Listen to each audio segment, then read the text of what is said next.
Reversal.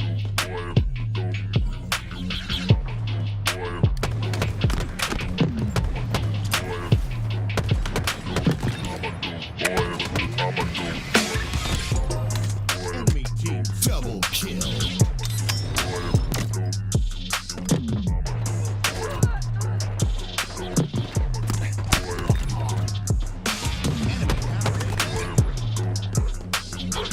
Double kill. Triple kill.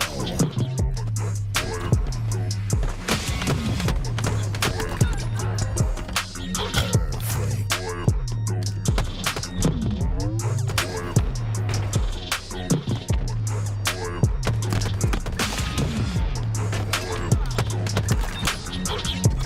Double kill.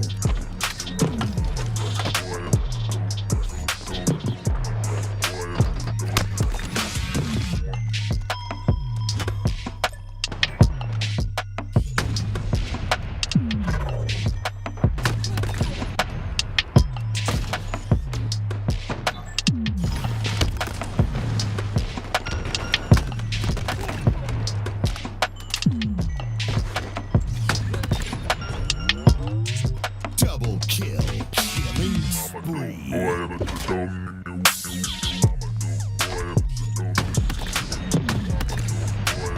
Double kill.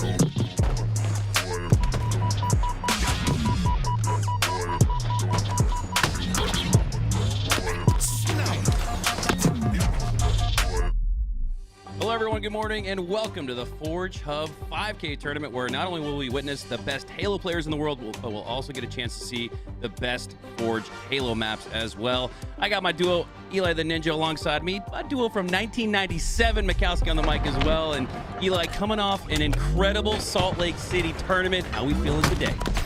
Man, I'm feeling great. Finally don't have to be at my PC on my kitchen island to actually have my desk set up. So finally have some furniture in my apartment. I know everybody in Twitch chat's always like, does Eli have his furniture yet? I got it now. So don't worry. We're in for a fun tournament today. We've got Pure, the reigning champions, back to back when it comes to these Forge Hub 5Ks against the Halo 5 kids. We got some very young and talented players, but I think they're going to have a tough time against this Pure squad. Yeah, Tools was talking them up. You know, anything that has to do with Halo 5, Tools is foam finger fanboying. But they're going to have a tough matchup here, like you said, going up against Pure, one of the best teams in the world, and man, really setting the tone for the day and these Forge Hub tournaments, the back-to-back champs, and you might just see some back-to-back headshots here from Druck. You'll see some back-to-back seed placements as well. We're just collecting seeds, running around, no-scoping people in the face, chucking them into the window. Has Pure been practicing this? Like, it kind of feels like they've got a bit of a structure and organization to the strategy here. Running around with the spawn kills is Druck and Talik, but now Talik gets taken down. We've got the Hydra in play as well, so this will be really interesting to see how these teams use a gun that we don't really see in HCS. Yeah, like an auto heat-seeking noob tube, I guess, would be the modern-day equivalent of the Hydra. Kind of reminds me of the Pro Pipe in some ways from Halo Reach. A little bit of a stretch, but nonetheless, trying to tie things into the classic Halos. Man, we got to play some Halo 2 on the original Xboxes a week ago as Cherished on a spree of his own. Now we get to see a little bit of that Pro Pipe, and the Repulsor sends him into the drink, and mind the gap achieved here for Cherished. Talik was on a spree previously. Now Cherished is, as Pure are up 1-0. I'll show you a pro pipe, but anyways, here we go. We got Pure has one on the board, and I also Silence is kind of one of the first seeds that I think Halo 5 kids might have placed into the receptacle. But so far, I mean, they're just having a tough time. It's like they get the seed all the way to the base, but if you die before you can place it in, how are you going to score any points? That's right. First one of 3 to make it 2-0 here for Pure. And man, Eli, we casted the last Forge Hub 5K. We didn't see any seed gameplay, so very excited to be on the mic and starting off the day with some pro seed action as Cherished makes his way to the far side of the beach, looking to maybe pick up A member of Halo 5 kids has their own sniper, but wow, last shot. Shutting down Confess immediately. I mean, this spot can see a majority of the map. Look at him just kind of perched like a gargoyle over Gotham City. He's going to finally swoop into the base as well and just cause havoc for the next set of spawners. Dude, the angular momentum and midair skill jump that we just saw from last shot, that's the first time I've seen that here on high gear. That repulsor jump that you can only achieve from seed to seed spawn or receptacle. That was impressive there from last shot. It just goes to show you, like, this is why these guys are the best in the world. Pure, you don't even need to pull the right trigger to make you go, what the hell was that? Well, we see Confess gets a melee kill on Cherish there. Kind of looked like Cherish fell asleep at the wheel. Not sure what that was about, but we'll see if that Hydra ends up being effective at all. I'll be honest, whenever I pick that gun up, I cannot get a kill with it. It's pretty difficult to get a kill. It doesn't do a ton of damage. You've got to get a lot of shots down before you can actually take a player out. So I'll be curious to see if that gun becomes a power weapon that these guys can utilize. Yeah, I'm actually really, that's another one of the reasons why I love these Forge tourneys as Pure. Take a 2-0 lead in this one. I love seeing some different pieces of the sandbox used. And yeah, the Hydra, you might think noob too, but no, there's different ways to use it. You can use the auto tracking heat seeking function. You can also just go raw with it and lead your shot like you would, again, with that pro pipe from Halo Reach. It's a little bit of the tie-in that I thought of when I first saw it. And yeah, very curious to see how they utilize that new piece of the sandbox. These HCS teams aren't used to seeing that on the map here in Forge Hub. Anything goes. All right, 2 points on the board. Keep in mind you need 3 seeds in the receptacle to score. So far, Halo 5 kids have gotten a couple seeds into the planter, but have not been able to get that 3rd seed. You can also steal your opponent's seed. I'm tired of people trying to steal my seed, if I'm being completely honest, but if you can steal the opponent's seed on this map, you can chuck it across from base to base and completely reverse the situation. So that's kind of why we see Talik here. He's just roaming around his own base from window to window, trying to prevent the opposition from stealing their seeds, but also be ready to plant any that his teammates throw to him. Yeah, guys, quit trying to steal Eli's seeds. I call dibs. That's why I've been hanging around this guy since 1997. It's all been in an effort to secure those seeds, as Pure has secured a 2-0 lead in this one. H5 kids, again, like Eli said, have put a couple in the receptacle, but not enough. Those 3 you need to score a full point. We do see 1-1 now in the micro. Can Halo 5 kids get on the board? Still with plenty of time left. Pure certainly have the edge here, as I think obviously the winners of the last tournament got to play this map quite a bit in the last Forge Hub 5K.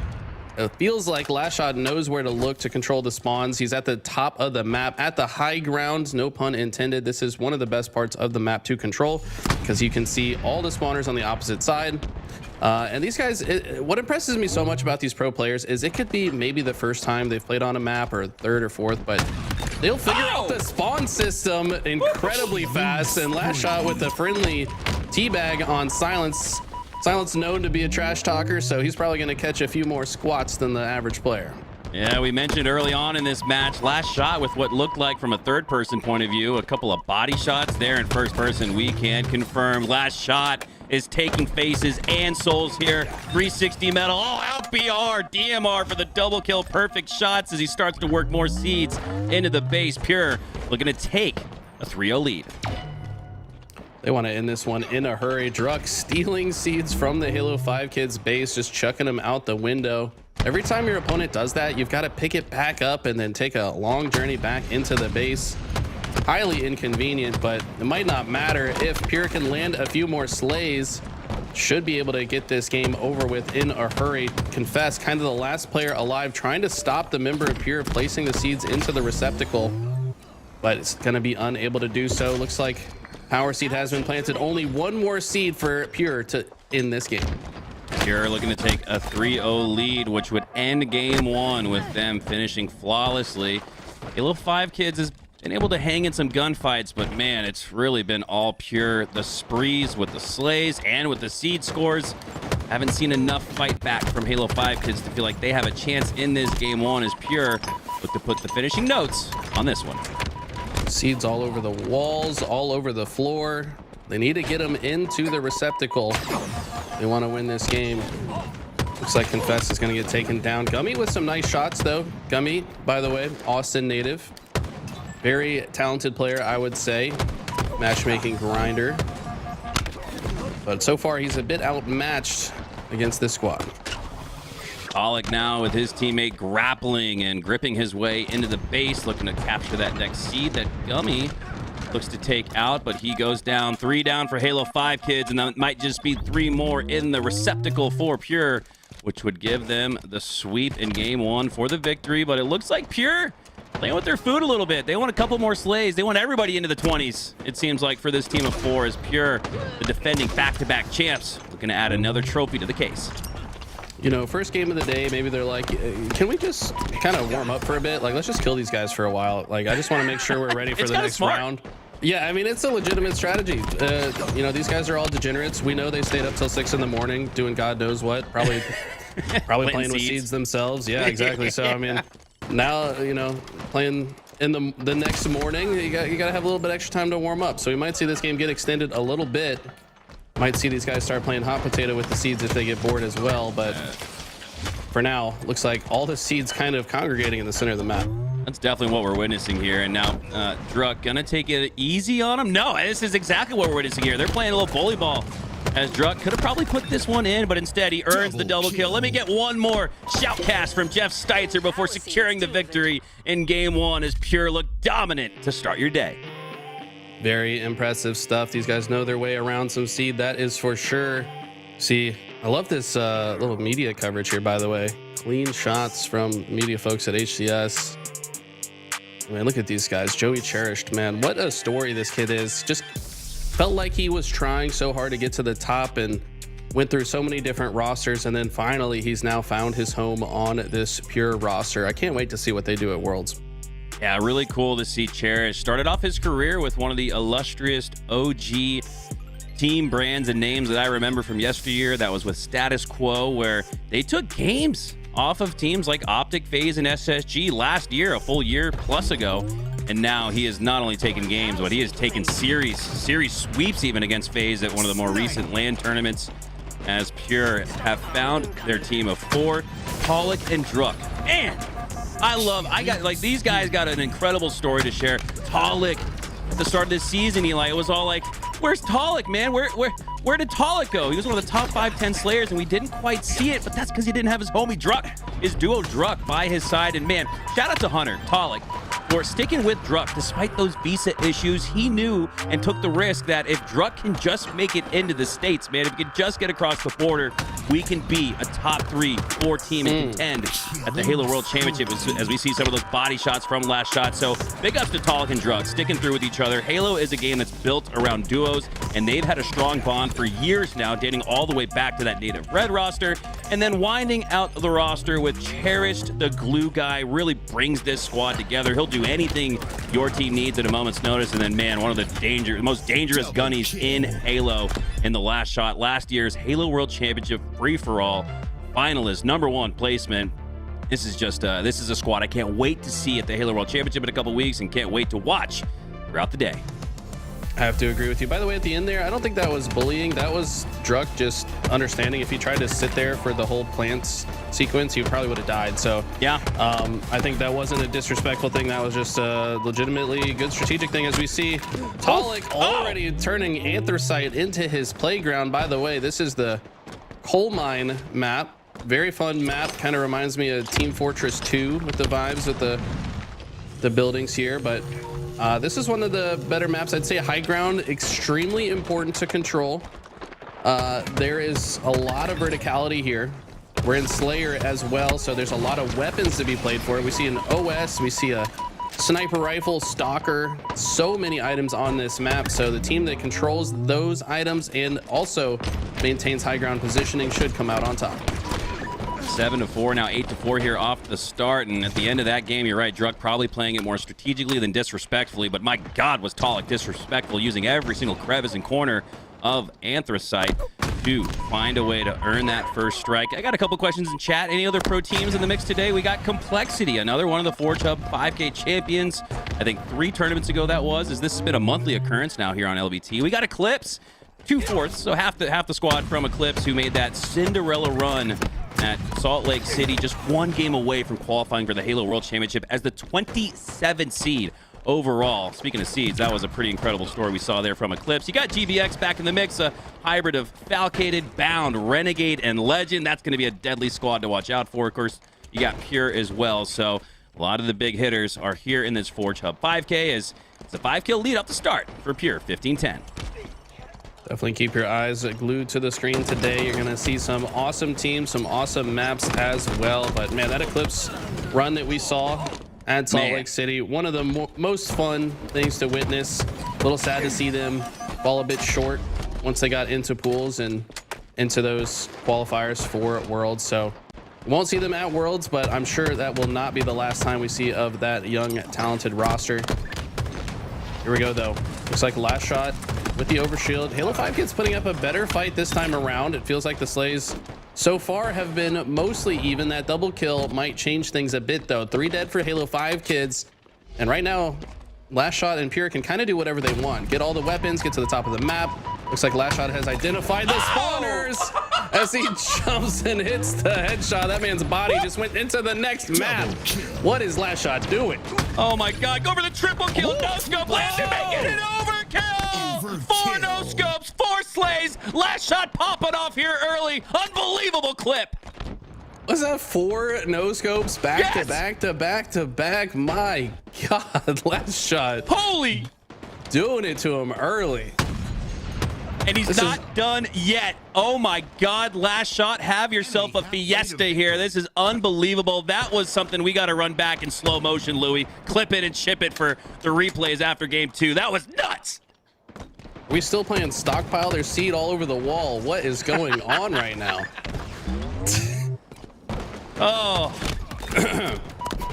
And he's not done. He's still landing multi-kills now with the fist. He's got a double, and he's going to land another triple, if not for Gummy working away after taking down Cherish. This is a delayed killing frenzy for Last Shot. He hasn't died yet. Started off 0-3. Or I guess 3-3. I can't even do the math. I'm so appalled at what we're witnessing here. Last Shot with one of the nastiest clips we've ever seen on LVT. Get back looking to match it with another overkill. What is going on? This man is out of control right now. 13-4. Feels like the game just started. We're 4 minutes in.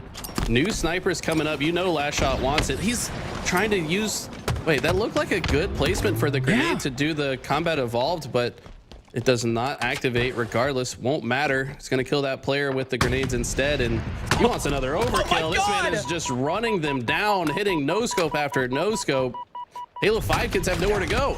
Oh, Eli. I know they're not all headshots, but 100% accuracy with the snipe, multiple possessions of it, at least 8 to 12 shots. I am, man, this is if this is a prelude to what we're going to see from a Last Shot and a Pure roster with a chip on their shoulder after a top 12 finish, I want to say, at Salt Lake City. We know that is far beyond for what they're capable of. Is Druck and a little bit of multi-kill action itself. Based on what we've seen, Eli, I'm shocked it's not 39 to 12. Halo 5 Kids have actually kept it within single digits, which is impressive when you consider the fact that every time we switch to Pure's POV, it's a Jeff Steitzer announcement spree, and more of them here as Last Shot continues on with 100% accuracy. Can he land an entire clip worth, an entire game's worth of hits? There we go. I just cast a curse at him, I guess, there. His first miss of the game comes with 43 slays on the board for Pure. Have yourself a game, Last Shot. 18-5 now. Wow. This man just showing off at this point. I thought the same thing, though. I'm like, how is this score close? So every time we're on Last Shot screen, he's got at least a double kill. Finally out of sniper ammo, but just running around the map, doing whatever he wants. If he gets this one, too. Oh, no. He was already weak. Ragdoll. Oh, my God. Every time Last Shot gets a slay, not only is it, you know, a multi-kill, but he's forcing ragdoll physics of the early aughts, the mid-aughts of Halo 2. The Gabrielle, the gymnast for USA at the Olympics, is Pure. Take the series, I believe, 2-0. I think this is a best of 3. We're gonna have to double check. Oh, best of 5, best of 5. Best of 5, great. We're gonna see even more highlight reel moments here, and we got to go back to that one of those no scopes that Last Shot landed, because it quite literally looked like a gymnast routine as that player cartwheeled off the ramp. It looked like the pole outer vault, space, right? Doesn't it look like when they do the pole vault and they like throw? Yeah. Oh my God. It just flew off the side. That was amazing. Yeah, let's get that overkill. That was disgusting out of Last shot, man. This guy woke up ready to play today. 4,000 damage, only 2,600 taken. Here it is. The first shot, this one is the pole vault right here. Whee! 10 out of 10. Yeah, let's see that back in slow-mo here. Oh, yeah, that one was definitely a 10 out of 10 pole vault. Hand touches off the ledge there like he's playing Tony Hawk doing a wall grab, and he's not done yet. Double kill for the no scope, drops down for another in quick succession, and right in the body shot, teabag, back smack. I'm loving this from last shot. I don't. Who hurt this man? Like he's been shooting bodies since game 1. I don't know if Silence had some things to say. He's known to be a bit of a chirper. He's got a lot of things to say whenever he gets into competition. So maybe this is just a little bit of fighting back out of last shot. But you know, there's something I've learned in my career playing Halo. There's some people you just don't talk trash to. So if you're watching this back, Silence, you got to know, you know, who that trash talk's going to be effective against, and when you're going to awaken the beast. In this case, you awoke the beast. And the chirping Tweety Bird turns into a clay pigeon in his last shot, absolutely decimating the competition. And this wasn't all we saw from him. Eli, it was towards the end of the game that last shot hadn't missed a single shot with this snipe. I mean, I can't even explain to you how difficult that is to do. And it's not like he was really lining it up, making sure, oh, I'm 100% accuracy, I want to try to go for it. No, he was flicking and quick sticking his way towards those no scopes and more ragdoll cartwheels. Last shot making Halo 5 kids look like a gymnast squad. Ooh, that feels bad, man. I mean, that's a clip I'm not gonna forget for a while. That's living rent free in my head for the rest of the day. But tell you what, let's talk about this next game type. We got Hot Rod 5 Flag CTF. This is a world premiere. This map only came out, I think, a couple of weeks ago. Wow. Made by War and Paimon. These guys have made a lot of the maps we've seen in these Forge Hub 5Ks. We got the lift here. I believe there's a QT on that side. I did get to test this just a little bit with some bots, but the most fun feature of this map are those orange glowing beams in the center of the map. There's 2 of them. If you stand on them, yeah, I love the atmosphere here. But if you stand on those beams, you are awarded a double damage boost. So if you're standing on it, it's a 3-shot kill with the bandit. And I didn't get to test the other guns, but I mean, you can do the math. Double the damage when you're on it. The caveat is it's kind of a risk to be there in the first place. You're very exposed to the rest of the map, so you're probably not going to be able to go on a killing spree just standing up there. You're going to get hunted down, but it'll be fun to see if these players can take advantage of that mechanic. Yeah, I love the risk reward factor here, as or you can stand out in the open and go for that double damage, but you are going to be pretty easy to spot and see. I mean, those orange beams are glowing, and my God, the setting of this Forge map looks like something straight out of Mordor. I expect Frodo to pop around the corner, and maybe Gandalf works his magic spells to help Halo 5 kids get back in this. That feels like that's what they're going to need. They're going to need help from a Balrog, from Gandalf himself, from Sauron. I don't know, because right now, last shot's looking like the last boss, and I don't know if these guys are going to make it past. Man, just look at the artwork, look at the design, look at this work here. As we do have a link for you guys can check that out in the chat if you guys want to fire this up with some homies after the tournament, play this yourself. And you know what, Eli, not only in custom games, but can we plead with 343 for a sec to, you know, maybe partner up with Forge Hub to get maybe these, whether it be these maps into HCS next year, because I certainly think some are valid, especially maybe with some pro participation in the off season, testing it a little bit and working and tweaking its way to competitive viability. But alone itself, I think you could absolutely have a playlist that includes all of these Forge Hub certified maps, because my God, they look great, they're fun to play, and they play really well too. Like I said, some are on the verge of being competitively HCS viable, I believe, as we kick things off here. First time witnessing Hot Rod. Wait, this is the strat. They just jumped right on it. They said we get double damage. He got the 3-shot kill, turned his bandit into a stalker momentarily, and that was a clean 4 dead. These guys are just standing on the double damage rod, and they're getting ready to spawn kill from here. This is insane. Seeds, rods. Oh my God. What doesn't Forge Hub have? And my God, it's an early start. And look at Talik, not only taking advantage of this space, but I haven't looked below.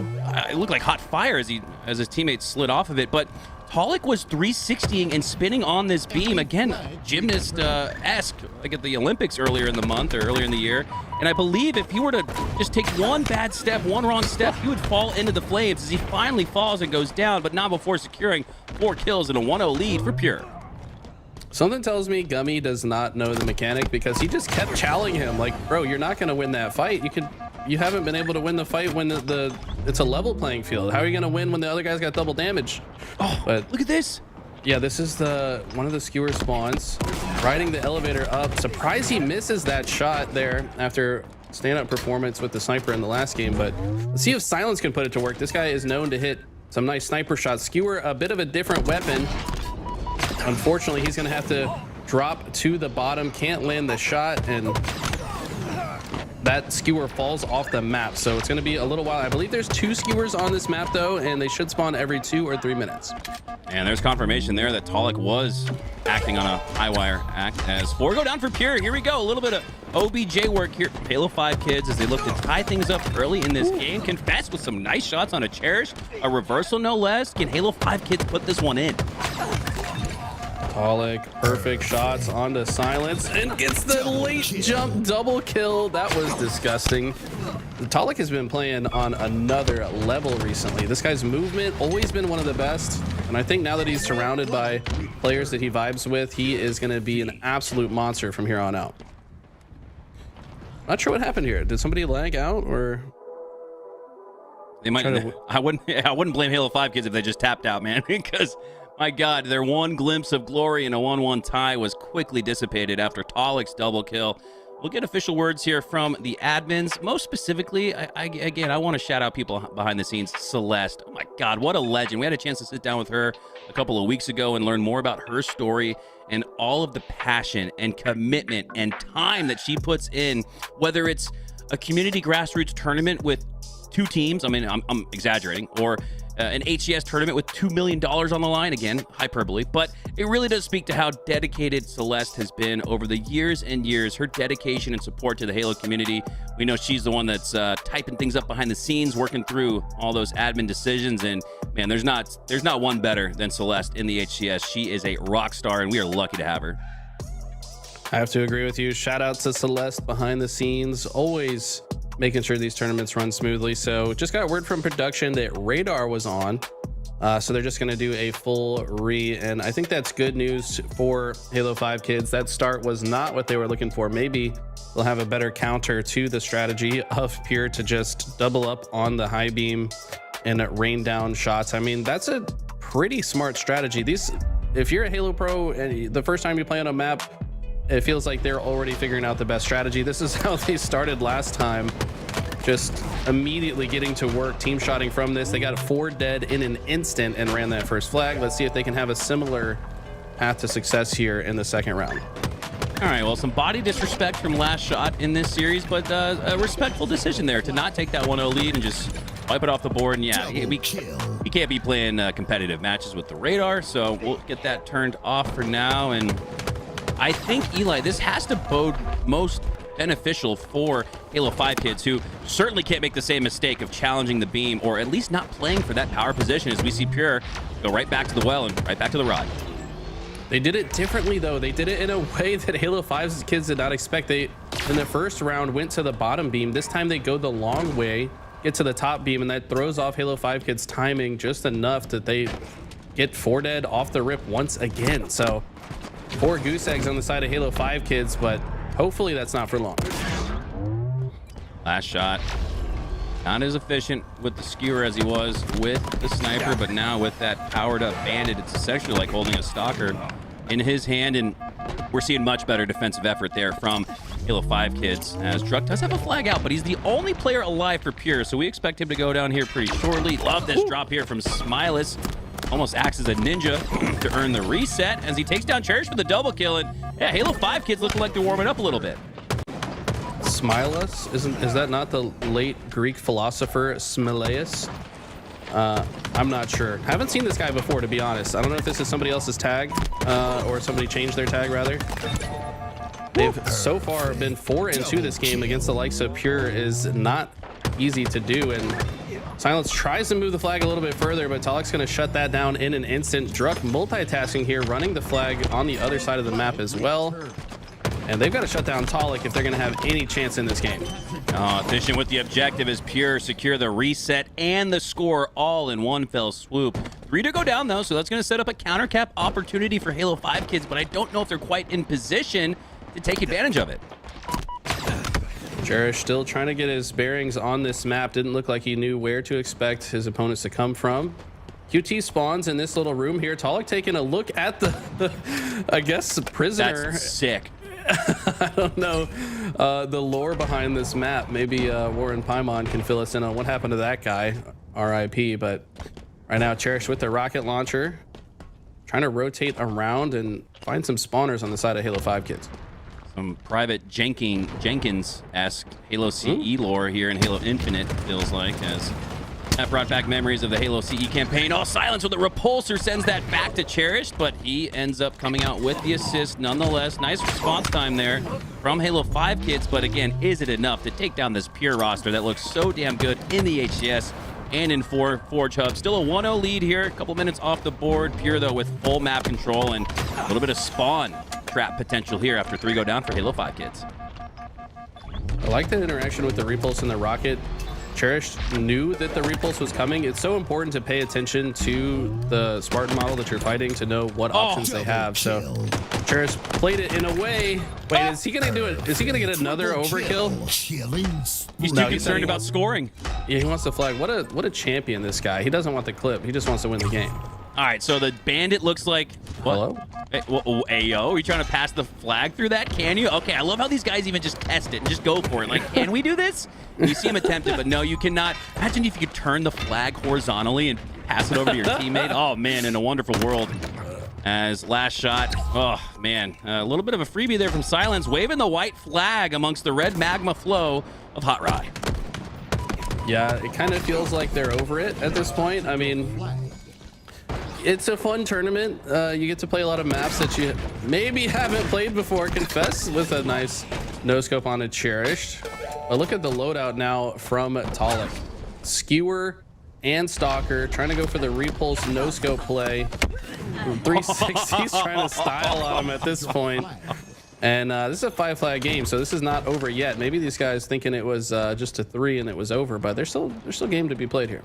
Well, depending on who has host, I would not be surprised if we saw the game ended here. Still a little bit of fight left in Confess. He's trying himself to stop flag runs. He hit that no-scope with the skewer previously, so still seeing some effort from Confess. As Halo 5 kids, though, they're going to need 5 players on the team if they want to take even a map or even a score off of this Pure roster. Silence yet to be on the board as he waves the white flag. You got to get on the board, man. I mean, yeah, your chances of winning this game pretty low, but you know, for your teammates, at least help them secure a kill here. He's gonna get taken down. It looks like he's still attempting the previous kill where he stood still. I think he just knew he was dead no matter what. Last shot, trying to utilize the double damage mechanic. He gets taken down though. So far that mechanic, these players are adjusting to it. They're not just allowing Pure to sit up there and rain down double damage shots. They're reacting and making sure they shut those players down if they get on top of the hot rod. There we go. Silence gets off the bench, takes out the goose, eats a breadstick, Olive Garden, garlic butter, drenched in marinara sauce. He's finally got one. Am I making you hungry, Eli? It's not time yet for an Olive Garden breadstick, is it? It's not even noon yet. Central Standard Time as Pure put in another one. 4-0 lead as this one will mercifully, I should say maybe no mercifully, if that even makes sense, be over here soon. Ayo.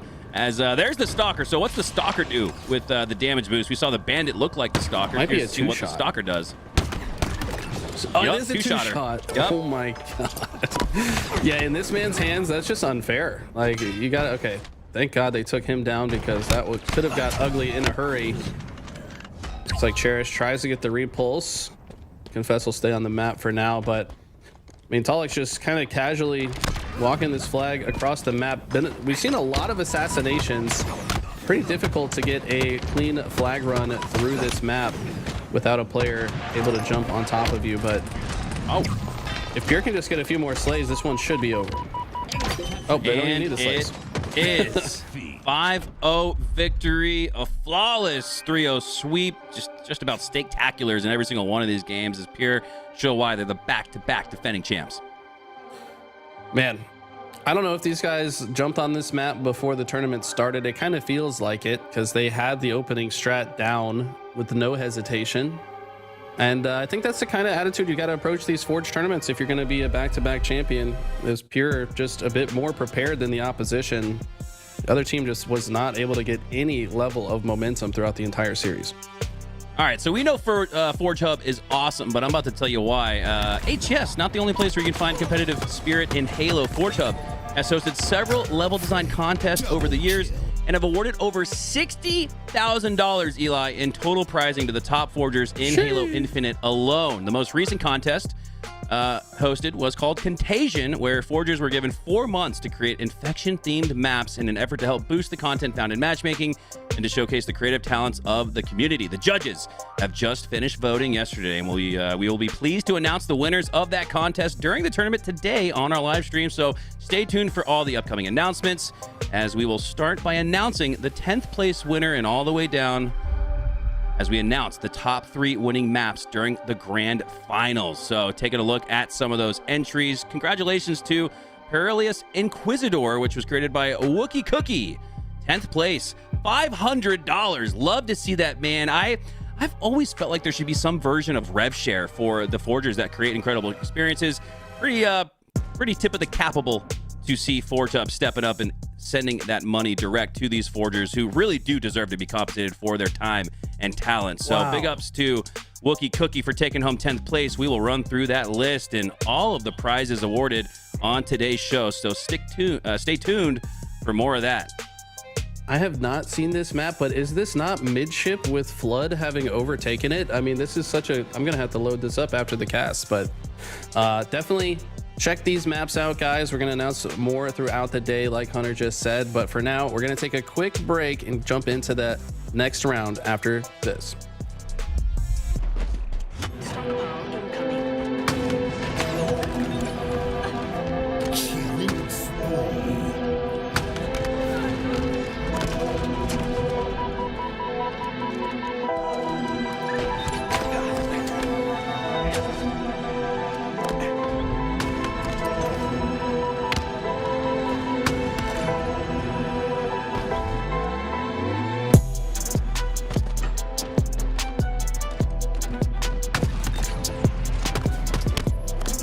Killing spree. Killing spree.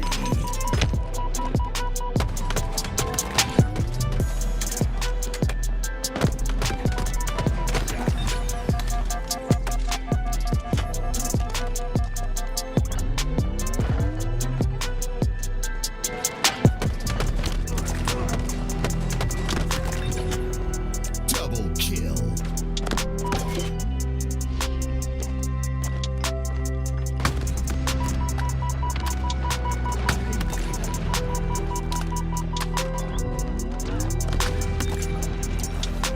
Double kill. Triple kill. Overkill.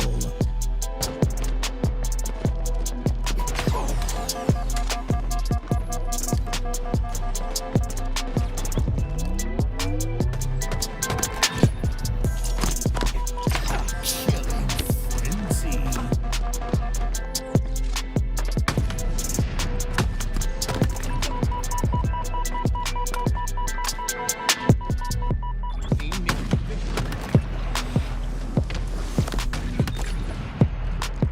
Double kill.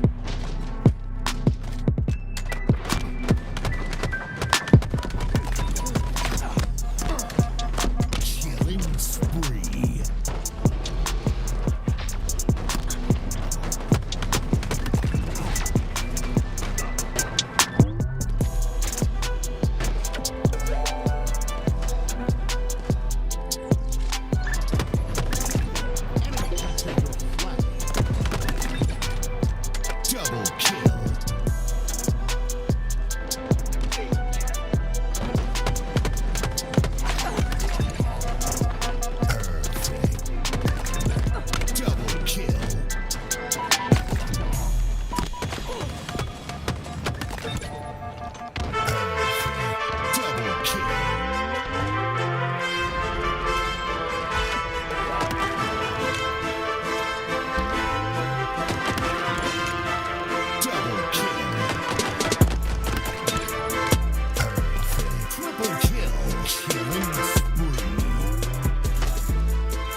All right, everybody, welcome back to the Forge Hub 5K. Mikowski on the mic. Joined alongside me is my duo from 1999, Eli the Ninja.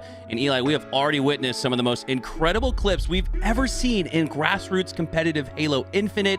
And I feel like we're about to see some more as we got Complexity taking on Eclipse Solar. Now, Eclipse Solar with 2/4, half of their roster from that Cinderella run we saw just a week ago in Salt Lake City. Complexity also with a little bit of a roster change. Rain not feeling too well today, so the coach, Ashes, stepping off the clipboard and onto the sticks and joining Complexity for this run. Can't wait to see Ashes. I know he's been putting in the work in matchmaking. Let's see what he does here in today's tourney.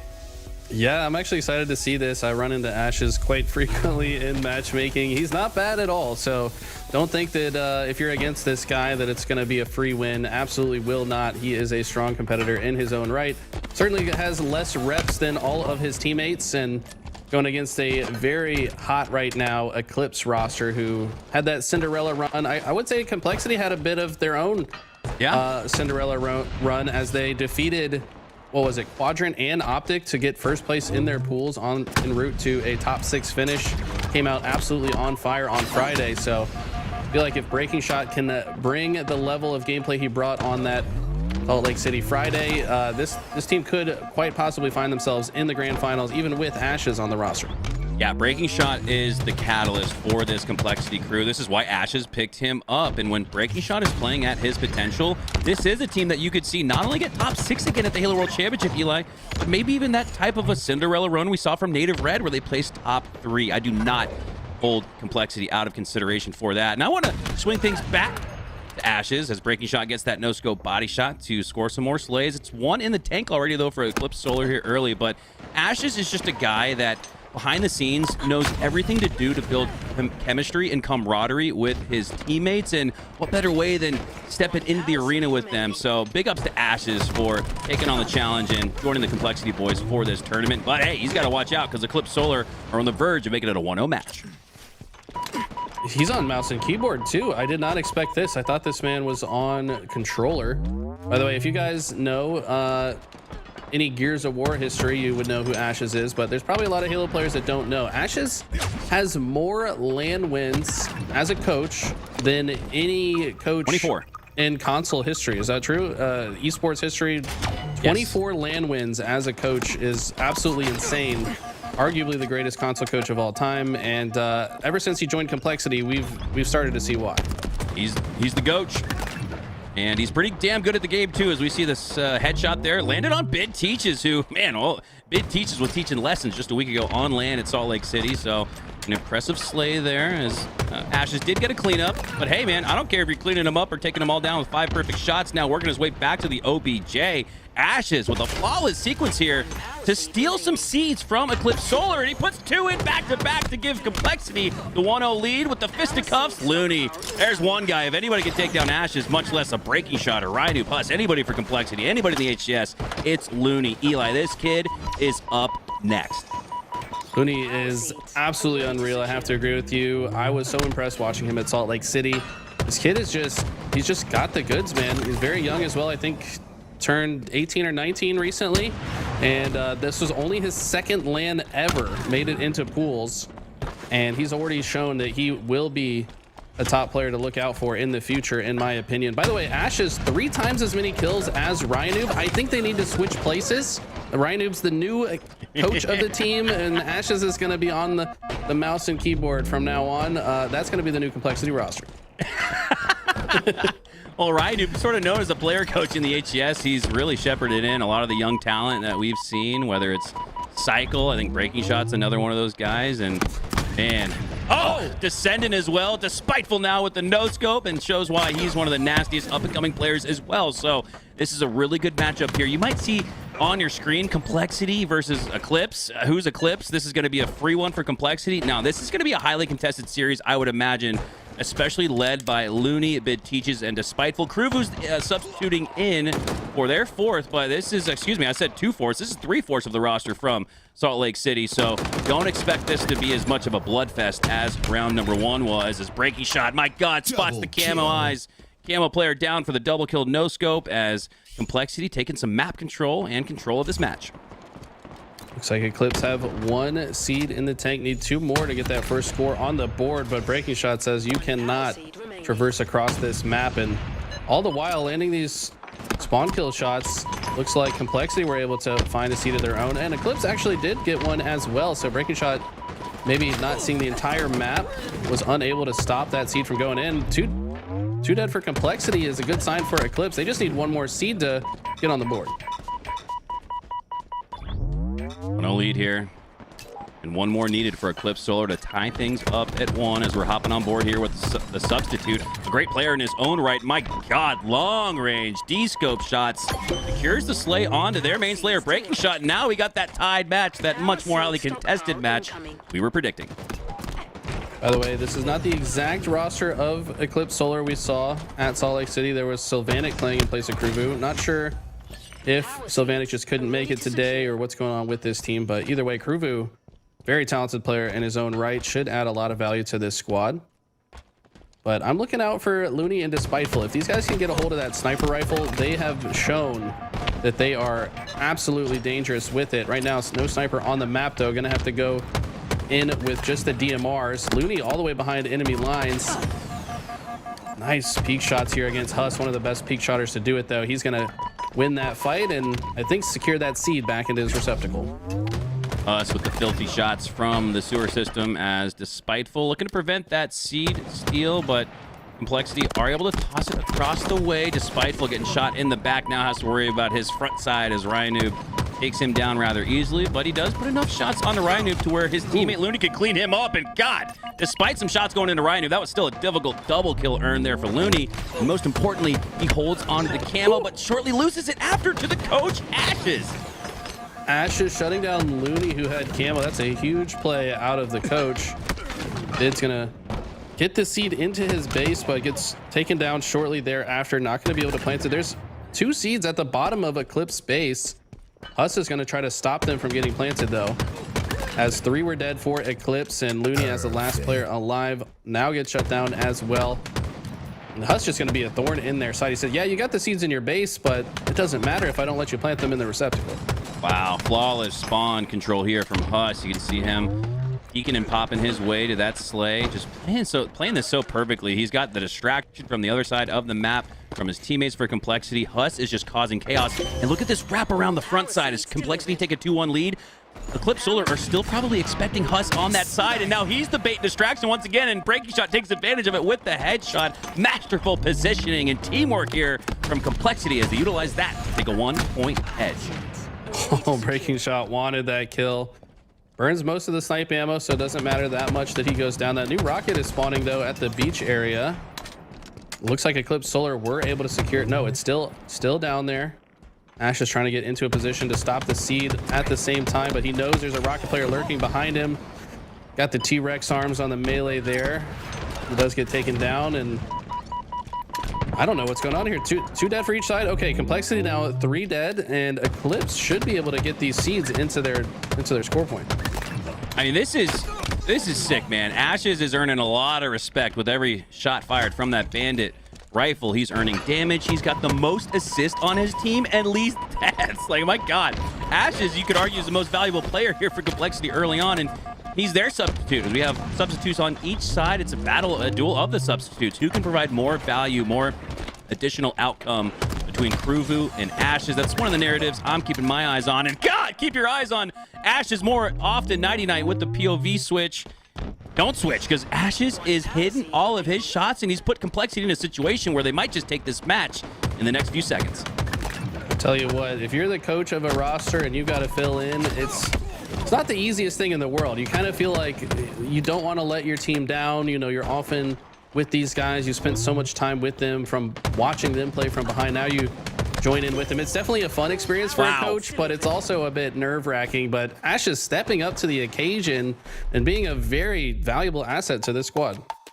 That's insane. I imagine Ashes with you know, the left hand on WASD, right hand on the mouse, and then sometimes grabbing the stopwatch and the clipboard. I mean, this man, I'd love to have like almost like a player cam on Ashes, as I imagine he's quite literally doing it all as the actual player coach and substitute here for Complexity, as he helps his team come out on top in game number 1. A much more highly contested game 1, though, that we saw previously. Could have been tied even at 2-2, but Ashes, again, just too strong. And look at the damage, 42. This is insane. He does the second most damage on the squad. Huss with a filthy 5,500. I need to get that high, and my God, look at Looney, man. We can see why he's up next, going up against this complexity roster, sure, with Ashes subbing in. But Looney does 5,100 damage to 4,100 damage taken. I am so disappointed that we won't see Looney at the Halo World Championship in the next couple weeks, but he's a player you're going to see in your top 10s. He's a player that you're going to see at next year's Halo World Championship. Book it, mark it. That's going to happen. Gotta agree with you, man. I do think he's next up, but next up in the series, Anthracite. This is the same series layout as the last series because this is another winners round 2 matchup. And we're going to see some other maps later on in the day. I think Archon is back in the map pool, which was one of my favorite maps in the prior Forge Hub tournament. So many cool maps here, man. Lahant and Bullet to the Head 9 made Anthracite. I want to say this one won first place in a Forge contest either a year or 2 ago. And you guys are going to see why. Such a beautifully made map. The skybox is so awesome in the background. These guys have now played it enough that they might have a pretty strong sense of the spawn system, but for the most part, they're just going to hold high ground so they can find those spawns quickly. Well, before we yeehaw our way to game number 2, I want to welcome Averse to the stream. Might be one of their first times tuning into a Forge Hub tournament. Says, wait, is this a remake of High Grounds? Yes, it is. It's a reimagination of High Ground. So it's an asymmetrical sort of defense tower type of map there from Halo 3. And it's been reimagined to be perfectly symmetrical and competitively viable here in Halo Infinite, which is where the name change comes into place. It's a lot faster pace, which is why it's called High Gear. But yes, what you were witnessing looked a lot like High Ground, and it was the inspiration for our map number 1. Game number 2, map number 2's inspiration, I imagine, is some kind of a blend of Overwatch. I do remember when I used to play that game. This is one of those payload maps that I remember frequently playing. And yeah, love the cowboy yeehaw themes that we're about to dive into in map 2. Such a fun map design. So many weapons on it as well. Sniper rifle, stalker. We got a lot of shot grenades, which I think is cool for a map that has a lot of buildings. Shot grenades kind of like an anti-camping mechanic, I would say. You can't just sit around a corner if the other team knows you're there. You might get shot grenaded out. So the meta is still going to develop on these. We've seen, live fire, recharge, streets since day 1 of Halo Infinite, but these ones, the meta is still developing. We might see some creative strategies throughout the day. And Complexity have made it deep in a lot of these tournaments in the past, so I expect their Anthracite strategy to be a bit more developed. I want to highlight Huss real quick. We pointed out how much of a standout game he had in that first game. Huss is one of those guys that I feel like is just getting better and better and better. So talented, has some of the best movement, I think, in the HCS. I don't think he gets talked about enough. This guy is like an absolute monster and a huge part of Complexity's success, and I'm looking to see him really pop off on these maps throughout the day. Us really does feel like one of those players that started off great in a great spot, but has really been climbing the ladder. Great dude. I think that's important too, to be enjoyable to be around in and out of the game. I think that helps build that camaraderie and chemistry that we know Complexity to have. Ryan Noob and Rain back together again. Rain sitting this one out today, not feeling 100%, so we'll look forward to seeing him in the next competition as we kick things off game number 2 on Anthracite as we take our sights to the coal mines of Colorado. Already got Sniper. They've already got the top of the map.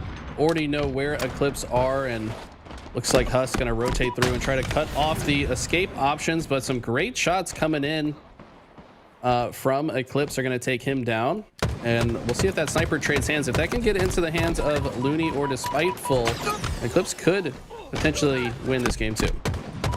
Huss picks up the thrust. He might need to use it to stay alive, but some great shots there from Eclipse. Takes him down. That was Bid Teaches with the high ground, now with the snipe in his hands and plenty of shots left to work with.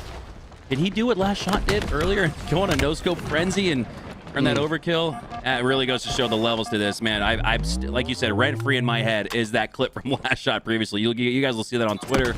We're in a highlight reel momentarily after the tournament. His breaking shot now picks it up. Takes to the high ground, utilizing a couple of clambers and jumps to work his way through to the other side of the map, lining up a jump shot no scope, but elects to instead stay alive, reposition, and reshield. The confidence this man. He's playing with the sniper like it's a shotgun. I know they GA'd the shotguns, but if you use a sniper like one, who cares? He's just in their face constantly. Saw how effective it was in the hands of last shot. I can expect it to be just as effective with breaking shot. Has one bullet left. Wanted to disengage from that fight to let his teammate get the kill, which I like the play, but he does end up getting taken down. But that, even though he does die in that moment, it shows the level of trust that Complexity play with and why they have such good teamwork. And the level of talent from Looney to win a 1v2, I'd argue, by earning the trade 1-1. As we hop on board here with the Spiteful Sniper up in the next couple of seconds, but he's going to have to earn a couple of slays to take his claim to that power weapon, and instead they're going to put it in probably the most impactful player in the lobby with it. It's Looney as he turns on to Ryan Noob. Oh, God, Huss, excuse me. Oh. Confusing with that timing. I thought he hit the no-scope. It was actually the grenade that took down Ryan Noob. And Huss, I believe, took a body shot, but they take him down shortly after. And there's Huss back in the mix, but Krubu with the OS earning 2. And that snipe in his hands once again, as we've got a 7-kill lead here for Eclipse, bouncing back in this series. And Krubu, the substitute for Eclipse, 8 and 3 already, 2 assists as well. So been a part of nearly half the kills of his squad. He has not done it yet, hitting body shot after body shot, hunting down Ashes, who has nowhere to go. Tries to get the no-scope on breaking shot. Great pressure coming in from Complexity so that he cannot just run freely. He's going to have to disengage. This might be what Complexity needs to get themselves back into it, but a 9-kill lead is already a lot early for Eclipse. Oh, phenomenal timing there from Kruvu. The instant he picked up the repulsor, he put it to work, getting the high ground. And the body shot onto Ryanu. It's a chess match right now, though, as both players regain their shields and go again. It's like an old-fashioned Western duel as Kruvu and Ryanu. I guess they both hit their pistol shots, if you will, and go down as it's an even split. But hey, with Eclipse up at this margin, trades are going to benefit them. I think breaking shot accidentally killed his teammate there, playing a little bit too fast, or maybe expected his teammate was going to die and wanted to leave that there as an insurance nade in case the opposition did push in that moment, but kind of overheats a little bit. He gets cut down. Still a 9-kill lead on the side of Eclipse. What a play there from Kruvu. Just almost like an underhand toss on that grenade. Even the trajectory it took out of his Spartan suit, it really looked like it was an underhand as he earns the Death from the Grave medal. And again, those trades are heavily benefiting Eclipse at this point in the match. Up by 10 into the 30s. Breaking shot, though, with that commando. A little for the triple kill. Gets it. And now looking for an overkill. Lining it up on Bit Teaches. And we witness another one. Another 99 overkill. The most incredible observer we have in Halo. And he's not missing a thing. Neither is Breaking Shot with that Mando. So impressive. It's only a matter of time before Breaking Shot gets an overkill in any series. I feel like this man is a clip machine. Just so good at managing an entire fight, you know, when to take cover from other opponents, isolating targets one step at a time, utilizing movement and very impressive gun skill. He uses the thrust there to reposition and get the second melee, despite having to miss the second melee there. And man, this guy is on fire right now with the commando. Double kill. Breaking Shot brings his team back. Complexity, after being down double digits, are now down just one. Team wipe 32-36. We got ourselves a battle in the end game. He needs to run out of this gun. If a killing frenzy, he needs to run out of ammo with this commando. He's an absolute problem on the map. Only 2 bullets left to work with. And man, 16 and 5. This guy said, I do not want to lose this game. Hey, that's been our win condition since we first saw Breaking Shot on Complexity. We've always said if Breaking Shot gets more than 15 slays, Complexity are winning that 90% of the time. So despite the fact that they're down by 4, they have that win condition in Breaking Shot, popping the F off in game number 2, bringing Complexity right back. But boy, our Eclipse fighting strong, countering back to that incredible frenzy from Breaking Shot. Now Complexity with 3 down are staring at defeat in a tie series. Man, Ash is probably feeling a bit like a liability here, not having quite the performance we saw in game number 1, not finding his footing on this map just yet, but should over time get more comfortable on it. Just feels like the pressure from Eclipse has been so great this game. They've played so well with their advantage state, just staying so aggressive throughout, even despite Breaking Shot's pop-off moments. 18 and 7, by the way, is Breaking Shot, but all the while Eclipse have been able to just kind of roam the other parts of the map and kill Breaking Shot's teammates. So it's been a completely nullified effort on his part. And a team nade nullifies half of his overshield, and that's an advantage you've got to take full advantage of. His breaking shot really looking to get into a gunfight quickly here, utilizing that repulsor to get to the high ground. Displays a couple of these jumps, and wow, 3 players, if not 4, all 4 in the mining coals topside for Eclipse. So they're grouping up to defend against that OS from breaking shot, and they play it flawlessly, Eli. Perfect way to baby that overshield down, play your strength in numbers. That's one way to take out the OS. 43-48 here as Eclipse need just one more now to tie up the series. Well, Bid did such a good job there to stay alive. Looney with the perfect shots to end the game. Great response out of Eclipse after a game 1 loss. Bounce back immediately. I really do feel like their key to success is how good they're playing in their advantage state. They play so fast and aggressive and frankly don't miss many shots, and that's a hard combination to play against. They've got great timing and teamwork with one another, and they also trust each other. So we're starting to see shades of why they made such an impressive run at Salt Lake City, but can they continue here in the Forge Hub 5K? Well, shout out again to Lahant and Bullet to the Head. Really want to make sure that we show love and appreciation towards the Forgers for creating some of the greatest maps in Halo Infinite, as they have provided so much good content and commentary around competitive Halo.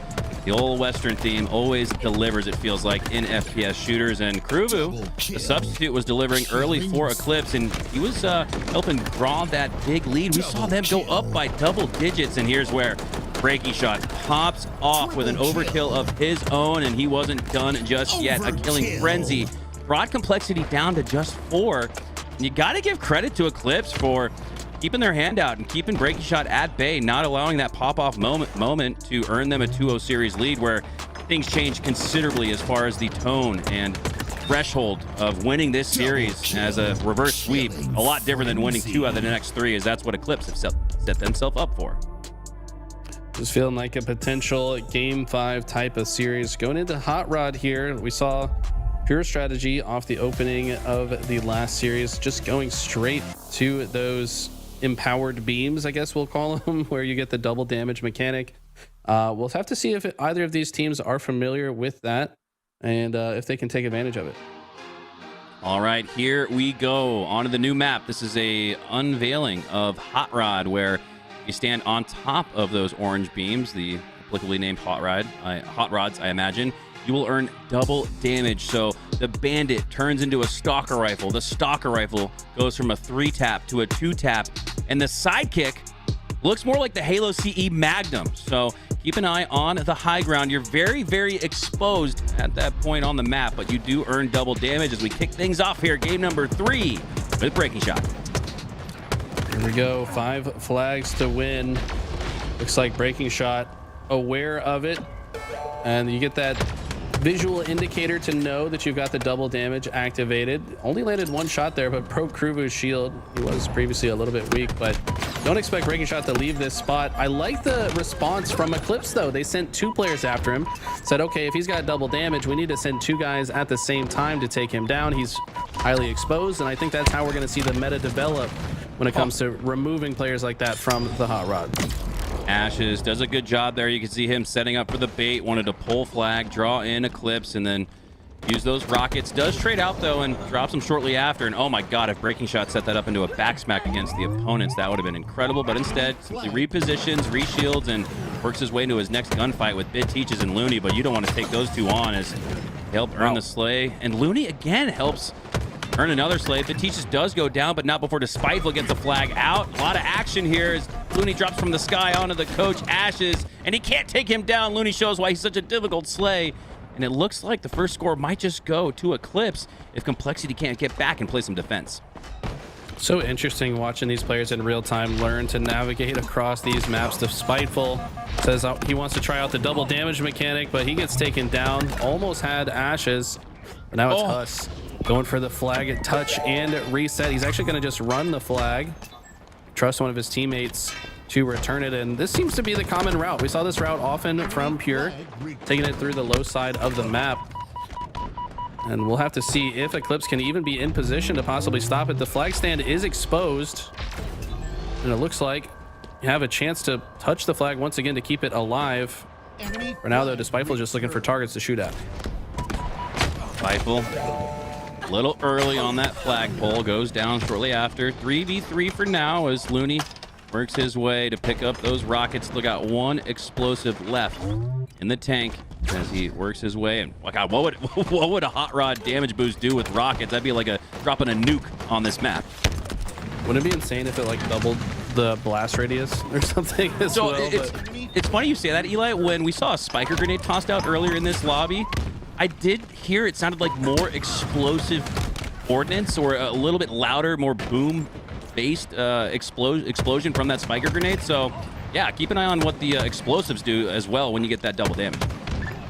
Yeah, very curious to see how grenades are impacted when you're standing on it. I did not test that when I loaded this up yesterday, but it's going to be something to look out for. How do rockets get impacted by it? I'd say it's going to be probably rare that we see a rocket fired from the hot rod, because you're likely to just push towards the flag with it. And we also got the skewer here, which is already a one-shot kill. That's not going to make a difference from it, but I think just straight up bandit and stalker probably going to be the primary uses of that bridge. Interestingly, Ashes leaves the skewer there, maybe has breaking shot nearby, would rather it be in his hands instead. But instead, neither of them pick it up, and that might be something that Eclipse can take advantage of. It looks like a team taking snipe tower on live fire and baiting the camo grab, as yeah, it's like both teams and keep away from the skewer. 4 go down for Complexity, 2 down for Eclipse, so they're not going to have as clean of a pull in a run as you'd like. You can see Bid Teaches, maybe his first time on the map, runs the wrong direction, now has to work his way to the back and top side and right into the waiting scope of Ashes. Yeah, you can tell he's like looking around. Okay, how do I get back to my base from here? I decided to try to go the high route, which does get shut down short. Not sure which way would be the fastest route. Maybe through the sides. It seems like the low ground route is probably faster, but also a bit more risky. Part of what we love about these Forge Hub tournaments, we get to watch the skills and strategies develop on the fly. Almost feels like building your own parachute as you skydive out of the airplane. There we go. Breaking shot again. Looks towards that side. You can't run through or stick the flag through like we saw Pure try previously, but now works his way to the low side, which seems like the most common path towards scoring here on Hot Rod, as we're still tied here at 0-0, just over 5 minutes off the clock. Ryanu with that stalker rifle long range, looking to beam into the skull of Bid Teaches. Flag gets reset, and it's been difficult to get any scoring going here, Eli. Really has. Both teams playing very good defense, shutting down every flag that does get pulled out. Here we go. Kruvu on top of the map with the stalker. It's the perfect shots onto Ashes for the double kill. And honestly, Eclipse have looked like they had better chances to score. Complexity just been able to shut it down every step of the way. And once again, the flag does get reset. Yeah, we've definitely seen more 4-down occurrences in favor of Eclipse, and now they can kind of go back to the strategy and playstyle they had previously, where they were just slaying and fragging out with this 1-0 lead. Don't necessarily want to park the bus, but Eclipse are definitely set up to play strong defensive effort here with those slays and ride this 1-0 lead to a 2-1 series. 2-1 series lead. Breaking shot, tries to repulse to the top, bonks his head on the rod. So there's actually more spots where you can get the damage than I realized. So here's another spot you can get double damage, and from here I feel like you can kind of play defense. Looney finds a spot all the way at the top of the map, and he's gonna win that fight. The rechow out of breaking shot, ill-advised against a player like Looney, and now their flag's on the move. Looney's POV makes him look like an exceptional player, but even when you're on board with a member of Complexity and you see Looney working his way across the map, I don't care if it's an HCS map or a Forge map, you see that this kid's got something special, and we're gonna see a lot of him next year as Eclipse look to put one more in to the board, but no, 3 go down. Complexity with a goal line stand, counter cap brewing, and Ashes again takes it that direction quickly. Reroutes himself, and this could just end up in a 1-1 tie. How are Eclipse gonna play this off spawn? Ryan trying to clamber onto the rod, barely misses that jump, got taken down in a hurry. Ashes with the goal line stand. Kruvu, great shots to shut him down. Complexity, they'll just need to get over to it, but no, their flag gets pulled as well. This is multiple goal line stands back to back from both sides. Both teams just clutching up in a huge way. Double kill. Who's gonna win this fight though? Looney with another double kill. I was trying to use the flag as bait. Kruvu's gonna shut that down, and they're gonna get this flag return.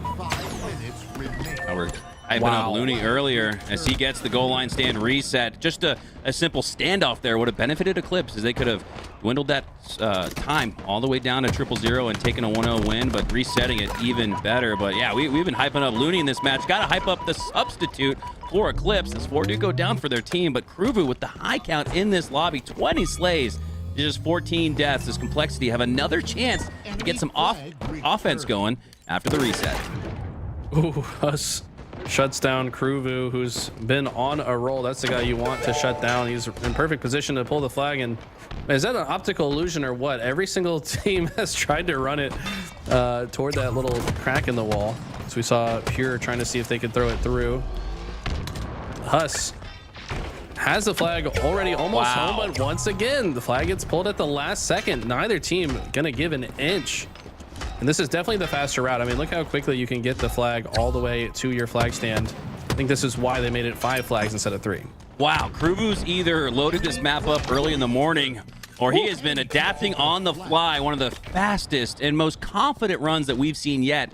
It's early in the day though, but in this series, it looks like Eclipse are primed to take a 2-1 series lead as they have the edge 2-0 here in game 3. Complexity gotta get this next cap.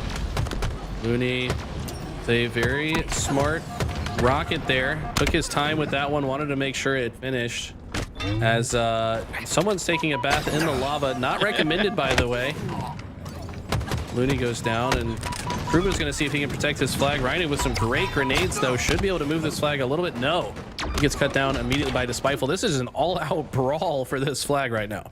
Yeah, and here's where you see the scoreboard reflecting on the pace and decision-making for Complexity. A little over-aggressive, overextending are they towards pulling this one. But hey, you got to do what you got to do to get back on the board. But you still got to make sure you play your process. And here we go, breaking shot with the reset, looking to pick up where he last left off. Will we see Complexity score there first? Oh, he would have had a great chance if he got around the corner, but Despiteful strikes him down.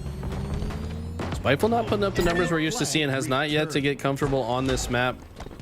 Probably only the first or second time he set foot on it, so understandably there. But I feel like if he can come online to the play at the level we're used to seeing him, they could absolutely run away with this. They're still already 2-0 in the lead. Complexity have to get on the board very soon if they're going to have a chance to win this. But as I say that, 3 go dead. Flag's getting returned. Despiteful already eyeing his next flag grab. Oh, breaking shot despite the damage boost goes down to Bid Teaches. Bid Teaches did have the high ground though, as that will just about do it. A 3-0 lead here. We played a 5, but with less than 2 minutes or so to go, Complexity gonna have to score back to back to back just to tie it all within. Granted, you can score quickly within 15 seconds we've seen, so they're still in it, but boy, is it about at a 90 percentile chance that Eclipse win this one. But just I say that, okay, Complexity get back on the board. They score within that 15-second threshold we talked about, so they're not done just yet. Very impressive. I feel like the hot rod mechanic almost baits players into going onto it more than they should. In that previous play, we saw Ashes almost feel obligated. He's like, it's right there, I can do double the damage. But had he just stayed where he was, I think he was more likely to get that kill. So these players need to start figuring out when it's the right time to jump out there and expose themselves. Complexity back against the wall, minute 20 left. We've seen how fast these flag runs can get home, so they're definitely not out of it yet, but they need to get some slays and get this flag on the move. Like moth to a light, you might just get burned if you get too close. So as alluring as that glow of orange is, it's not always the best decision to make, as we have 1 minute left in this match. 1-3 deficit for Complexity as they could tie it, but it would again take 2 of those 15-second runs here. Every single death feeling like an elimination, as Kruvu just looking to play keep away with that flag, give Complexity anything else to think about other than scoring to make it 2-3. It's always smart to try to pull the other team's flag in situations like this. Force them to not only run your flag, but also return their own. But look at this, Ryan was kind of doing it. So close to capping that, but Looney, the clutch double kill to shut it down. Kruvu should be able to get over here to return this. He's going to want to pull this out just to make it that much more difficult. As long as this flag never gets returned, Eclipse win the game by default. 4 dead for Complexity. That's going to do it, Hunter.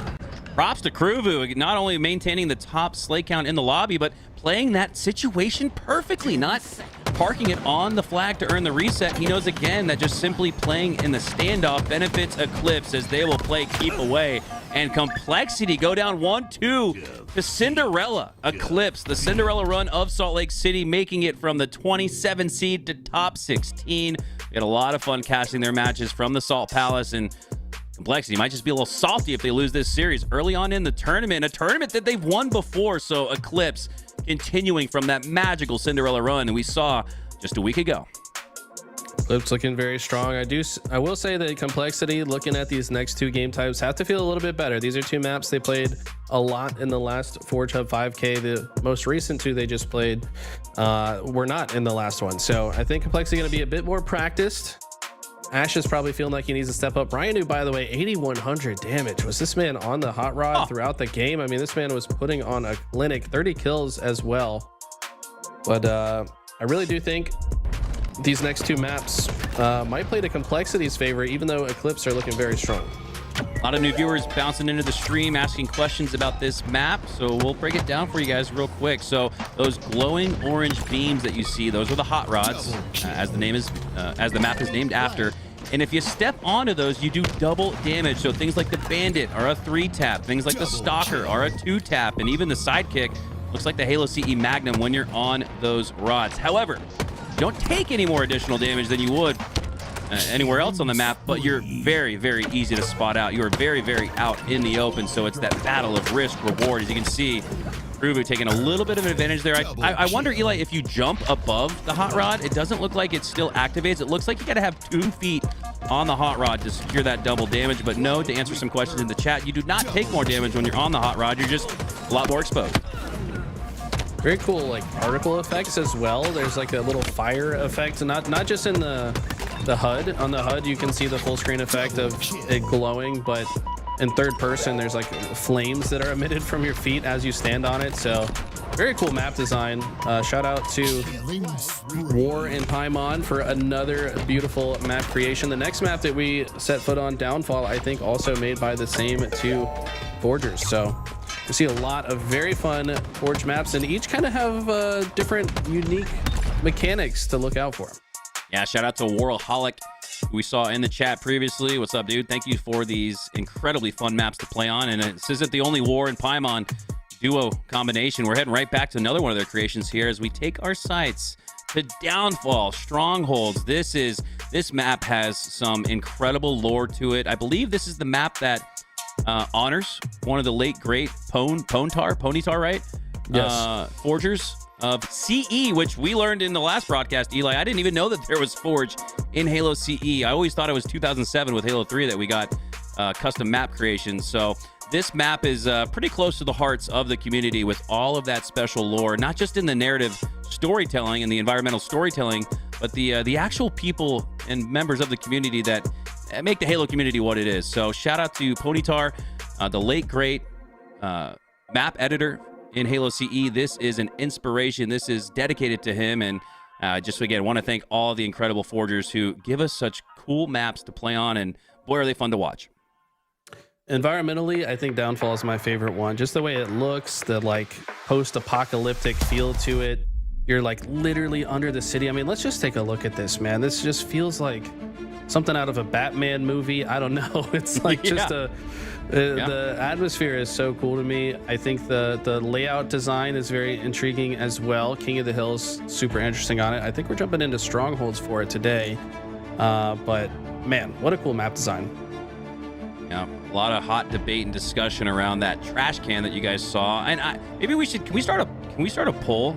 This would be diabolical if Tools were to start this poll, because I want to ask you guys, is the trash can, is that Active's corner or Tools' corner? We had a pretty hot debate on the last broadcast around who takes claim. Eli's got the ledge, Tools or Timmy have got the trash can. So I want to know whose corner is it? Who's going to lay claim to that spot on the map? You guys will see it eventually in these third-person shots, but my God, glorious. It's like you said, like a Doom, like a Batman, Gotham City, Teenage Mutant Ninja Turtles. I mean, it feels like all the nostalgia, all of our favorite IPs of the 90s are alive and well in this map. And just look at the rain dripping down the waterfall. You've got the interactive elements with the lifts.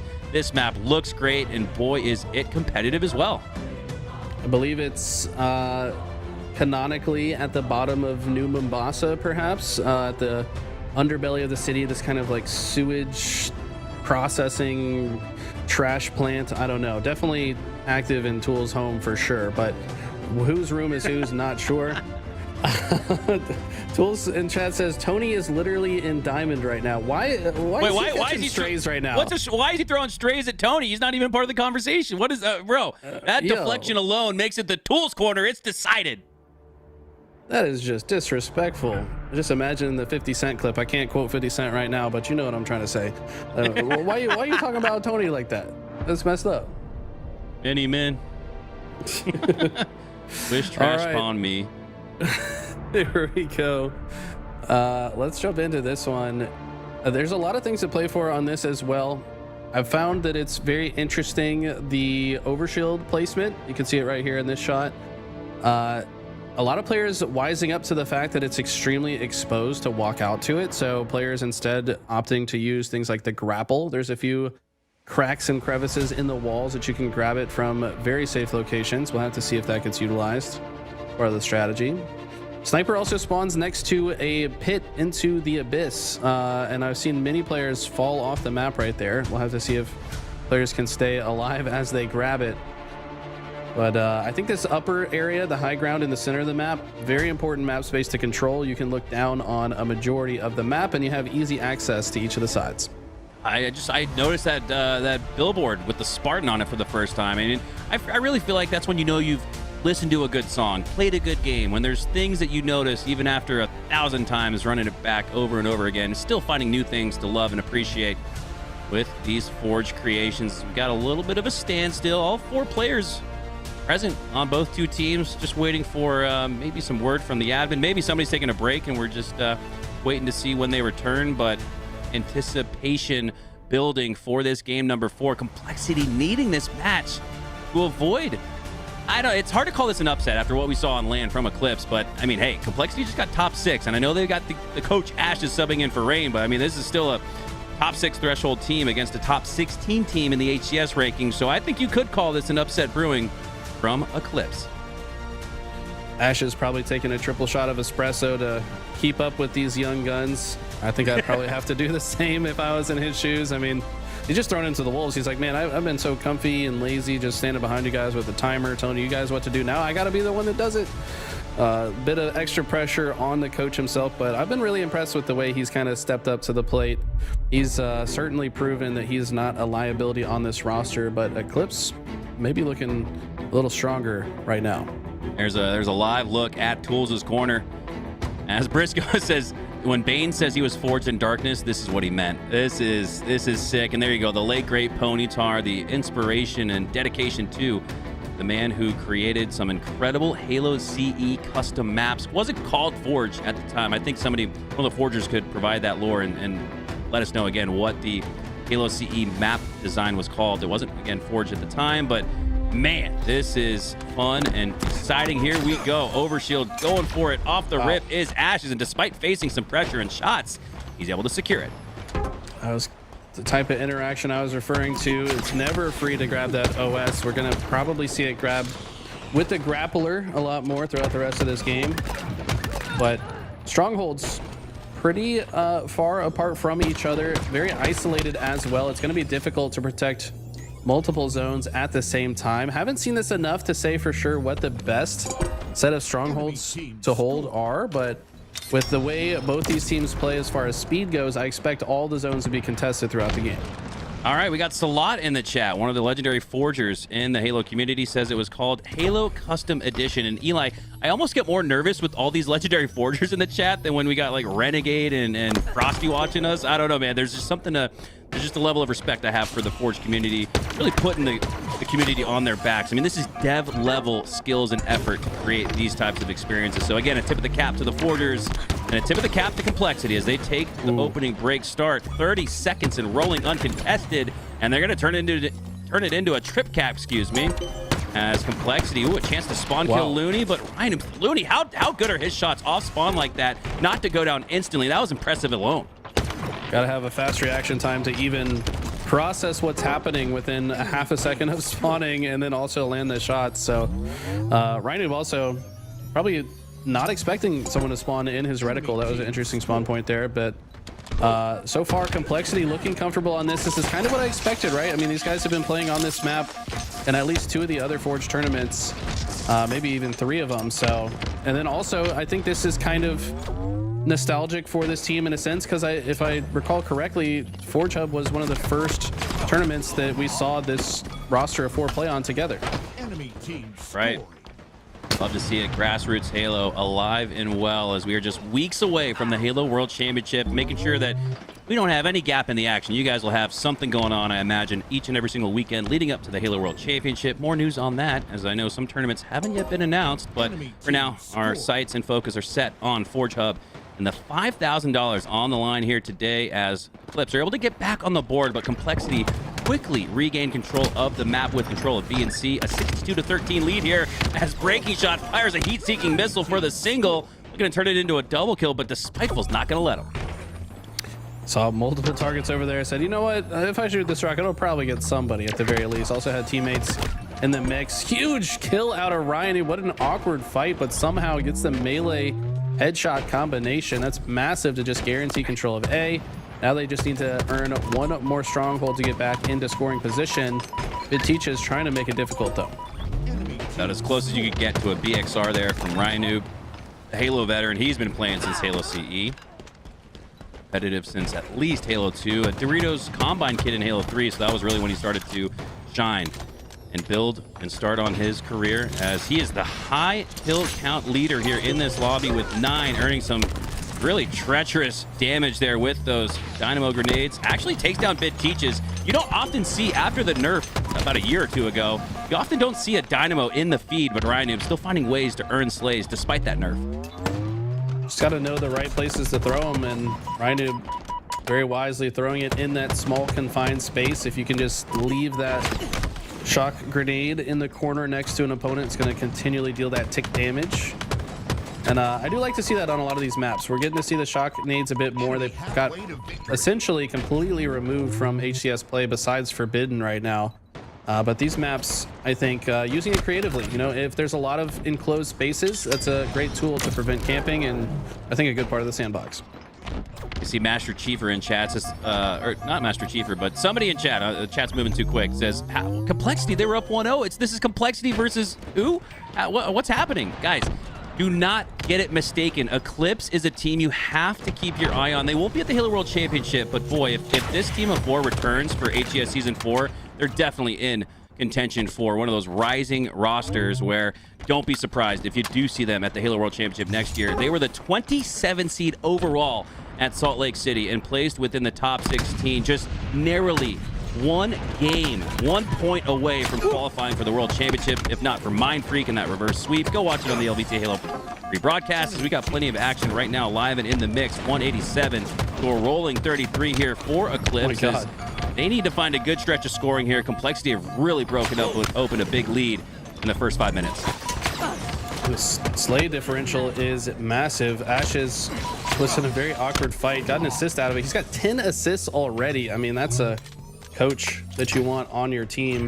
Just making the game more easy for his teammates to play, just as he does as the coach. And Ryan looking right at home on this map, 17-5. Very impressive display so far. Oh, good priority of opponents there, but not enough for Breaking Shot to earn what could have been a triple, if not an overkill. Ashes, though, cleaning up on some of that damage, cleaning up on the C capture point, and Complexity continue to roll with the scoring, approaching the 200s with a big double, if not triple up lead in the next few seconds. Wheelbay in chat says the detail on this map is insane. I know, right? It's insane. It's like every single corner of this map was shown some love by the Forgers. I love to see it. This had to have taken hundreds upon hundreds of hours to create. So shout out to all the Forgers.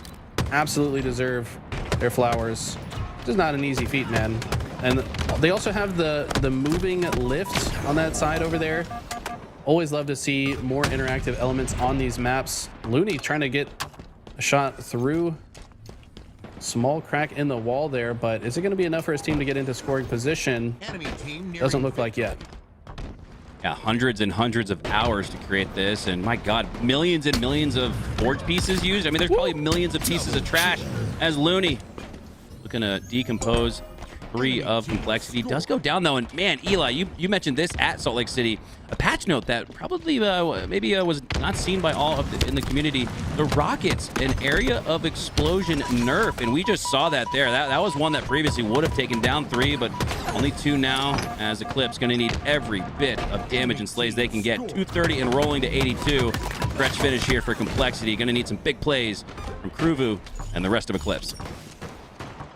This looks like Complexity are running away with it. Ash is doing his best to protect B, but he gets cut down. At the same time, though, A is being flipped. So Complexity just have so much map control that even when they lose a stronghold, they're able to take a different one right under Eclipse's nose, and that's why they've built such a huge lead. They only need 7 more points to finish it, and they might just do it with that 3 dead. Looks like we're going to a game 5, Hunter. All right, here we go. Game number 5. Eclipse winning 2 in a row. Complexity scrappily getting us to the conclusion of this series. It's going to all come down to this. Game 5 of 5. Complexity, a Cinderella in their own right versus the Cinderella story of Salt Lake City, as this series has delivered everything and then some. We expected it to be close, and we get everything we could have asked for here with a Game 5. We're heading to France, where we got legend baking bread. You can actually quite literally see a building where bread is being baked. We're heading to France. Guillotine, Game 5 Slayer. Here we go. It's going to be an interesting one. Curious to see how these teams play. I mean, in most Game 5 tournament scenarios, we do see the action slow down. With the layout of this map, I could see it slow down, but what's really cool about this map is the spawn timers of the weapons. So the Overshield, Sniper, and Heatwave all spawn at the same time on 3 different parts of the map. So it's going to kind of force some action around that. You cannot just sit still and hold a corner of the city, for example. You're going to have to go contest that Overshield or risk getting run over by the opposition. So I do expect it to slow down in some degree, but every 2 minutes when those items spawn, we're going to see a lot of more fast-paced action. Love to see it. You got the church, you got, again, the bakery, you got the guillotine in the middle of the map. That's where the Overshield's going to spawn. That's going to be high priority. And then the periphery of this map, the outskirts, really offers not only a lot of high ground, but some angles to look into the middle of the map as well. There are so many different ways to play Guillotine. So we're going to see all of that on display here. And the strategy going to come out on top. And I guess not only would you give the seeding edge to Complexity, but I'd give that edge to them too with their coach on the sticks here in Ashes. And he's really having to do it all. Just because he's on the sticks this weekend doesn't mean he's not still coaching up this Complexity roster. So I'm not sure who the coach is for Eclipse, but man, there's none better in Halo or FPS history than Ashes. So you have to give that advantage to them in game number 5. But as we know in Halo, anything goes, anything can happen. These guys have done it very well on this map in the past. We do have a sniper rifle on this map. So we see, I love this B-roll, by the way. Frozen Spartans as we move across. The sniper on this map only spawns with 4 rounds, so we might not see it take full control. There's also a heat wave, but in the last tournament we saw that was still being GA'd by a majority of the higher level teams, so we may not see the heat wave get used. Overshield spawns in the center here at the guillotine area. And if you look off in the distance, you'll see the Eiffel Tower itself, as we are just outside of Paris apparently for this location. There it is. Watch your head, protect your neck. As we descend to France, you can see the flags across the walls. And yeah, best B-roll. I feel like these are still shots, but I feel like I'm in the action. As here we go. We are live. Game number 5. Early in the tournament, a consequential battle between Complexity and Eclipse. Looks like they already know the route to jump to top center to contest this Overshield. Looney, unsurprisingly, the designated sniper, and you see why as he takes Ash's face off. He's going to move forward and grab this OS as well.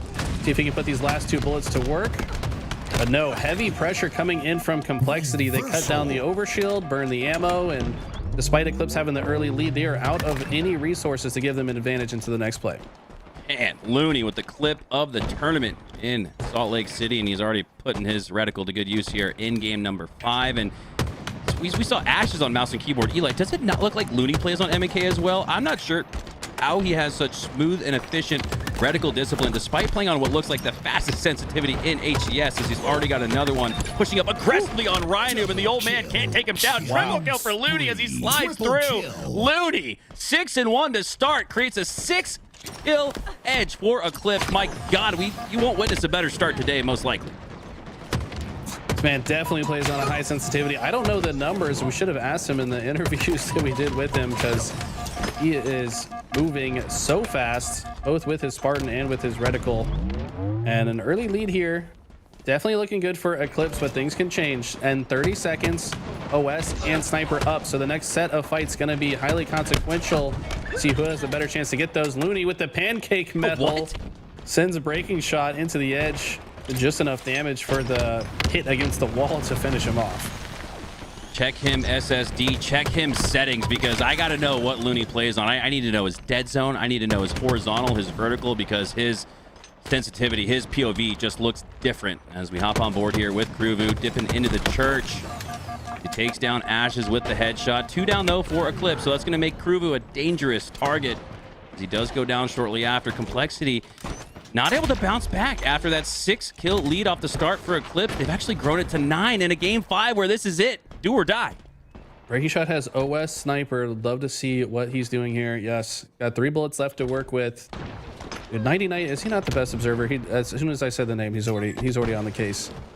And look at this. He has a target in his line of sight, but great play out of Bid Teaches to completely nullify Breaking Shot, who was starting to look like he could pop off as the Juggernaut, but now he is whittled down to nothing, and Eclipse can push freely. Oh, wow. That frag grenade goes off of that little lip in the geometry. 22-12, though, as Eclipse are in a similar situation that they were in game 2, Eli. Remember, where they got out to a 10-kill lead and traded their way to victory. Complexity did bounce back with the commando-led killing frenzy from Breaking Shot, but it's sitting at 2-2 and 8. They're going to need him to go on a running riot if they want to get back in this one. Wow, look at the push from Eclipse. They push both left and right, but Ryan managing the situation very well. Takes down targets on both sides of them. The pinch is no longer effective. And Eclipse tried to press their advantage state. That's kind of their MO. But Complexity's defensive effort, too strong. The teamwork, very impressive there, mitigating any potential downside to that situation.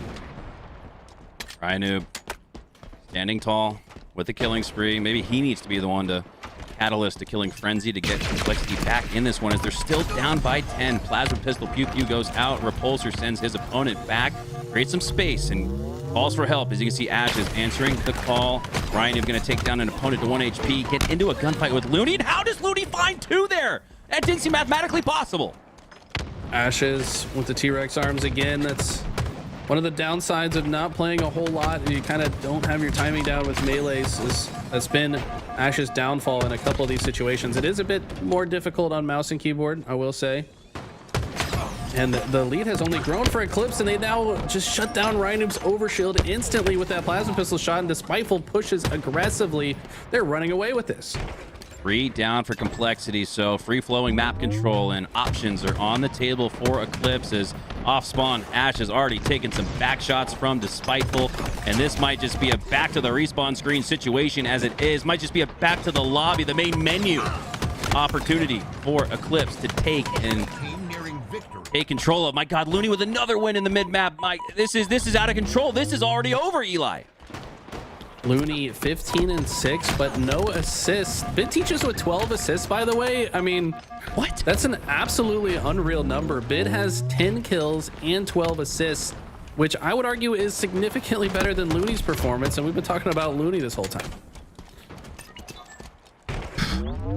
I am... dude. Oh, they ran into a buzzsaw with Mind Freak Clint on mouse and keyboard, 2 out of 4 on MNK, and reverse sweeping their way. But the more and more I see of Eclipse, granted, yeah, sure, this is a 4-chub tourney, but this is a team that you're going to have to respect and keep an eye on, not only the rest of the day, but the rest of the way in Halo Infinite Season 4. I can't tell you about a team I'm more excited to watch than Eclipse because of players like Bid Teaches, Looney, Despiteful, and Sylvanic, who finally found his right fit with this team of 4. Not playing here today. We got Kruvu subbing in, but hey, Kruvu not looking like a substitute. He's looking like a starter. 15-7. He's got the 2.0 KD, and quickly almost in spectacular fashion, Eclipse take the series upset over Complexity and will move on to the next round in winners. Wow. So impressive. Our Eclipse, they're showing why they are here today, why they made their way into pools at Salt Lake City, and why they're making it further in this winners bracket. Complexity, who has previously found themselves in the grand finals of these Forge Hub tournaments, now finding themselves in the lower bracket. They got to figure out how to make their way out. Ashes looking good, but he needs to step it up just a little bit for this team to play on their level. Breaking shot with the lowest damage in the lobby. That's not at all something we're used to seeing, but Eclipse just able to shut him down in so many situations. Well, Eli, not only do we love the HCS, we love Forge Hub as well. And HCS, not the only place you can find the competitive spirit alive and well in grassroots Halo. Forge Hub has actually hosted several level design contests over the years and have awarded over $60,000 cash money to the top forgers in Halo Infinite. Most recent contest, titled Contagion, was one where forgers were given 4 months to create infection-themed maps in an effort to help boost the content found in matchmaking and to showcase the epic creative talents of the community. These maps are amazing. I mean, I love all of the different maps that we have seen across the board here. The top 4 to 5 maps from the Stockpile contest will make up the map pool. Oh, sorry, hold on. Let me get to the right section here. So the judges have just finished voting yesterday, and we'll be pleased to announce the winners of the contest during the tournament today. So stay tuned for all of the upcoming announcements during the show. We'll start by announcing the 10th place winner and work our way up the top, where we'll announce the top 3 winning maps during the grand finals. We have already announced one of the winners, and we're going to announce the rest throughout the day. Well, we know from the chat's reaction to Stockpile, you guys love seeds, and Forge Hub going to honor that by hosting another contest, this time $20,000 in prizing. And if you combine that with the $60K that's already been awarded, $80,000. I mean, that's practically like an HES tournament in winnings to the Forgers, and I love to see that. Definitely feel like they should be awarded for their efforts and skill and talents they submit to the community. Speaking of submissions, submissions for the Stockpile Forge contest end next month, so you still got time. October 18th is the cutoff time, so make sure to get those finished up soon. And I'm also pleased to announce that once the Stockpile contest is finished, we're not done just yet. Forge Hub going to be hosting another dedicated tournament. Once a month, you can look forward to these on LVT Halo with more cash prizing. And then this will give all of our winners a platform and a stage to celebrate their creations for all of the community to see. Love to see that, Eli. It's amazing, man. I mean, these maps are so incredible. There's so much effort put into them. The top 4 to 5 maps from the Stockpile contest will make up the map pool in that next contest. Once the winners of this contest are announced, there'll be more information in the future for all your forging needs. And to participate in cool contests like the one we just mentioned, you can head on over to Forge Hub and search their events page, which we will link in our chat. All right, we've seen our 10th place finishers, Cookie Wookiees. It's now time to celebrate our 9th place competitor and $500 richer, Copperhead, created by Timmy Forges, one of our favorites in the chat and in the community, combined with Del Soto, I believe, on the art. Congrats to both of these two. This map is based on a copper mine, so we saw the coal mines earlier. Mines, a great theme to utilize, it seems like, in the Forge Hub community. And this offers a mix of close combat action and long hallways to get into those mid to long range gunfights, a well-crafted industrial environment to fight the corrupted Spartans. So I'm curious again to the narrative storytelling of well, why are these Spartans corrupted? Maybe Timmy can hop into chat and let us know. Yeah, not sure if Timmy is around today. Timmy, an awesome forger in the community. I also got a chance to test this map with Timmy on my stream. We played some Snipe FFAs on it, so it is designed for infection, but tell you what, Snipe FFA is very fun on it as well. Hit a couple Killtrocities, Kilimanjaros. There's a lot of space to work with. We had an overstacked lobby, so like any map that you can have Snipe FFA but have like isolated 1v1 situations down the long hallways, super fun for Snipe FFA. Highly recommend that in your next custom experience. All right. After a couple rounds of incredible action in your Forge Hub 5K, we're going to take a quick break after Eclipse upset Complexity in a thrilling series. A Game 5 stinker, though, as Eclipse just ran away with it. We will not be running away from you guys, though. Here's a look at the bracket. We're going to take a quick break. Pure versus Eclipse up next in the winner's semi. Still waiting to see who takes on Tenrai in the Metaverse versus Gravity GG series, but don't go anywhere, guys. We got more Forge Hub action after this break.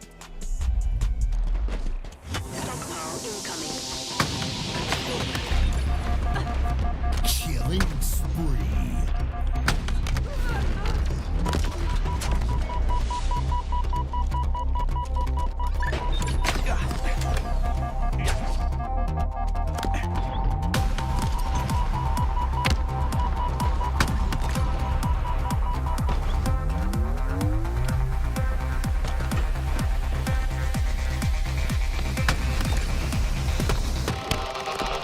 Killing spree.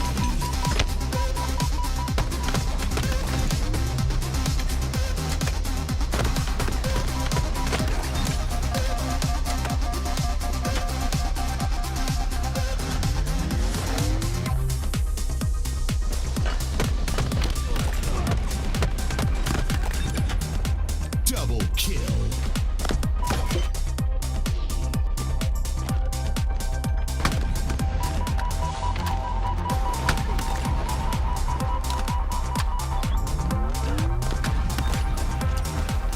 Double kill. Triple kill. Overkill.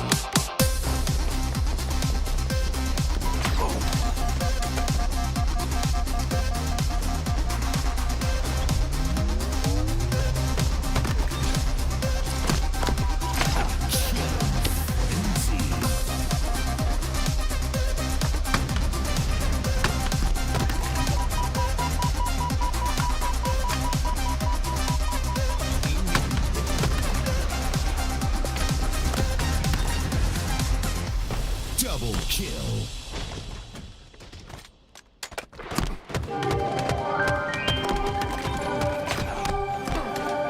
Killing spree.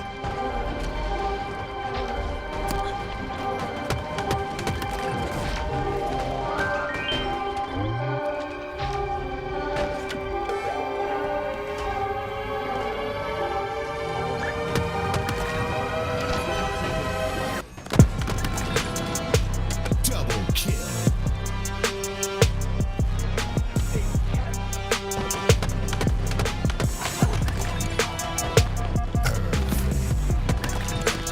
Double kill.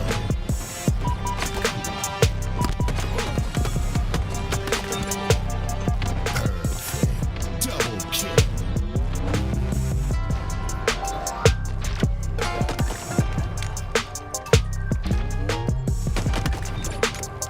Double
kill.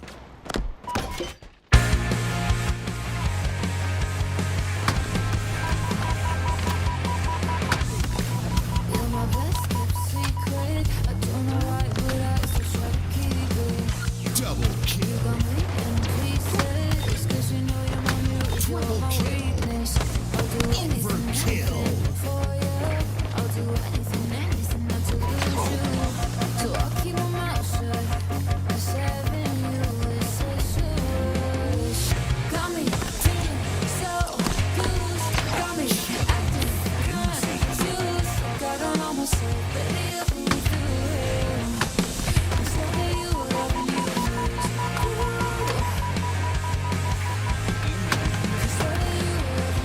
lose. Living in back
Hello, everyone, and welcome back to the Forge Hub 5K. We've seen a great day of competitive Halo action here on these custom-made Forge maps. Mikowski on the mic, joined alongside me is my duo, Eli the Ninja. And before we get into this Pure versus Eclipse winter semifinals, we got to announce the 8th place finisher, Homestead, built by Bullet to the Head 9 and Lahant, who we've seen on multiple occasions throughout the day. Same forgers that made Anthracite and Guillotine.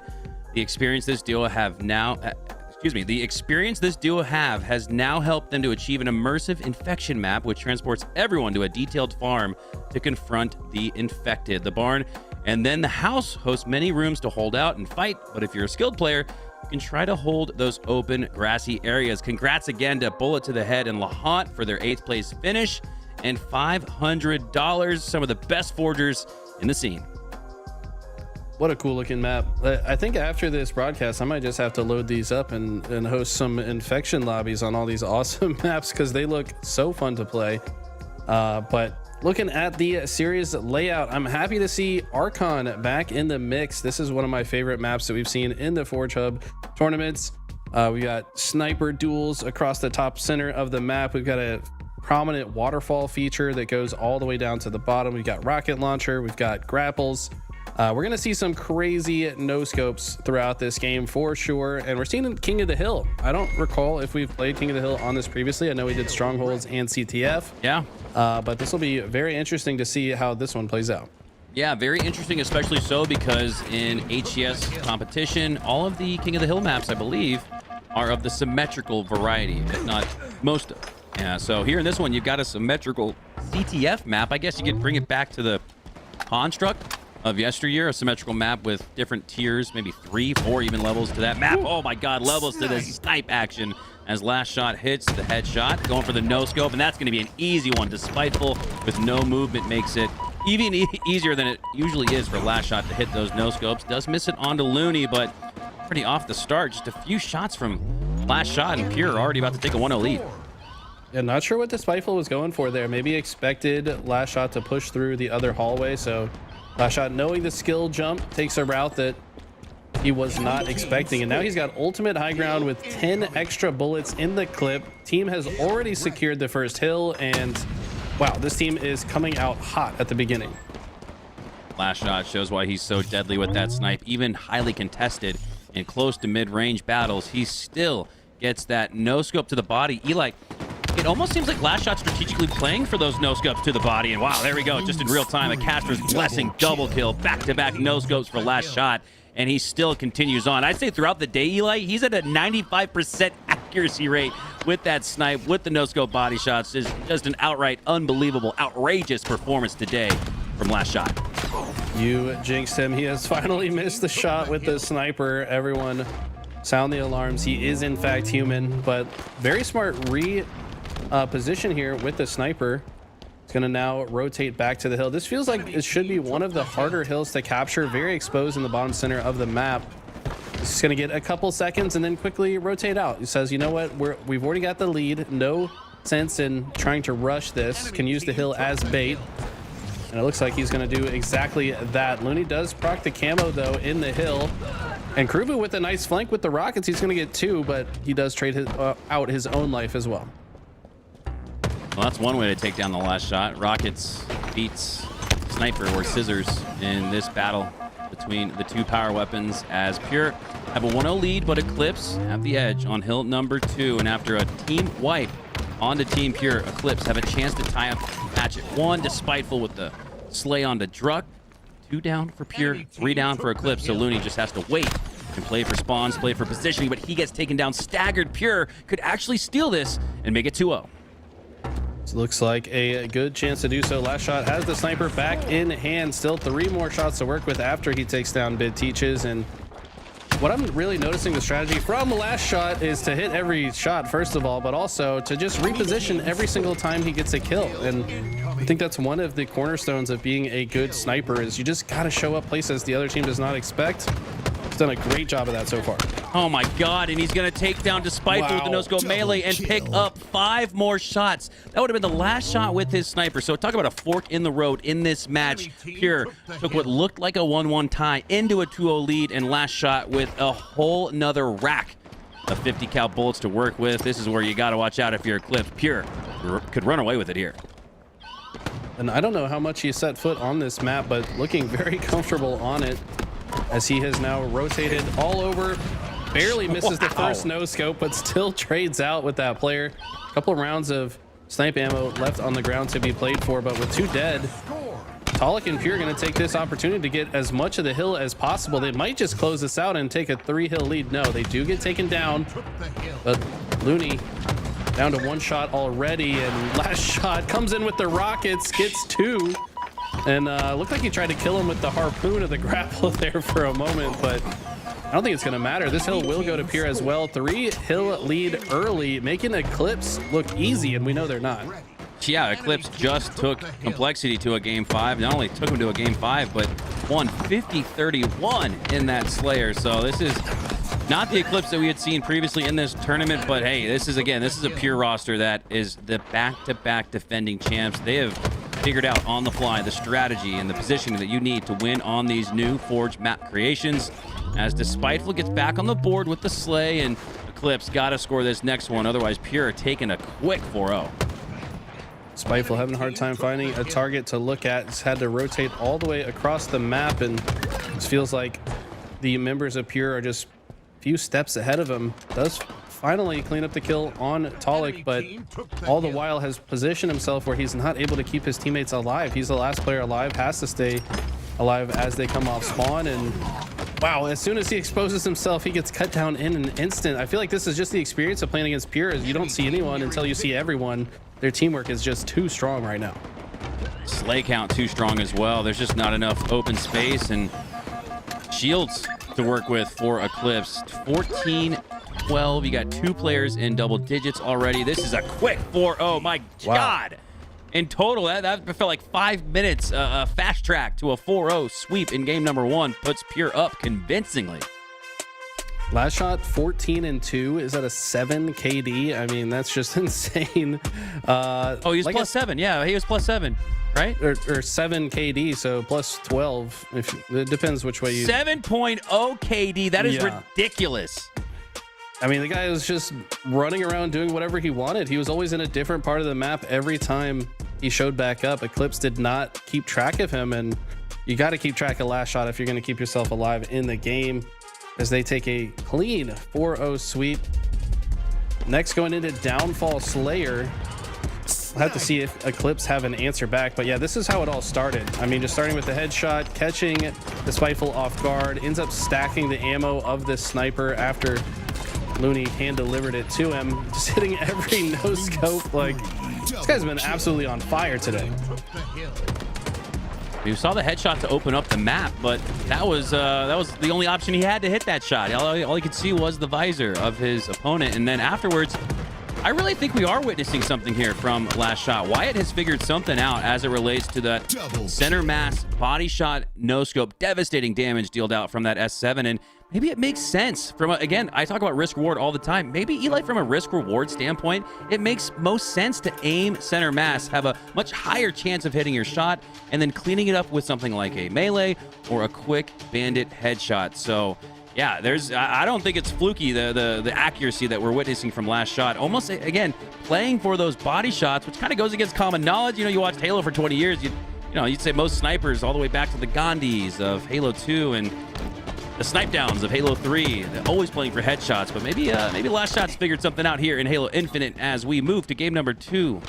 Slayer as Pure take an early lead off the start. Double kill. Last shot just appearing out of thin air and showing that he might just be a generational talent. This guy has some of the highest accuracy of anyone in the HCS across the board. Often tops the damage charts as far as damage dealt and as the least damage taken in a lot of situations. I feel like he's just getting better. I mean, he's gotten more experience now against the top teams, and as time goes on, he's gonna slowly make his way up the lift, but unfortunately a little bit too slowly in this case. And yeah, that elevator needed to move a little bit faster for him to have an impact on that play. I don't know. It's kind of perfect. Like, can Louis V Titan on his Stream Deck soundboard? You know, he's cueing the medals, the Jeff Steitzer announcements every time we see something. Can we get like a a button for elevator music to play during these 4-chub tourneys? Because I would love to just air out, no commentary, just play the elevator music as we wait for those players to load up the lifts. Reminds me of Ivory Tower from Halo 2. Fun times throughout the 2 decades of Halo history, 2 decades plus. As Looney, a plus situation here for Eclipse, as they have the lead after a good start from Pure, up 4-1 to start, but now it's Eclipse up 5, now 4. Last shot's ride up the elevator a lot longer than his ride up the food chain in the HCS leaderboard. He's not used to it taking that long, so unable to get much out of that. It's very close early, like you said. Only just a 2-kill lead here. Talik with the Stalker rifle. We know how dangerous he can be with it. Barely doesn't land the 3-shot kill, and Looney's gonna scurry away, reposition. But look at the troops coming in from Pure, grappling and jumping towards the members of Eclipse. The call has been made that damage is on the map. And anytime damage is on the map, these guys will swarm you and force you to run away. Eclipse have done a good job to keep alive as long as they did, but the damage has been done. The items are in the suits of Pure, and they're going to continue to roll. The Hounds have been let off the leash, and now they're hunting. Last shot with that overshield, a little bit extra shield to work with. Perfect play with that repulsor to access a spot on the map. Otherwise, a little bit more difficult to reach. Gonna have to have perfect timing with the jump and a clamber combined, but with that repulsor, he quickly gets into some gunfights. Oh, but some defensive grenades from Looney takes him down quickly. 14 all, we're tied. Okay. Druck at the rocket, just one rocket left. Getting some callouts from his teammates. I'm really curious. I wish we had the listen-ins available because I don't know how these guys are going to be communicating on some of these maps. Maybe just using the ping function a bit better or a bit more frequently than they do on other maps. Yeah, outside getting pinged there. He gets taken down. Pure have just a 1-kill lead. It looked like they had the chance to really start to run away with it, but some great defensive posturing from Eclipse kept this close. As I say that, though, it's 4 dead without losing a single member. Maybe I cast or cursed Eclipse just a little bit, and this is where we see Pure start to take over the game. Eclipse do go down by 6, but this was their recipe for success in the previous series against Complexity, going 2-0 in that best of 5. They won both of the Slayers convincingly slow, creating 10+ kill leads in both games 2 and 5. So we expect Eclipse to bounce back a little bit here, but now they're the ones staring at a double-digit deficit as Druck continues to land shots with that snipe. He's on a killing spree. He's got 1 shot left to work with, and knowing Druck, he might just utilize it to perfection. They have all of a sudden gone to an 12-kill lead when it was just a 1-kill lead. I think they've gotten, it was 18-17, was it not? Is this 11 in a row before finally Talik is the first one to fall in the longest sequence? And now finally Eclipse answering with a couple slays, but that was such an impressive run out of Pure. Yeah, that's wild to win 2.5 possessions, 2.5 flawless team wipes where you, it's only pluses added to your scoreboard, no minuses, as Pure hold on to that 3 team wipe edge and into the 30s. They're now in a situation like Eclipse was in the previous series against Complexity, where trades are the name of the game. 34-21 now, as we go down on each side, and again, those trades are only going to benefit this roster for Pure. Okay, good shots out of Looney, but he gets shut down. They've got to start getting mini slays in a row while also staying alive if they're going to come back into this. It's now still a 12-kill deficit and just 15 to go for Pure. Pruvu does not wait long enough to get his shields back before re-exposing himself. Pure going to take advantage of that, and this has gone from bad to worse. Pure are on fire right now. Cherished on a 1v1 with the Spiteful. The Spiteful a little weak, so Cherished a little bit of a shield advantage as he takes advantage of it. Last shot goes down. Now Cherished down to 1 HP. Such a difficult slay. Oh, all the attention on last shot, and Cherished. Talik takes advantage of it with a flank double kill, and Pure are rolling towards a potential stake-tacular here in game 2. At this point, Eclipse really just got to keep it from being embarrassing, I guess. They don't want to get staked here, have some type of win to bring into the next game of the series. But if Pure keep playing like this, they're going to be on a fast track to the grand finals. Keep in mind, this is the team that has won the last 2 4-chub tournaments in a row. Certainly the team to beat here, and we're starting to see why. Shields beeping often throughout this match for Despiteful. Again, goes down to 1 shot. pesky with the plays and so good with the bait and switch. Anytime you see a player for Eclipse focused on one of the 4 members for Pure, the other 3 seem to pounce on that opportunity to strike, with the advantage of not having the opponent they're shooting at looking even in their direction. 48-30 now as Pure are in the driver's seat. One more slay needed to secure that steak-tacular, and we are eating steak early, Eli. 1:40 Central Standard Time here in Texas, and we already got some steak on the table. That was insane. I mean, Pure just looked so dominant, so much aggression, so many ways to enter each of these rooms, and it felt like if any member of Eclipse was caught alone in one of these rooms, just multiple members of Pure pushing in from different doorways at the same time, just flowing around one each other so perfectly. In both the first 2 games, to be honest, can they do the same in Nemesis and make this one a fast one? We'll have to see. And what's really impressive about this stat page is the damage differential between the 2 teams is not that much, but somehow Pure win by 20 kills. That just shows the level of teamwork and keeping each other alive. The survivability was just significantly greater on the side of Pure than it was for Eclipse. If you guys are just tuning in, we got a match. 2 teams from HCS Salt Lake City that had top 12 and top 16 finishes. Eclipse, though, playing with a substitute in Kruvu, but again, he hasn't looked like a substitute. He's a great player in his own right. Sylvanik not competing here today. Not sure what he's up to, but we wish him well. Wish him the best. Looking forward to see him compete again. Another one of the HCS's young up-and-coming superstars potentially, and I don't use that lightly.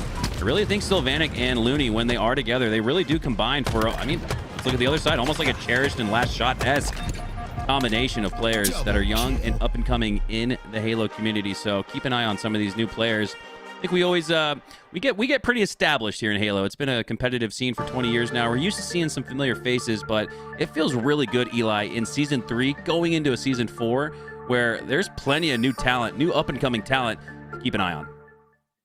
So much budding talent in the HCS. So many of them on your screen here, but one is just a few levels ahead as we've got we found the elevator music. Here we go.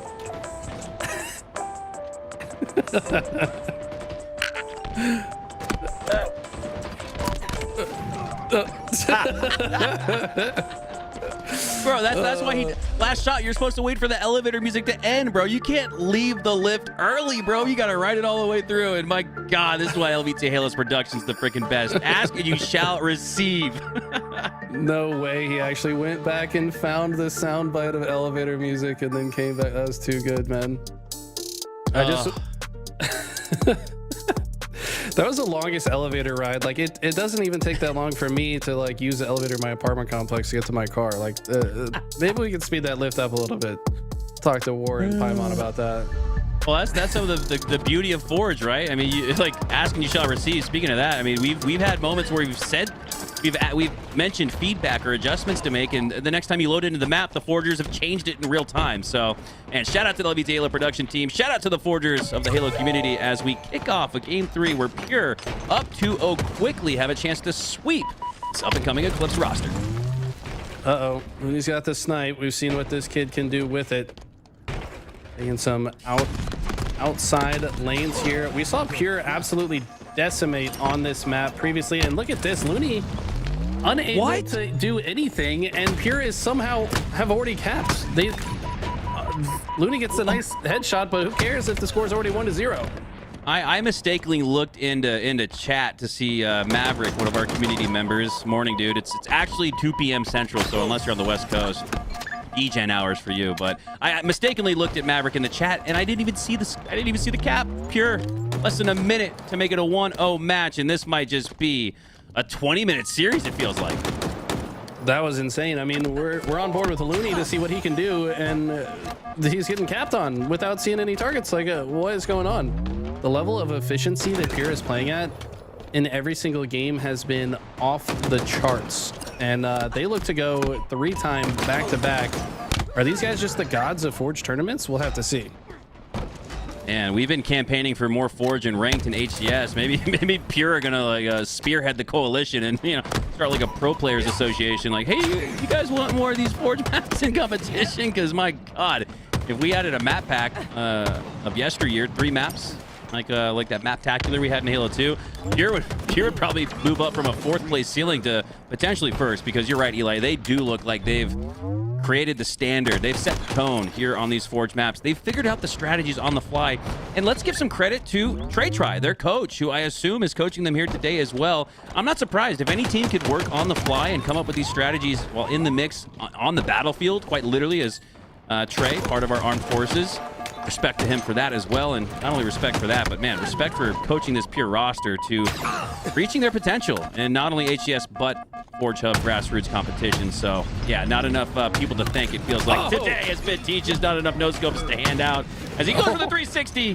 Doesn't land it onto Druck, but an impressive effort nonetheless.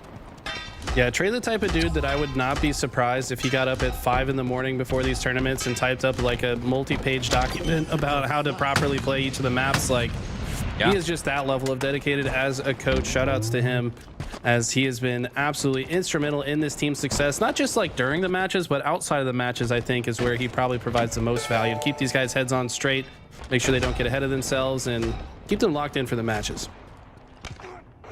Love it, love it. So many people behind the scenes, behind the team of 4 coming together to create these incredible... I can't even finish my monologue. It's over. 3-0 series sweep, 3-0 game 3 sweep. Eclipse, like a mop wiping the floor with their dead bodies, was pure. That was absolute decimation. That was insane. I mean, these guys are literally speed running the bracket to get back to the grand finals. They said, can we just like start in the grand finals? What's the point of us even playing these? Like, you guys know we're gonna be there. Just place us in that part of the bracket, give everybody else the L, and we'll win this later. These guys are insane. Wow. Yeah, Druck DGAF, that's right. Druck, just the way he moves around on the map, just looks like he has no care in the world. Feels like he's fearless, and he is. My God, has it been great to have Druck back in Season 3. Normally, we'd only see him in these online tournaments, but now we get to see him on land, on air, on sea. I'll take Druck anywhere. Yeah, Druck's just been that dude, man. Even in tournaments, like, he wasn't able to make it to a couple of lands, but even through that entire saga, he was still an absolute monster in the online tournaments, right? Like, he's still qualifying to make it to every land. Whether or not he could actually get there was another story, but right. I mean, he's just been, if you're gonna win a tournament, I think you got to go through Druck, and he's not gonna make it easy on you. All right, guys, we have more winners to announce. Like we said previously, Forge Hub has hosted several level design contests over the years and have awarded $60,000 to the Forge community. Love to see that. In the most recent competition, they hosted an event called Contagion, where Forgers given 4 months to create infection-themed maps in an effort to help boost the content found in matchmaking and to showcase the creative talents of our community. And we have our 7th place winner. It's Spillway, created by Oxy Clutch. Congratulations to you. $500 richer as well. Love to see it. This is another one of our phenomenal forgers from the community, and another $500 to these incredibly talented ladies and gents. Yeah, if you're going to play this one, players would need to stay together in order to survive, because the big scale of the map gives free roam to the infected. So a bit larger scale infection map, and beautifully designed as well. The natural lighting of the map really highlights the detail of the industrial vibe to it. All right, guys, we have enjoyed our time on the broadcast with you today. Man, Eli, coming off what was my favorite event in 20 years of competitive Halo. We got to cast the best matches, it felt like. We had an open bracket LVT main stage. Shout out to SSG and HCS for creating that. The free-for-all finals, always a blast to cast with you. And so are tournaments like this here today in the Forge Hub competition. We're going to make way for a talent change. We got active and tools on the other side of this. But before we go, Eli, any final thoughts? Not much. I mean, honestly, I'm so happy to see the Forge community finally really getting the flowers they deserve. Shout out to Forge Hub for putting on events like this, and also giving out money to these guys that put hours and hours into these beautiful works of art. I'm probably going to jump on Halo and play some of these tonight. So if you guys want to play some customs, hit me up. I'm down to play some Infection. All right, guys, socials are below our names on the screen. Drop us a follow if you guys enjoyed the show thus far, but it's about to get even better, because we got active and tools on the other side of this break. Don't go anywhere. We'll be right back with more.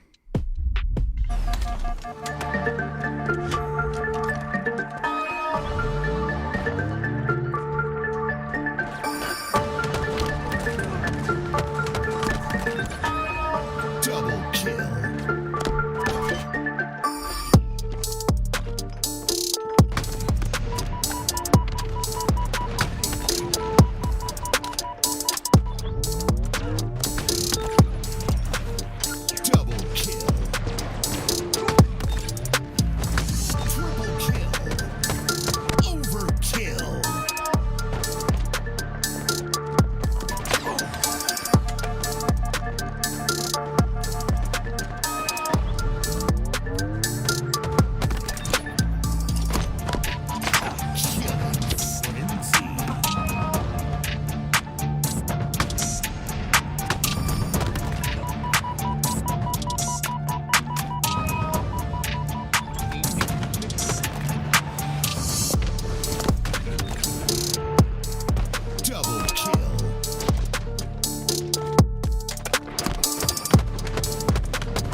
Killing spree. Triple kill.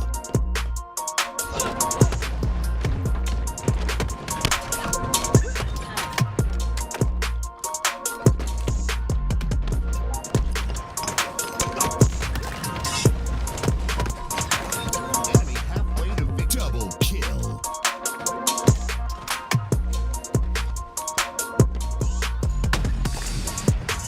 Snipe.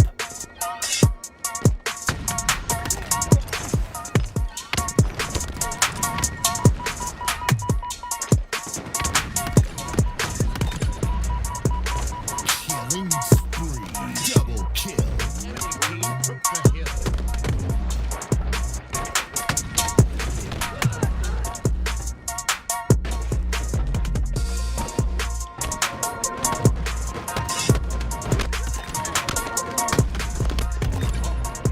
Double kill.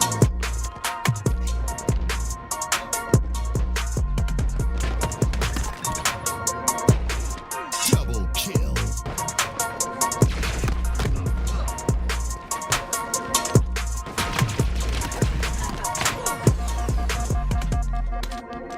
Enemy halfway to victory.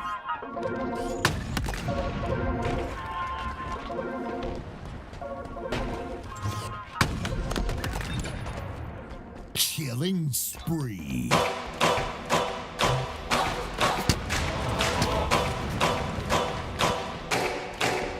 This is my time. I'm on the rise. Can't hold me down, I'm too fly. This is my time. Double kill. Ready to shine, brighter than all of the lights. 'Cause when it's game time, seconds away and the game's on the line. There ain't no doubt in my mind. Beating the buzzer like, this is my time. This is my moment. You better bet that I'm on it. Ready and set, I'ma own it. Blast it to 10, then keep going. There ain't no coasting. I never settle, don't play. Putting the kettle to flame. I go 100 all day. Foot on the pedal, no brakes. 10, 9, paid on my dues, waited in line. 8, 7. Now it's about time that I take mine. 6, 5. King of the jungle, heart of a lion. 4, 3, 2, 1. Watch out, here I come. This is my time. I'm on the rise. Can't hold me down, I'm too fly. This is my time. Ready to shine, brighter than all of the lights. 'Cause when it's game time, seconds away and the game's on the line. There ain't no doubt in my mind. Beating the buzzer like, this is my time. This is my time. Double This is my shot clock goes tick-tock. Haters wish that I slip. No, I don't miss. MJ all hits. Watch me pop off, I'm the king now. Moonwalk to the ring now. Keep on wondering how. Let that choir sing now. 10, 9, paid on my dues, waited in line. 8, 7. kill. Now it's about time that I take mine. 6, 5. King of the jungle, heart of a lion. 4, 3, 2, 1. Watch out, here I come. This is my time. I'm on the rise. Can't hold me down, I'm too fly. This is my shine. Ready to shine, brighter than all of the lights. 'Cause when it's game time, seconds away and the game's on the line. There ain't no doubt in my mind. Beating the buzzer like, this is my time. This is my time. Double kill. This is my time.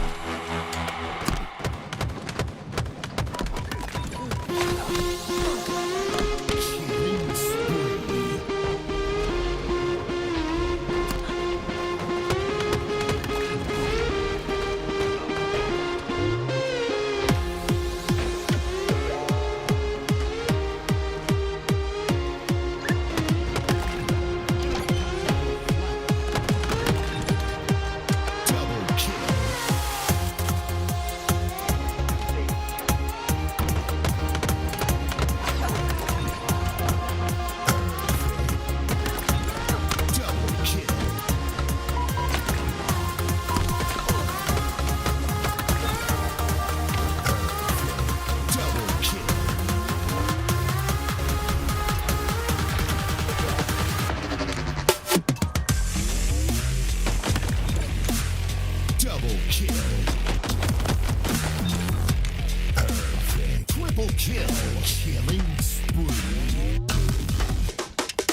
Hello and welcome back to the $5,000 Forge Hub tournament.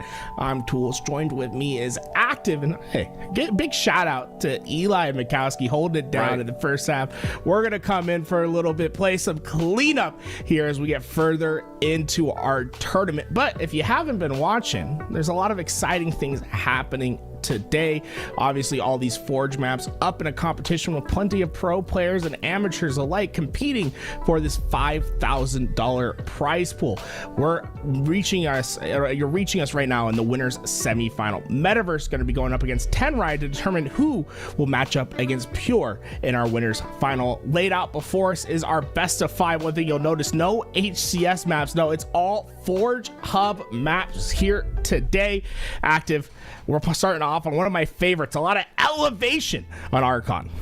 Oh man, there's just some cool maps here, and I always have to give props to the forgers that put their time in, and I do it every single time we have one of these Forge Hub events, just because I have so much respect for these players. And of course, Archon, like you said, one of my favorites as well. I'm excited to see Hot Rod too if we get through it in this series, because it's the first time we're going to see it today on Stockpile.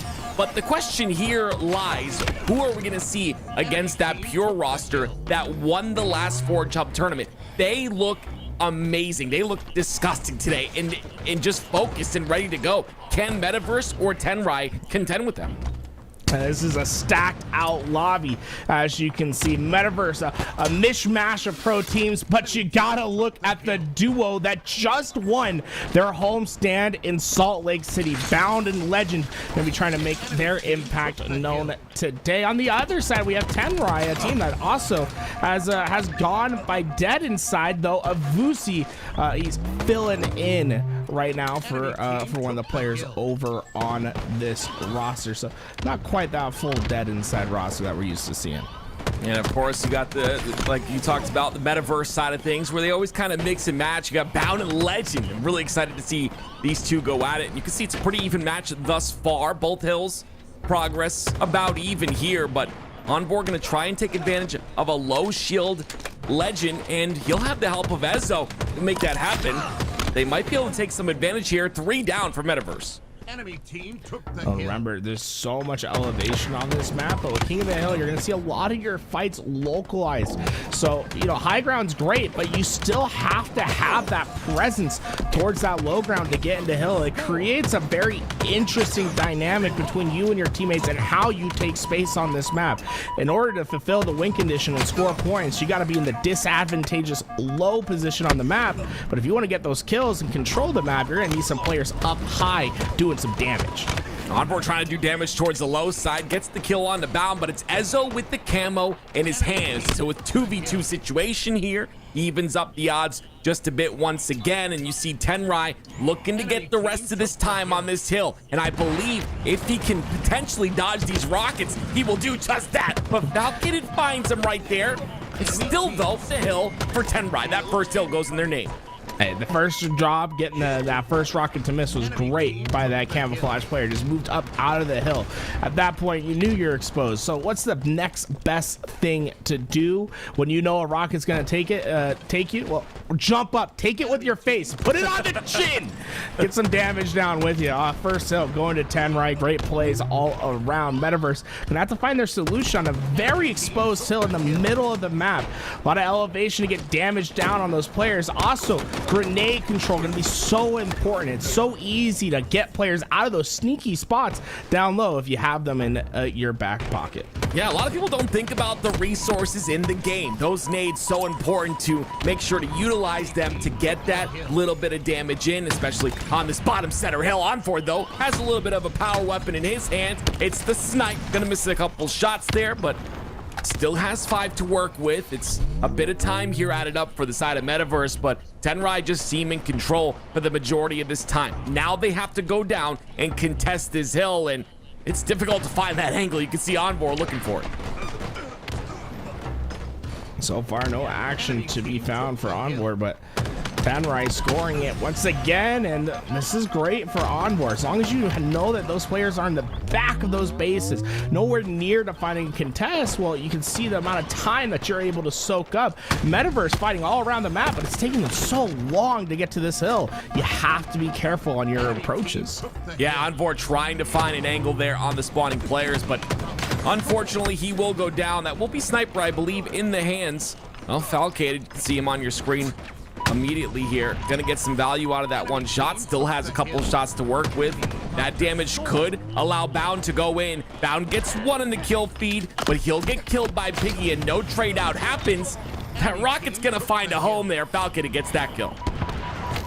Is that going to be enough is the real question, though. There's still so much action to be found. In Metaverse, you saw it. They really liked the perimeters. They were going into the outside trying to find slays, whereas Tenrai, it was always quickest available route, doubling up players into that hill. They're able to go up 2-0, and with 3 minutes left in the game, there's still plenty of time for Metaverse to make their comeback, but they're going to have to start being much more efficient on these hills. Efficiency is the key, right? You see the slays, they're pretty even on both sides, but it just seems like Tenrai has a bit of a better grip on this map and the angles that need to be taken. You can see right away, Piggy pushing back Bound, just trying to do as much damage as possible to potentially open up this left side of the map, but Bound is going to get his shields back, still playing on that defensive side. They're not really finding a way in right now, and you can see those pings being used by Sab. Because of that ping, Legend's gonna get his first kill, but here comes the push from Tenrai. A massive push with a lot of damage happening, and those assists, they're coming through for the side of Legend and the side of Metaverse. Tenrai completely commit to one lane. They're going to send all three players to swing by, and well, so far it has been largely inefficient. That doesn't work out in their favor, and well, they're not really going to have much of an opportunity to try to stop this hill. We're going to see just a one hill lead now, as Metaverse should be able to clean this one up. Great job by Falcated right there to clean up that kill, and because of that cleanup, like you said, the hill will be taken by the side of Metaverse. Now 1-2 games, still 2 minutes and 30 seconds left on the clock here. Lots of time to work with for Metaverse, and with these weapons in their hand and the 4 down for Tenrai, it's an opportunity to make something happen. And suddenly things are just starting to spiral for Tenrai. They can't keep players up at the same time. Multiple 3 downs in a row is making life just so easy for Metaverse. And Sab, he's got plenty of sniper and teammates to work with. It's going to get dangerous for Tenrai. Oh, great job by Sab right there, taking out 2. That's going to be a double here for the side of Metaverse. And with that, they could tie this game up. A lot of time being added here. And then look at this, Sab getting an angle on the spawners coming from the right-hand side. And with this pressure, it's gonna be tough for Tenrai to push on through, and because of that, it's a tie, 2-2 Metaverse. Don't make it this easy for Sab. He stands in the middle of the map, and well, you see the players at Tenrai taking direct routes through the middle. Easy headshots for him, and well, this has been a completely different second half from Metaverse than what we saw in the beginning. Large amounts of time coming all at once. The slays moving in their favor. The position so much easier for them to capture.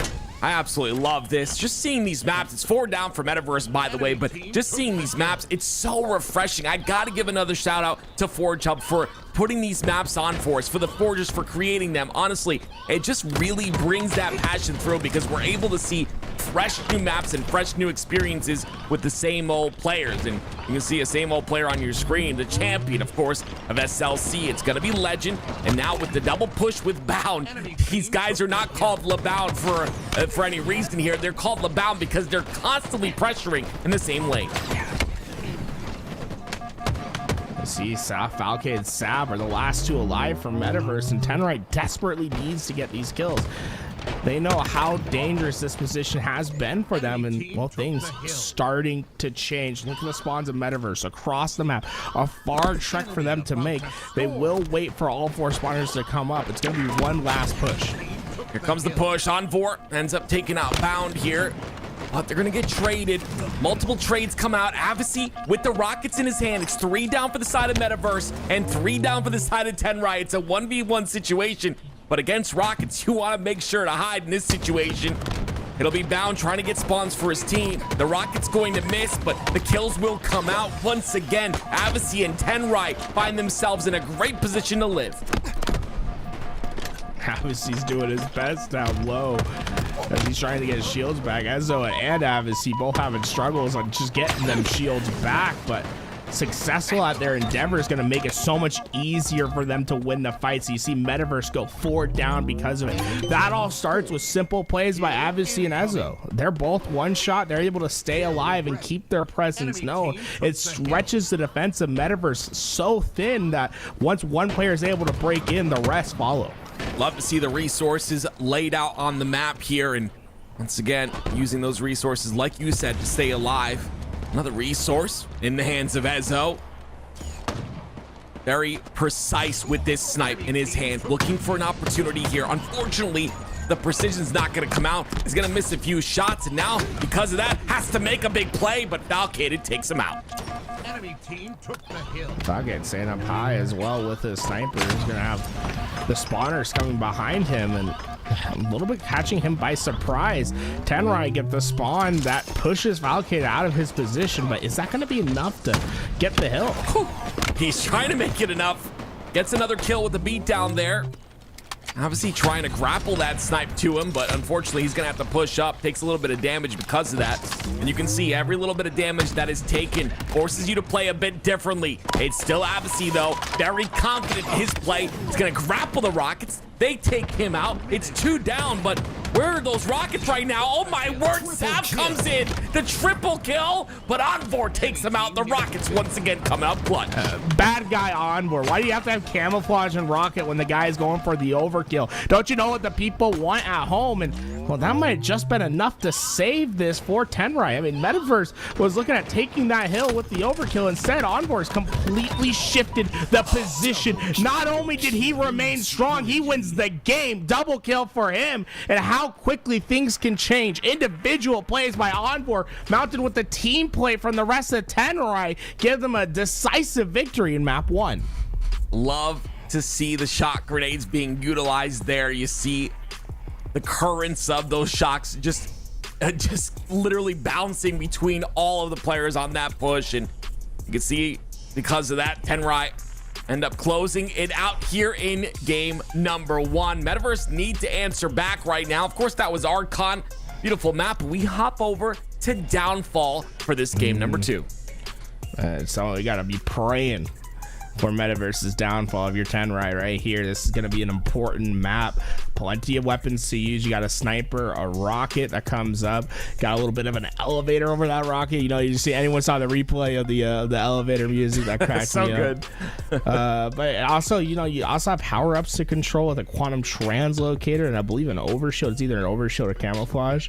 And then so many hidden routes, right? You have a lot of high ground on this map, but you got to be careful about players that like to sneak their way using those Timmy corners and trying to find their way up through hidden paths on this map. Really well designed by War and Paimon. I love that we're getting all the War and Paimon maps out here. Guys, if you're interested in playing any of these maps, well, you can go and look in the chat. If you just do _, the name of any of these maps, it'll pop up for you to do. So we're just on Archon if you wanted to play that one, which honestly that might be one of my favorite maps that I've ever played 8s on is Archon, because of that elevation. It feels really fun. With Splitgate 2 coming out, Paimon War, you might have to go send that over to the devs. You know what I'm saying? I think that might be like one of the perfect Splitgate maps in my opinion. I really love the elevation on it. Downfall though, love the vibes, love the layout. Let's get right into this game too.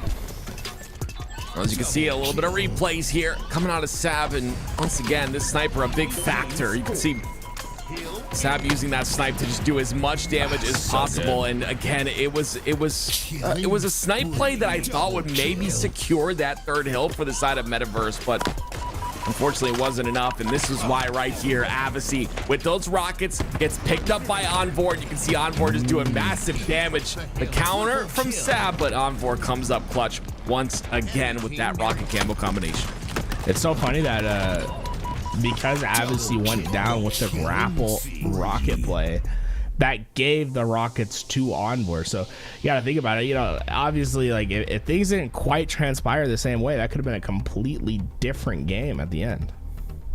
I'm gonna need to see some crazy things here because you've got a Titan waiting in that grand finals. You've got, I'm sorry, the winners finals. You've got Pure. I mean, these guys are insane. There's a reason they won the last Forge Hub tournament. There's a reason they're going for the 2 in a row here with this one.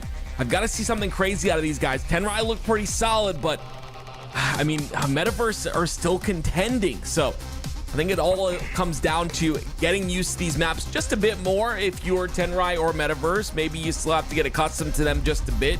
I'd like to play some mates on these maps with you, Tool. So if you're doing that later, make sure you invite me. And again, like Tool said, if you like any of these maps, make sure you type it in the chat, the map name, and of course, an exclamation point before that.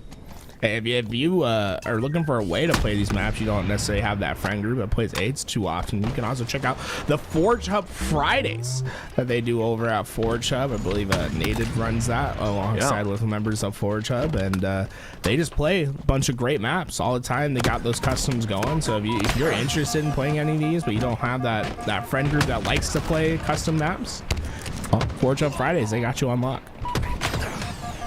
Well, here we go, ladies and gentlemen. 8-3 so far. Tenrai in a bit of a lead here. And you can see it's Sab on your screen. We saw him just recently in that replay, popping off with that snipe. You can see trying to make something happen once again, but it's just crazy. I love to see all the power on the map. It makes it so much more entertaining, I think, to watch, but also a bit more difficult for all of these players to know what to control and to push together to control those power weapons as Snipe once again in the hands of Envoy. See, already it's just a massive lead from those power weapons that went early on towards Tenrai. Metaverse gonna have some heavy lifting to do early in this game, but Legend already making his impact known. I like how he's already finding sort of the hidden spots on the map. Yeah, a lot of readability with those pipes right there. You can say, hey, maybe I can hop on that. Yes, I can. And then you find yourself a route. Hey, I can go from elevator 2 to elevator 3 by hitting a couple routes. All these maps so well designed, and honestly, I love how readable they are as well with knowing what the routes are intuitively by just looking at the map. Yeah, we had the conversation of whose corner it was, you know, that little trash corner. I think we just share it, Tools, honestly. At this point, it's... I think you're capping, bro. I don't see any need to share. It's Timmy's corner. Oh, man, gotta love it. And I 100% agree with you. I think the routes are very readable, and I love the elevator. I haven't seen one of those since Ivory Tower back in Halo 2, so it's great to see that back again.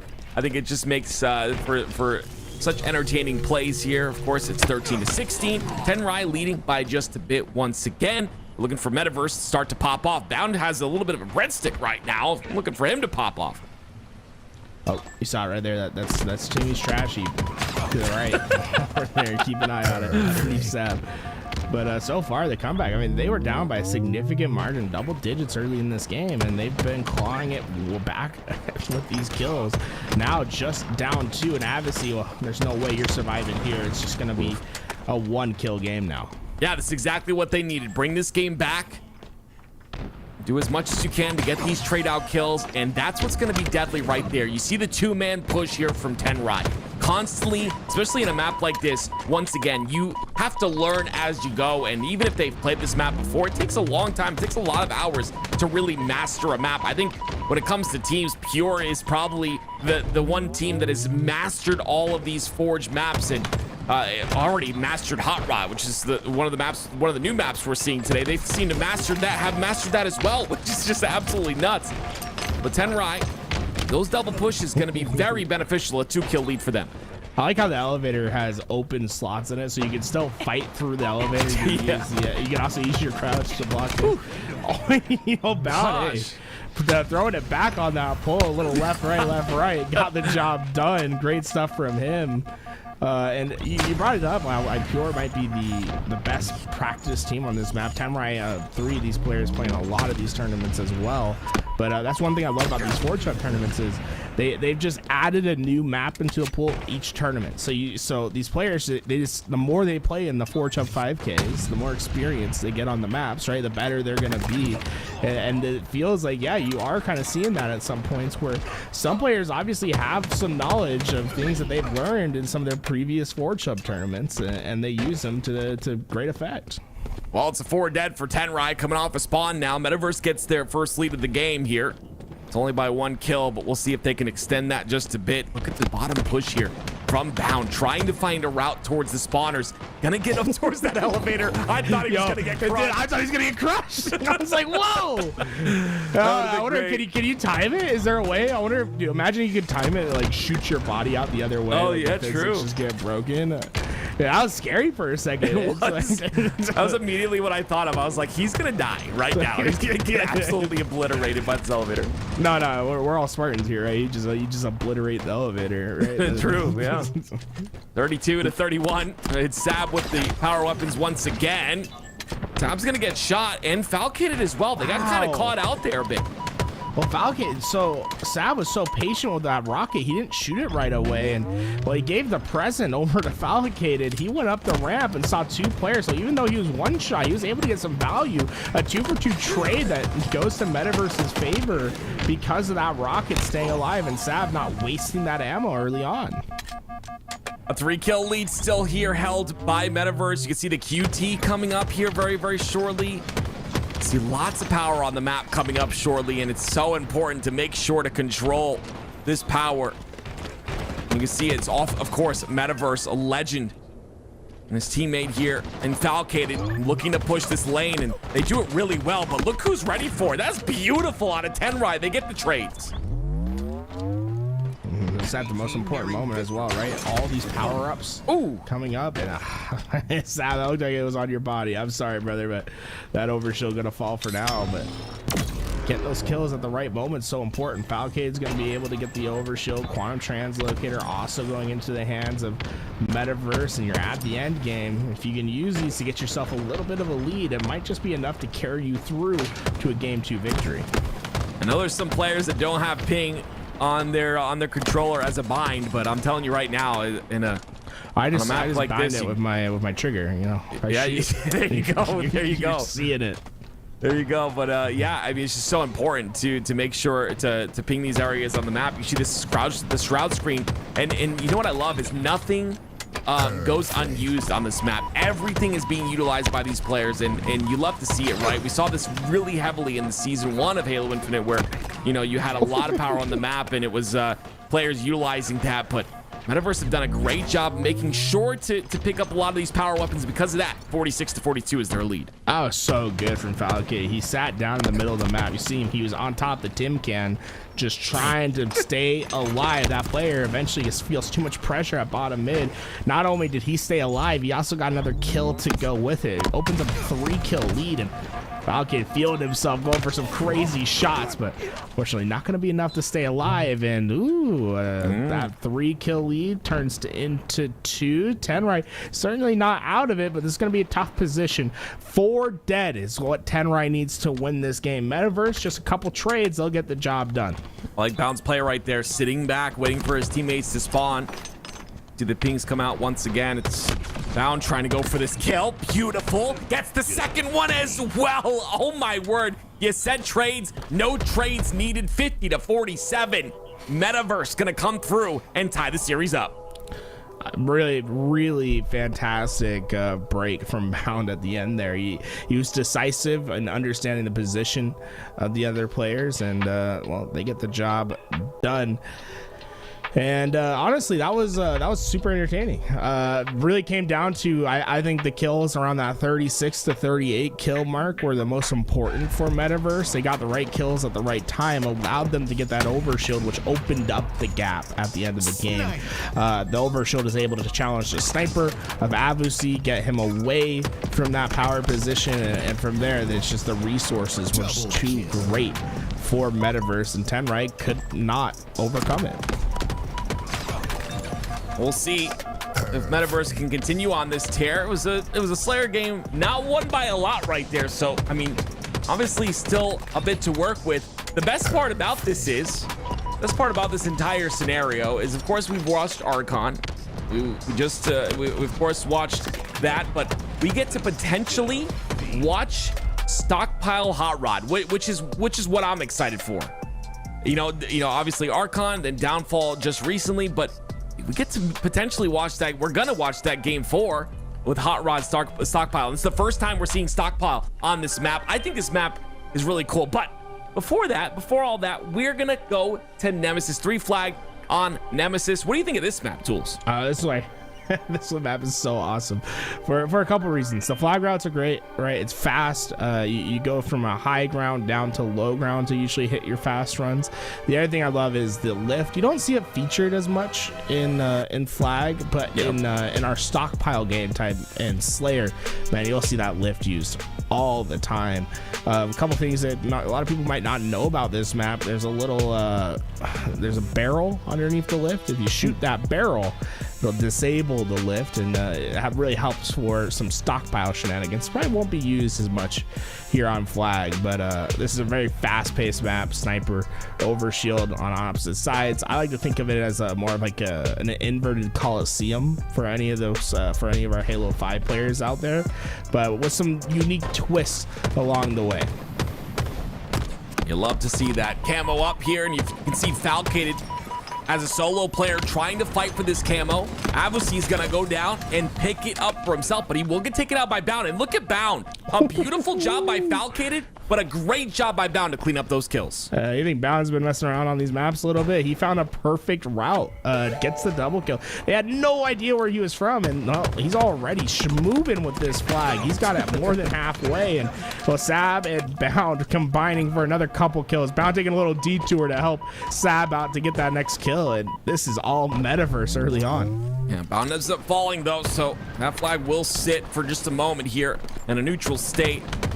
The most important thing is to look at the top left and the top right of your screen and see where the slays fall. Obviously, Metaverse does have the flag out for Tenrai, but they need those slays to make that to pull that flag through. Unfortunately, that flag does get returned for the side of Metaverse, but fortunately for Tenrai, they're going to be able to fight once again. And as I say that, though, they go 2 down.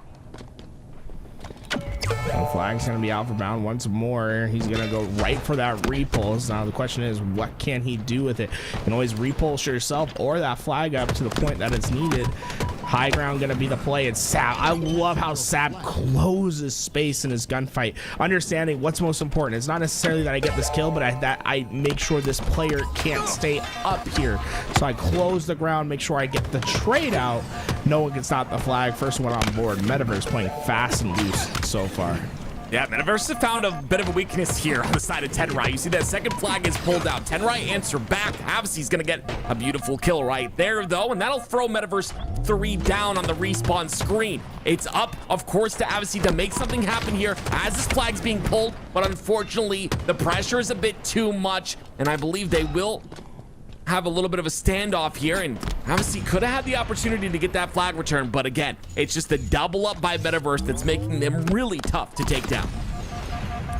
Sab's a bit on an island right here. I wouldn't be surprised if you waste a little bit of ammo with how much pressure that he might be feeling from Tenrai, but instead he was able to get away free, and 3 going down for Tenrai. This is uh-oh situation. The second flag's on, Legend's running it, and well, information's coming through. Sab's looking all around. He's gonna find the spawners, and he's just getting that information. It's gonna be too easy for Metaverse at the end of this game. It's so beautiful. You see that? It was almost like a flag run on Aquarius. You force them all on the fridge side. You take their base control. You have the flag run. It's just clean by the side of Metaverse, and I mean, crazy. Definitely different from what we saw in that game number 1. Metaverse looked amazing here going into game number 4, and now the moment of truth, the moment I'm excited for, Tools. I've never seen a mechanic like this in Halo Infinite, and again, I've got to give a shout out to Warren Paimon for putting this together. I'm assuming, I'm not a forger, I'm assuming it was hundreds of hours for this map, Hot Rod, and every map here on the list, but really cool to see that double damage Hot Rod that you stand on in order to do all that Dude, damage. that's so sick. Oh my gosh, we're going to Mordor, baby. You think of Mordor? I was thinking of not Halo. I was gonna say Halo 3. No, I was thinking of Star Wars Episode 3. Oh, gotcha. Okay. Mustafar, bro. Ooh, the lava pits underneath. Oh my god, this place looks so nice. Guys, once again, if you're interested in playing any of these maps, always feel free to go / name of the map that you are interested in. And look at it, you even got the red and blue aesthetics on this map still. You know, So nice cool. nice little hints. I mean, look at that light shade of blue over there. Well designed. Love it. Love it. Love it. My goodness, it's so cool. I'm sorry, I'm just staring at it. It's so cool. The power on the maps, you see the elevators as well, and goodness me, we'll see who's able to take this. Metaverse look good, Tools. I mean, I am not, I'm expecting Tenrai to have a really tough time right now, and with how Metaverse is playing, the one thing I will say is, again, this is the first time, or the first day I should say, that you know, Forge Hub is showcasing Hot Rod in tournament play. So I think maybe both these teams are gonna have to adapt very quickly, and that's my most interesting aspect of professional players, is how quick they adapt. You know, you see it in all sports, but it's just, you know, I get to see it firsthand in Halo, where adaptation is the most important thing, and you can see it's Piggy and Avicii on those double damage hot rods. Hey, you might be up to something by saying it's Mordor. I didn't notice the mountain at first in the back. You can see a mountain looking like Mount Doom back there. Already though, you're seeing these hot rods play an impact that it's basically a 3-shot with the bandit. When you're on top of it, it's double damage when you're on those hot rods. So you keep an eye on those. I wonder if you could throw a seed through those windows. Obviously we're playing Stockpile. I think this is the first time we'll see Stockpile on this map. At least, no, we saw it last round, right? Yeah, we saw it last round, but oh no, it was a 3-0 last round. First time Stockpile on this map. Honestly, Stockpile, my favorite game type. It's the game type I desperately want to play in matchmaking. It's so fun to see on force. I am the same way. I'm excited to, it's kind of growing on me, honestly. Stockpile's growing on me a bit. I think there's a lot of, obviously we have a bit of memes with the seed and all of that, but I think it's definitely growing on me as a competitive game type. I don't know if it'll ever be a competitive game type, but honestly, very entertaining to watch. The first and second seed go in for Metaverse. They're looking to lock in that third. I love how we're just like using the hot route as like a middle route right now. Piggy is just patrolling so cool through the middle, and remember, it's a 3-shot. If you're confident with your shots, I mean, you get it. Now the downside is standing on those hot rods, right? And they're so exposed, and you don't have any real quick escape routes. Even if you drop down, you're still very much exposed, so you're gonna be very reliant on hitting first shot and knowing where players are coming from. So as teams get more comfortable with this map and understand the routes a little bit better, I think we'll see a lot more hype and impactful plays from those hot rods. We'll see how comfortable they can get. We were watching a bit of Yo, Legend just SK strafing out here, huh? What in the world was that? I don't know. It scared me a bit though. Avicii was gonna have some trouble getting over that one, getting over that mental hurdle, but thankfully he does come out on top. It's Stab with the rockets, take him off the hot rod, and almost gets a double with Piggy. Now I wonder how that hot rod works with the rockets. If the splash damage gets doubled, or if it must be doubled inside the radius. I was gonna say if it makes the radius of explosions a little bit bigger, that could be gnarly to work with. But those Two rockets seeds. probably a very powerful tool when you have them up there. Oh, that was interesting from Piggy. You see him strafing in and out. As long as you get yourself back onto that seed relatively quickly, you can keep your progress. Oh man, I'm so glad we get to see the skewer again, man. This is such a fun weapon to see utilized, and oh my goodness, Avicii obviously plays a little bit of big team battle. He's definitely pretty proficient with that weapon. It's 2 down for the side of Metaverse. You can see some power weapons coming up on the map once again. Very important to make sure to control those. And you can see 2 seeds for each team. We'll see who's able to get this last seed in. Oh, Sab went down for the easy smack. He will get it, but they need to track this seed. Remember, one more seed and it's a point for Tenrai. They go 4 down, but notice what Piggy did when he went 4 down. He threw that seed out into the open field, put it back on the reset, said, hey, y'all are gonna have to fight through us on our spot. It buys just enough time for Tenrai to at least have a chance to stop. Hey, well, here it comes. It's Sab who gets the last seed towards the base here, trying to play his life. You can see they had the high ground, and not a lot of people with this, utilize. Wait a minute, this might be it. This is it. Sab and Metaverse go up 1-0, and again, I just love it. I absolutely love it. He finds the timing. They do enough damage to back off Tenrai. Just beautiful play by Metaverse. Yeah, Sab wasn't too quick to try to get into the fight. Waited for the right opportunity, and once he had it, he was able to get that seed secured and implanted into its target. I can't get over this map. I'm sorry. I know I'm glazing a little bit, but it's just so much fun to watch. So much. So the aesthetic is so cool. I mean, we haven't seen those hot rods being utilized on Stockpile. We saw them utilized in the last series, but not necessarily on Stockpile. And I'm hoping to see a little bit more of those, of those positions on those hot rods. Again, it's very difficult to do so because you're in the open, but look how much damage is done. My goodness gracious, Falcated. The 3-shot is absurd, especially when you got a player with Falcated and his aim. You can make this thing quite easy for his team. One nice thing to know is look at where you have to plant those seeds for either side. They're very exposed positions of the map. Yeah. So we are seeing a lot of seed movement, but we aren't seeing necessarily them getting implanted right away just because it takes quite a bit of effort. You see a couple seeds right there in front of Tenrai's base. They just haven't really had the opportunity to have that clean 3-4 down to go plant them. Well, there it is. Falcated gets one down. Avasi. Oh no. Hey man, that's why I think the skewers should come back. They should. I don't know why they decided to just completely rip it out, but I think the skewer might be one of the most balanced weapons because if you miss, there is no second chance opportunity right away. A very long reload time to try to get those bullets back in, and as those 6 shots, 2 kills. You don't see that every day. Don't give this man the hot rod. This is not good. You get this man off this hot rod right now. I mean, this is actually disgusting. The damage he's able to do. And look, he's looking for the spawners here. They have no idea he's up here, but he's just going to be able to do as much damage as possible. And you can see, I believe it was Eli that mentioned both feet do have to be planted. You can tell because you can hear the sound cue when you get that damage buff, and both feet have to be down for that to happen. One thing I would do if I was a player on this map is a lot of people like to keep their full screen effects down to 0.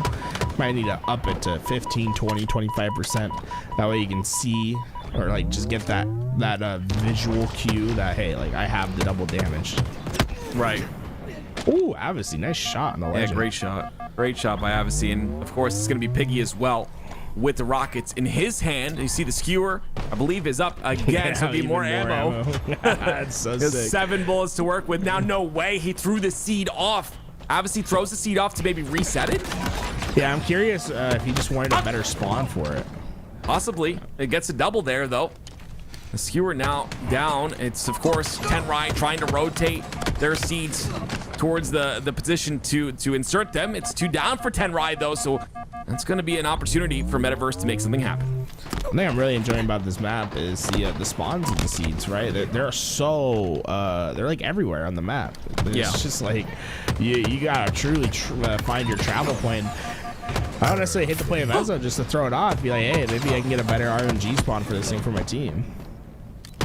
I kind of like when it's when there's a little bit of RNG involved, because then you have that, again, that adaptation, like making sure to adapt to where the position of the seeds are and making sure to call the play in the moment. And I think that's what makes a lot of other professional esports very entertaining to watch, is again reacting to that play in the moment, adjusting to what's going on. You can see that happen here in real time. It's Falcated down, no shield. Still Metaverse up by 1. Still a lot of time left, though. 7 minutes left here for Tenrai to tie it up. Dude, you can see they have a little fire trail underneath their feet when they're on the hot rod. I didn't notice that before. That's awesome. Love to see it. Man, I'm surprised that seed, like, you think that seed would be a bit of a struggle for both teams to be up here on this hot rod. You know what happens to seeds when they hit heat like this, right, Tim? What happens? They pop, popcorn. There's the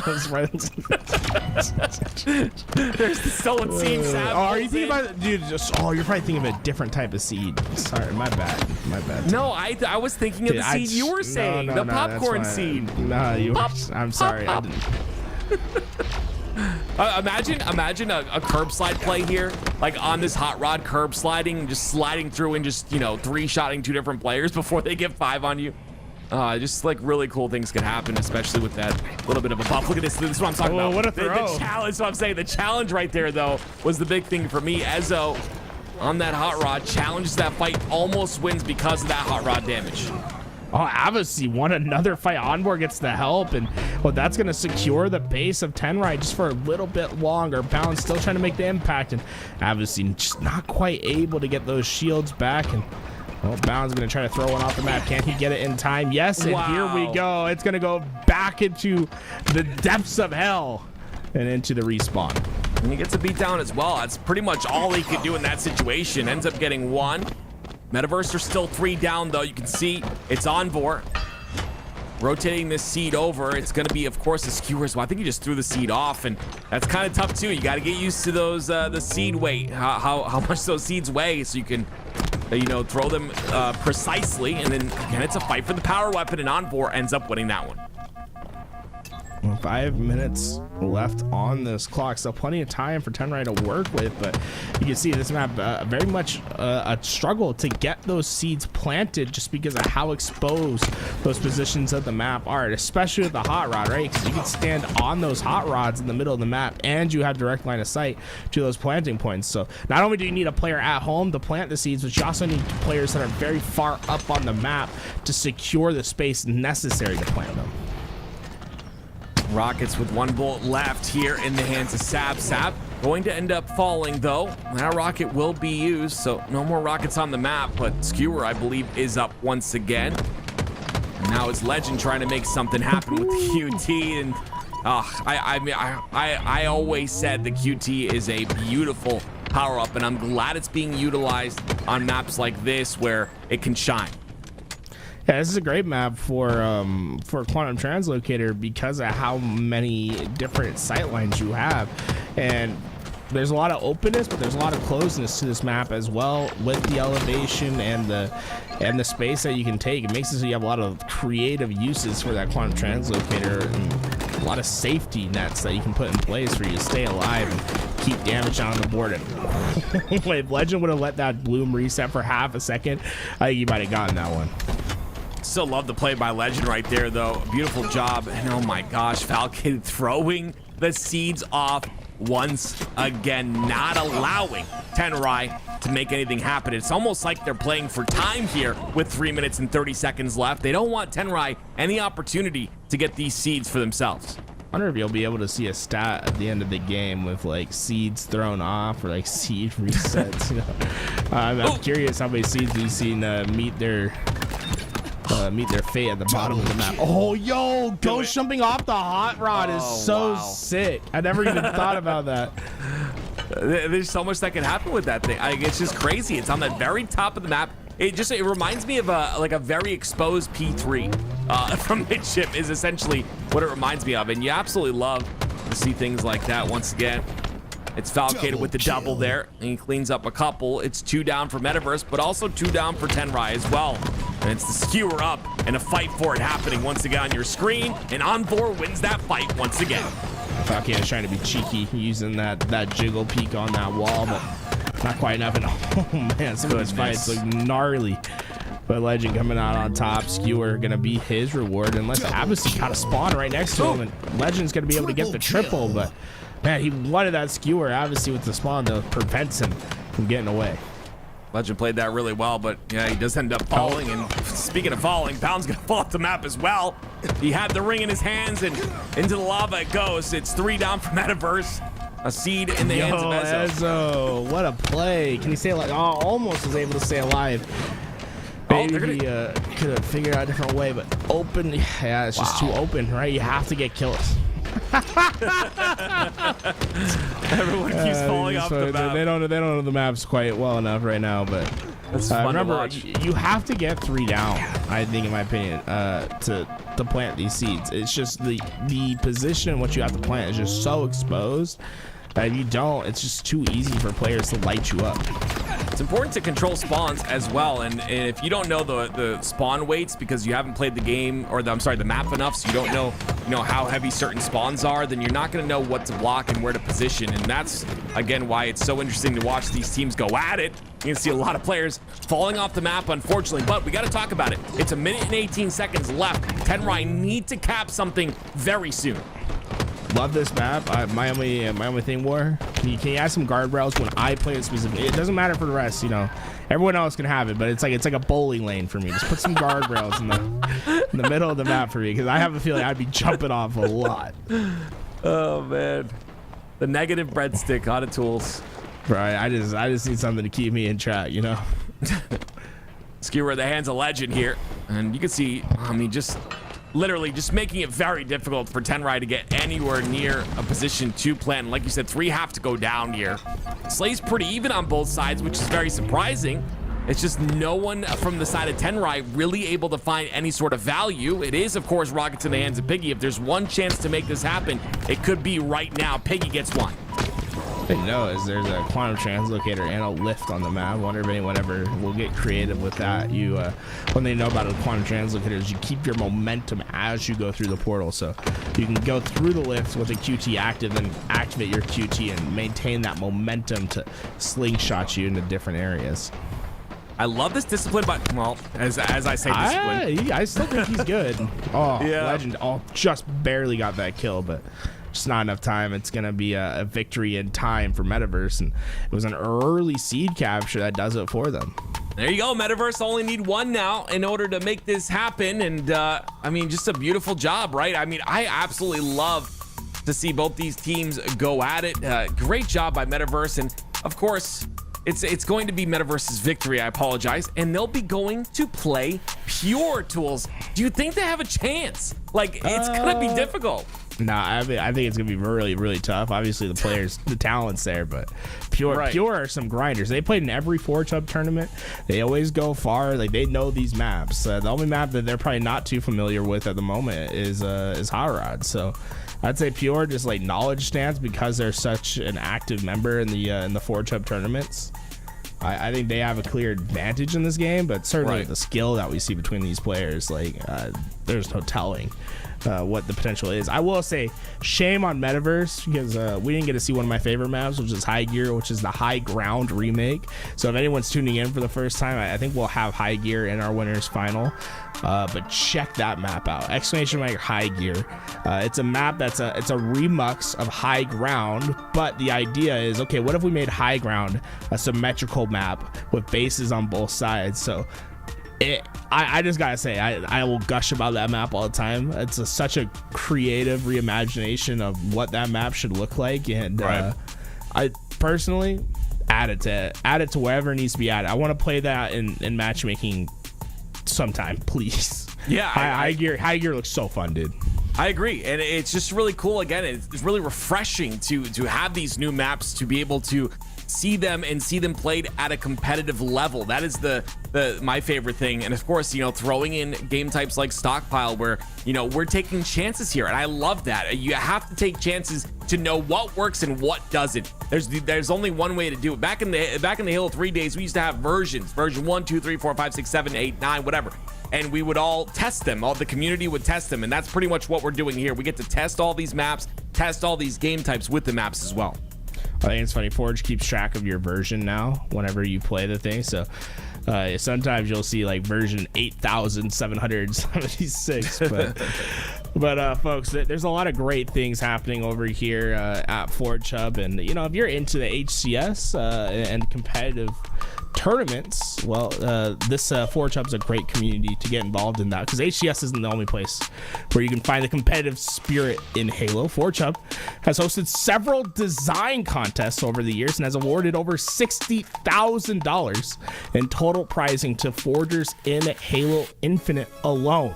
The most recent contest they hosted was called Contagion, where forgers were given 4 months to create an infection-themed map in an effort to help boost the content found in matchmaking and to showcase creative talents of our community. Yeah, you're absolutely right. Forge Hub is also hosting a 4v4 Stockpile map contest with $20,000 in total prizing tools, which is insane, because if you combine that with the $60K you just talked about, that's a total $80,000 in prize pool that Forge Hub is providing the Halo community. Of course, submissions for the Stockpile Forge contest end next month, on October 18th, so make sure to get those finished up soon.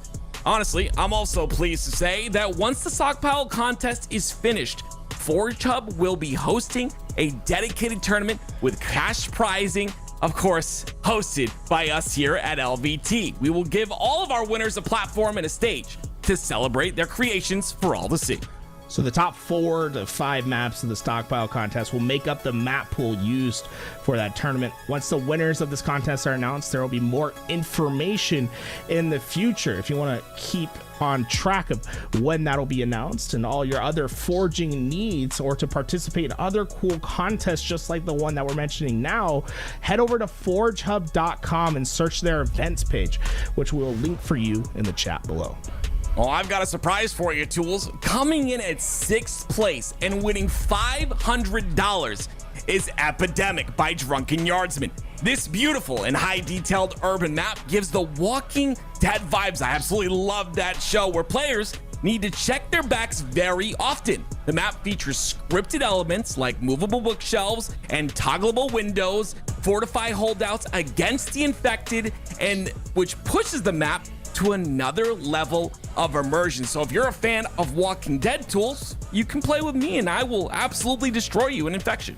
I am a giant wimp when it comes to any sort of horror thing. I get scared just playing Infection on Halo, so I might have to wait for the Stockpile contest to get my hands on these maps. But if you are a fan of the aesthetic and the Infection, well, go check it out in the chat. You can bookmark Epidemic now. I think Louis just spammed that over in the chat for y'all. But if you love to play those Infection nights with your boys, well, Drunken Yardsman made Epidemic for you. Got 6th place in the contest. We'll be announcing more of the winners as the tournament goes on. And let me tell you what, the top maps, stay tuned because there's some great ones. I want to make sure y'all get that bookmarked. Meantime, winners final up next. Pure gonna be going up against this super team led by Bound and Legend. Don't go anywhere.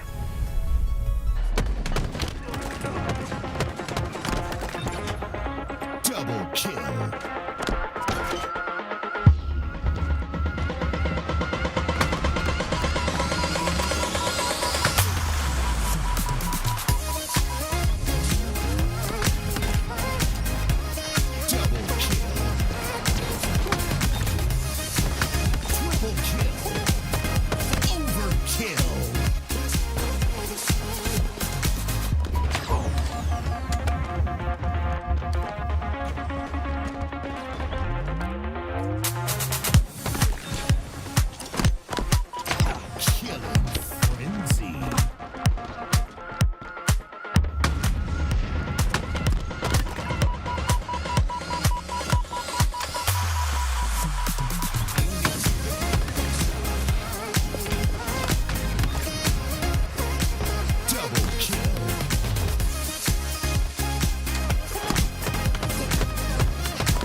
Killing spree.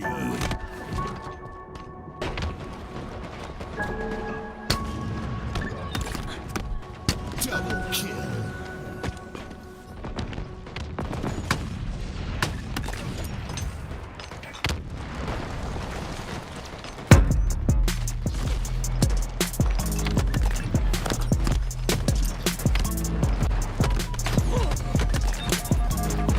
Double kill. Killing spree. Triple kill.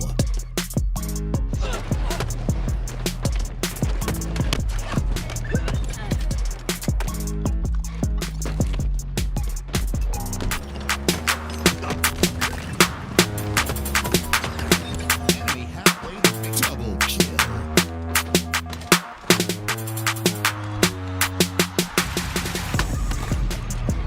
Snipe.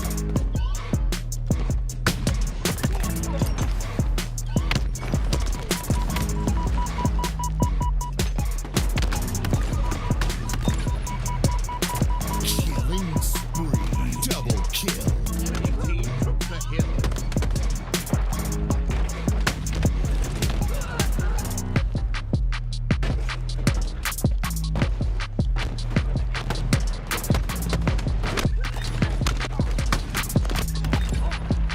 Double kill.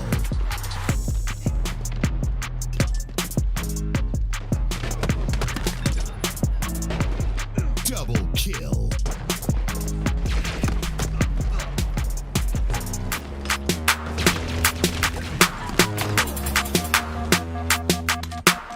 Enemy halfway to victory.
Triple kill. Killing spree.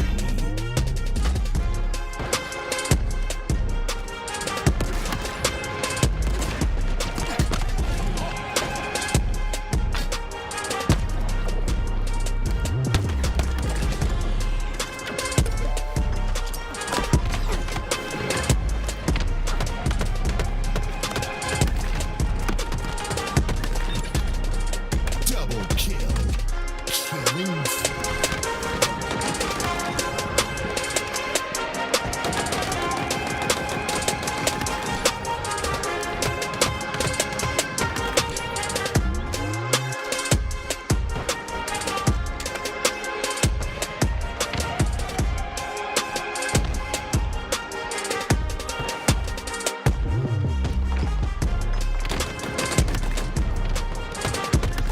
Killing killing frenzy.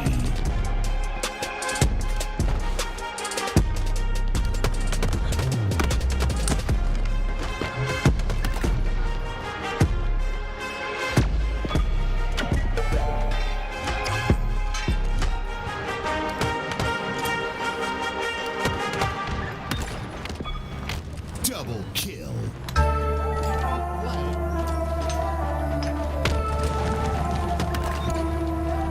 Double kill.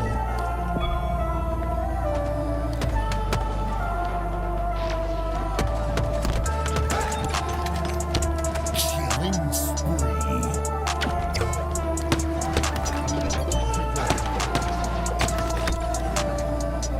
Perfect. Double kill. Hello and welcome back. Winner's final on its way. I'm Tools. Joining me is Active, and we're on this $5,000 Forge Hub tournament here today. Metaverse, the super team of Bound and Legend joining forces with Falcon and Sab, going up against Pure, a Forge Hub tournament favorite, the team that seems to compete in every tournament that Forge Hub has to offer. And we're going to one of your favorites to start off this map, Anthracite. Oddball as game one.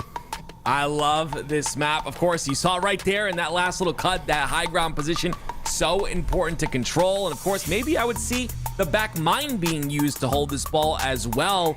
And I mean, I like Anthracite, but I saw Guillotine, and I know that's your favorite coming up for game two as well. So really exciting maps to be able to watch here. Hopping on with Valkated with this overshield. Gets one, and gonna try and get some more as well. This push through the mine is seeming to work. It's 3 down for Pure. And once again, folks, if you're interested in playing any of these maps, you can always put the name of the map with an exclamation before it in chat, and it'll give you all the info necessary. So if you go exclamation mark Anthracite in chat, well, it'll give you all that information necessary to play this map with your friends. If you're signed in, you can bookmark it as well. Beautiful map that you can play, like you said, with your friends in. Sab, oh, I love that overhang too. You can't, Sab gets out of there quickly, make sure his feet aren't poking. Cherished! You gotta keep your eye on the Sab because he ain't gonna miss a shot. It's more ball time for Pure now. Sab, he's doing massive amounts of damage, but his position's known. Just a matter of time before the players of Pure track him down. Get that kill, and well, Pure is still getting some ball time here. So even though Metaverse had some hot kills to start, it's been a bit of a struggle for them to get much more out of it. Oh, talk about value though. Legend down to one shot, 2 players in front of him. He was able to take them down. There was no one to back him up. Legend was last alive for his team. Every second of ball time here should be considered stolen by the Frenchman. Yeah, once again, this is going to be the big part, I think, for Metaverse if they want to win this series. It's got to be the individuals in Bound, the individual in Legend, even Sab and Falcon. All really talented individual players, but someone's got to pop off in order to take out this Pure roster. Otherwise, it's going to be difficult, as you see right there, 4 down for Metaverse. Getting that ball back, Cherish. Just trying to keep some distance between him and the rest of Metaverse. See, Metaverse a little bit more focused on getting themselves set up for those power-ups. They're coming up soon. Pure not going to be able to stop Valkyrie from getting away with that overshield, and Val commits down with him. It'll be cost him his life, but overshield for the side of Metaverse. Yeah, once again, over shield, very big part of the game. You want to make sure to control that, as well as this position on the map here for Legend. He's got the snipe, has to try and play his life. Unfortunately, the door is open, but in the wrong direction. He goes down, not able to get around that corner. Metaverse do have the lead here, slightly by about 2 points, but the push in from Pure gonna be difficult to deal with. But how difficult? It's Sab once again with another kill. 2 down for Pure. This ball trying to keep itself in that high ground, so that sniper has a little bit of work that they can play around with. But Sab making this thing hard. Gets that thrust in the back pocket. 2-3. They get 3 players for Pure. Oh, they just overwhelmed Sab. Imagine he was on that hot rod. He would have taken all of them out. Hot rod giving that stalker rifle a 2-shot kill instead. You might be able to see potentially that again here in this tournament. Of course, ladies and gentlemen, we are in the winners finals. Metaverse and Pure. Of course, Pure, like you said, Tools, the favorite in this tournament. The previous winners of the 5K Forge Hub, and see if they can continue on that run here. And Cherish, he's gonna try to continue that run with that very first kill on the Legend. Now looking for that ball time as well as he gets a second one on the bound. Yeah, ball time's been a scarcity early on in this game. It's been tough for teams just to get away with it, but Tog might have a chance here. His teammates spawn close by. If they can find this kill on Sab on the outlet early, be able to get it. But Talik, a little bit of a preemptive play is going to stop that opportunity. They had 2 down and a position to rotate that ball to. Instead, they're only going to get a couple seconds of it before they try again. Very big kill here by the side of Cherish. He ends up winning that fight, which means he keeps that top control. And now Sab, as the last player alive, has to try and find a way in, but he falls as well. It's 4 down for Metaverse. And Draco's going to just keep himself low. He's going to force the players in Metaverse to drop down with it. It feels counterintuitive, right? Usually you want that ball in those high grounds where you can make strong defensive holds, but it's not necessarily the worst idea to keep it down low. It forces players out of position to stop you from getting those points, and that's what Pure is trying to take advantage. Players tracking down low to find that ball and found themselves on, well, a 10-second respawn screen instead. Beautiful shots there by Cherish. 3 down go Metaverse right now. Cherish once again in that very important top position in the tower here. Valkid is going to try and take control of it. They understand how important this position is, and Valkid doing a great job of living, but he gets taken out. Falke, he doesn't get that much out of it, but the talk about heads up from him. He got shots into the first player, expected the challenge from the second to come through the doorway, perfectly hit that pre-nade. Unfortunately, the execution of the shots themselves just not quite accurate enough to get those kills, but heads up from him. Pure going 2 down. It's going to be Metaverse's chance now to have their time with the ball. Pays close attention to the positioning of these players here. So many times you see them isolate perfectly on these fights. It's Legend. Tries to find an isolated kill right there, but he gets taken out, and a thrust is going to get bound a double there. It'll be 2 down for each side. Ball on the bottom side of the map. With a minute left, though, it is Pure in a very advantageous lead here, 64-31. They're content with keeping this ball down low, because when you force Metaverse to drop down and play for it, it's just a lot more mixy, right? It's a lot easier to find those kills, and you're also pushing players off those power positions in order for them to grab ball. You can see the result of it. Cherish a triple kill and 4 players down for Metaverse, and that happens all while these power-ups are about to come up. So Cherish going to keep 3 players preoccupied, while Sniper and Overshield seem to have great angles for Pure to be the ones to come out on top of. Metaverse going to get that overshield for themselves, though, and it is Talik, Last Shot, who is trying to stop that OS from being picked up in this tower, this top tower position. Level 3 of this tower looks like he doesn't feel like he's providing any value, so he does have to move up here. Unfortunately, going to miss the jump into the window, so because of that, gets taken out pretty quickly, and it'll be Metaverse still scoring. Pure had played a very simple but effective game, but once Metaverse got this into the cave, they've looked rather ineffective. They let that overshield go into the hands of Metaverse, and now the lead as well. What a hold from the side of Metaverse here to take themselves a short lead and to be winning their rotations. A massive hold, the first one that we've seen from Metaverse. Love that hold there on the back of mine. Now, with a 1-point lead, it's Metaverse who are going to drop that ball and take position instead. Cherish kind of by himself here. It's Legend who doesn't want to overextend. He understands there are more spawners on that side of the map, but Pure are split. And because of that, Legend has to direct his attention to two players, takes them out. It's 3 down. Cherish the last player alive, and he'll go down as well to Falcated. It's an all 4 dead for Pure. And that ball will reset to make it guaranteed. That Metaverse takes round 1, and honestly, fantastic result from them. I was surprised that they played the ball as early as they did. Took that 1 second lead, threw the ball out into the middle of the map, and said, hey, we're going to play some Slayer. Slayer works in Metaverse. I talk about a hell of a second half to get themselves back into this game.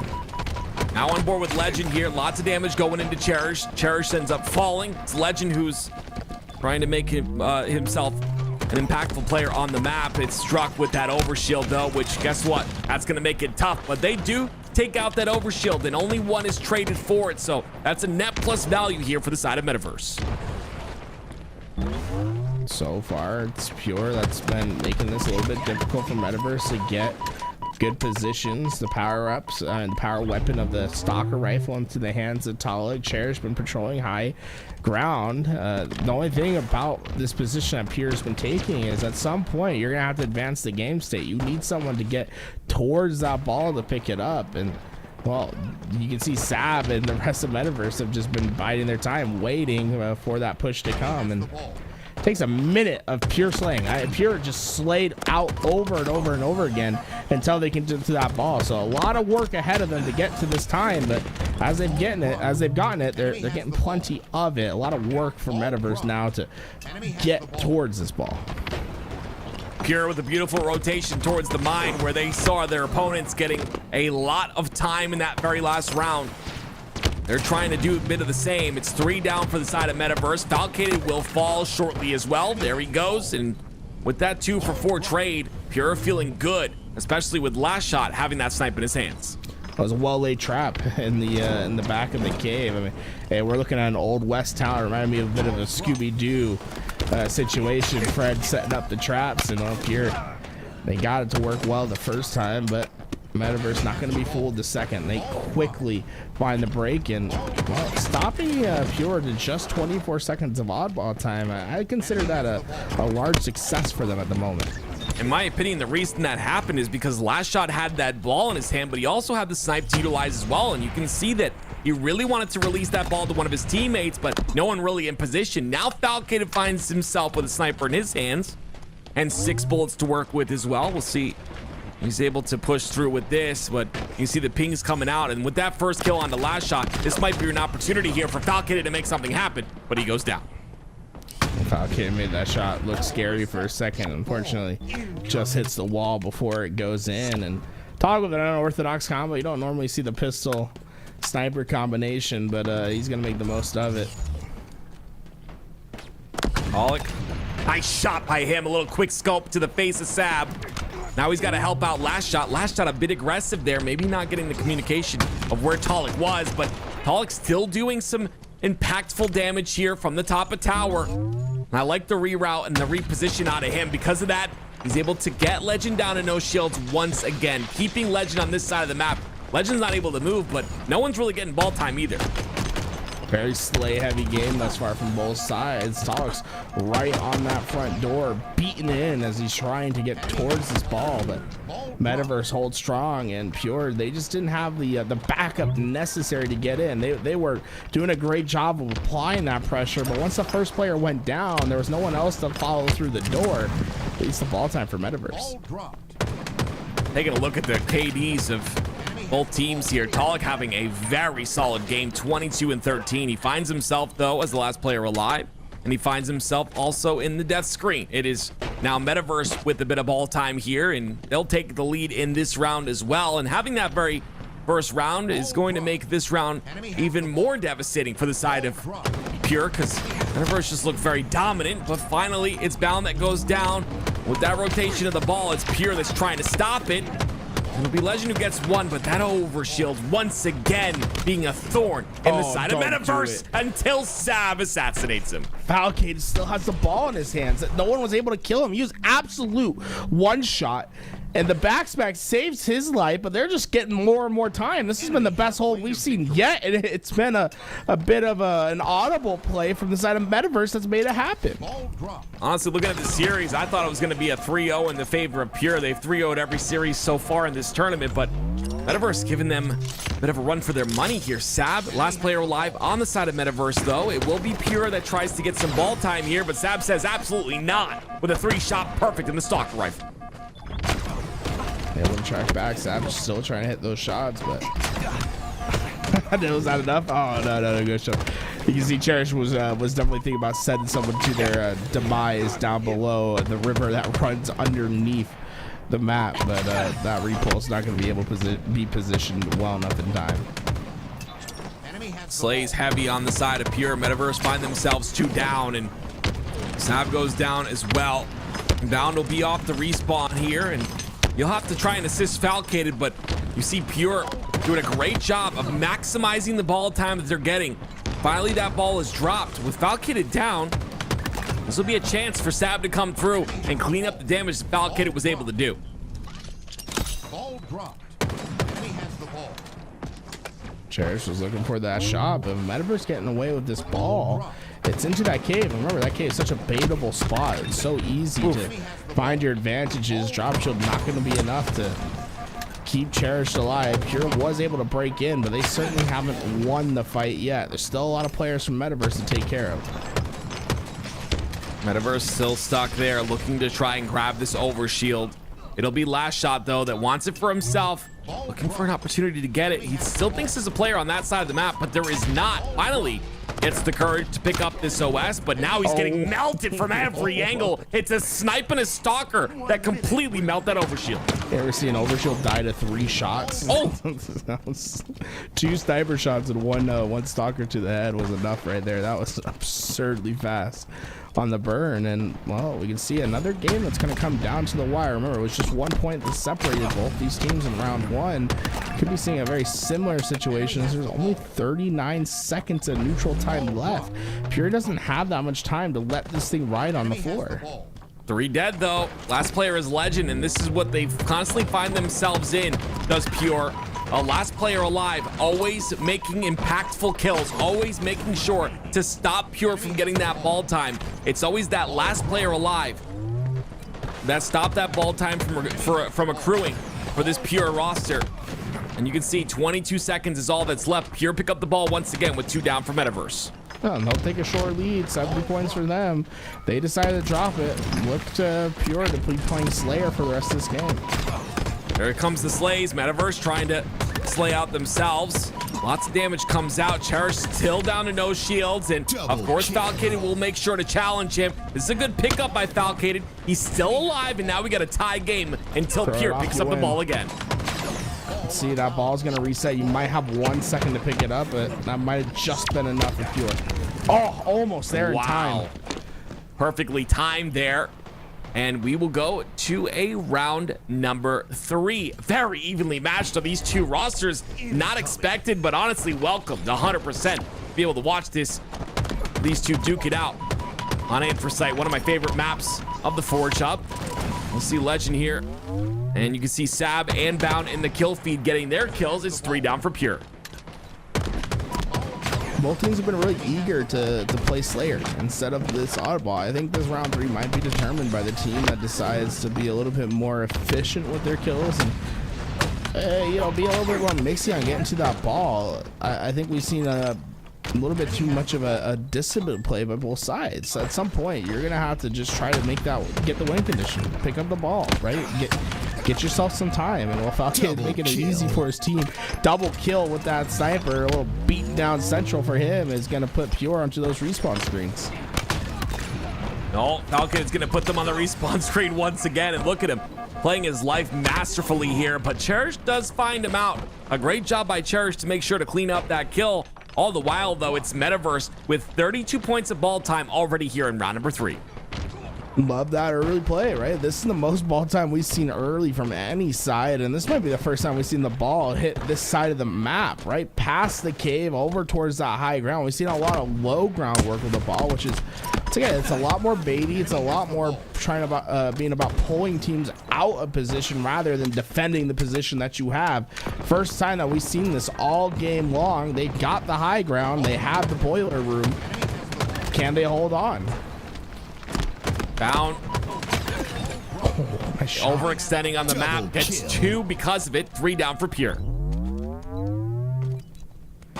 This is an aggressive spacing from Bound. He's trying to find players routing through the bottom of the map, and well, he was successful in doing so. It's not necessarily about getting these kills. It's just about slowing down and picking off the players that your teammates have done damage to. Fantastic efforts from Bound, and well, we're looking at a perfect round so far, 70-0, and Bound might be thinking, hey, extra shields don't sound too bad. Cherish, oh my gosh. Cherish tries to get away, but he will go down. I believe that OS is still down on the map. Like you said, a perfect round about to go down here. There's the overshield round picked up by about to go Bound. down for Bounds. A little bit of a rapper back in my day. Here we go. Extra shields. Bound getting right into the front lines once again. Gets that kill. Reversal. 2 down for Metaverse now, and he'll finally fall, but it's a large mountain to climb here for the side of Pure in this round number 3. Cherish waiting for the peek, but Sab's not going to give him that. Instead, he's just going to peek his left arm out, throw that shock grenade through. And because of that, Cherish finds himself in a weird position here, not really able to find any value until he finds Sab rotating through. Problem for Pure is you really can't play the same way that you played round 1 and round 2 because of this massive lead that Metaverse has. I think you're gonna have to try to find yourself a strong defensive position. Oh, that's interesting. Little creaks in the floorboards there on the you can see through, and Cherish is gonna be able to get some information. Keeping it on that low ground. I don't know if I'm necessarily a big fan of this strategy, but we're gonna see how it plays out. So much cover down there, but yeah, he does fall.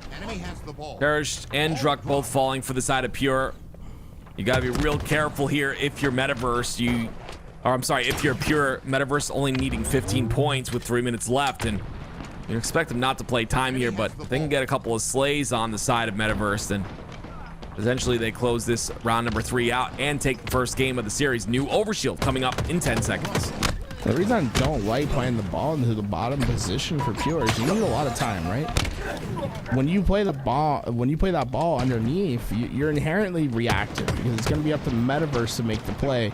Whereas if you keep that ball into the high ground, it's up to you to play defensive. You're trying to bat out the entry points instead. You can see it's just a matter of time before Metaverse coordinates well enough to find those breaks, and they only need 10 more seconds. Great job by Metaverse to coordinate those breaks like you mentioned, but also get that overshield to make sure to close out the round. It was Bound, I believe, with that OS in his hands. He creates enough space, and that will be the game here.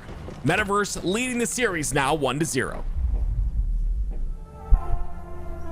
Oh, Anthracite done. I thought that would have been a whole best of 5 by what we saw in that game, but instead, that's just game 1. We still have plenty of series left to play.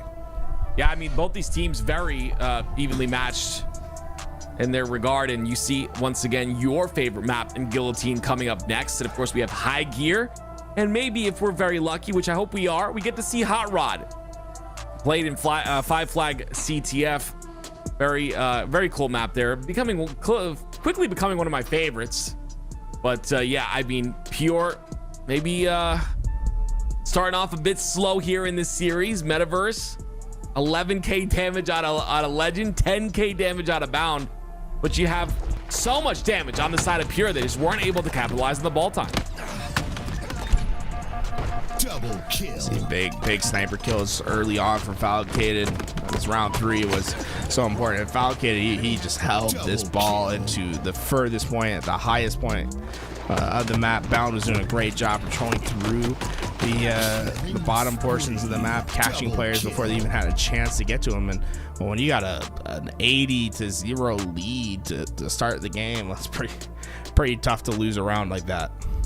Yeah, 100%. And you see the slays were it's fairly even for both sides there. We'll see that play out here in this game number 2. And of course, you can see that is Guillotine. Anytime you need one of these maps or want to play one of these maps with your friends, which I would highly recommend, just type ! and then the map name in the chat on Twitch, and you will be able to find a link to where you can download these maps and be able to play them on your own. And speaking of maps, it's one that I really enjoy as well. It's going to be Guillotine Slayer for game number 2. Guillotine map that takes place into the streets of France, or more specifically, Paris. That's how you say Paris in the French language. Did you know that too? Okay. No, I did not. I learned something new today. Paris. Paris. So Legend obviously having a huge advantage here. He's not only experienced this on the virtual battlefield, but also in real life, right? That's how it works, right? True. Yep. True. Look at the mural in the church. Oh, it's so cool. It's a really beautifully designed map, and look at the text too. Went all out with this one. Protect your neck, or else it will get taken off, and we'll see if that happens to one of these teams here. Metaverse up 1-0 in the series. They give Pure their first loss of this tournament. A lot of action towards that middle ground, but Talik just stands strong, gets those kills, lets Struck pick up the rest. And then you will note that Heat Wave, they're still abiding by it was HCSGA, so I don't expect to see that picked up in this map. Talik gonna try to cover this this outside perimeter. I apologize, and he'll have a bit of a rough time doing so because Metaverse once again in that 2-1 punch, they double up on one side of the map, and because of that double up, they're a bit stronger, and they'll have the lead by 1. So Abs found his way into a fortuitous push. If he can get there in time, I was gonna say that was gonna be a great opportunity for him to get a double kill, but Legend is just like, I don't need the help. I'll get it done myself. Great job by Legend staying alive here. 2 down for the side of Metaverse. The 2-kill lead for them, but you see, it's once again Pure doing a phenomenal job at capitalizing on the damage that they deal. Yo, there is no GA on the Ravager though. Oh my God! My. Truck did it from downtown. The Ravager bolt connects. Wow. You love to see He did it again. Falcon's one shot. He's stuck. Don't move, Falcon. Oh my God! This is unbelievable. What does he do? The nades continue to fly. Falcating down to no shields for a whole 15 seconds of time. The Ravager coming up clutch. Oh but my still God, Metaverse lead by 2. That's so awesome. Yo, I had it. Hey, HCS, whoever. We need the Ravager in. That was unbelievable. We don't get to see the Ravager in 4v4 play in the HCS, but here it is on Guillotine, and well, Drunk might have been studying the map a bit because he was hitting absolute dots. Dots, damage over time, ladies and gentlemen. 14-15 here. Pure lead by 1, even with that bit of a pressure they were able to put on the Metaverse. It's Talik and Pure with the snipe and overshield combo in his hands. Question is, what is he going to be able to do with this? Finds a player down in no shields. Target swaps a bit late. Because of that, he won't be able to clean up that kill. But he'll find Falcated, and some nice patient shots will guarantee him that kill. Yeah, I'm saying if we see Pure win by 2 kills, we know why those 2 kills happened. Oh boy, I don't even know where the Ravager spawns. Was the Ravager on the map before? Was this like an update or something? I'm pretty sure it was. Yeah, I'm pretty sure it's like first time I see Truck. someone use it. Yeah, love to see it. Not G8 if it's not in competitive. So use it, baby.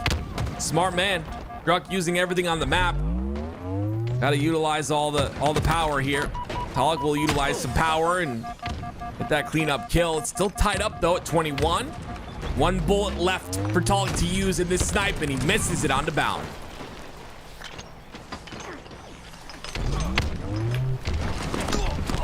(23-22) here. A 1-kill lead for Metaverse so far. They do have 3 down for Pure. They'll get the 4 down, and guess what? That's going to give them the knowledge of the spawns as well. You see how fast Bound takes the map, how fast he takes control of this bridge.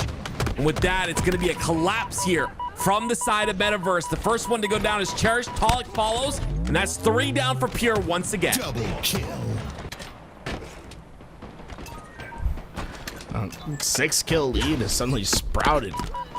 for Metaverse, and this overshield gonna make that much easier for them. It's LeBound that's making the big difference. 22 kills and just 9 deaths between the two of them. They are running this map.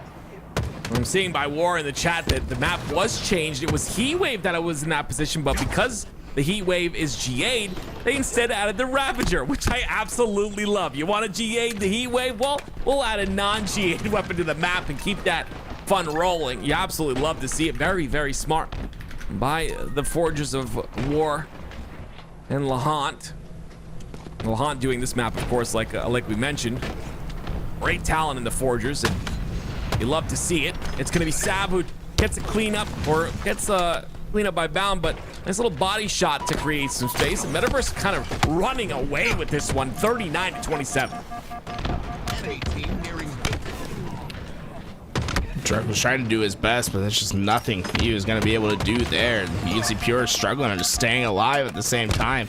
This lead has just been growing at such a pace that it feels tough for Pure to get themselves back into this game. I don't know how you do it. Have Metaverse concocted the best team to deal with Pure? I think they have. I mean, this is just domination by Metaverse. This is Triple insane. kill by Legend, and Pure find themselves in a position where they die 4 more times. It's over. Legend's just flying around. There's nothing that can stop him at the moment. He hits 19. He's looking for the 20 bomb in the Slayer game. Yeah, home field advantage is real. I'm going to be honest with you. This is crazy out of Legend. Bro, he grew up in these streets. This is so unfair. He's literally in his home right now. This is exactly where he knows exactly where to go.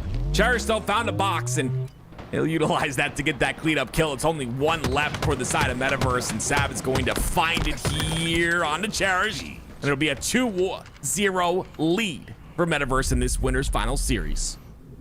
You see, that was a blitzing game of Slayer. At first, we thought it was all going to be Pure. Some great Ravager play by Druk. They got themselves a decent lead, but once LeBound got themselves heated up, there was nothing that was going to hold them back. Fantastic efforts from them. Obviously, we saw the 20 bomb from Legend, but Bound was right there with 15. 35 kills between just the two of them. Pure as a team, 38. So incredible pace by those two. We'll see if they can keep that pace throughout this very last game. If they close it out here in this game number 3, of course. Very excited to see this Ravager in play, and you see it right there. There's the kill. The dot damage is strong, and Druk utilizing that Ravager constantly in that room, not allowing Falcated to stay alive. So much dot damage is done, and Falcated, he's just stuck here for 15 seconds at a time. His shields come back, then they go back down, and then they come back up, and a nade comes and kills him as well. What are you gonna do? Falcated goes down there. That might be the most frustrating life of all time for Falcon. Falcon, if there's someone that wants to GA that weapon now, it's Falcon. He might lead the charge by himself. Great job by Metaverse to be the answer that was needed here to close out onto Pure. Formulated this team, but like you said, it was a big part of Legend and Bound. That is just a massive amount of kills there. No one really needed to do anything other than Legend and Bound in that game. And now we hop over to, I mean, this is honestly, this is one of my favorite maps as well, High Gear, because it reminds me, like I always say, of the Halo 3 beta. And you know, that remix of High Ground, and I just cool. It's like taking me back a little bit, and it's really well made, by the way. I love the changes they made to this map. This is based on something? I thought this was just all original. I mean, you know, it's original in its own right. You don't get to go on the beach. Was there a game before Halo Infinite? I'm not aware. No. The Halo Infinite was the first game in the Halo. Yeah, I'm pretty sure Halo. Obviously, we're referring back to the Halo 3 High Ground as the inspiration. Take a map that was an asymmetrical defend the base, put it into a symmetrical 4v4 arena-based shooter, and you got one of the best maps I think I've ever seen come out of Forge. This is how we should be remuxing maps, in my opinion. To just take the aesthetic, take the theme, take the things that we love about the map, and change them to create incredible 4v4 gameplay. Yeah, I want to take a moment to like really allow people to realize how much work goes into these maps. It's not about, you know, just plopping down things and hoping they work.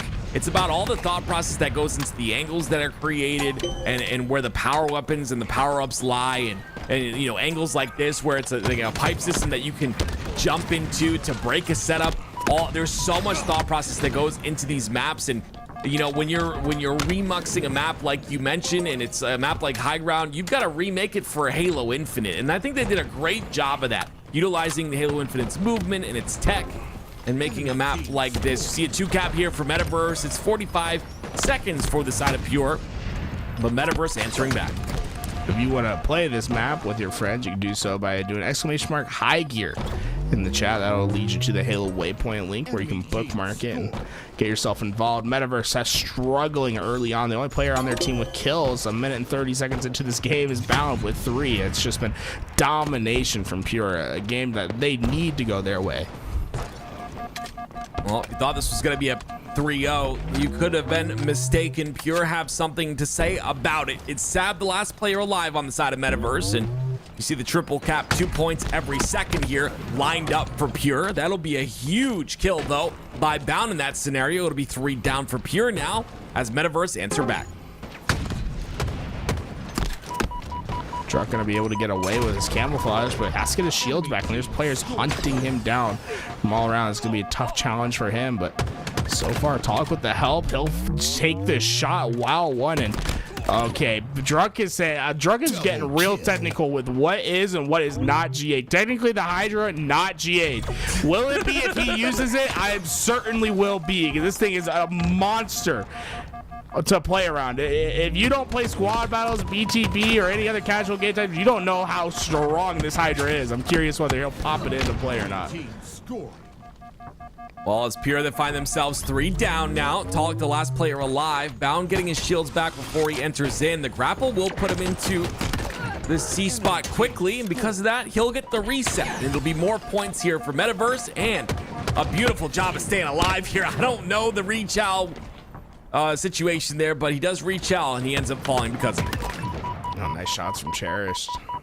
Gonna earn himself the high ground, but snipers were up on both sides. Notice how they're underneath the base. You have to commit to a really long route in order to get to those snipers, and Cherished, he's gonna think about leaving this early to try to contest that sniper. 2 down for Pure now. They still find themselves getting A though, which is crazy to see. A little bit contested there as Legend tries to get the reset onto it. Falcated with a massive win. Not only does it guarantee him the reset onto A, but also the sniper as well. Falcated.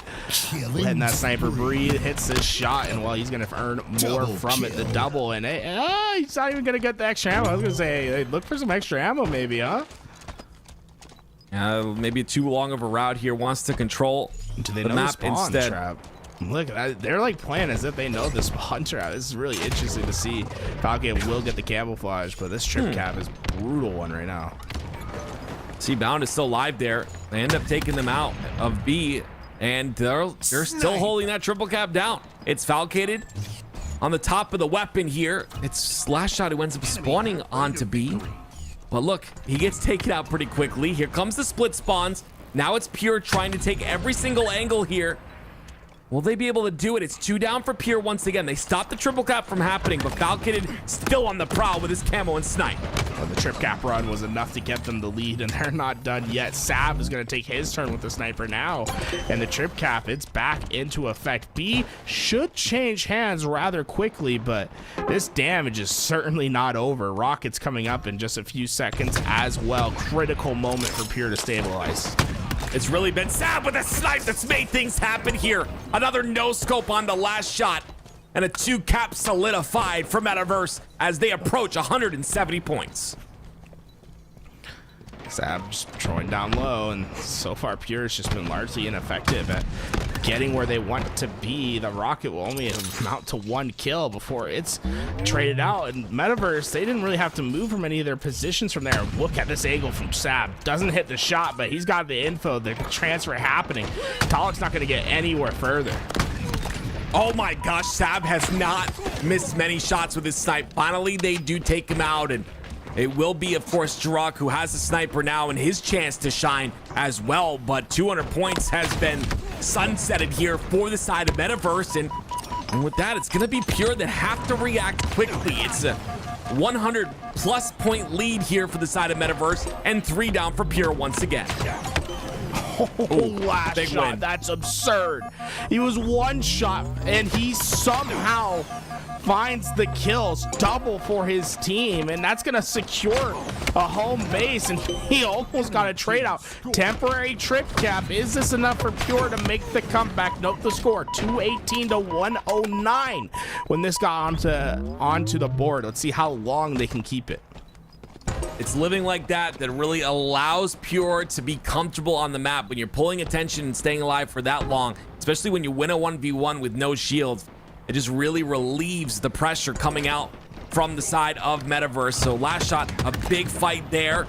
He will give his team a bit of momentum here. 3 down for Metaverse and an answer back from Pure as that 4th player falls. Double kill. 4 down. They're going to try to play for that trip cap once again. It's 2 points for every second when you have this thing locked in. Here comes the spawns, and I love the ping from Cherish. She says, hey, I found the spawners. Let's play fast. They are playing fast. It's going to be, of course, Bound who pushes all in. He will get taken out. That's a killing spree for the side of Cherished. He'll look for the spawners of Metaverse, and another one goes in his hands once again. It's Falcon to fall. Sab's gonna follow up as well and fall as well. Cherished is on a tear, and guess what? Pure are back in the game. Remember what I said? It was 109 to 218 when this started. It's finally a 100-point run that continues on for Pure, and they have also got themselves a lead now. This has been a complete transition in what we saw earlier in the game. What was the turnaround? It was last shot playing his life, winning a 1v1 with no shield. Everything changed at that point in the game, and now Pure look to put their first score on the board here. They're down 0-2 in this series. With this win, they will obviously stay alive here in the winners finals. Metaverse just has no option but to play through the middle of the map. What a run from 109 to 218. They'll find the win off an incredible run of points from Pure. We all thought that game was over. No, game 4 on the horizon. Beautifully controlled by Last Shot, the MVP in my opinion in that last game. But will Metaverse have an answer to this? I'm excited to see. Of course, the big thing for me is we go to high gear, but now we're going to be able to see five flag CTF on Hot Rod. And if this is your first time watching this map, it is one of the most interesting maps you will see in Halo Infinite. Those hot rods, you see those very hot rods on the screen right there? You stand on those, you get double damage. So you'll see many 3-shot bandit kills. You'll see 2-shot stalker kills. You'll see everything, but it's also very exposed as well. So you can die pretty quickly in those positions. We'll see if Pure can tie up the series at 2 or if Metaverse are going to move on to the grand finals. Right, this is the map that you want to see if you're Metaverse, because this is the map that Pure has just as much experience on as you do for your squad. New to the rotation in Forge Hub tournaments, Hot Rod, a map created by War and Paimon that gives some great vibes if you're a big sci-fi or fantasy nerd. You know, I think this thing looks a little bit like Musafar, but if you also look into the horizon, you'll see about Doom in the background as well. This is one of the best maps, and it has a unique gimmick to it as well. If you notice these big, bright orange pillars in the middle of the map, if you step on top of them, well, that'll give you a damage boost for your gun. Deal twice the damage that you normally would. 3 shots with the bandit. It can be even quicker time to kills with other weapons available on the map. And hey, there's a Ravager right there. Area effect damage. You know what I'm saying, Tim? We pull it up. Yeah, Ravager onto the Hot Rod. That thing might just be GG.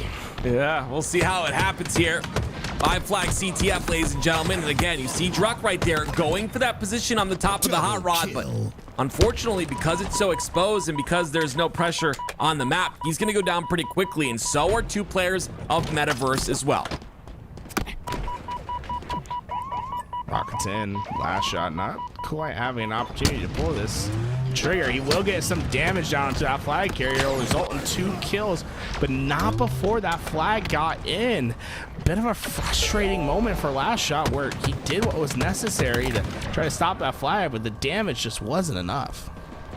No jiggle peeking allowed here. Druck just pelting damage into multiple players, and love this free position by him. He knows So 2 players sick. are down to no shield, so he pushes off that hot rod, pushes in and gets the cleanup kill.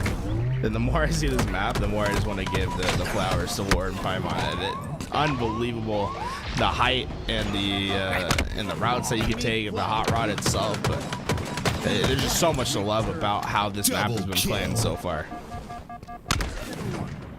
There's Cherish, ends up winning a fight, but goes down quickly after. Speaking of routes, it's Legend who tries to find a route towards the back of the map, but he finds Druck in a very open position once again on that hot rod, and because of that, he takes advantage of it. It is 2 down, looking for an opportunity. No way, he does.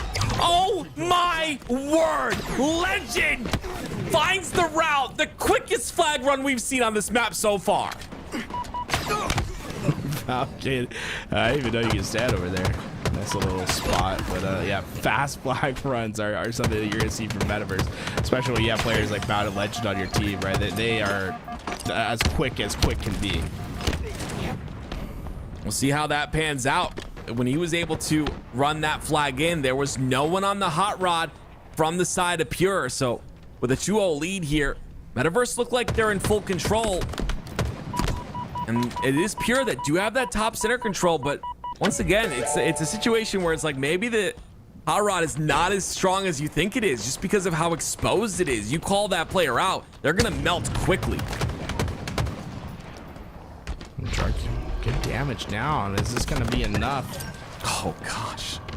To keep this flag alive. I like how Druck backs up, right, and let your teammates get that damage. Get ready to get in that front lines, and that extra damage obliterated Sab before he even had a chance to contest. Be careful, ladies and gentlemen. This is gonna go quickly. There's already 1 cap here for Pure. Look at what the fight. Once again, you can really win fights that are not advantageous in your favor. If you're like low shields, or maybe you know, the angle is not in your favor, that double damage can really turn things around. You see it right there. It's gonna be Cherish. Cherish wants to be war. he wants to get up see there. the jump he wants. I think Cherish is gonna request that specifically after this map. That is a crazy flag route to take. Yeah, jump it up. It works. It works. It's good if there's no one on that hot rod side, but constantly it's been, you know, Cherish to make sure to be up there. Now it's Legend who's taking route, and Druck melts him instantly. 3 down for Metaverse. Oh, Falcon didn't get the reload off in time. That means he will have no chance to stop this. But he could find a counter of his own if he gets the shots to land. Last shot, though, having the last word. 2 down for Pure here. Sab insane. continuing to make them 2 down. 3 down now, and Cherish is the last player alive. Sab wants to push him. Legend's gonna be there. Legend tries to get the cleanup kill. Oh my goodness, Cherish, so annoying to play against. Lives the entire time. Legend not able to find him. I like how Legend just full sends anyway. He's like, I get both. We'll get the 4 down. assist for his team. And, well, Pure, they're in danger. It's 4 down in position here for the side of Metaverse. They want to get it. You can see they're starting to use those noodles. They're starting to use their brain to get those jumps and understand where the movement is on the map. That flag just fell off, I think. Did it? Yes, it did. Off the map goes the flag. Bound ends up throwing that one off, and it will be returned because of it. 3 down for Metaverse now. Falcon has to try to stop him. Druck wanted to get that flag pull out, but No. it just did not go with him. And Falcon said, hey, there's no way you can run from this nade. Easy kill. Yeah, I actually love that this is 5 flag, because you can see how fast paced it is. There's the jump once again by Last Shot. Gets it on the platform. Now all they got to do is punch it in. And with 3 down for the side of Metaverse, it's Druck that tries to make it happen. The lift up does not work in his favor. Finally, Talik slides in, takes it. They will get the trade and potentially the counter cap here. I don't know. Is there any other flag route that's worth it? It's the question right now for me. Sab took this down low, but look how long Metaverse has to run to make this thing a reality. I think you should always be trying to go for that fast flag run if you can. Cherish, big win out of Cherish right there. Still trying to get this return. It's going to be Falcated that picks it up and resets the timer on it. And you see the pressure from Metaverse still holding forward to make sure that this flag stays alive. Gets the grab, not able to get the kill though. Druck's gonna try to do his best, but at some point, just is no point returning. Druck. Oh no! Oh, he slid too far. He got. It happens occasionally when you slide and you can't quite finish off that slide. You just get stuck in an animation. Couldn't quite get the flag out where you wanted it. See, we're not seeing a lot of players on those hot rods now. Talik finally jumps on top of it. He gets the double kill because of it. It is the flag out here. Metaverse trying to find a way to put this flag in. Tied up at 3 now with 5 minutes and 30 seconds remaining. It's Talik who's playing his life so well in this position. Look at him just ring around the rosy. Skewers up as well. We'll see if he ends up grabbing that. Talik. That round was crazy with Falcated with the hot shot. He's going to be able to get double kills because of the double damage being dealt by being in that position. Cherish last alive. Skewer shot ready for him. Just high. Cherish goes down, and flag will be run here by the side of Metaverse, though. Cherish answering back, pulls the Metaverse's flag as well, looking for some sort of a kill here, but he doesn't know the angle he's getting shot at. It's bound with the stalker from the bottom side of the map. Good damage, but skills eventually go to just the way of Bound and Legend. Is that enough to get this next flag in? Yes, it will be. Metaverse on match point. One flag more will do it. I think Bound found a gem here. You can see he's kind of looking at the lay of the land with those 2 flags, but unfortunately not really able to hit any shots. Because of that, it's going to be 3 down for the side of Metaverse. Once again, Legend with the low percentage kill evens up the odds. It's going to be Falcated pushed very heavily into the base of Pure, and he'll still be alive, but finally he gets taken out. They understand the importance of taking him out in their base. Legend still pushing through, though. Gets a perfect on a Druck. Pick up the Ravager, Legend. You know you want to. It's right behind you. I'll move on without it, but just one more fly captured. If Legend can find these kills and get to that quick route, this game can be over just before anyone can blink. Falcated did really well right there, only taking a slight bit of damage after getting that cleanup kill. That trade is very important, especially because Falcated can continue on this pressure, but Talik, the beautiful, perfect 3 shots to the body and a beatdown will guarantee him that kill. And Cherish, because of that, will pull the flag through. Now, Bound was able to get to the spot before he died, so that flag is still up for grabs. I'm honestly surprised that Sabney didn't go for that touch there. That could have been a quick route back home. Instead, we'll have a full reset of our flags. And see how difficult the skewer is to use right there as well. Really gotta aim that perfectly. We're gonna lead it a bit as well. 2 down for the side of Pure. Make that 3 down. Cherish the last player alive. He's gonna be trying to just be annoying with that flag in his hands, and he'll continue that run. Falcated is gonna get a run of his own though on the side of Metaverse, and Legend putting as much damage as he can to guarantee this flag cap.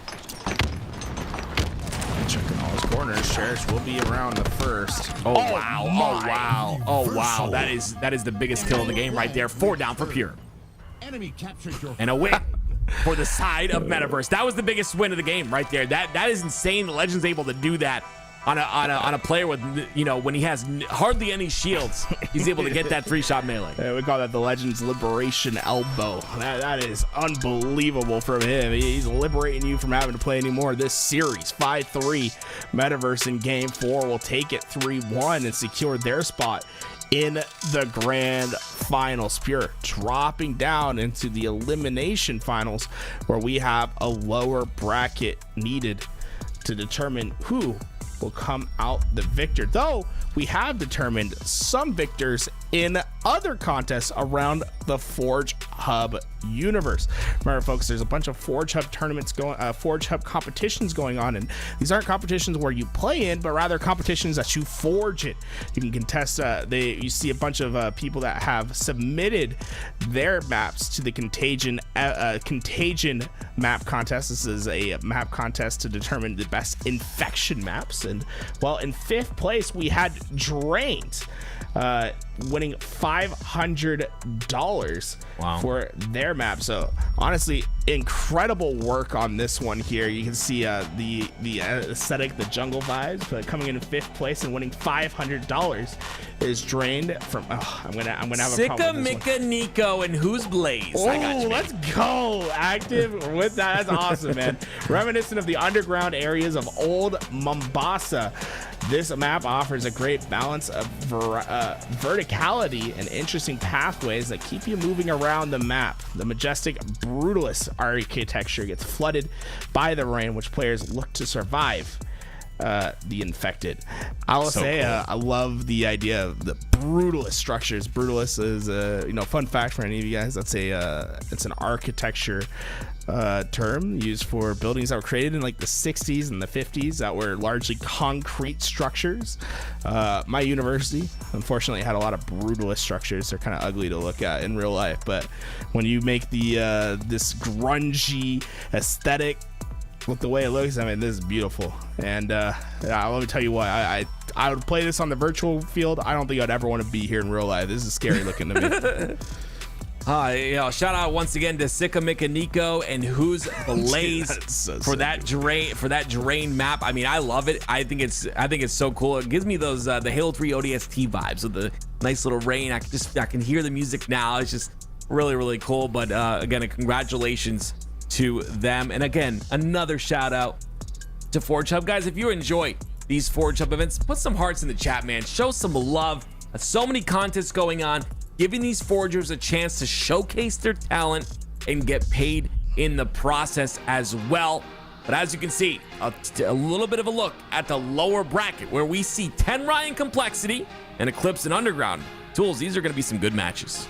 I'm excited to see what's to come next. Remember, folks, we're revealing the winners of that Contagion contest. But right now, there is a contest that Forge Hub is hosting for 4v4 Stockpile with $20,000 in prize. That's right, $20,000. If you combine that with the $60,000 already awarded, it's $80,000 that Forge Hub has provided in prizing. And this is for forging, folks. So if you've ever wanted to think about forging yourself some maps, well, this is the time to do it. Submissions for Stockpile Forge contest end next month on October 18th. So make sure to get those finished up ASAP. Also, these Stockpile maps, not only do you have the chance to win some cash prizing for them, but you can also win some cash prizing playing on them with a tournament that will be dedicated to the maps that win this contest. And as always, those Forge Hub tournaments will be hosted here on LVT Halo. A big platform for all these winners to have their maps played in the way that they're supposed to be. So get them submitted. Make sure you get them in on time. That October 18th deadline is coming up soon. And if you've ever wanted to give it a shot on trying to forge your own maps, this is the time to do it, folks. I mean, hey, if you got a knack for it, you got a hidden talent, you could be taking $5,000 in that first place prize. And there's always that community vote as well for $1,500. Go check out forgehub.com if you want to get involved with all of these contests. I cannot wait for this tournament and to see who comes out on top. We'll be right back, folks, with more of your $5,000 Forge Hub tournament after this quick break.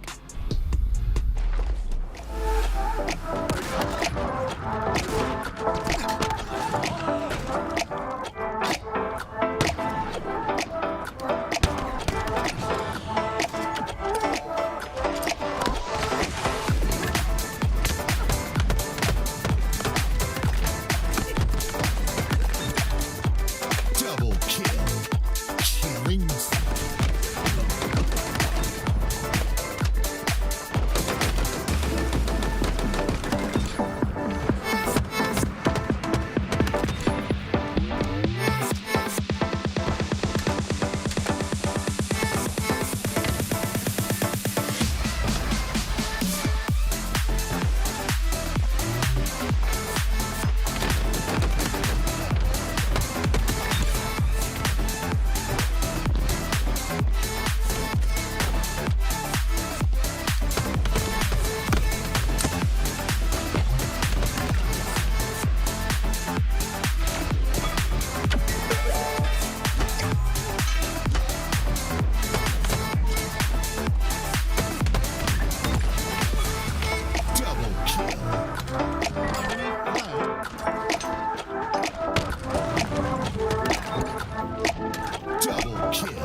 kill. Enemy team nearing.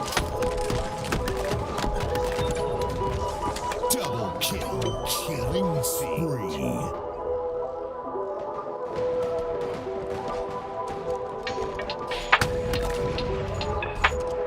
Snipe.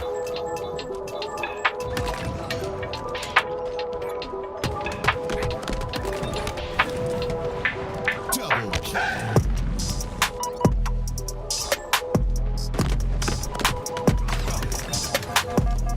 Perfect.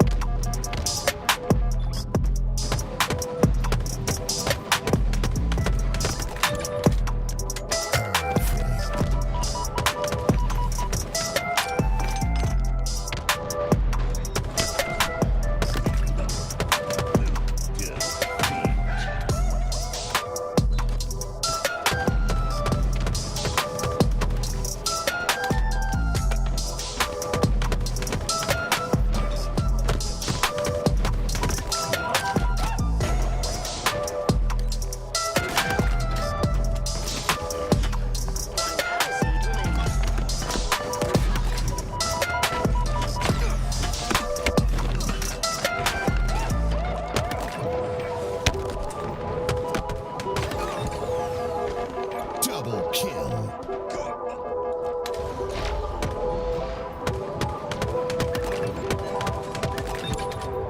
Double kill.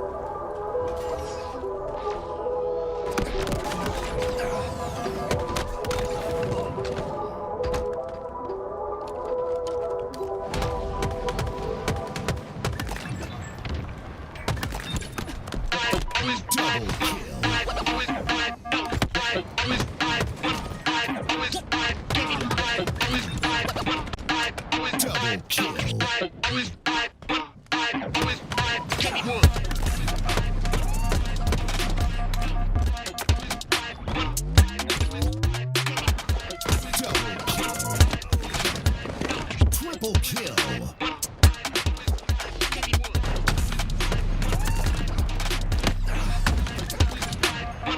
Double kill.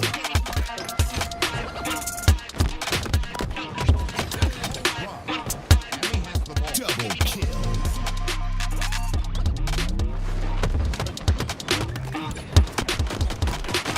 Killing spree. Double kill.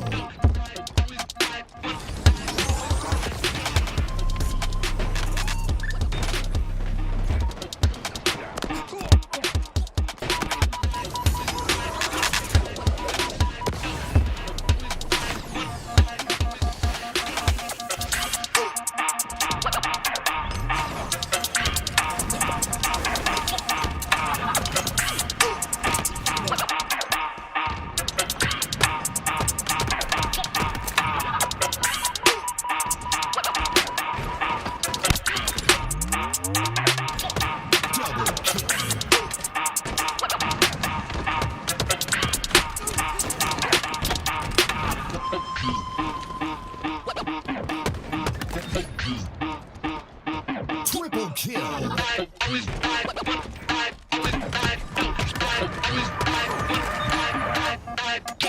Double kill. Killing spree.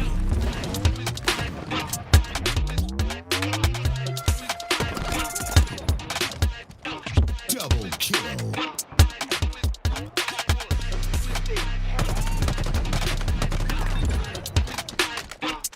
Perfect.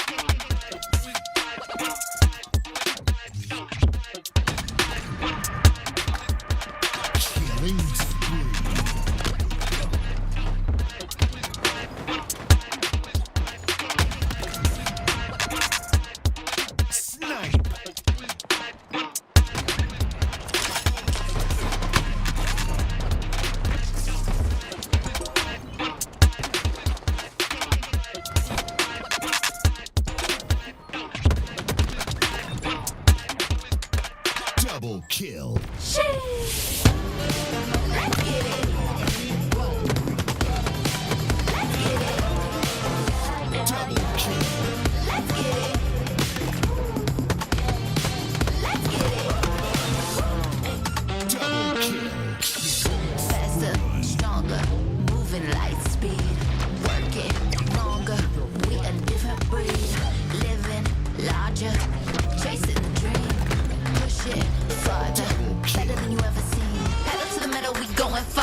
gas, just getting started. Let's get it started. Pave the way, roads uncharted. No problem, we ain't solving. 1, 2, 3, let's get it. Let's get it. Let's get it started. Let's get it. Let's get it. Let's get it started. Come play with the big boys. Ain't no rest, we make noise. Love it when you see it so good that you can't avoid. Pedal to the metal, we going far. Going far. On the gas, just getting started. Let's get it started. Pave the way, roads uncharted. Let's get it. Let's get it started. Let's get it started. Let's get it. Let's get it started. Are you ready? Here we go. Started. Let's get it. Let's get it started. Let's get it. Yeah. Let's get it. Let's get it started. Let's get it started. Let's get it. Let's get it started.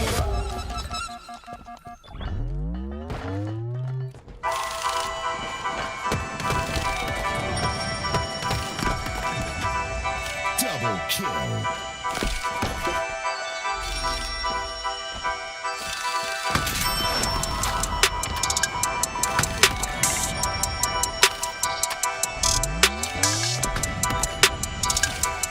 Double kill. Triple kill. Overkill.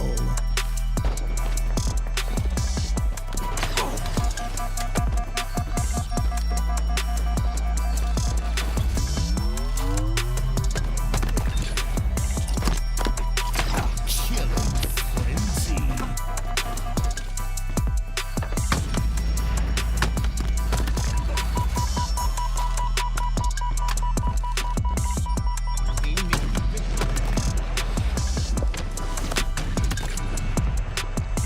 Double kill.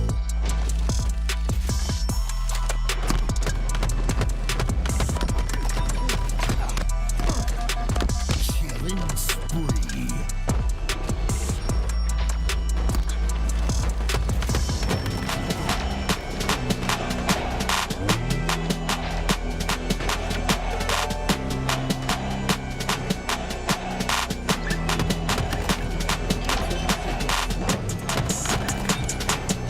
Double kill.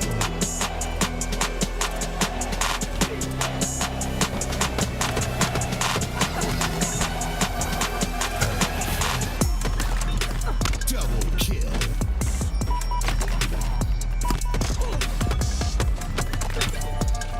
Perfect. Double kill.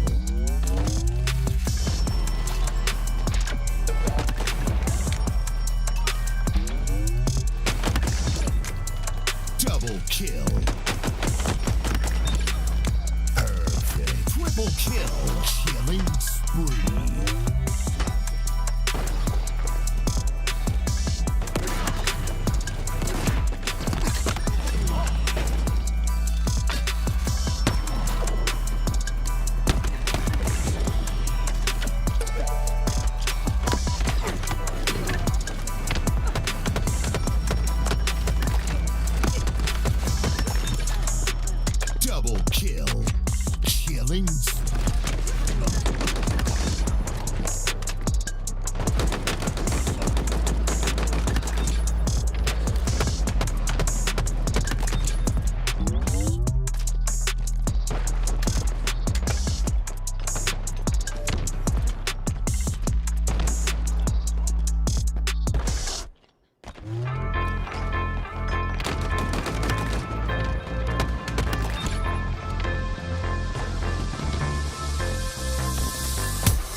Killing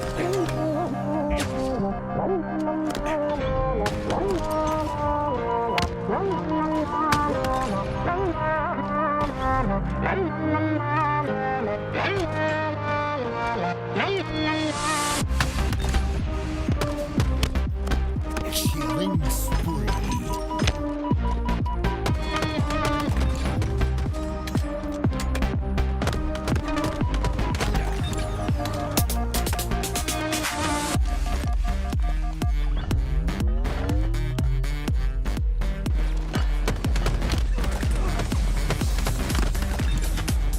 Double kill.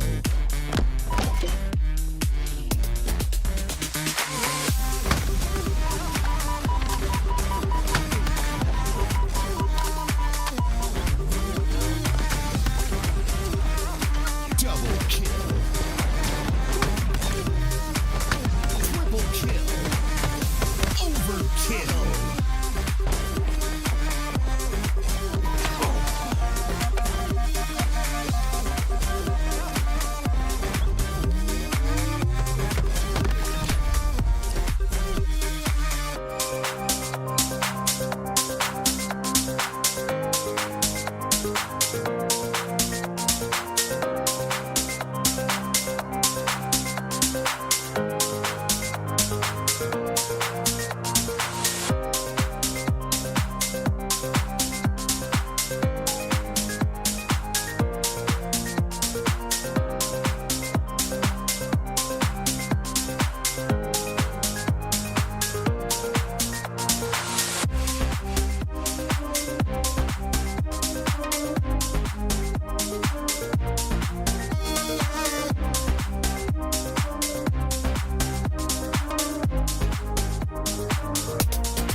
Hello and welcome back to your $5,000 Forge Hub tournament. I'm Tools, joined with me is Active, and we're continuing on our tournament in the elimination bracket. Tanrite going up against Underground in our semi-finals to determine who will get to try to beat Pure in our elimination finals. Here's our best of 5, and we're going into the High Ground Remux High Gear made by Warren Paimon in Game 1.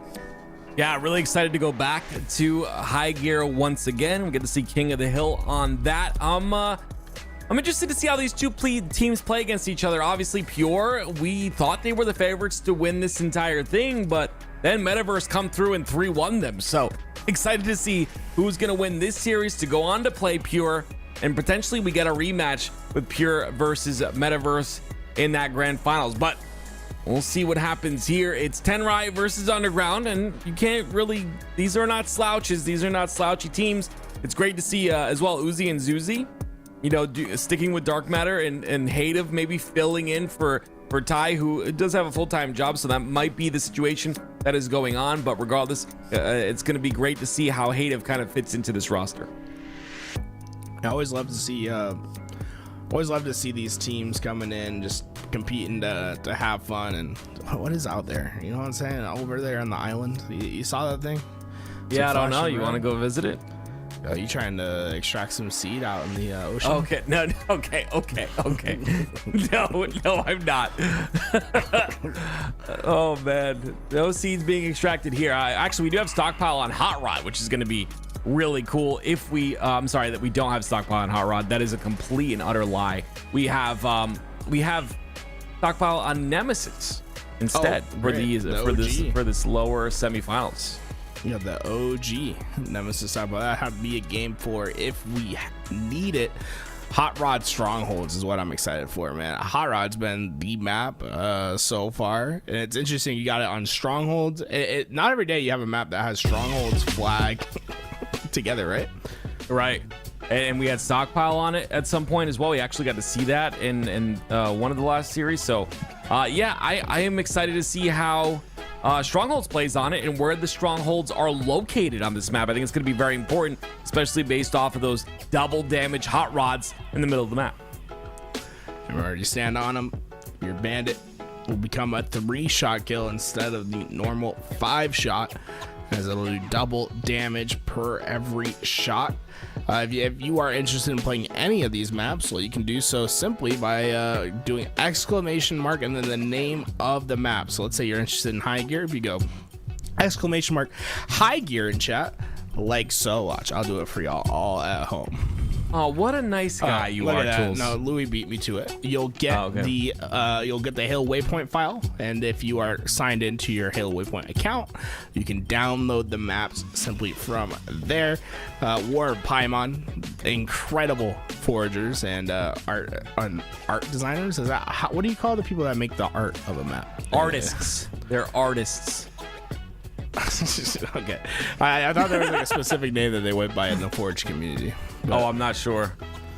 But I mean, they are artists. I think making the map itself makes yourself an artist too. I mean, yeah, it's kind of crazy. There's so much that goes into it. There's so much thought that goes into the, like we were talking about earlier, the competitive side of the map. Understanding like, okay, this is the power position. We got to make this, vulnerable, but also, a position of power where you can shoot down and get out scot-free, as well as those, objective positions, and of course those power weapons, all the angles. There's so much to think about when it comes to making these maps competitive, and all of these maps that we've been watching are very competitive. You can tell some of these matches go to the wire, and it takes a lot of talent to be able to put these maps together like this. Yeah, we've seen how Forge Hub has been doing these tournaments, right? We've had one a month for the last few months, $5,000 a tournament. But the one thing I like about what they've been doing is that they add a map at each tournament, right? So we get the same maps for the most part in each tournament, but then we always add something new each time. So you can see all the maps that were available here. Hot Rod being that new one that was added this tournament. But if we went back just one tournament before, then High Gear was the map that was added there, and then the map before it was Nemesis, and then before that we had the original 3 of Anthracite, Archon, and Downfall. It's been cool to add maps into rotation as we've been going through these Forge Hub tournaments. Yeah, I love to see it as well. A lot of fun to continue to see the new maps being added. I think the most recent one is my favorite so far. It's just really cool to see those hot rods being utilized for double damage. Downfall is where Tool says I have a trash pile corner, and I think that it's his. No, I mean, you don't say it. It's not that I say that. It is not. That's not real. Is. No. So like, when you are there, I mean, it's in the map. They forged it in. When you are in that corner, if you ping it, it says Timmy's trash. No, it doesn't. In fact, ladies and gentlemen, download Downfall, right? Exclamation mark Downfall. Download it right now. Go to the trash pile and ping it and tell me what it says. It does not say active. It does not say Tim. I am not trash. It's there. I promise. I paid a lot of money to make sure it was there. Well, ladies and gentlemen, we hop in, of course, to our game number 1. Tenrai against Underground. This is going to be King of the Hill on High Gear. We get to see this once again played, and one of my favorite maps as well. I'm going to say one of my favorite maps for all these maps. They're all so good and so refreshing to see more content in our beautiful game of Halo Infinite, but I'm really curious to see how King of the Hill is going to play on this. One thing I love about these Forge Hub tournaments is every map is very unique. Oftentimes when you get into these map design contests, it's you get a very similar 3-lane maps every time, but every map seems to have its own twist to it. Like High Gear, obviously a remix of High Ground, reimagining how this map would play out in a 4v4 setting. But if you went to a map like Archon, you would see a ton of verticality throughout the map, and seeing what that verticality means to a Halo game. Or if you went to a map like Anthracite, you'd see a large, expansive map that uses elevation as well as space to create routes that are really interesting and intriguing to play through. Or if you went to like Nemesis, you'd see a map that was designed from the ground up to play Stockpile, and understanding how those lists interact with using those lists to throw seeds across the map. It creates an interesting gameplay loop for each one. So if you haven't, go check out Forge Hub Friday to go get yourself involved in some of these maps, play some aids, get involved with the Forge Hub community and what they got going on. Yeah, I've seen some of the new maps being played. I believe Nated's the host of that, and like you just said, every single Friday they run those. But here we go. It's game 1. Underground find themselves 4 down already. Tenrai, though, they find themselves 2 down. Rockets in the hands of Ezzo. He's going to go towards that camo. This could be devastating here for the side of Underground. Camo in, shotgun in the back pocket. Everything you could possibly want. Easy kill for Ezzo and Tenrai to start this game, and they've already got half the cell captured. Yeah, it's 3 down again for Underground. You can see the slays really coming out for the side of Tenrai. Zuzi trying to play his life towards the back of the base there, and all the while, like you said, that time continues to tick here for the side of Tenrai. Underground trying to find a break, but they have a difficult time finding that break. It's still a lot of time to be had here for the side of Underground, but I'm sorry, for the side of Tenrai, but Underground have a chance to answer back. That's so safe. There's like a window underneath the bridge from both sides. You can catch someone on the cross there, a unique little angle, but here we go. Avusi with the sniper in his hands, high ground to boot. This is everything Tenrai sort of needs in this situation. Then they're not necessarily concerned about getting into this hill right away. As long as they can keep slaying at a reasonable pace, they should be able to leisurely finish off this hill. Yeah, you know, make sure you keep them out of that hill. I say that, but Underground has found themselves in the hill. Great shot by Avusi there. Gets that cleanup kill. And it will be Tenrai once again in that hill to attempt to capture it. And it'll be Avusi who drops down with his sniper. Interesting play. He's got the grapple to get out. And a beautiful position for him against another shot onto Zuzi. And this will be the first cap very quickly, by the way, here for Tenrai. Zuzi probably regretting poking the bear on that one. His position was not known until that shot rang out. And oh, look, that shocknade exposes the camouflage ahead of, and he had no chance of staying alive. Yeah, there's just so many slays that are happening for Tenrai. It is Underground who's getting completely outslayed in this scenario. Oh, great spawn for Uzi, though. And he's going to be able to help his twin brother, Zuzi, stay alive in that scenario, but not for long. Double Did you just ask if they were brothers? I just thought they had similar gamer tags. That's crazy. They are twins. They're twins? Whoa. Yeah, man, like Ogre 1 and Ogre 2. Oh, I'm sorry, that's not your day. My bad, you're too young for that. No, just a bunch of plumbers. Yeah, I've never seen twins play Halo before. That's awesome, man. Oh man, what a great time to be alive here. Do you think this is breaking GAs? Nah, man, it's not G8. No way. Use it, baby. This thing is so good, by the way. If you can play a corner, it's a one-shot beat down if you come in. I thought Uzi was gonna take damage off the ceiling there, but he ends up staying alive. Not for long. It's Envor, the cross-map shots. It's still, though, Underground getting a bit of time here. Envor Envor finds one, but Zuzi's going to take him out with a snipe. That teammate up there for Zuzi had ultimate confidence that Zuzi was going to hit that shot in time. Didn't even try to turn around, but fortunately for him, he went down. Zuzi not going to be able to do much more with that sniper. Instead, the ammo transferring over to Ezo, and it's a big opportunity. Tenrai don't necessarily have the numbers to get into this hill, but with this sniper patrolling, Underground certainly doesn't feel safe jumping in. Yeah, this is really good by Ezo. I like he's taking different angles here. You see some nades coming from his previous position. After those nades go away, he enters in, gets the kill on the Dark Matter. That's going to be a 2 down. Well, now a 1 down for the side of Underground. That camo being up, it's just that Tenrai can't find a way in. They have to get more slays here. They get 2 dead again, but they're still not pushing up. And they allow Hayden to get the camo. That's frustrating from Ezo. His reticle just a little bit to the right. Didn't have enough time to react and swipe that back in time to take care of Hayden. And instead, Hayden going to have big opportunities here. Not only can he patrol and get those kills necessary for his team, but now they have a lot of freedom to have their camo just stand in hill and accumulate time. That time is accumulating fast. Ezo's been in a great position, though, to get as many slays as possible. It's just that he keeps getting the kills, and no one's really able to get position. Finally, he takes position by himself with 3 down on Underground. It's Ezo who finds a way into this hill.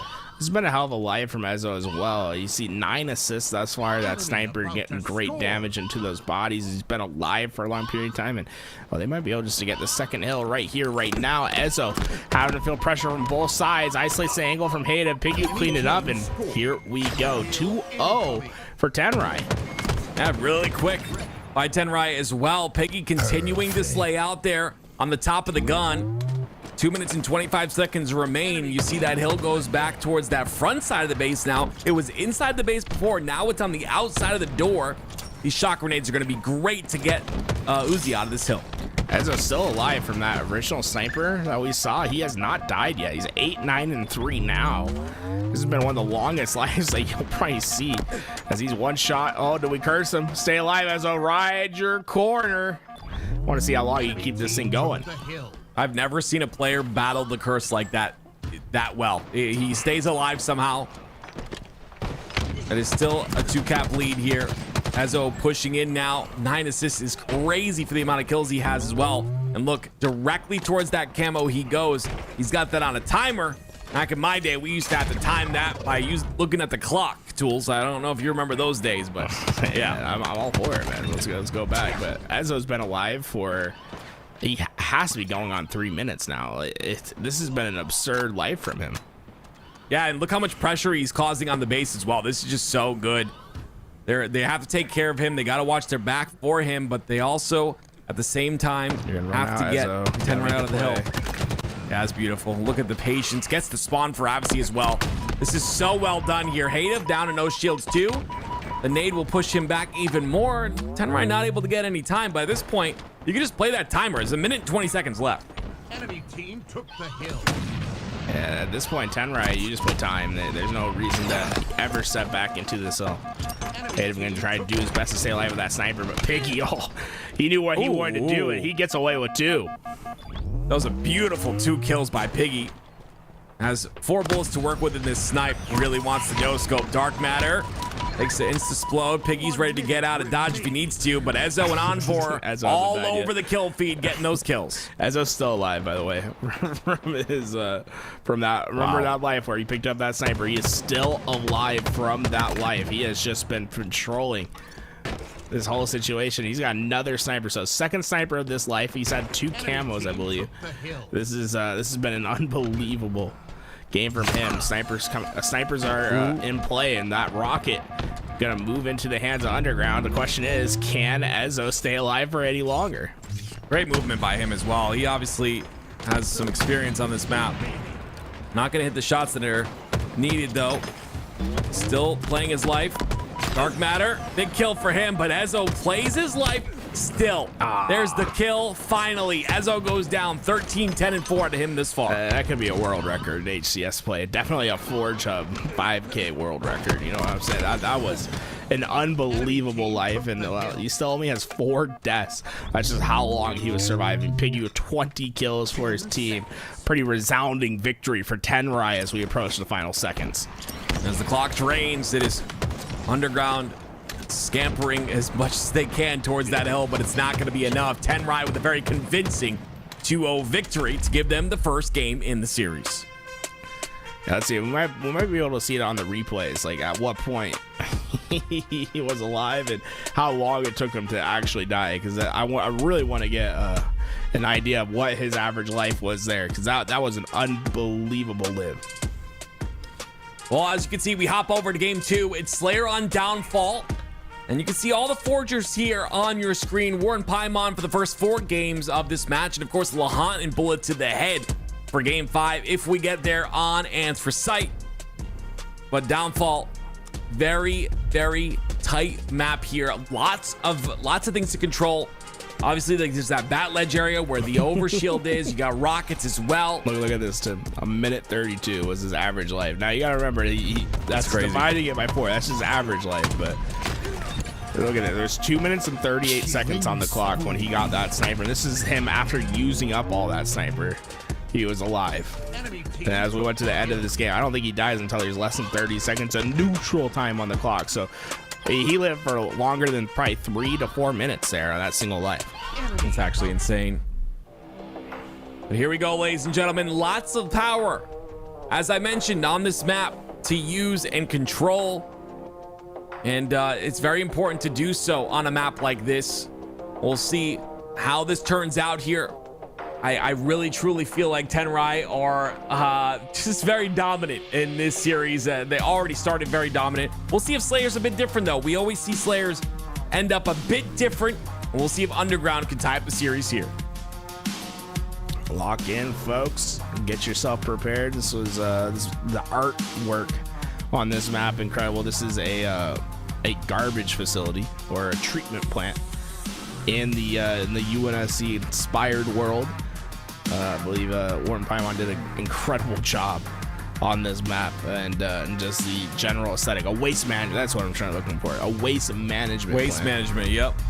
It's definitely not my trash bin over there. But as you can see, game 2. Look at the Timmy can right there to the right. It's not the Timmy can. Game 2 hopping in. It is Tenrai with a 1-0 lead. Underground have to answer back right now.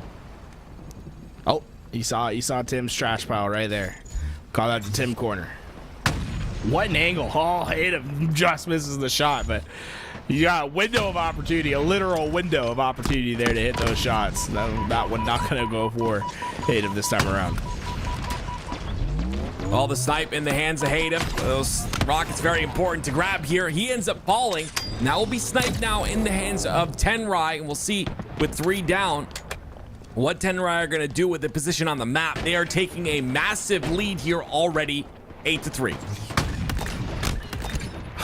Could not work better for Avusi. He's able to just get the easy double kill and, well, use the last one alive. And you can see it's going to be a Tenrai keeping everyone in front of them. This is a trap that Underground is in. How do they get out? They're going to have to kill Avusi with this snipe in his hands. Unfortunately for Avusi, they do. Hadev is the one to kill him with the nade. 11-5 still. Your score, Tenrai looking to extend that lead, but it's a great job by Underground to tighten things up just a bit. The thing I'm noticing, though, is that Tenrai have control of the power. It is Stalker Rifle in the hands of Ezo. He's done a bit of damage here, and they're not aware of where he is. Ezo started this game 6-0. He dies, but he only dies after he was out of ammo in both of his weapons. So just an unbelievable start for him. Ezo's been a clear, impactful player so far in this tournament. As you can see, QT's about to pop, and so are the rockets. Ezo going for those rockets. Uzi understands that he has to take out Ezo, but as you said, Ezo's a bit difficult of a kill. He's died twice in this game too so far, but you know, him dying in that situation is going to allow Dark Matter, who's 7-4, to have these rockets in his hands, and a great job by him, I was gonna say, to make sure to utilize those rockets in an accurate way, but he ends up falling in 3 down, fall for Underground. Couldn't quite whip that rocket back in time, but Ezo reap the rewards, and he's thinking about shooting the rocket. Yeah, just switch it out. There you go. Patient plays. Unfortunately, it takes a second for that equipment to go back into your body, so he didn't have that grapple to get himself back into play right away. Here Great job by Ezzo utilizing this overshield. He's going to get one, puts another one down to no shields. 3 down for Underground once again, and a 9-kill lead for Tenrai. As they look to extend that, Dark Matter's all by himself, and he's going to get taken out by Envor. And these are the staggered kills that you want to have if you're Tenrai. Continue to pressure them. Don't allow them to spawn together, which they end up doing right there. But look at that, Ezzo assisting Piggy to allow him to stay alive in that situation. Ezzo once again on that that incredible streak of living, right? He just has his 3rd death in this game, but he's been doing an incredible job of staying alive. Now this is a tough position to stay alive, right? Because you're in such an exposed position at the bottom, but you also have to close your nose because you're in Tim's bathwater. Oh my goodness dude. Yeah, that's where the soccer spawns. I was always wondering where the soccer spawns. I've never seen it before. Walker in the hands of Ezzo. Ezzo's going to go down once again, but it's still a 9-kill lead. Make that a 10-kill lead now as one player falls off the map. All right, rest in peace, Hayden. That's a rough one to find your way off, but soccer rifle still on that ground. We'll see if any team can get their way back towards it. At this point, Tenrai, to them, they can just play quick and play for trades, and they'll be good for the rest of this game. Obviously doesn't want trades. He wants pure kills. Gets 2, gets traded out though, and that lead will still continue to be at 10. It is rockets in the hands of Ezzo. You can see them pinging him pretty quickly there, but he's going to have at least one more rocket to use here. We'll see if he can use this rocket to make something happen.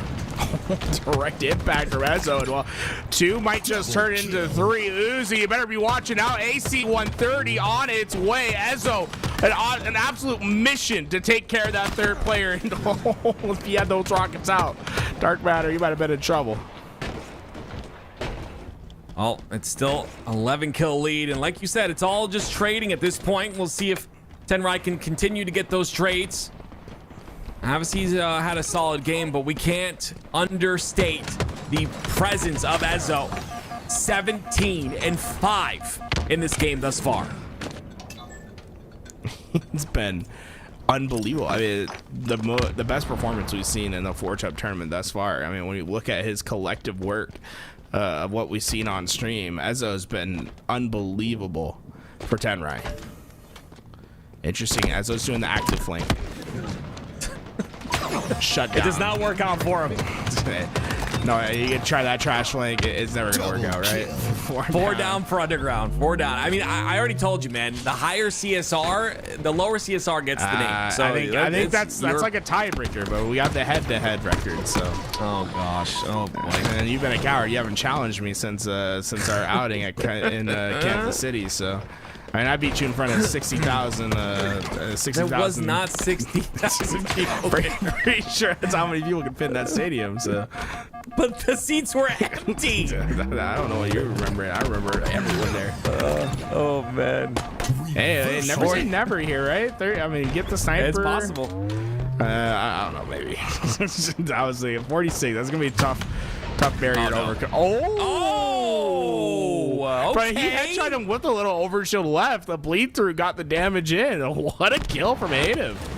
Beautiful shot, but Envor takes him out instantaneously, gets another one as well, and now we're at the 49th. All the hopes are lost. Hope is gone here for the side of Underground. This will be a 2-0 lead here for the side of Tenrai with one more kill. Yeah, the question is who gets that last kill, obviously. Trying to use that shroud screen to do something fancy. Piggy. No scope? No, it's going to be Ezzo, of course. 19 kills for him, just 9 deaths as well as he continues on his rampage. Yeah, what a crazy performance out of him, and he just doesn't stop. It just keeps going and going. In our losers semifinals, winner of this, of course, will play Pure, and we hop over now to Strongholds on Hot Rod. And this is going to be interesting for me. I want to see where these Strongholds are positioned. I'm sure they're positioned really well with the Forges of War and Paimon. They understand the game, and you can tell by the other maps that they've created that they understand the game at a high level. I want it to be 4 strongholds. I want them all to be on each pillar. Each hot rod, you know? Yeah, that'd be kind of crazy. Looking at some replays now. It's obviously who had a pretty solid game, and obviously it pales in comparison to Ezzo, but just still, I mean, what do you do when Ezzo's popping off like he was? I mean, look at his stats right here. He was 12 and 4 to start this game, and at that point, if he could just keep a 1-for-1 pace after that, it's gonna be so tough to come back and find great flanks. Was constantly getting in, and right there, that's when he was quadruple positive at 16 and 4, and then obviously slowed down a little bit towards the end of the game. But Hayden might have had the clip of the game. That's such a sick shot. I love how he flicks down for it too. Like, gets this. It's a nice little headshot again. Oh, almost a headshot. Yeah, that was a headshot. You saw the shields break at the top there. You And have then to flicks down. You get the double hit marker whenever you do a headshot like that. I think it doesn't kill. Oof. It's disgusting. Great shot there by Hative, but it was not enough to stop the Ezo. Now we'll see what Tenrai are able to do on Hot Rod. The Ezo? That's kind of hard. The Ezo. Here it is, Hot Rod. I would be on those Hot Rods the entire game. Hey, just on mouse and keyboard, just pelting everybody. What, you on people's Hot Rods? What? Oh, gosh. Mouse and keyboard on those Hot Rods is gotta be nuts. It's gotta be insane. You just pelting everyone, target switching. Everyone's down to no shields. What? Yeah, I mean, I'm sure. Yeah, mouse and keyboard, and just turn around and do it. What are we talking about here? Are you I don't good? know. You are saying some wild things, bro. Okay, like, gosh, you guys, go take a cold shower. Goodness me. My Here word. we go. All right, bro. This map is hot, hot, hot. Apparently. Yeah, no, Rockets. Got everyone thinking. Rockets. I mean, it's Ravager. You got everything here. You got everything to utilize the skewer. I'm sorry, the skewer, the rockets. I love the skewer. Skewer's great. It's great to see it back in competitive Halo. Honestly, it's very refreshing to see the sandbox being used. It's also great to see how much of an impact it has. It's readily available on both sides, right? So 2 skewers on the map. You see on the high end of the map, so it's pretty easy to get to. So we see a lot of skewer play, and already skewer on skewer action. Obviously, gonna be the one that comes out on top. Or dead for Tenrai. Okay, this is where Underground can kind of take advantage here. They swap sides. Yes, they did. I got confused as well. I don't know. I was like, Underground. I could have sworn Tenrai was on Cobra. Yes, sir. They swapped and tried to confuse us, and it worked. They confused me. But yes, this is Underground on the left side in red, as you can see, ladies and gentlemen, and it's going to be Zuzi with that skewer in his hands. Trolling for his next opportunity. He better not creep the wrong corner. Yeah, you might as well step on the hot rod. Get the double damage on the skewer, right? Why? Oh Biggie. my God, Biggie. Good God. night. That's a skewered ham right there for dinner. I'm hungry. Actually, I had a nice sandwich before this, but Is that ham? 2 cap here for the side of Underground. Yo, And we'll you see can if they can repulse a continue. skewer shot. Oh, that's right. You can. That'd be so sick. Have you ever done that? I've never done that. No, I'm not that one fast. One time, dude. It was unbelievable. One time. What is it? Is it return to sender? Still? Yeah, you can return to sender them, and then you can do it to a tank shot as well. That's crazy. Yeah, my BTB days coming through right there. Well, as you can see, Underground utilizing the slays that they got on the map to get A here and B, and they'll start to score just a bit. It's Tenrai with 45 points. The top is flipped, ladies and gentlemen, so don't be confused. It is of course Tenrai who are in the lead in this game and in the series. It's so powerful being on those hot rods. Remember, double damage whenever you're up there. So if someone comes into your reticle, you can just absolutely melt those 2 shots. Piggy gets a triple, but Zuzi able to stop that A capture for now, keeping his team in a scoring position. Zuzi, great shots out of him. Thank you, production there. You see, Underground, 0-2 of the series, and it is Tenrai who are starting to get some time now on the board. A Stalker, very important weapon to utilize. If you stand on the hot rod with this Stalker, ladies and gentlemen, it is a 2-shot kill to the head. Yeah, do you have to get both headshots though? Like, I wonder. Actually, probably not, because it's a 3-shot perfect, so probably just a 2-shot body shot, maybe. We saw it right there. Because headshots don't do any extra damage unless it's shields, right? Unless the shields are broken. Right. was wondering I don't know how the hot shot works with that. Envor loves the hot rod though. He's been up there this entire game. Underground still, Underground take their first lead of the game, 64-57 now. And with 3 down for 10 rise, it's an opportunity for Underground to continue to make waves on this map. Skewer in the hands of Zuzi now. We're seeing Zuzi hit a couple shots with this. See if he can get his next target to fall for the trap. Envor, he knows his position. Shot just astray, and this is the thing about the skewer. It's so long to reload that by the time it's ready to get back up into action, it switches hands to Envor. You cannot miss. Envor, with that kill, is going to be able to reset B, and they'll also maintain C as well. And you can see all of the strongholds at the bottom side of the map, along with all that power. So the question begs the question: what kind of angles are you going to be able to get from these hot rods?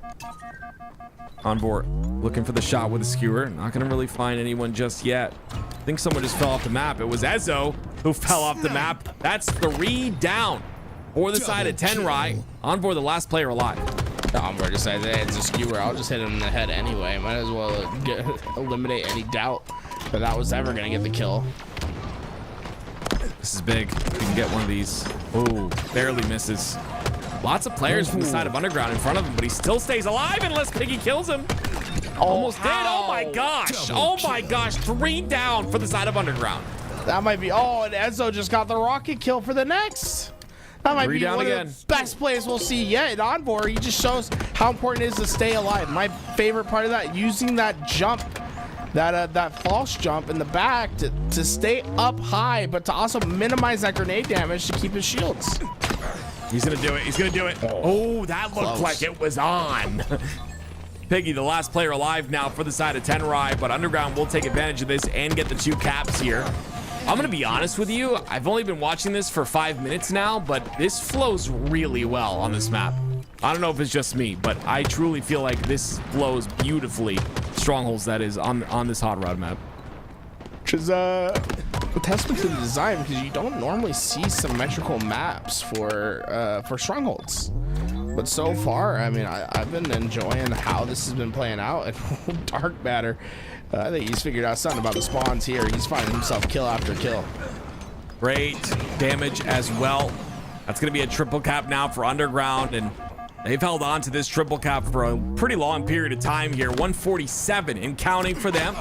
And now all they need is a couple more slays on the side of Tenrai, and they will be able to secure more time, and it's still a triple cap locked in, 2 points every second.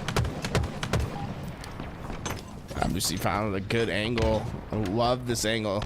He has the opportunity to go up high with that elevator if he wants. If not, he's just getting a lot of information and damage. Other than that, just stay alive in this room. I really enjoy the way that obviously he's playing this so far, but the thing is, Tenrai needs some space and some kill captures. It's taken a long time to get these kills.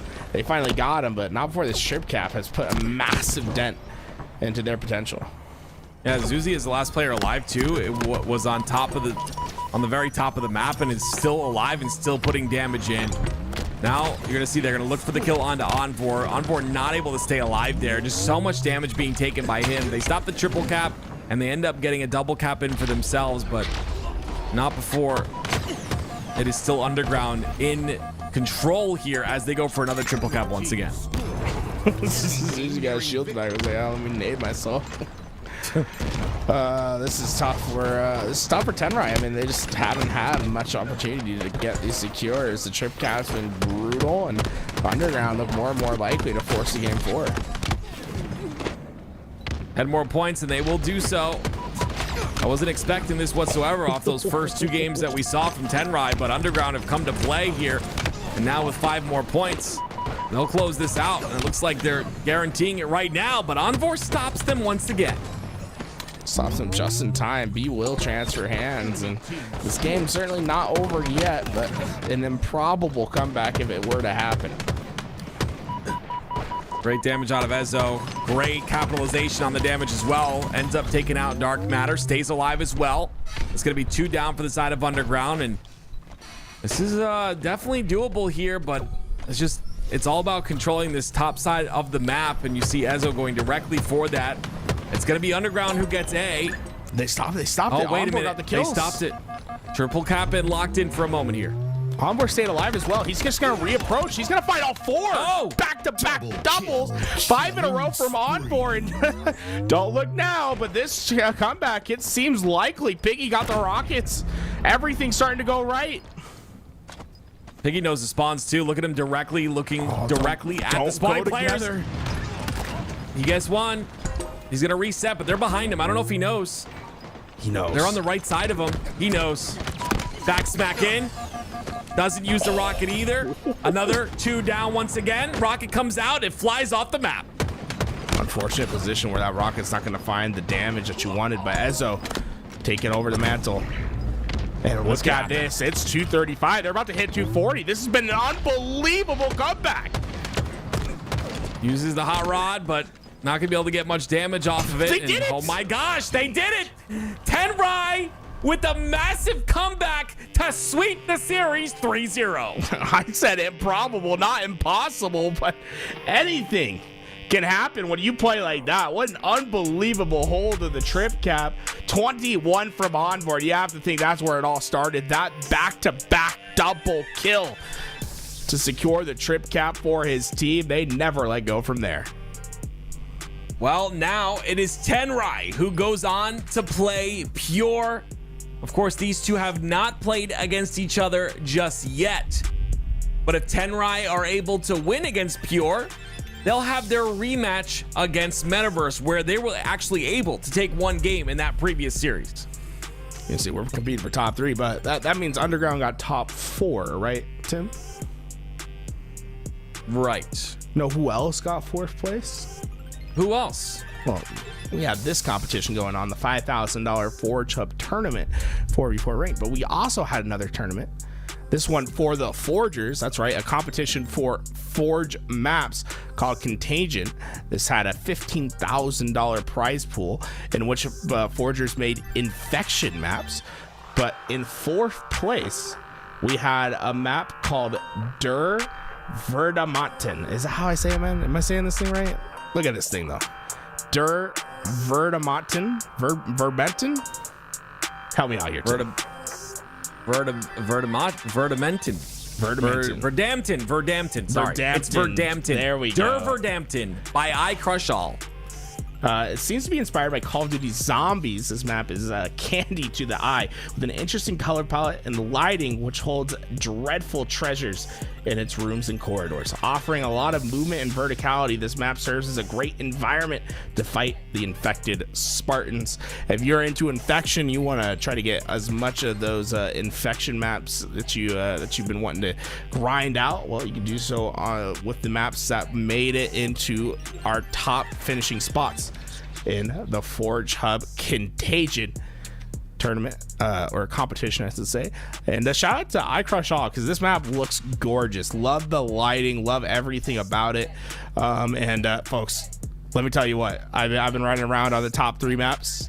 Don't go anywhere. When we reveal these top 3 maps, these are must adds to your bookmarks. I'm telling you, I haven't seen better maps in a long time, especially when it comes to infection.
welcome back to your Forge Hub 5K 4v4. I was almost gonna say I'm active, but guess what? No, I'm I don't think you're Tools. active. He's active, and we're getting right into our elimination finals. Pure fell in the winner's side, now having to go up against 10 Rye, 3/4 of that dead inside roster, ready to battle it out on a best of 5 full of Forge maps. We'll be starting our endeavor on Nemesis 3 Flag CTF. Very excited. Of course, you got Metaverse in that grand finals waiting for the winner. And gosh, it's going to be a tough one.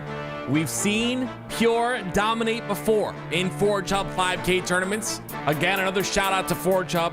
These go on pretty much every single month. Make sure you go to forgehub.com to find out when the next tournament is or when the next Forge event is if you're a forger and you're creative, unlike me. That's why I'm here casting. But we're getting into this series here. And again, very excited to see how this pans out as we go to Nemesis, like Tools had mentioned. Very, I think, an amazing map, and 3 Flag CTF is the game type we're playing on it. This map has the potential for really fast flag captures, but can always be mixy because of how open it is in nature. The middle of the map completely wide open. Usually the fast flag run will result in a person pulling the flag, jumping out to either their left or right, running it through the bottom trenches and then up back to their flag. A fast flag route that could take 10-ish seconds to do if done correctly, so could be seeing some fast flag runs here today. And well, this game could be over quickly, but snipers, overshield, things that can spell disaster for either side. Make sure you keep those in front of you at all points of time. Such a beautiful map. Just taking a look at the top-down view there. You can see a little bit of a struggle from Pure to get in the roster. Last shot. Oh, did it start raining? You know they're gonna have anyway, he uses what is it called, Starlink? Yeah. So if it starts raining, his internet has a bit of trouble. But I'm gonna tell you right now, that's why he's so disgusting on land, is because he's got to play on that every day. I don't want to hear nobody complaining about their internet connection. I complain anytime I'm over 20 ping, but that's just me. And yeah, no, you don't get to complain, bro. I don't know what you're talking about. I play at 10:30 at night, West Coast. I'm playing on 70, 80 ping every game. I saw the tweet. Go to bed.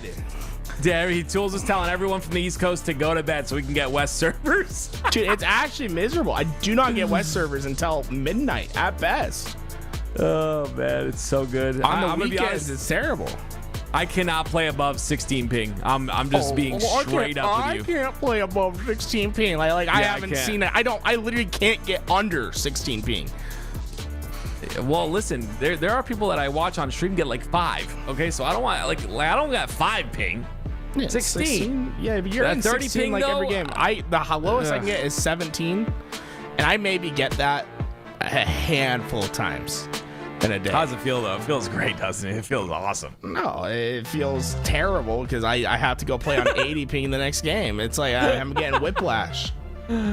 Oh man! Add more West Coast servers. Actually, just get rid of all the East Coast servers. Disable them. Wait, whoa! No. These are my demands. Meet them, 343. No demands being met here by 343. There should not be a server allowed the east of the Mississippi River. There's the camo at the bottom center of the map. It's going to be 2 down for the side of Pure and 10 Rye. Off that last series, obviously Pure have had to wait just a little while, and you get a bit cold when you have to wait and your hands aren't moving. We'll see if that becomes a factor here. 10 Rye coming off that last series, though, nice and warm. Going into this one, looking to upset Pure, who were our previous Forge Hub 5K tournament winners. Last shot's been just patrolling in the back. He's been lost in this back base for so long. 10 Rye has no idea that he's here. Last shot's gonna have to make a play right now, and the play is to throw that flag out. Now he's got the attention of the rest of 10 Rye as they try to pull that flag through, and there's the shot on the player pulling that flag over the lift, I believe it was, and yeah, fell off the map. I think you got to put a little bit more stank on that flag if you throw it through the lift, because that thing just fell off the map. It did not get to its destination. Oh, last shot he's got to get taken care of quickly. This man is already on a tear, 2-0, and it will be Pure with the first cap on the board. And last shot still with a snipe in his hand. They're going back to back. I believe it's it's Stalik that's running this flag. He's been quick with it. Last shot, he's yet to die. He's just been in the back base of Tenrai this entire game. Oh, they're so annoying. Look, like they have to worry about him. They've got to worry about everyone else as well. They've got to worry about that flag going in, which it's about to here in a moment. If Druck can get this kill, nope, Druck ends up going down. You see it in the kill feed right there. Onboard's going to take him out, which means Onboard is going to... does Onboard return the flag, though? No, he does not. It is 2-0 already for Pure. Last shot yet to die, and that instant explode kept him alive for one more kill. You see the camouflage up, and, well, this has been dual snipes now for Pure. Oh, no, yeah, Druck's got a snipe. It's... Last shot with one more bullet in his snipe. On board, be careful. Goodness me. He reached out it too. That's crazy to do. I love that. I love the confidence, but he goes down because of it. Oh, Ezo. Ezo goes down as well. 3 down for Tenrai. That's last shot's first death of the game. Druck just could not keep him alive. For the camo, Avicii's got that camo running away and playing his life. Now it's Druck that has to take care of the players spawning in their base from the side of Tenrai, and he's gonna find a way behind them. Gets the shot onto Piggy. Piggy somehow takes him out, and that will be a trade. But 3 down for Pure, a chance for potential control here for the side of Tenrai. Are you kidding me? That 5 shot was ridiculously fast. Ezo thought he had a chance just to get a sniper shot off. Little did he know his head was gonna be ripped apart. 5 perfect shots, and Talik, well, he's looking for a flag run of his own. He's deep in this base trying to stay alive and wait for the help. Yeah, and again, with all that pressure, the flag still ends up getting returned here. Druck trying to get the kill onto Piggy. Piggy making it a bit difficult and annoying, but still, Druck's able to get that kill. Onboard's going to trade him out pretty quickly. It'll be 3 dead once again for the side of Pure. We're quick to use that lift. Gets it back towards the Pure side. But not going to be able to stay alive. Quickly found out by Cherished. Great shots by Cherished. He's going to have to back up, though. He's got last shot's help this time. Because of that, he'll move on forward. Ezo finds the kill, gets away, and stays alive somehow! And gets the double as well! Ezo's been a slippery man this game, and a heads-up play, using that repulse, send it off the map to try again, as Piggy was there and ready to pull. That pull does come out, but Piggy's still got a lot of work to do here, and unfortunately, even with that double, he does get taken out. There'll be Cherished and Druck down in the respawn screen. Last shot with the sniper in his hands once again, and we know what happened the last time he picked up the snipe. It was 2 caps back to back really quickly for the side of Pure. Can it happen again? It's going to be up to last shot to hit some last shots with a snipe, and there he goes. He hits 1 onto Onboard. Sniper might get his mojo back. Remember, he started off this game 4-0. It's been 2-4 ever since. Onboard kills him though, and because of that, he'll have 2 bullets. I'm sorry, Ezo kills him. He'll have 2 bullets to work with regardless. Talik, the last player alive on Pure. We'll see what Ezo's able to do with this snipe in his hands. That flag is out for the side of Pure. They're trying to pull it towards the bottom side of the map, but now both flags are out on both sides, and obviously he's going to be pulling this one in for Tenrai. This could be their first one on board. It's going to be up to Ezo to clean it up. Piggy there to help him secure, and this looks more and more likely to be heading back home. That was a nice toss and repulse there to get that flag home. It's 1 cap for Tenrai, 3 down though. They've got to be careful of the counter here. Staying up high, last shot, working with his teammate just to get that damage in, work their lane, and now this is dangerous. They're sending it through the back base. Hyper aware, those players from Tenrai that were ready to cross through the middle of the map. Druck takes a leisurely route, but that might just work out well for Pure. I didn't really like the outside route right there too. It's a little bit overextended on that side of the base. There's a little bit of a trade there as well. It's 2 down for each side. That route did not work out. Flag is dead now. It's going to be returned here. Or I'm sorry, picked up here by last shot. Maybe not dead just yet. Sends it over the lift. Gets the kill onto Ezo as well.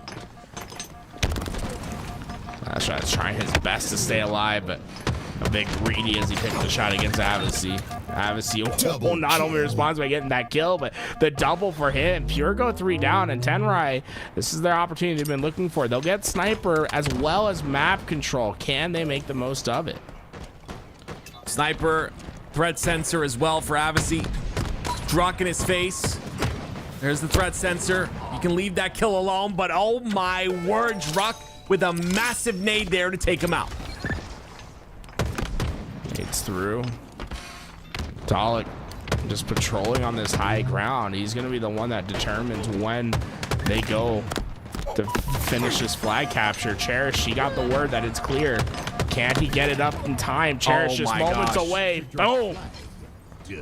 That was an incredible win by Last Shot right there. No shields, challenges back, and gives Pure the first win in the series. 2 more, and they will find themselves in the grand finals. We'll move into the high ground remix, or I should say remux, of High Gear. The classic Halo 3 map transformed into your 4v4 arena map. This one created by War and Paimon.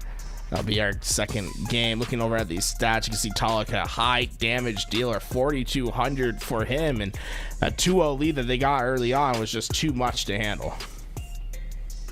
Lots of damage. Once again, Pure did a great job of utilizing that top center, running that flag, doing damage to the spawners, all things that you see that are foundational things of Halo, foundational playstyles of Halo. And you can see how fast they're getting into this game number 2. Of course, like we said, very important game number 2. It is Slayer on High Gear. One of my favorite maps. I'd say that about every single map in this series layout because they're all so very good. Let's see if potentially Tenrai can tie the series up with a Slayer. Lots and lots of goodies around on this map. You have 2 snipers, both spawning in the bottom of the map. You have to go out of your way to grab them, but once you do, there's plenty of angles to make the most of them. Camouflage going to spawn on the outside towards this giant air defense mechanism, and well, rockets over by the beaches. You can use all those to try to get yourself into those bases, get the kills, and I'll try to get your team to 50 now. No ghosts in the 4v4, unfortunately. I put a strongly worded letter to War. I wanted the ghost into action. You know what I'm saying? I think these teams have to figure out a way to deal with the most powerful vehicle I think has ever existed in any Halo. The Halo Infinite Ghost is unbelievable. It really is. Anytime I play BTB, I'm getting in a ghost, and I'm just tracking and leading my shots and going on frenzies. I guess you're probably a little too old for that, huh? Yeah, Danny Phantom is not my time. Rocket Power is more my time. Oh, you know what Danny Phantom is, though. I've heard of it. Crazy to say that. Danny Phantom. I watched a lot of SpongeBob as a kid. The early SpongeBob, not the new SpongeBob. New SpongeBob's not as good. And here we go, ladies and gentlemen. Game 2, Pure up 1-0 in the series.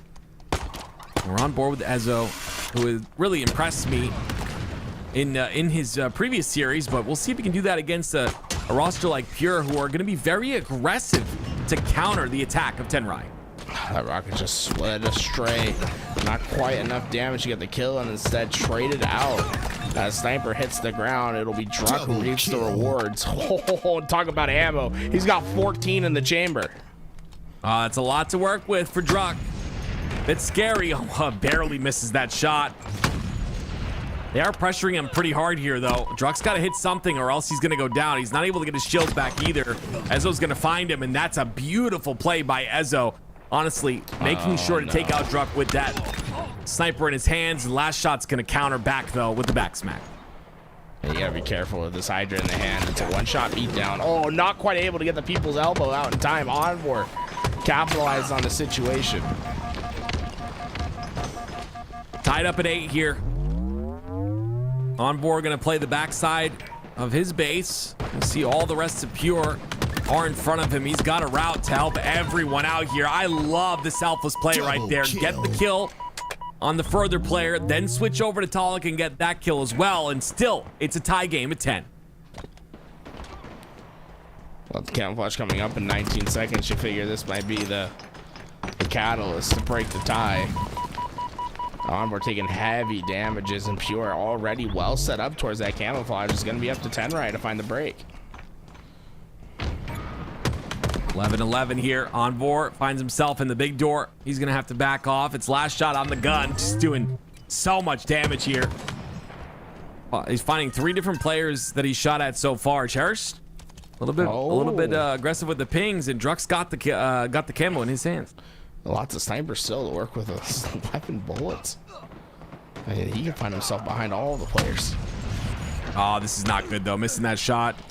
I guess he got the body. Well, he didn't get the assist though, but regardless, he's still alive. And he still gets another body shot and a headshot as well. That'll give Pure the first lead of the game, 14-13. At the end of the day, Truck probably wanted a lot more out of that camouflage. Probably not very satisfied with how that resulted. You wanted a cleaner run.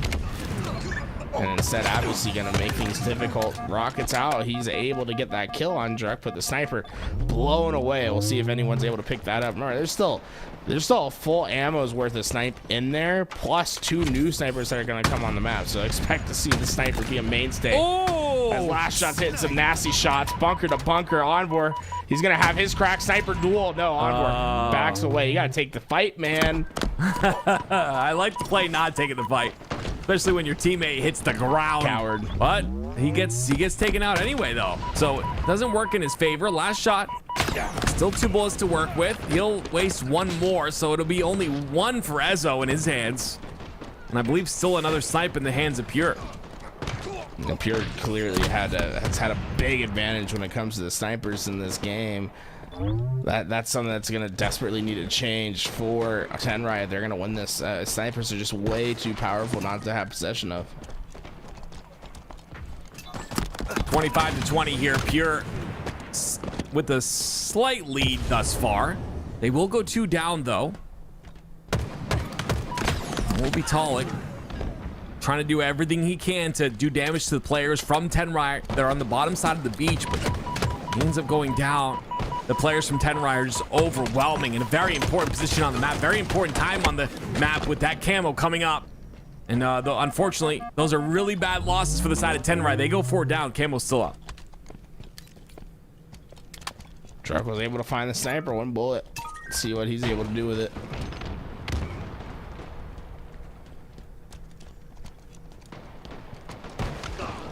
Nothing quite 1 coming bullet out. is not a lot to work with here. He's got. You think he hits the shot? Yeah, guaranteed. He's struck. Nope. Why'd you ask, man? Why did I ask? If Druck would have hit it, it would have been legendary. But no, instead he's got to miss it. Now I look silly.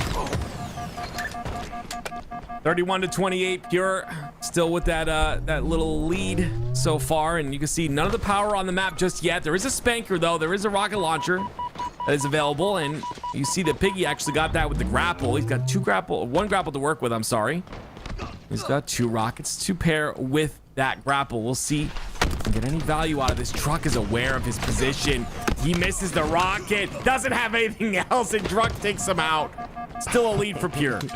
Well, I gotta say, I don't necessarily blame him for missing that rocket. That has to be the steepest stairs all time. You know, I see it in the virtual world. I don't even want to climb it. I couldn't imagine actually going up those stairs in real life. And that steep angle makes it so hard to hit that rocket into the right spot. Just misses it, and well, you saw it. Pure took advantage. 35-35 here. Avsy in a 2-1 pinch once again. 2 down for the side of Pure. Let's see what they do with these 2 dead, though. Do they take the map? Do they take the gun side of the map? Right now, Druck is on there, and you can see how powerful that gun side of the map is. Snipers are up as well for both sides. Very important couple of kills here for both teams. Obviously found his angle. Tenrai taking the lead late into this game, and with snipers coming up, things could be suddenly shifting into their favor. 38-38. Obviously, the game is essentially in his hands right now, especially with that 40 kill mark coming up here shortly. And it seems that Pure are on that gun side of the map. No one's on the gun side of the map, actually. Druck, oh my gosh, Druck decides to push up aggressively. A little too aggressive on that second kill, so he'll go down. Tenrai get traded out, though. Cherish gets that kill. Another kill goes in for Talik, and now Pure have the lead. Not only do they get the lead, they also get the sniper to use. This could be devastating for the side of Tenrai. They have to be careful about how they take these challenges. Do not give easy shots to the other side. 5 minutes remaining. Lifting, Jared's you're dead. waiting for that lift up. He wants to get this kill. They're waiting. I don't think Tenrai is going to fall for that one. It's going to be up to Cherish to hit the hard shot, not the easy one. He's still waiting up there, though. Obviously, he's going to go up to get some information, and because of that, Cherish is in a bad spot. Oh, my gosh. He still gets the body, though. It's still Pure, I believe, with that snipe in their hands, and now Tala gets another kill in the feed, so it's a 1-kill lead, and now Rockets are coming up as well, so this is prime territory for Pure to get if they want to command the lead of this game and continue to grow it. On Pure, you try to bait out these rockets here. You have Druk that has that repulse to have a quick solution if they do grab those rockets, try to push for you. Cherish is out sitting there baiting underneath. I like the position that Pure has here. You get these kills, and you can secure the game with said rockets, and well, 48 apiece. They got the rockets into their hands. I believe it's Cherish marching forward with them. Hey, you said secure the game. This is the best chance to do so. Oh, I Camo's like up the though. long range. I mean, you gotta risk it for the biscuit, right? I don't know. Nothing. There it is, though. Last shot gets the very last kill to his name, and it'll be Pure up 2-0 in the series. And if they win this, ladies and gentlemen, they will play Metaverse in that grand finals. Yeah, so far Pure looking like the Pure that we know of. And ooh, Archon Strongholds, very interesting map. So this is a symmetrical map with a lot of verticality to it, created by War and Paimon. But you'll notice the Strongholds, they're basically like in a, it's interesting because they're all like on the lower half, I believe. It's there's one in the middle, and then you got like the two that are on the outsides. It creates a really unique flow to the map because you have that high ground, but you don't score on that high ground. So you have to score, then try to rotate your way up. It's a very interesting map. Excited to see how it pans out. Pure look pretty unstoppable at the moment. And of course, if they do win this series in a 3-0 fashion, like I said, they'll go to play Metaverse, but they'll have to win, I believe, because they're coming from that lower bracket, they'll have to win 2 best-of-7s in order to win this tournament, and that's going to be tough for them. But first, Pure have to get through Tenrai, who are bringing them to the Reg here. Obviously, 50-46, a very close game on Archon. Strongholds, I'm expecting a team like Pure, who is very fast-paced, and naturally just very good at Strongholds, to be dominant in this game type, but we'll see how it pans out. Well, we have seen some incredible Strongholds games already in this tournament. A lot of trip cap runs that have resulted in huge runs so far. Those trip caps are risky, but they are also very beneficial as well. High risk, high reward is always the call, especially if you're confident in your individual skill, like we always see on this Pure roster. And of course, we've got Guillotine, Oddball after that if necessary, and if even more necessary on that game 5, we've got Hot Rod Slayer, which I think that'd be the first time we saw Hot Rod Slayer in a Forge Hub setting, in a competitive setting. We haven't really seen the game 5 Hot Rod Slayer yet. I'd love to get there. So Tenrai, let's see, where's that magic water that they have in Space Jam? Whose powers can we steal? That's rude. I don't want to steal anyone's powers. I have my own power. You know? No. What do you mean no? I got the mouse and keyboard power, baby. Oh, is that what they call it? Yeah, I don't want no one else's power. Yeah, dude. You know, I got that bath water you talked about earlier. Yo, what? Didn't you say on was it Nemesis? Yeah, that I have. No, it was on Downfall. You said it was on Downfall. Sorry, it's all the water. It's in the trash. I called it the trash water, but you called it bath water, bro. I don't know what to tell you. I called it your bath water, bro. Because I mean, oh man. Someone's dropping frames, so we'll figure that out here in a moment, I would assume. But I hope you guys are enjoying yourselves here. Gotta give a shout out again to Forge Hub, guys, and I want all you guys to really You know, I'm honestly, I took a little peek at the chat, and then I closed it because, you know, I'm seeing some complaining. I just want you to know that, like, these guys from Forge Hub are throwing on these beautiful $5,000 tournaments every single month, and on top of that, 60,000 plus the 20,000 for the next event in prize money for forgers. Like, they're supporting our community more than we deserve, I would even say. So again, big shout out to Forge Hub for doing this and for being involved in our beautiful community as much as they are. And I would just be appreciative of that, because not every day does a community have someone like Forge Hub that is here for them every single time. Well, Forge Hub, they not only do these ranked 4v4 setting tournaments, they also have competitions in which forgers compete with each other in these contests. They just got done with this Contagion map contest, and while we've revealed who got 10th through 4th in those $500 prize pools, but third place in that $2,000 prize pool went to a map called Pipeline. Pipeline getting $2,000 is a map by Unknown Emerald, and nothing like the sewers to fight the infected, right? I mean, look at that thing awesome. Underneath. The high detail on this map, combined with the well-designed layout that keeps players moving and offering balanced areas for both survivors and infected, makes it one of the favorites of the judges. Players with a curious nature will find a useful arsenal and interesting spots to hold themselves out. This is awesome. $2,000 for being a talented forger and winning or getting third place in this competition is incredible. And this is exactly what I'm talking about. This forger would have had this talent and wouldn't have gotten any sort of compensation for it if it wasn't for Forge Hub. So again, a congratulations to Unknown Emerald. A thank you to Forge Hub. And my goodness, I want to play Infection on this map. I think this is sick. This is really cool. Yeah, you see my gameplay there. I was running around having fun. Look at me. Woo! Wow, Tools. This map is great. Look at this that tunnel. movement. This sewer is crazy. I had to go back. I was like, look at this thing. There's a little shotgun that hides behind here. I was like, ooh. Oh, sick. Tools casts. There he is. 165 Did you points. lose to bots? There's a guy that uses invisible, bro. I don't want to shoot. I was shooting them, and then the invisible guy just came out of nowhere. I was like, what? Oh man, you love to see it though. Pipeline, a beautiful map. This map is sick. There's like a cool vibey aesthetic to it. I like this. I got the strats for you over here. If you see go here, Yep. right, there's a thrust. I'm like, all right, let me put out my thrust. Boom, boom. Switch it out. Another threat seeker. Boom, boom. Another threat seeker. Wow, look at you, Boom. dude. Yeah, I got all the strats. Now I got every crazy. doorway. Every doorway watch locked out. down. Yeah, there's ever a threat seeker meta, bro. Yeah, y'all.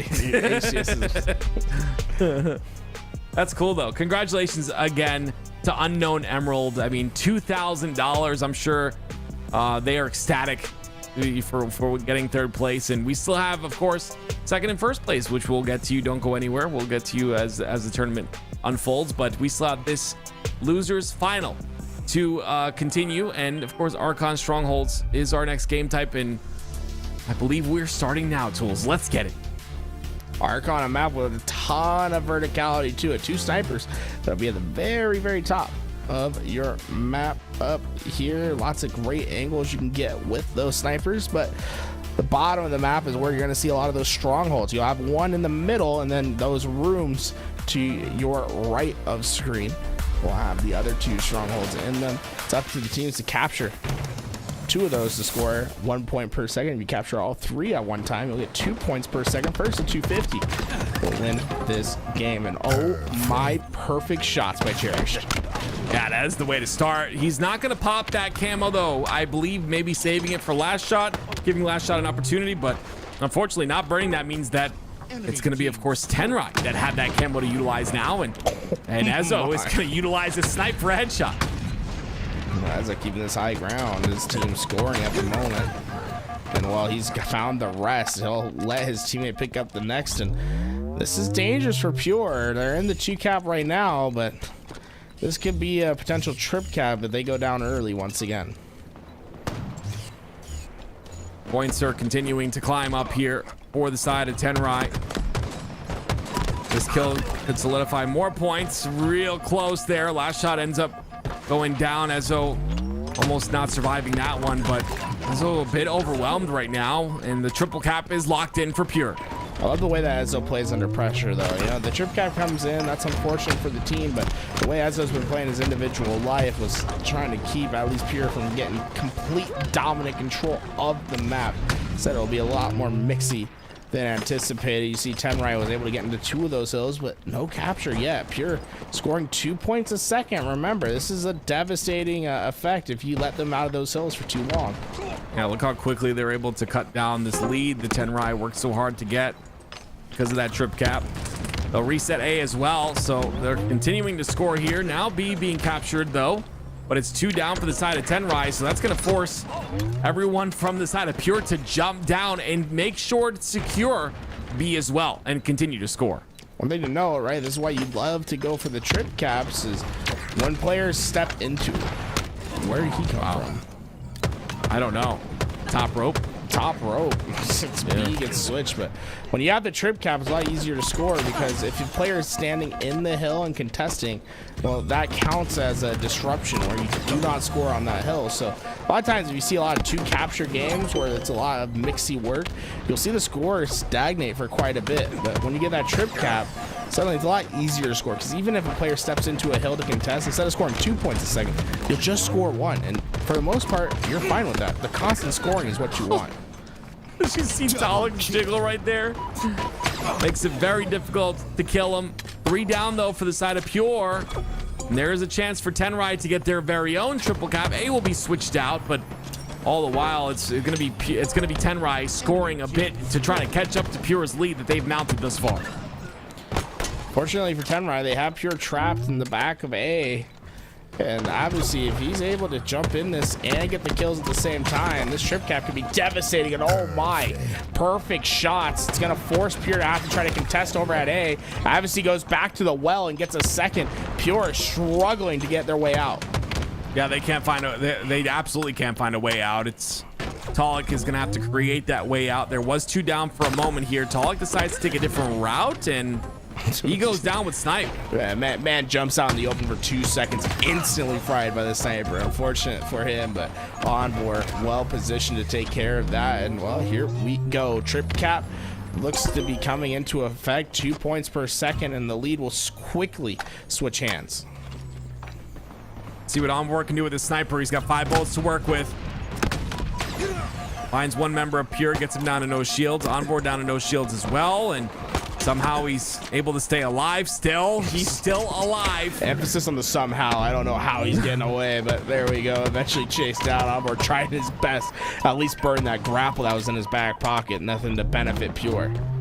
Great job by Talik to put that crossfire in to allow those rockets to get picked up. And on top of that, Talik gets the snipe as well.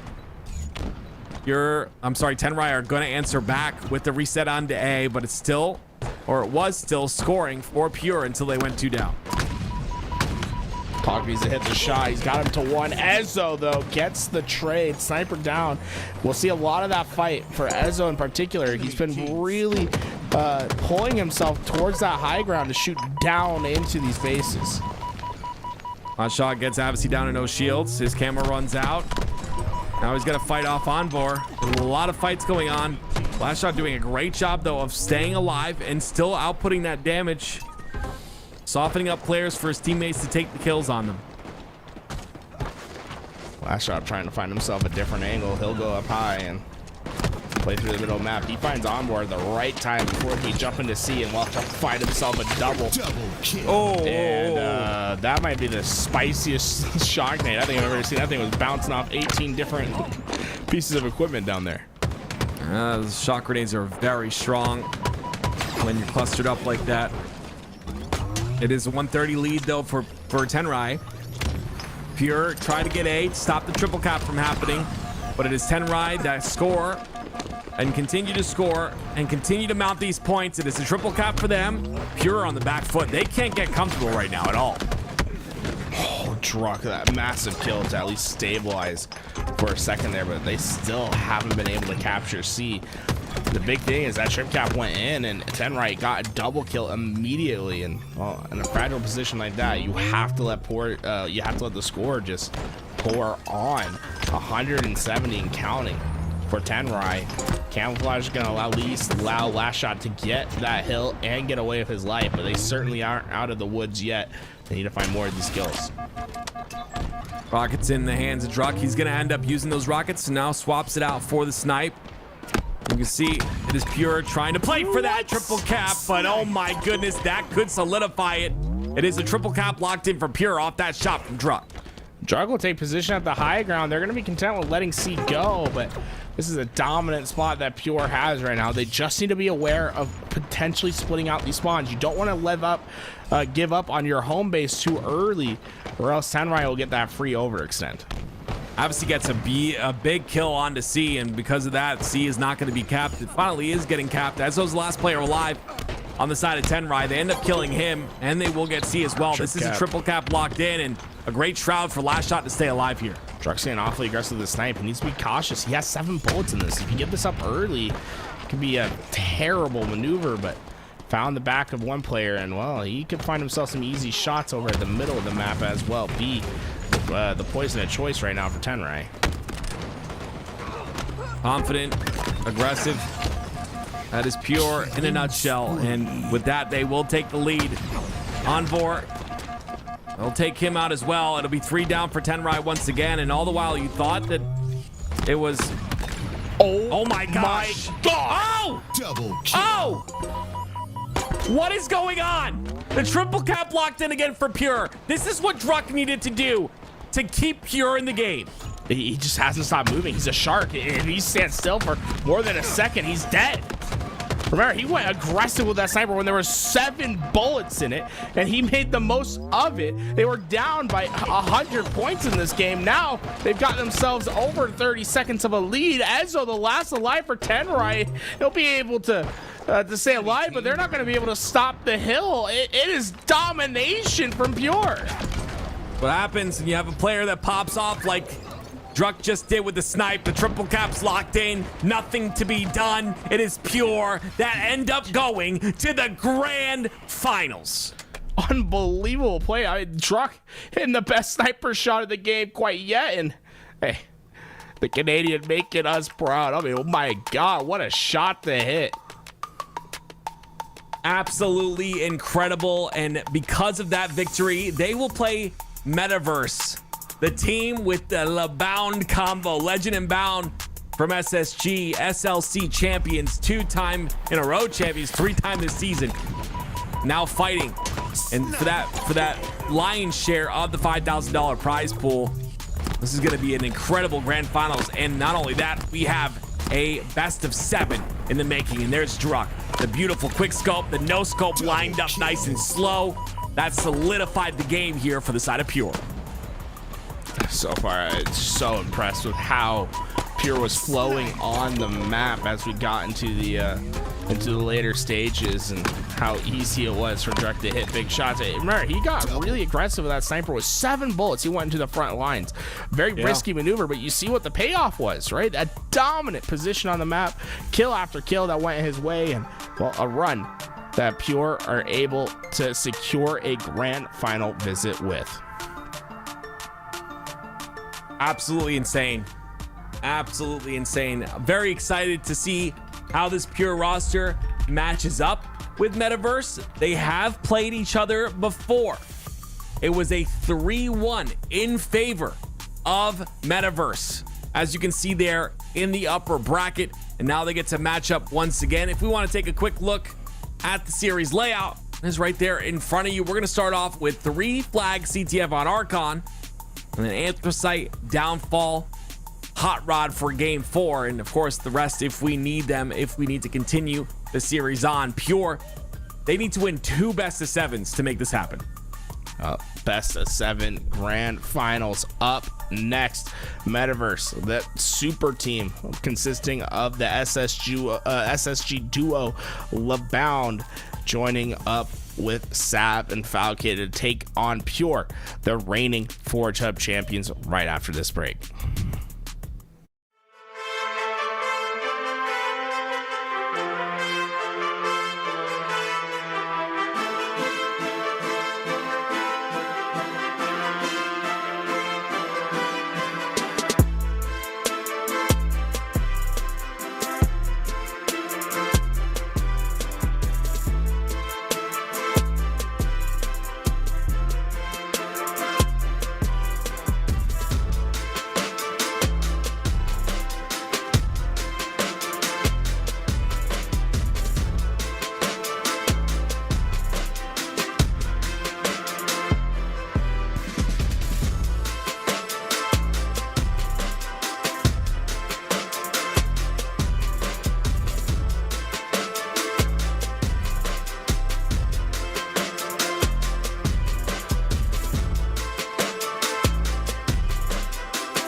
Double kill.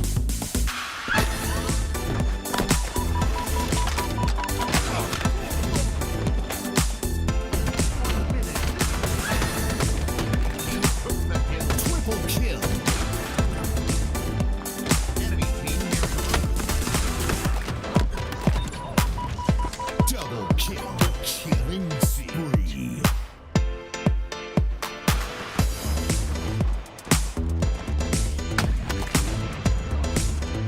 Snipe.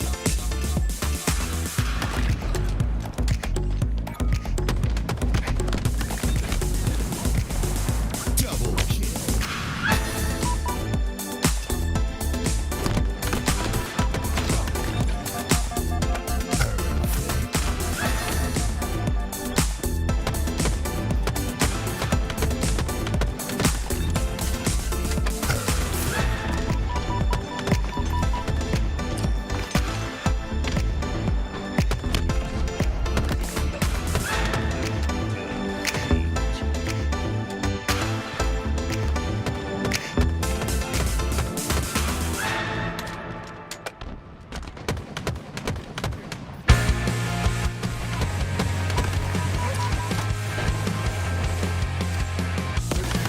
You're my best kept secret. I don't know why, but I still try to keep it.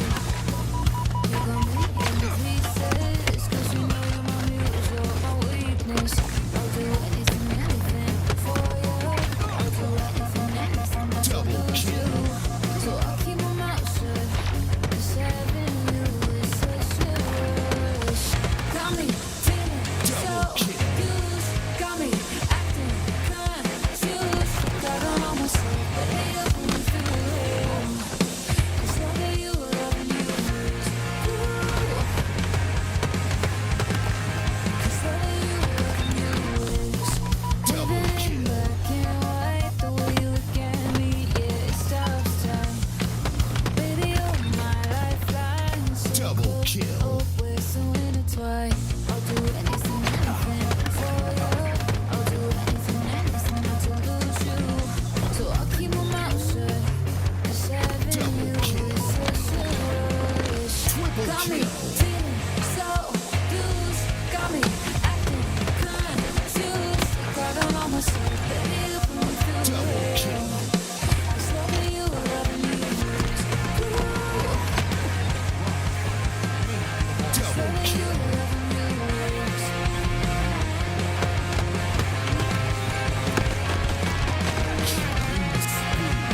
Double kill. Got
Hello and welcome back. Grand finals time between our two teams here. Pure coming from the lower bracket will have to win 2 best of 7s against Metaverse, the super team of the SSG duo Bound and Legend, joining forces with Sab and Fabricated here in the Forge Hub 5K Grand Finals. Starting off, our journey will be Archon 3 flag CTF, and one thing to know, we have 7 maps in the pool, a best of 7, so we get a different map for each game, and honestly I cannot be more excited for what's to come down.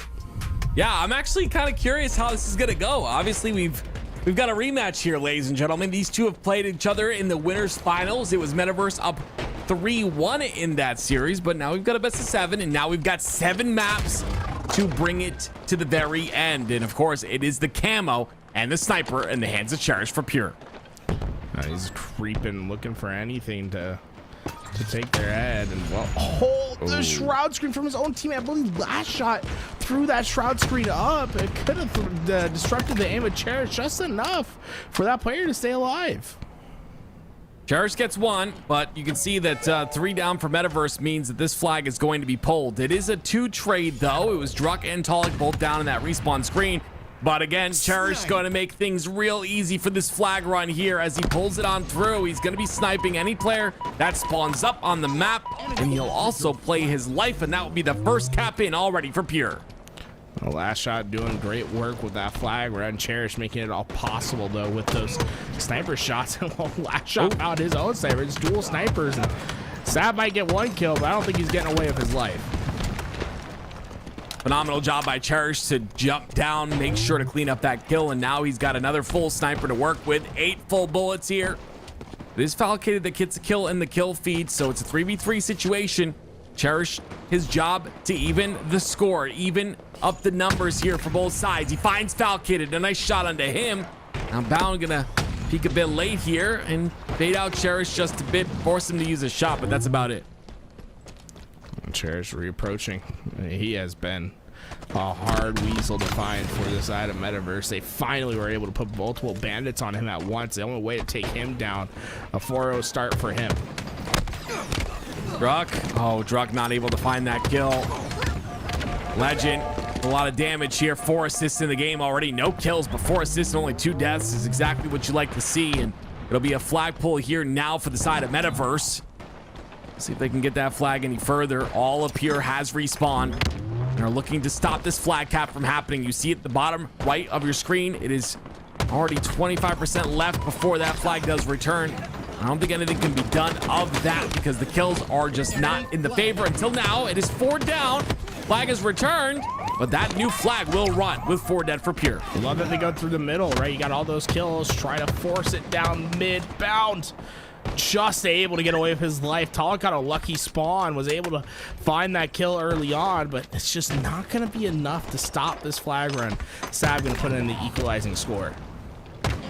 Talik does get a kill right there though, and now you got to worry a little bit about that counter cap, but oh my gosh, Legend, just some beautiful shots right there to stop Talik from pushing.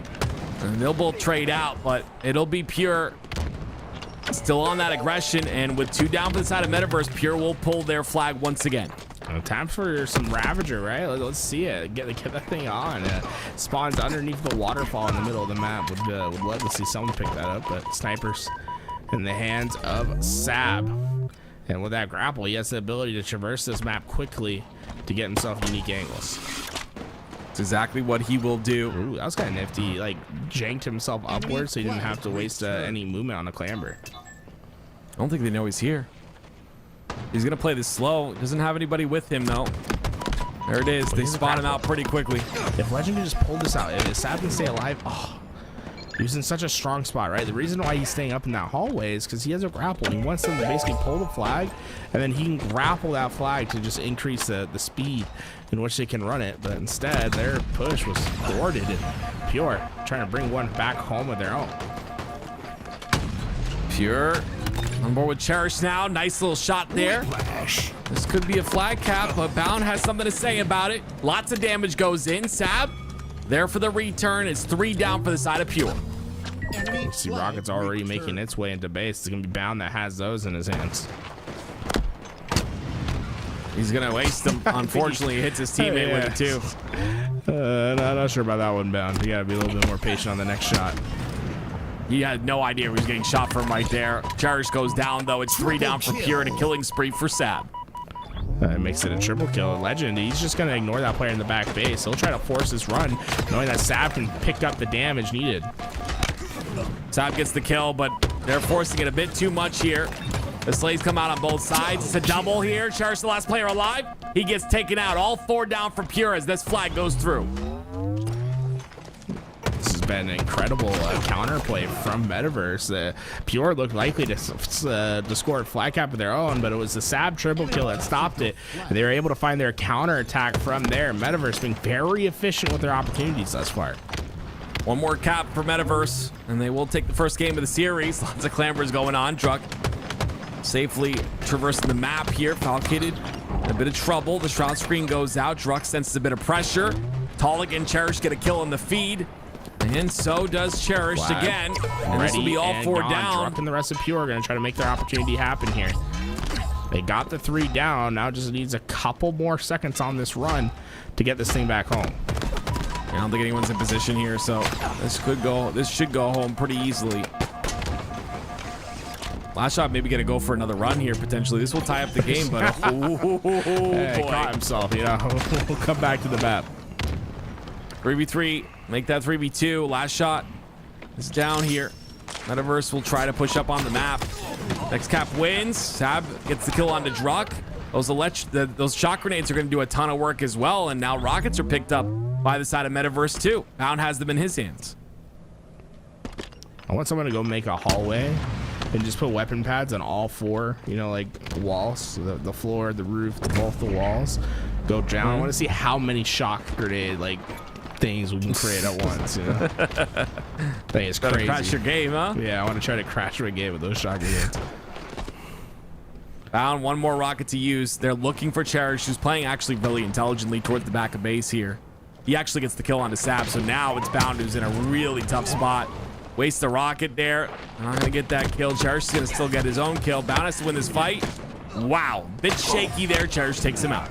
Druck was taken down when he's on that flag run. Is it going to be enough? Last shot's there to pick up the rest. Sab and Falcated, the only players alive that can potentially stop this. Sab goes down. It's just up to Falcated. Yeah, there's no way. Last shot's going to make sure of it. That cap will go in, and I believe it will be a pure 1-0 lead in the series so far. I love how fast this map plays, personally. It could be a 5 flag capture, but I like it at 3. You still have those moments where things can slow down quite a bit. Lots of creative routes that you can use, a grapple that can come into play, and well, we see both teams taking their chances and capitalizing on the opportunities given to get their captures. Pure take game 1. 3 more needed for them to reset this bracket. That's exactly what they're looking to do. You know, they had to wait a little while to get into that losers finals, but Metaverse have had to wait a long while, and the little birdie told me that they were all in different game types doing some last minute crunch work, some last minute prep for these maps, and I'm curious what they've come up with. But we go to Anthracite Slayer here for game number 2 by Lahant and Bullets to the Head. Anthracite, an interesting map, very expansive, right? A lot of space that you're gonna have to cover.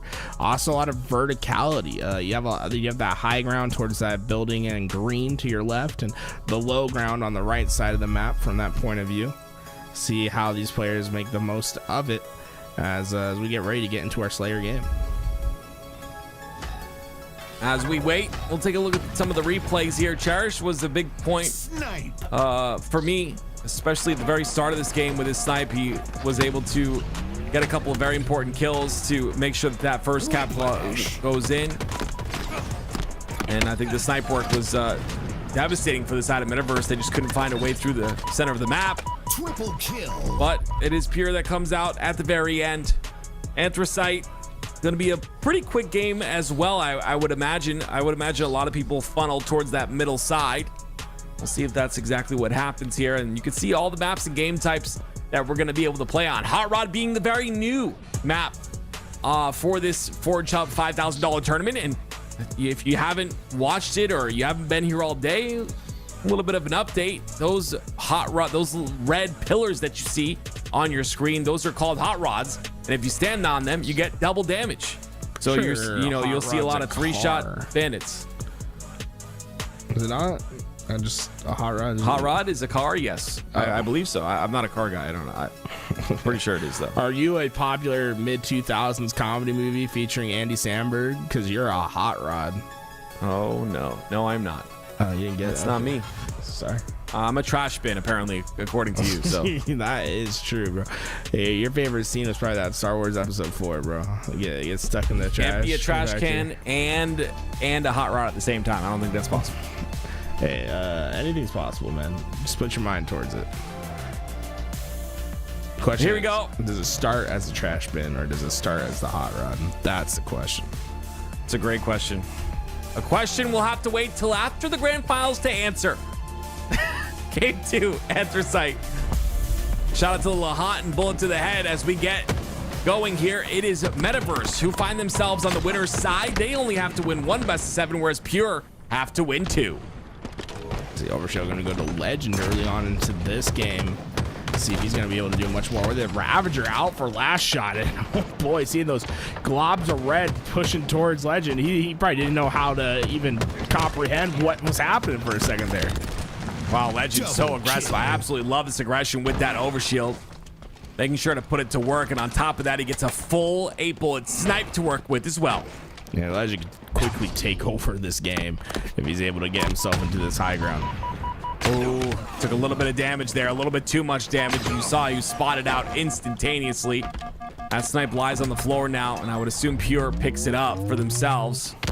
1 kill lead for Pure here, and now it's struck with that snipe. Allen's taking the challenge. He's put down to 1 shot of the truck. Not quite able to find those finishes, and I like the way that Metaverse takes their challenge, right? They have one player be very aggressive off rip, but they fill in all the other lanes right away, try to get these escape routes, and they were able to take down Sniper, and it's still Mixie in this green room. They are not trying to let Pure get away with that snipe. A lot of trades going back and forth here, and like you said, that snipe is the point of contact for both teams. A 2-kill lead for Pure. Last shot taking that top side high ground, and he'll put some sidekick shots into Legend's face. Legend will fall, and Falcated will fall as well. It's a 4-kill lead for Pure. And finally, if things start to settle down, it's going to be Pure that comes out on top. Sniper into the hands of Cherish, and you know it's bound. 1 shot, he goes back for the challenge. Sab, oh, you think it's true? Yeah, I think it's a true one. He got repost thrusted forward to keep himself on the map. Oh my goodness. Gets another kill. Sab, another kill. This is what Metaverse needed, is some player to pop off, and right now it's Sab. He's got 6 kills and only 3 deaths. Oh, Talik, he was in a 1v2. He got away with at least a kill there. Talik's life, it's still his. Mound not quite able to find that kill right away, and Talik, he'll get another trade out. A 1v2 that Talik comes out on top of both gunfights. Great job by Metaverse, though. Put damage into this OS player in last shot. They take his OS completely off, but he's done enough damage where all that damage is picked up and cleaned up. Some great nades there by last shot, too. I would assume both those players are weak here. No, Legend's not weak. Legend's not going to play like he's weak either. Another kill here for Legend, but still a 4-kill lead for Pure. I'm sure Legend just thinks he's never weak and just plays the same way no matter what. Even if he was weak, he'd be taking that same challenge. Oh, Falcated with some perfect shots. Now a 4-kill game. I think these individual fights are going to be a very big factor in this game. You see a lot of Metaverse playing individually, and that's how they dominated that first series against Pure in the winners finals, was just pure individual skill. No, I get it. Oof. 3 kills is the lead now for Pure. Bound with the Stalker in hand. I don't know why I said Stalker like that, but the red gun, very powerful. Let's see what he's able to do with it. Bound. Not going to be able to do much. Found out right away, and Pure is putting a stop to this push before it truly began. But unfortunately, on the right side, 2 players go down. I believe it was Falcated that caused a lot of that damage, and Cherish is doing his best to try to keep this a one-on-one, but you got to be aware the cavalry is going to arrive at some point. West is up very shortly as well, though, so these couple of kills are very important. Both teams trade out too. It's Sabin Bound and Cherish and Druck. I believe Overshield just popped. Falcata gets a kill on the last shot, and Falcata gets the OS as well. This is going to be big for the side of Metaverse. Usually it's not, usually we expect to see Bound and Legend to be on those front lines so often, but I think Falcata's been the one that's truly been making those impactful frontline plays for the team so far. He has been aggressive this game, and although he's only 9-9, those have been the 9 important kills for his team. Bound wins a massive 1v1 right there as well, so that's going to allow Metaverse to get their first lead of the game, 34-33 now. Druck in a very bad spot with the snipe. They will take him out at some point, I would assume, but he's still alive somehow. Usually you want your sniper on the high ground, but Drucky's showing that the low ground is just as useful. You can bait players down as long as your teammates are looking over you. You can find some value. Druck never went down. Now, he didn't get any kills with that sniper, but big things are you're preventing the other team from having it, wasting the ammo, and you're also still winning your fights, right? You're baiting yourself for your teammates. We played that masterfully. Pure found themselves in a 2-kill lead now. Talik baiting out Cherish here. Bound falls for the bait, ends up pushing in. He gets pancaked somehow, and it's going to be a trade out, but still it's Pure continuing on their bit of a lead. See if Sab can cut this lead just a bit. We saw what he was able to do just a few moments ago. Unfortunately, he's going to end up going down as well. Kills still moving into the side of Pure. You're gonna have to cut down this lead soon if you're gonna make this comeback. Metaverse, this power weapon is gonna be important. They come up now. 4-kill lead here. Talik is alive, but Cherish and Druck do fall, so we'll see what Metaverse is able to do. And right there, Druck gets a double kill in the feed, makes it 46. And this looks all but over here for game number 2. Pure to see 4 more. Just so tough to come back from this position. Pure just have so much more freedom now to make the plays happen rather than having to play scared of their own shadow. Nice little nade will keep Talik in check here, but those shock grenades will allow him freedom, and he'll get 2 with them. And it's now only 2 left for the side of Pure. Make that 1 as Cherish gets 1 in the feed as well, and this will be it if Legend can fall, which I would assume he does. And there it is, Pure 2-0 in this series. 2 more and they'll reset the bracket. Things just changed so rapidly in that game, especially towards the end. As those power-ups came up, it was just Pure that were able to find the kills at the right time and be able to create a cascading effect that pushed that game too far out of reach. Well, ladies and gentlemen, if you like that map, you can type !Anthracite in the chat.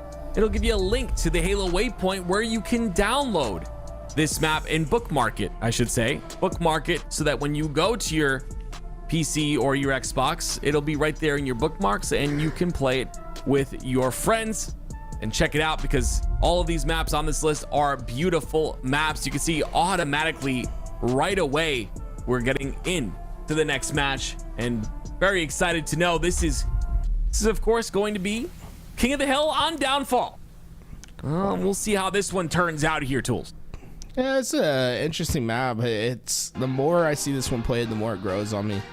Obviously, lots of one of my favorite arted maps. When you look at just the aesthetic and what this is designed after, this is a waste management facility in the UNSC.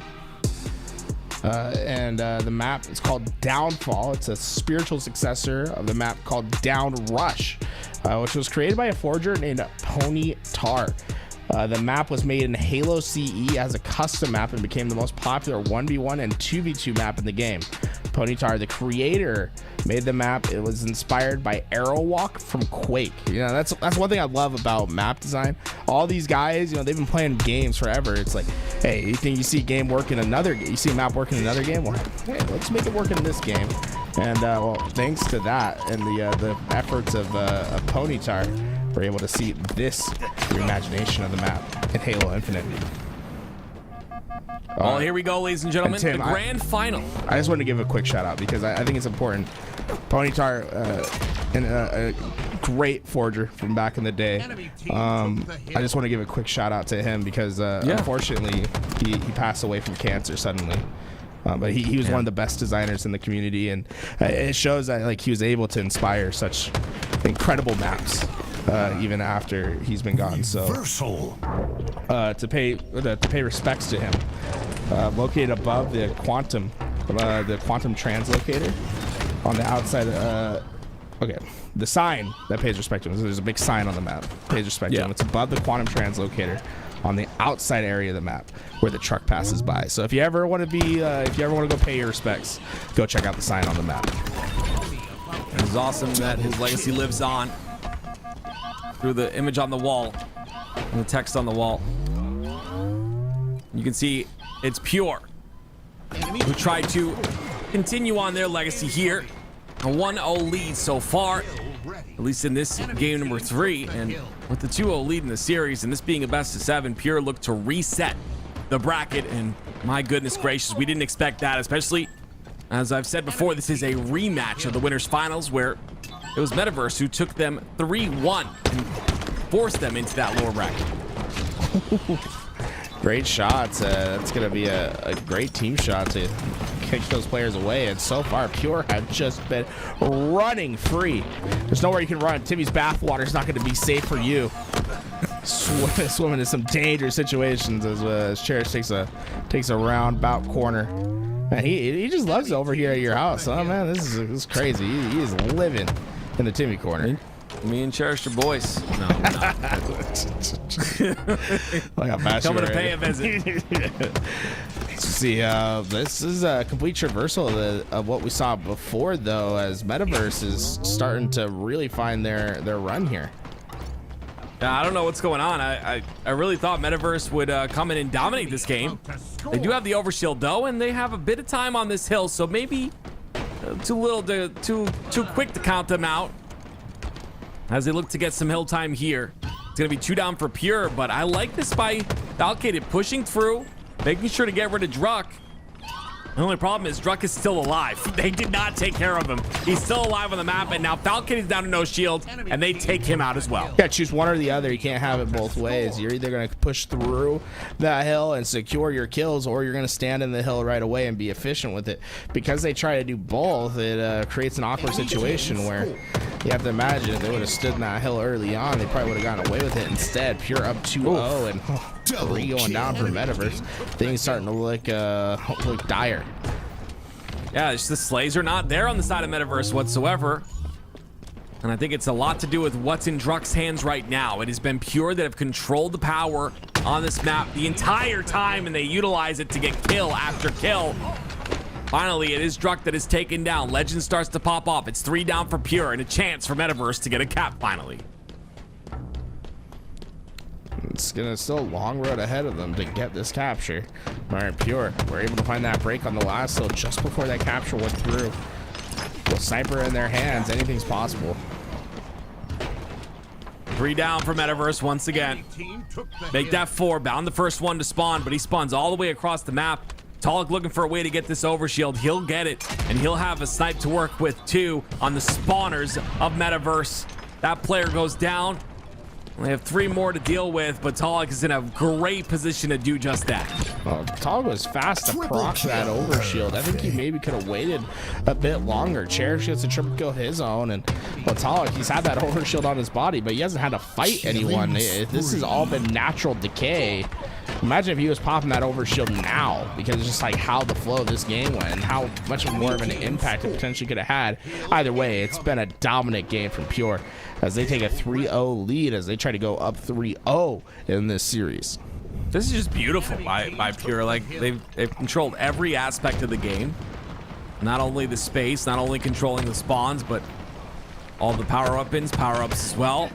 Bound finds himself against a Stalker. 3 down once again. They've got to be tilted, Metaverse. They just played this team in that winners finals, and they played really well. But Pure come out to play when it matters the most. You love to see it. The LeBound combo, Legend and Bound, not faring too well against this Pure roster. I believe last tournament it was a very similar situation for Pure, where they went down into the elimination bracket early, but came back to win 2 best of 7s, or best of 5s, I should say, to eventually win that series. Trying to find that same success this time around. Goodness me, it continues there, but this time it's on the side of Bound. He gets taken out. They can only get 1 kill, and it's going to force Metaverse to feel a bit uncomfortable in this hill. 3 minutes left in the game, of course. Great shots by Legend, but again, he gets traded out as well. So anytime the Metaverse gets some sort of something, it just always gets traded out. This is the first time they've had 3 dead on the side of Pure. My question is, what will they do with that 3 dead? Rockets going up to Overshield. Cherish knew better than to think that thing was going to be clear. Both rockets wasted, but Overshield still up for grabs. And Talika being awfully aggressive because Druck is in the front line trying to clear the way. Overshield still down on the ground, but these fights not over yet. Cherish and Druck, the last alive, hunting for Bound. Bound staying low, but that Overshield is going to be in the hands of Pure, I would assume. It's on top of that platform. I believe it did drop, but look at it. These Bounders can't do anything. He's taken out once again. Legend trying to scrap up that little bit of time. He gets taken out too, though. It'll be 2 down for Metaverse. And Falcated finds himself right in front of a last shot who is just going crazy, holding forward, doing tons of damage. 17 and 7 out of Cherish, though, who puts himself in the hill and gets that objective time as well. Cherish just had way too much freedom on this map. He's been having it his way this entire time. And Legend, he's thinking, can I make this jump? There we go. Hey, shout out to the designers of the map making that readable jump. And Legend figures it out and, well, earns himself a kill because of it. Still, though, they need to find this break. Pure just keep chipping away at this hill. 2 minutes and 13 seconds left. Pure are chipping away at the hill. 25% left. They need a couple of slays to make it happen, but look at the positioning here. They're just always behind. They're always just behind Metaverse at every turn. It is insane to see. Enemy team nearing victory. Stalker rifle now in the hands of Druck, and with that, he will potentially, and he does, get the kill onto Falcated. And you see that with that numbers advantage, they will take this final hill, and yeah, that's clean. It is 4-0 and a 3-0 series lead for the side of Pure. What a dominant run from this Pure roster. They look unbeatable at the moment, as this has been an incredible display from Pure. Folks, we are just 1 game away from Pure resetting this bracket.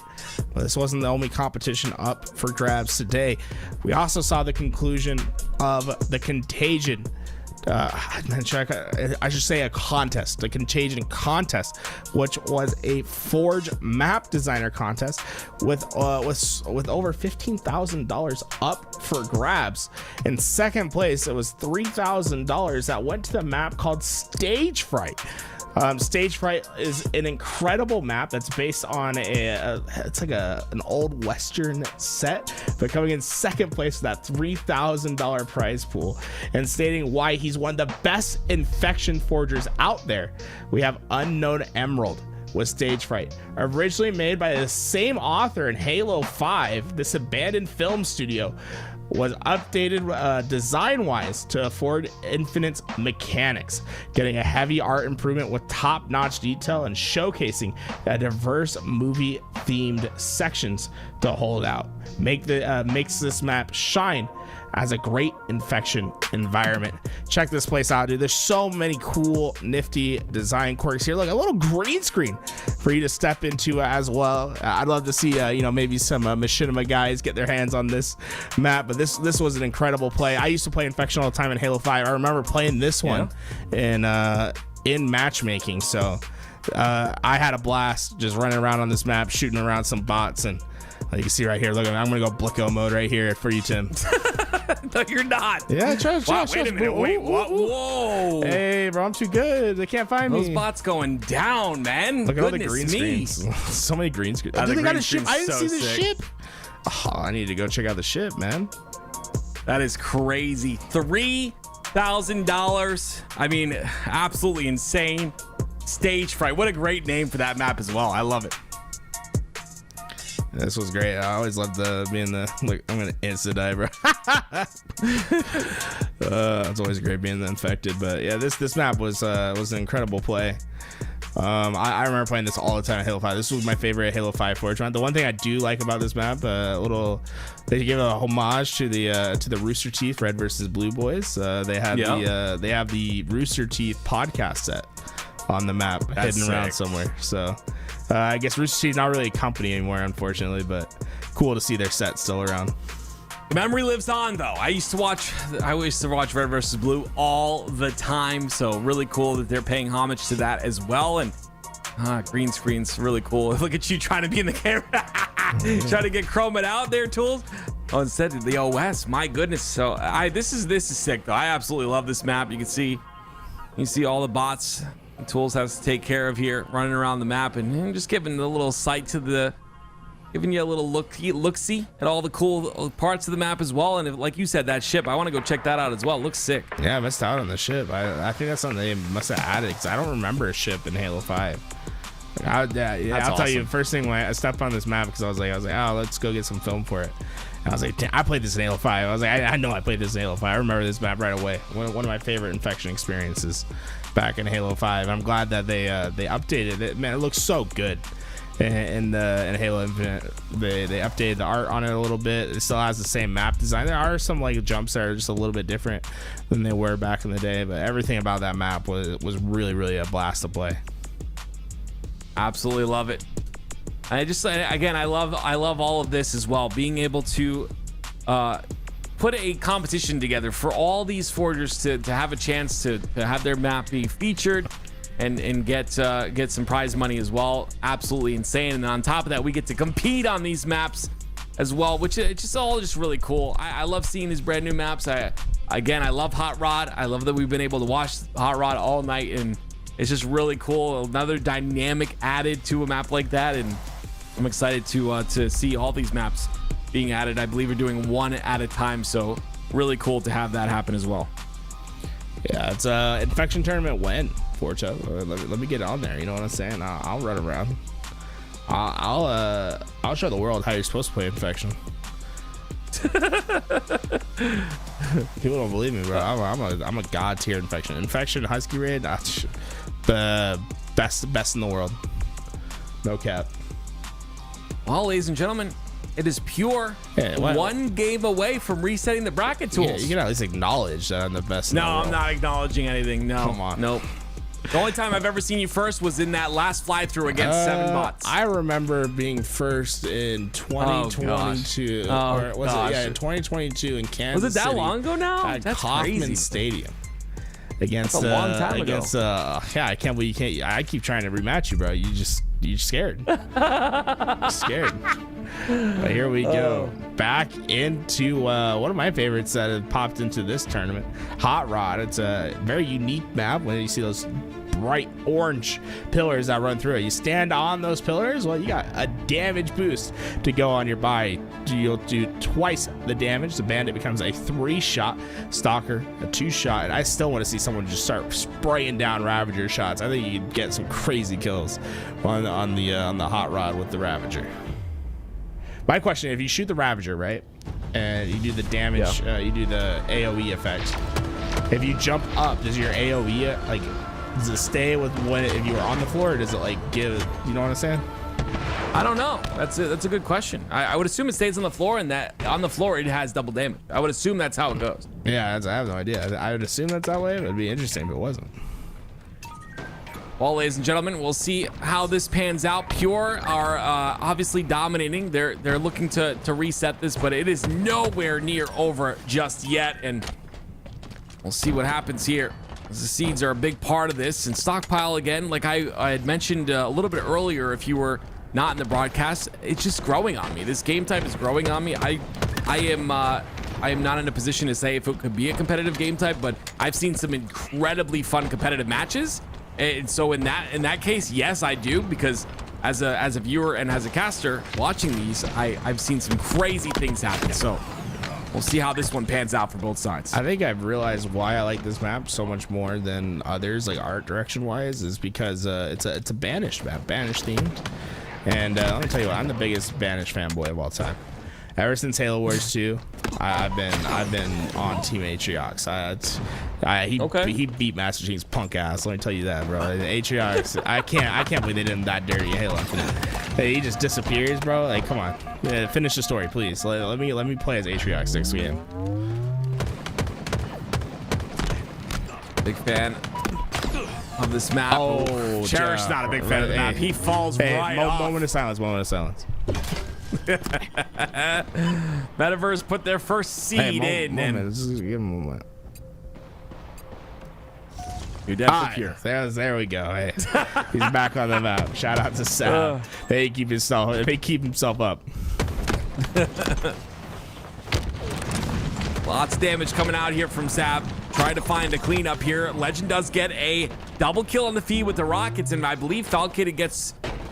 Old Falcated's pinging, but he ends up getting taken out. We'll see what Legend's able to do with his QT.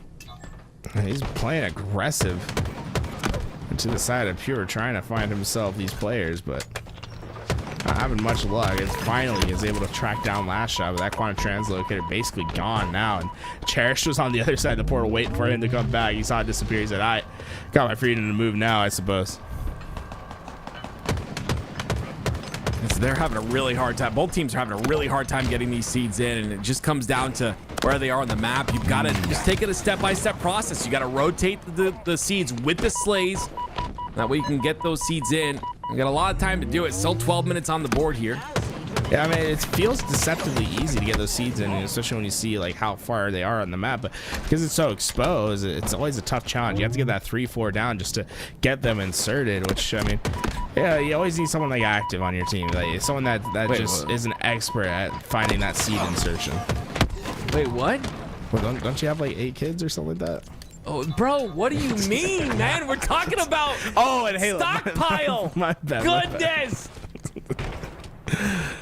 Oh, goodness, someone save me, please. It's getting late. When it gets late, Tools gets goofy, ladies and gentlemen. And it's kind of funny. But what's not funny is the fact that Metaverse are trying their best to bring this game back. 3 down for Pure and 1 more seed to insert for Metaverse. Our folks Pure, if they win this game, it will reset the bracket. As they've gone 3, honestly, the way that they're playing, it's almost surprising that they dropped to the lower bracket. They have been just on fire. But last time we saw them play Metaverse on this map, it was a 1-0 victory for Metaverse, and it is very tough to get those 3 seeds secured. I think whoever gets that first one might just find the win. And hey, moment of silence for Cherish. Why does everyone keep falling off the map? 1 seed in for Pure. I'm not giving a moment of silence for Cherish. 2 seeds in for Metaverse. Both seeds are at the bottom of the map right here. So this is a big win for Falcated, but he trades out. 3 down for Pure. Last shot's the last player alive. Sab trying to do his best to get to these seeds to put them in. And he'll get this one in, I believe. No! He gets stopped. The last seed doesn't go in. Now Pure, look, Talk's gonna have the damage boost. Truck's gonna join him. Anyone that comes into their reticle, they're gone. Goodness me. It's getting close. It looked like Metaverse was gonna finally get one, but that cross damage is so strong. 3 down for Pure once again. It looks like on the Slay side of things that Metaverse is dominant, but oh my gosh, Sab. That double damage is insane. He's able to find a second, and now he'll get right towards that seed spawn and start moving this. Now remember, you got a soft throw and a hard throw. Right now, Sab's doing a soft throw. It's when you change weapons, but you can also shoot your gun. You will have a throwing animation where you throw the seed a bit further. Well, those tactics are all going to pay off as well. Oh, this is a cool little platform to jump on to get towards rockets. That's awesome.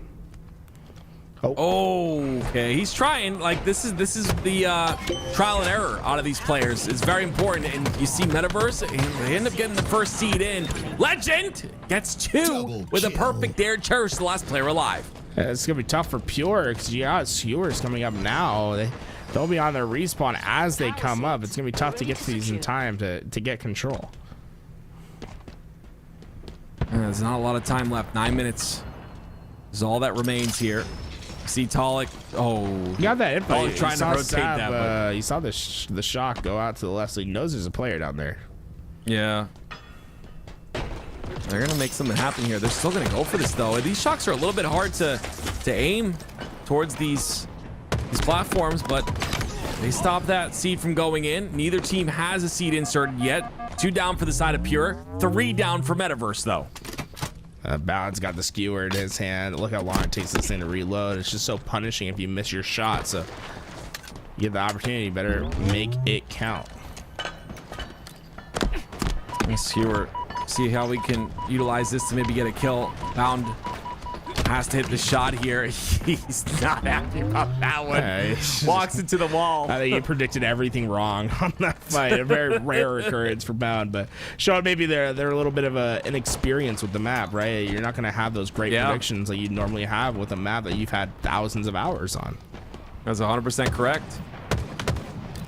You see Sab trying to take control of those hot rods, but he gets pushed off by Cherish. Cherish is doing work. Doesn't need a hot rod to do it. I'm actually really curious what that commando looks like on a hot rod. That's got to be nuts. That's right. It's like a 4 or 5 shot, right? Yeah. There it is. That's the first seed we've seen in the second rotation. I was like a bit surprised that Pure hasn't been able to implant their seeds because they've had multiple 3-4 down opportunities. Oh, see if they're able to do so. You get all 3. Ooh, they know now, and that double damage made him just melt. I don't into blame the him for ground. the play though. I mean, like you see 3 players that are back facing towards him. It's like you think you're gonna get that thing for free. Instead, he goes down. The rest of his team starts to follow, and opportunity starts knocking for Pure. They need to get these seeds back to their base though. There's one player I want on top of that hot rod. It's the last shot on my team, just doing damage to everybody. But 3 go down for Pure. And this is an opportunity now for Metaverse and Falcated to get a couple seeds in, but instead they're just going to take the seeds out. Falcade might not know about the fast throw versus the soft throw versus the hard throw, right? So you see him pick up that seed. He does a hard throw to throw it off the map, but if you do a soft throw, you get your gun back up faster. You cut out that animation of your hand throwing it. One thing to keep in mind there, you saw Falcade was a little bit more clunky. Luckily, he had his teammate there to help extract the seed while he was throwing the other seed off the map. Well, still 1 seed for Metaverse. 2 more and they'll cap another one. It's first to 3, of course. Cherish, not a player to challenge if you're a legend, but he does it anyway. Skewer's coming up as well. Dog's behind. They might have an idea that he's back there. Last shot gets killed in the feet with the skewer as well. Now last shot going for his own skewer, I believe. This is going to be pretty devastating for the side of Metaverse if Pure ends up getting both these skewers, but I guess last shot does not prefer the skewer. He didn't go for it. He went for the stalker instead. Sitting down low, he's able to get at least some sideline to help his teammates. 2 going down. They need to be fast to convert on these opportunities. Last shot is on the opposing base with 3 down. Pure are going to be able to at least start the first implant. Bounds above him. His information is known. 3 shots in. So I think it's a 2 shot if the second shot hits the head. I think it's going to be the play with the stalker rifle. 3 body shots, 1 body shot and a headshot. Gotcha. You got that 2 down for Metaverse damage. Yep. 2 down for I'm sorry, 2 seeds in for the side of Pure, and you see they're trying to throw that last seed over. He's trying to throw it into the lift to like send it over. Yeah, maybe. It's down there. Great shots by Cherish. Oh, Bound's gonna QT out, but you got a lot of unfortunately, that Bound didn't get trail any value. went far. He I think he has a pretty good idea where Bound's at. Nope, he doesn't. As C gets reset as well, and now it's gonna be Bound taking another seed away as 4 go down for Pure, this is the perfect opportunity to remove all of the seeds, and he does just that. That's just too much. You can't let one player. That's a long time. The bounce just sitting on that base, openly exposed, where he's able to get 2 seeds away, and that's going to be devastating to the cause for Pure. Druck ends up living in that situation, and 3 go down for Metaverse. So, even though it was a little bit rough. Oh, he hit it. Look at that, a little skill jump. I think it was Cherish that we saw last time trying to hit that jump. He was struggling a bit before, but hey, it's so important to hit those. You have to. Yeah, I don't think you can clamber on it. I think Ward might be in chat. He can give us the info, but I don't believe that corner is clamberable, so you have to hit the skill jump to get yourself up. I love that, and you know, practicing those gives you that really big edge when it comes to those individual fights in that area of the map. 2 go down to for Pure. They still have 1 seed in. Talik's the last player alive, though. It'll be Falcated looking for him. They'll try to find him here, and they will find him. He'll go down pretty quickly. But beautiful job once again by Metaverse. They're on the aggression here. Only 3 minutes left on the neutral clock. Look wherever he can. Falcated's up high, and there we go. He finally finds his target. Last shot going down. It's 1 apiece, but you notice how Falcated's in the base. There's no one from Pure to try to take care of him. Can they get the kill in time? He gets it taken out, but not able to get off the map. Pure will be able to reinsert. Talik, there it is. He gets 1. I believe he's looking for others as well. Repulse. Okay. Yo, is that some tech that I didn't know about? That seemed a bit odd, right? It feels like he's like using the momentum of that. I don't think it did anything, but it looked interesting. Not using those hot rods very much. They're just opting for just the high side of the map and just putting damage in from there. But those seeds are very important to get here. 2 minutes is not a lot of time to get 3 seeds in, so Pure have to do something, and they've got to do it quick.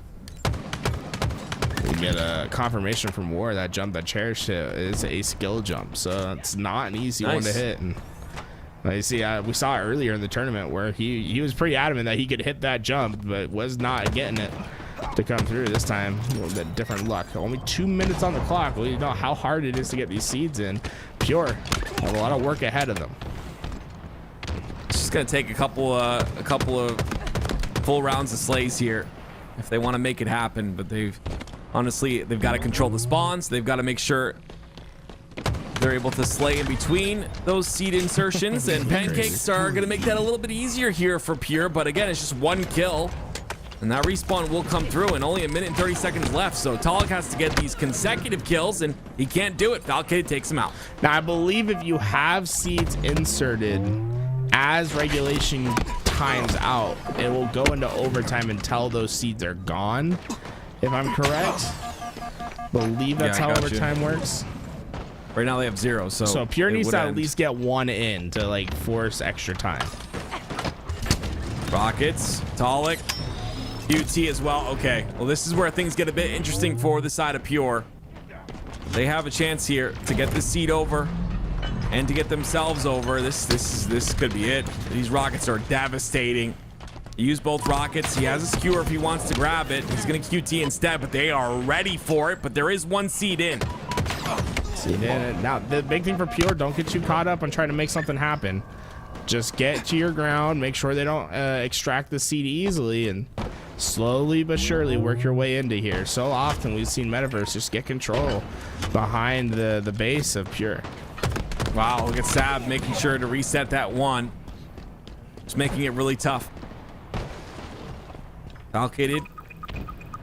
Oh no. He's gonna take it out with 8 seconds left. This is huge. This is huge out of Falcated. There will be no forced overtime unless they get 1 in.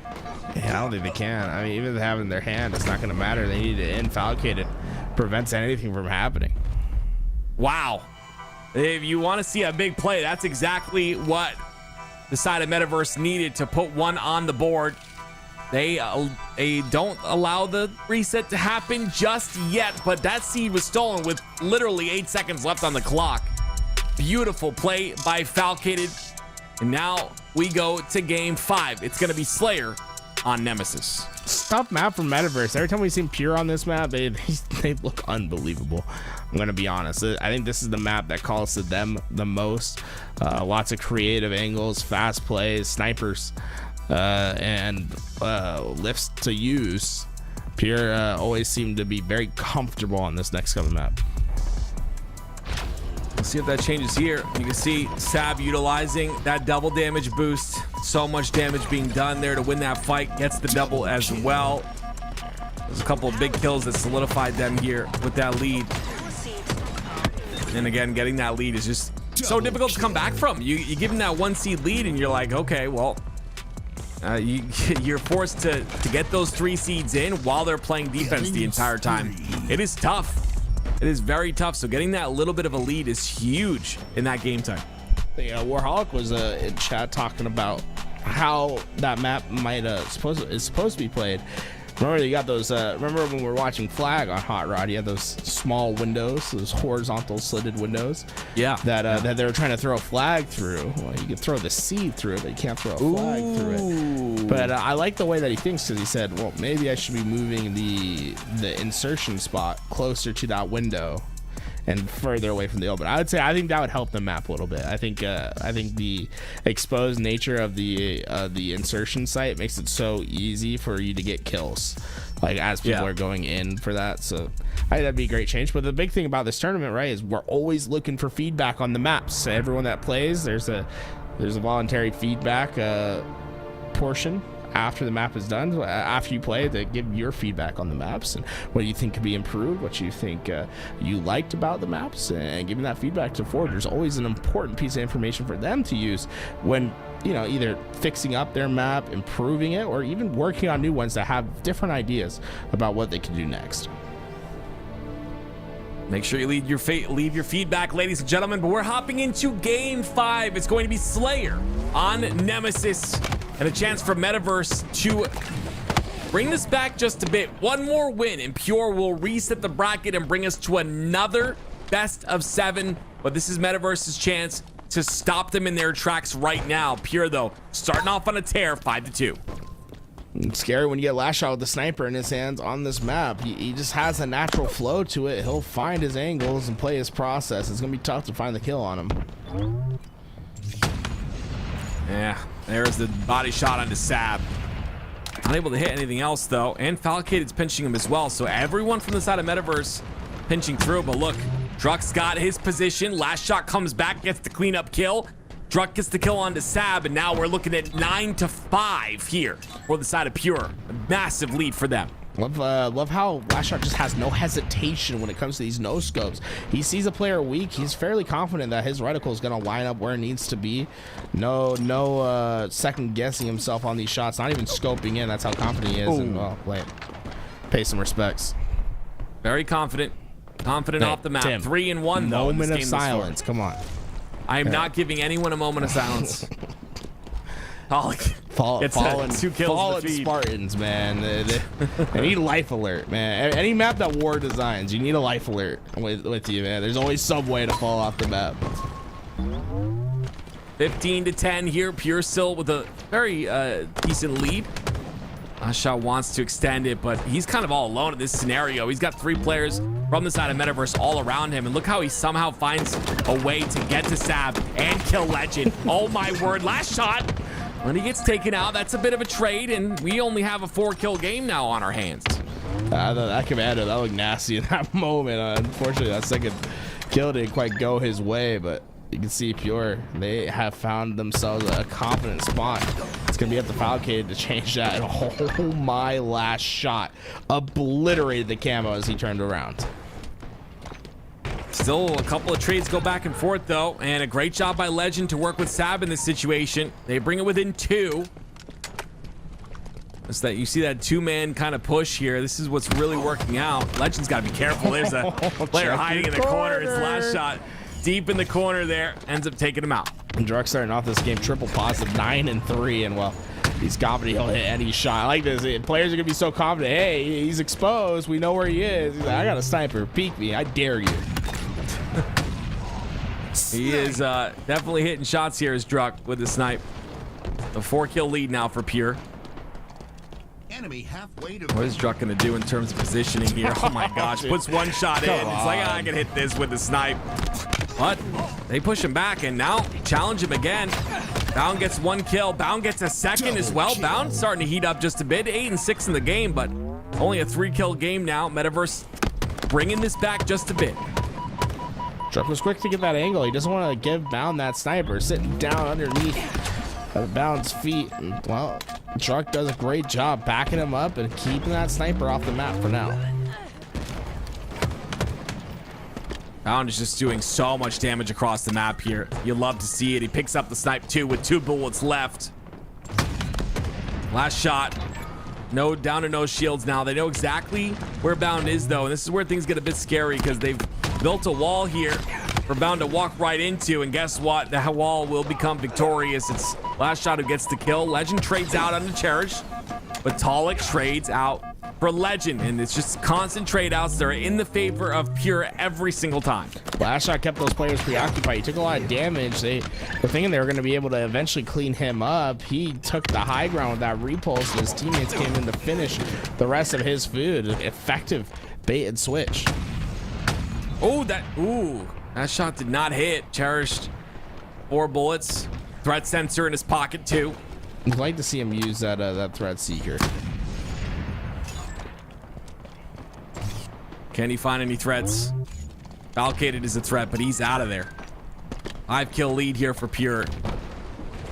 Cherish looking just for some way out of the situation. Sab slides right in while he's visible through the wall. I think that's him not having full screen effects on. You know what I'm saying? Because that's crazy to take a slide out of the doorway while you're threat seekered.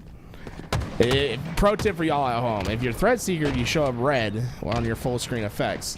Though it can be very annoying having your full screen effects on. You can always turn it to 10, 15. I put mine at 17%. Gives you that hint of red, so you know that you're threat seeked if you are. And also just gives you a little bit of information. I will say it is annoying when you pop the camouflage and you have your whole screen shimmering. Only 5 kills for Pure here. And they will reset the bracket, which is crazy because they are our previous $5,000 Forge Hub winners, and they're looking to make that 2 times in a row. They gotta get through a whole other series here though if they want to do that. But 2 kills is all that will close out this very first series and make that 1. Beautiful job by Pure all around. Druck 15 and 8 in this game, a 14, 10 and 11 out of Talik. Just a beautiful job overall as they clean it up. 4-1 for the very first Grand Finals series. Ladies and gentlemen, we're going to a Grand Finals reset. I'm telling you, man, they are scary on this map. Nemesis, it is Pure's bread and butter. Can't tell you how many times we've seen them win in these Forge Hub tournaments on this map. I don't think I've ever seen them lose on that map. Well, we'll have another chance here. Game types will... I would assume the game types will change. It will be Guillotine as our very first game type. King of the Hill on Guillotine. That's exactly what Metaverse needed, man. They need to get back into the streets of France. Let their boy Legend take over the game. Home field advantage. But wow, I honestly didn't expect Pure to reset the bracket here. I think they're looking phenomenal. But my question is, are they going to keep that same energy throughout that Grand Finals reset? Do they still have gas in the tank? Chat. One more best of 7. Get yourselves up. Get your popcorn. Get your drinks. Whatever you need to get yourself prepared. See if Metaverse can hold on or Pure can complete the comeback in this Grand Finals. One more best of 7 will determine it all. We'll be right back.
welcome back. Our grand finals reset is here. Pure winning the first best of 7 4-1. They looked dominant.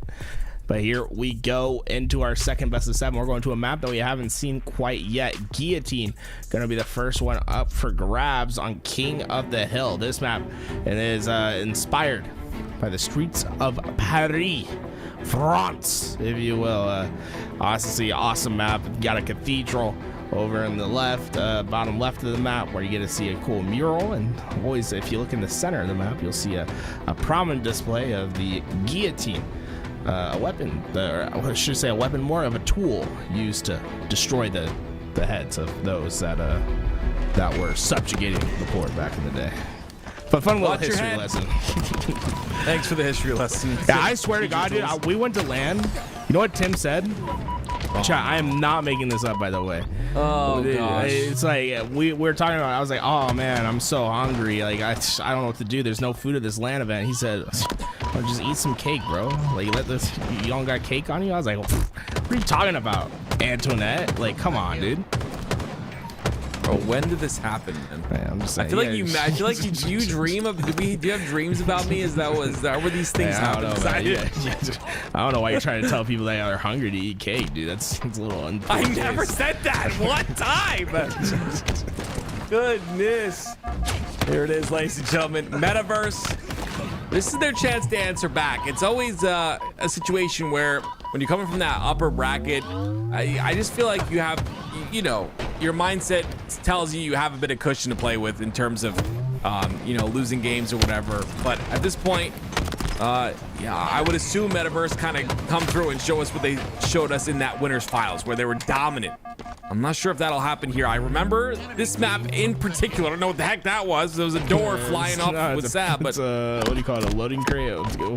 Come on, a pallet. It's a pallet. It's a wood pallet. Yeah. Dude, it's massive though. You gotta remember, these Spartans are like 8 feet tall, dude. That's a massive pallet. That's a big pallet. Oh my! Last shot. Oh, he's just staring about. He's staring him down. Hey, bro. Hey, give it a second. Let me pay some respects real fast. He was staring down an aid. Bound was looking like King Louis. His head a bit lost right there, man. That's a tough death. Metaverse really quick to get a lot of this hill, and like I was saying, Guillotine is where they dominated in that winners finals as well. But and as an answer back now from Pure, Metaverse are 3 down. Legend getting really aggressive with that stock rifle into the hill. Druck lets him go by, trusting his teammates to get those kills, and he'll take the high ground of the map. Man, he is getting naded. I cannot believe Druck is alive. I think he dodged 8 nades in 1 life there, and unfortunately, his reign of terror is gone, just as if the people liberating the country of France back in the late 1700s. This is what I was kind of worried about in terms of Pure. It's just Metaverse coming into this grand finals reset and just being a different team, and this is kind of what you do. It's almost like they recharge the batteries in that first grand finals to allow this reset to happen, and now pop it off just a bit. But they get that first cap. It is nowhere near over just yet for either team. But Metaverse starting off pretty strong here. Someone else who's starting off strong is on that Pure roster. It's Druck. He's 8-5. And so far, this back hill a little bit easier to capture as you can force spawns on the opposite side of the map. But both teams seem to be struggling right now to get their footing.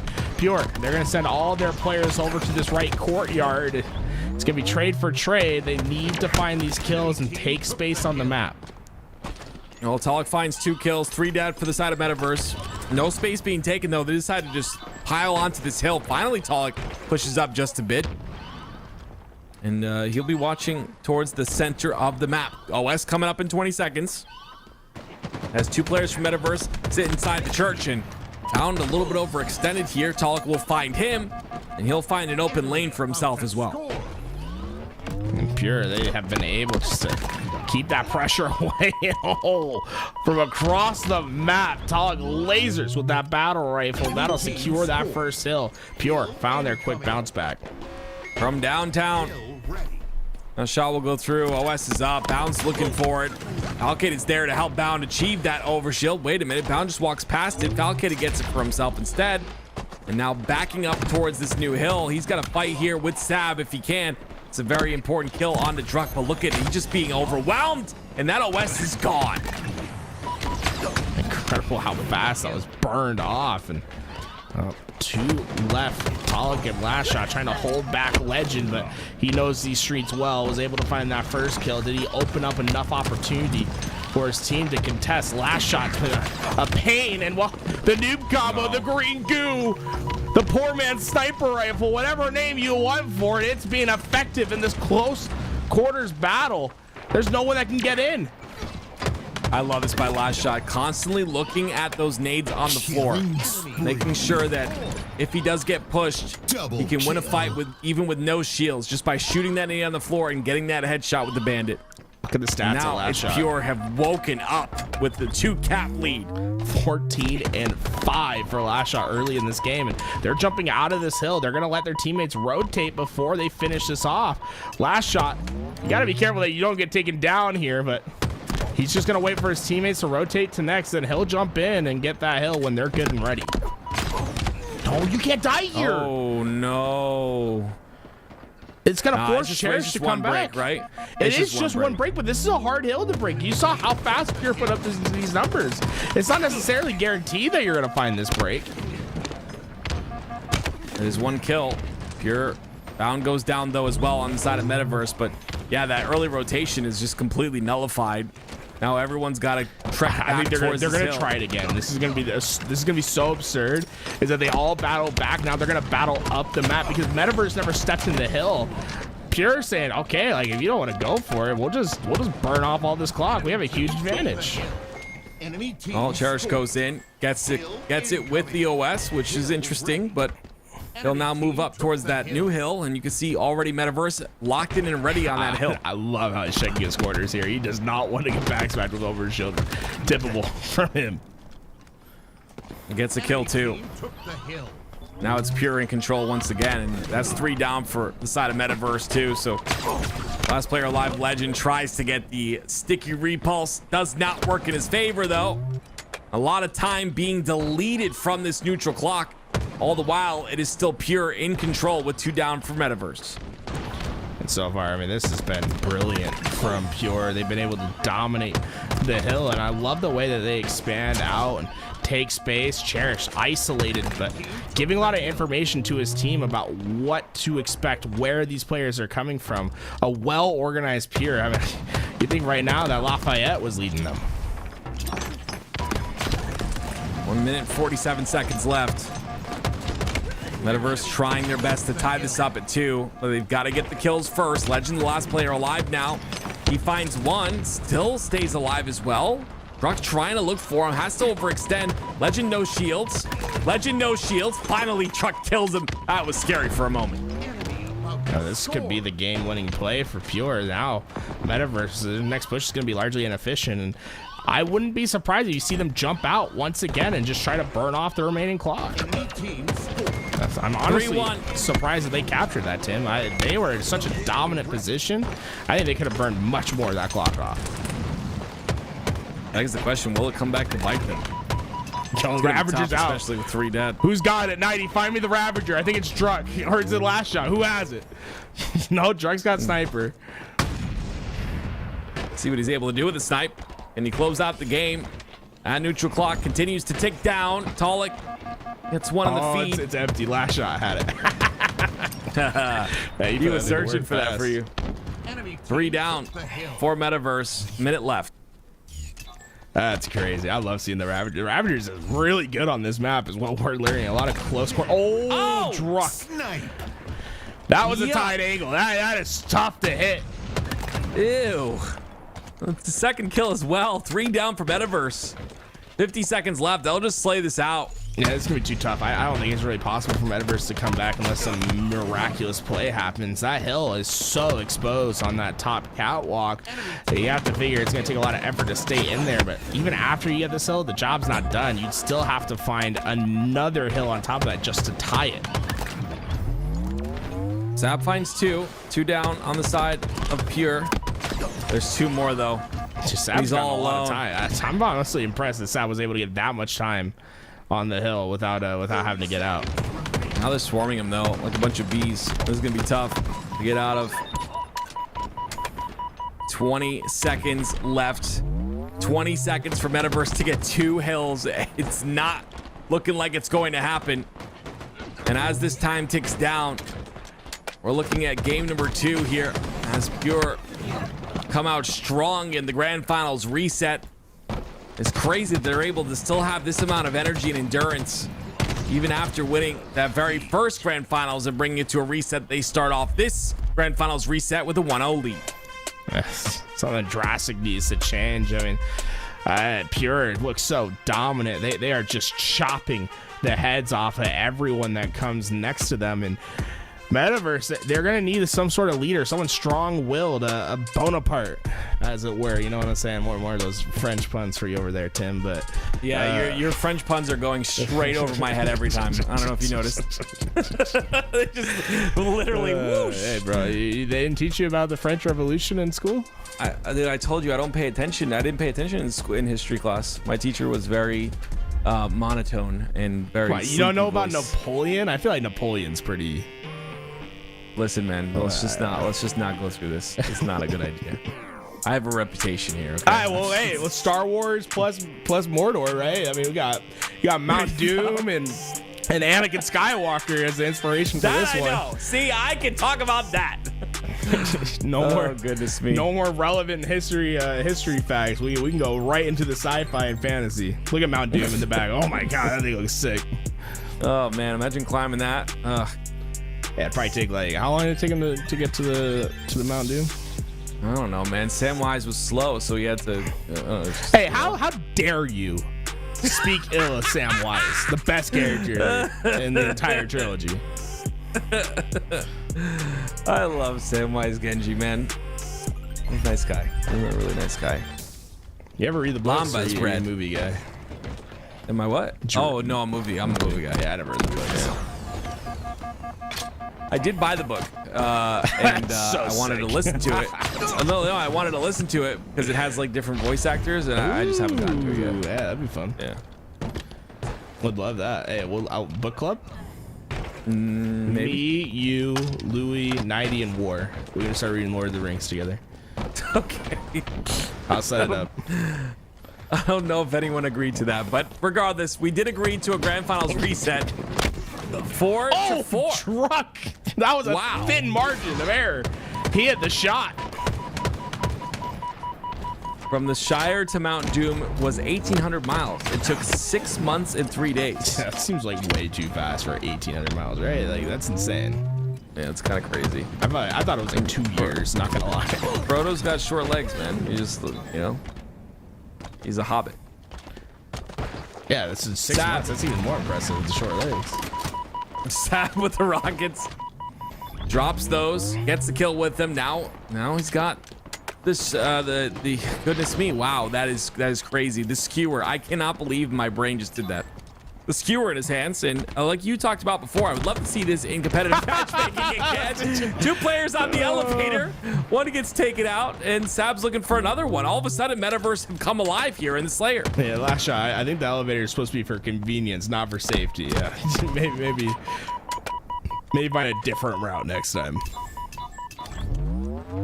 Lots of pings coming out from Bound. Bound doesn't know the call out, so he's pinging. He's pinging like crazy. Down here. Oh, nice. Oh, that's beautiful. My Sam. Oh, my word. He's not done. Wow. Killing That's crazy. Skewing the competition. Oh, don't hit that. Oh, he sees it. Oh, Please. do it. Sab. For the culture. Do it. No, pull it out. Oh, Hey, yo, come on, bro. This is a PG show. I'll have you know. I knew you. I got it. Like, it's so hard not to. Anyway. What's so There. hard? Let's go into the next one. Okay, dude. Here. Are we done? Take an elevator. Going up high. Last shot. This is the slowest elevator of all time. Oh, goodness me. Last shot. Man, I'm going to be honest with you. I'm one of those players that, like, my positioning is terrible at all times. So, like, I would be on top of those double damage hot rods the entire game. And these guys don't use them as often as you'd like because they're, like, waiting for correct positioning. They're waiting for players to be dead so they can take that positioning. But I think they're cowards, to be honest. Just stand on the rod. True. I put all Stand four. on the hot rod. All four. Right in the middle of the map. Doesn't matter. What is going on right here? Metaverse is up by 12 kills in this game, randomly out of nowhere. They have 4 down for Pure once again. Pure's been Sab? struggling on getting a team shot. It's really been it's been largely inefficient for them. They haven't been able to find the trades. I think Sab's 10-2 as well, which really makes things tough. Damn. Do it. Oh. See, you like in those situations, you just chow that. Druck's gonna chow. That's crazy. Wow. Sab's actually possessed at the moment. What is you wrong gotta with remember, this guy? Druck has double damage in that fight. So Sab just took him to work. Here it goes. They're finally on. 4 dead, 3 dead. Sab's the last player alive. He has to do something here. Wait a minute. Ooh. What? Wow. The movement seems interesting on there. Like he was like sliding a little. It was a little bit of a jab step kind of situation. Yeah, you have to jab step. I mean, you have to keep your feet on the ground for the most part. Like once you jump, you don't get that damage boost. So it's a bit of a wonky strafe that you don't normally see other spots just because of the nature of how to get advantage. Ooh. Now check it out. He can go back up that lift, hit the QT, and just get a ton of momentum. Oh, he's looking for a kill with these rockets. QT still available for him if he wants to use it. No way he goes for this. He does. Man, that wall is crazy. It's sick. Thick wall, man. 3 Cs. Oh, there it is. So why is that wall weaker than the other wall? It was just a little higher on the rocket. The other one was a little lower. That's what it is. The splash damage wasn't enough. You doubting me? You doubting me right now? I think it might be the wall itself. I think the other wall has a good. Oh, you might be right. Yeah, you might be right. Either way. 39 to 26. Walls. Yeah, I want to know, is there a speed boost? I feel like there's a speed boost along with the damage boost. Am I wrong? Am I crazy? I think you're just crazy. I think most of the time when someone gets on it, they're like curb sliding, just like doing fast movement in that's general. probably what it is. It would be interesting if like you had like 5 different pillars and each pillar does something different. Like one makes you camo, one makes you pass, one gives you damage. It'd be like it'd be crazy. That'd be nuts. What's crazy is Metaverse after that very first game is just 46 to 28 right now, about to stake Pure in game number 2. That's what's crazy to me. Like who sat there and said, okay guys, enough of this. It's time to win. Yeah, you see the way the guy playing 16 and 6. Goodness me. That's red hot. Hey, yo. Sorry, War. War said no speed boost. I'm sorry, War. I'm crazy. Why are you spreading misinformation about War's map? Dude? I was not doing that. I was not. It sounded like you were saying something that didn't exist. I asked a question. Bro, that's how most of you are like, just asking questions. Just asking. Oh, man. This is fun. War is such a nice guy. Oh, bound. Oh, hey, wait, does that count? Moment of respect. All right, well, that's not happening. It is crazy though that we just went through a grand finals reset where Pure were dominant the entire time.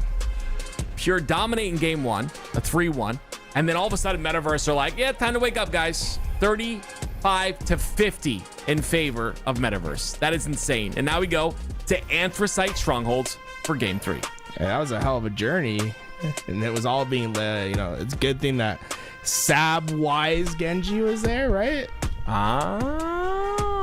I see what you did there, Tools. Shout out to Soon chat. Saw that. Sam Wise. You Sam stole Wise. it from Yeah, chat? Would you Jeez, ever man. do that, man? You got to give credit to the person you stole it from. I literally did. Oh. I said Soon said it in chat. Oh, I always thought it was Sune. Is it Sune? Sorry if I said your name wrong. Double kill. You do that? Go in front of 2,000 people and say something wrong? I would never. I always say correct things all the time. Reversal. Regardless, though, I mean, are you impressed by this? Because, like, Metaverse just came alive here. And I don't know if we're going to see the same thing on Anthracite, but... I love the story of the best of 7 itself, right? Like, We just went from the French Revolution, right? And then now we departed from Mordor / Star Wars. And now we're in the Old West. The Old West. The Old West Red River Mining Company. As we move on to Anthracite. Well, here we go. It's on board with Druck. This is game number 3, ladies and gentlemen. Yes, this is the Grand Finals reset. Pure won that first Grand Finals. And because they came from the lower side, they reset the bracket, but they're not having a good time right now. They are 4 down, and Legend has the OS and a 2-cap here for Metaverse. Legend making that shot look easy from underneath. He was able to hit that perfect headshot. 5 shots, 1 kill, and an overshield that went their way. 4 down for Pure early, and not much that they're going to be able to do early on. You have to find the power weapons of Bound and the other players on the map. Boom. Don't let them put too much work in. Every time I see that shot like that, I clench. It's 2 shots in the body here. Bound wants another. 3 down for Pure, and wow, very dominant out of Metaverse here. This is insane. This is a complete contrast from what we saw in that first Grand Finals and the reset first game. Notice the way that Bound's moving on this map. He is moving with purpose. He's getting callouts from his teammates and reacting upon them. Finally taken out, but not before he put his bit of damage onto Cherish. Nothing has come for free. Now, the one thing that Pure has that's going for them is even though they went 3-4 down multiple times, it was never a trip cap that was put into effect. So this game could have been much worse for them if they would have got put into that trip cap early on. I really missed that wall drop shield. It's great to see it back. 2-cap here for the side of Metaverse, B and C. For them, overshield coming up in 15 seconds as well. Gonna make sure to keep an eye on that every 2 minutes, of course.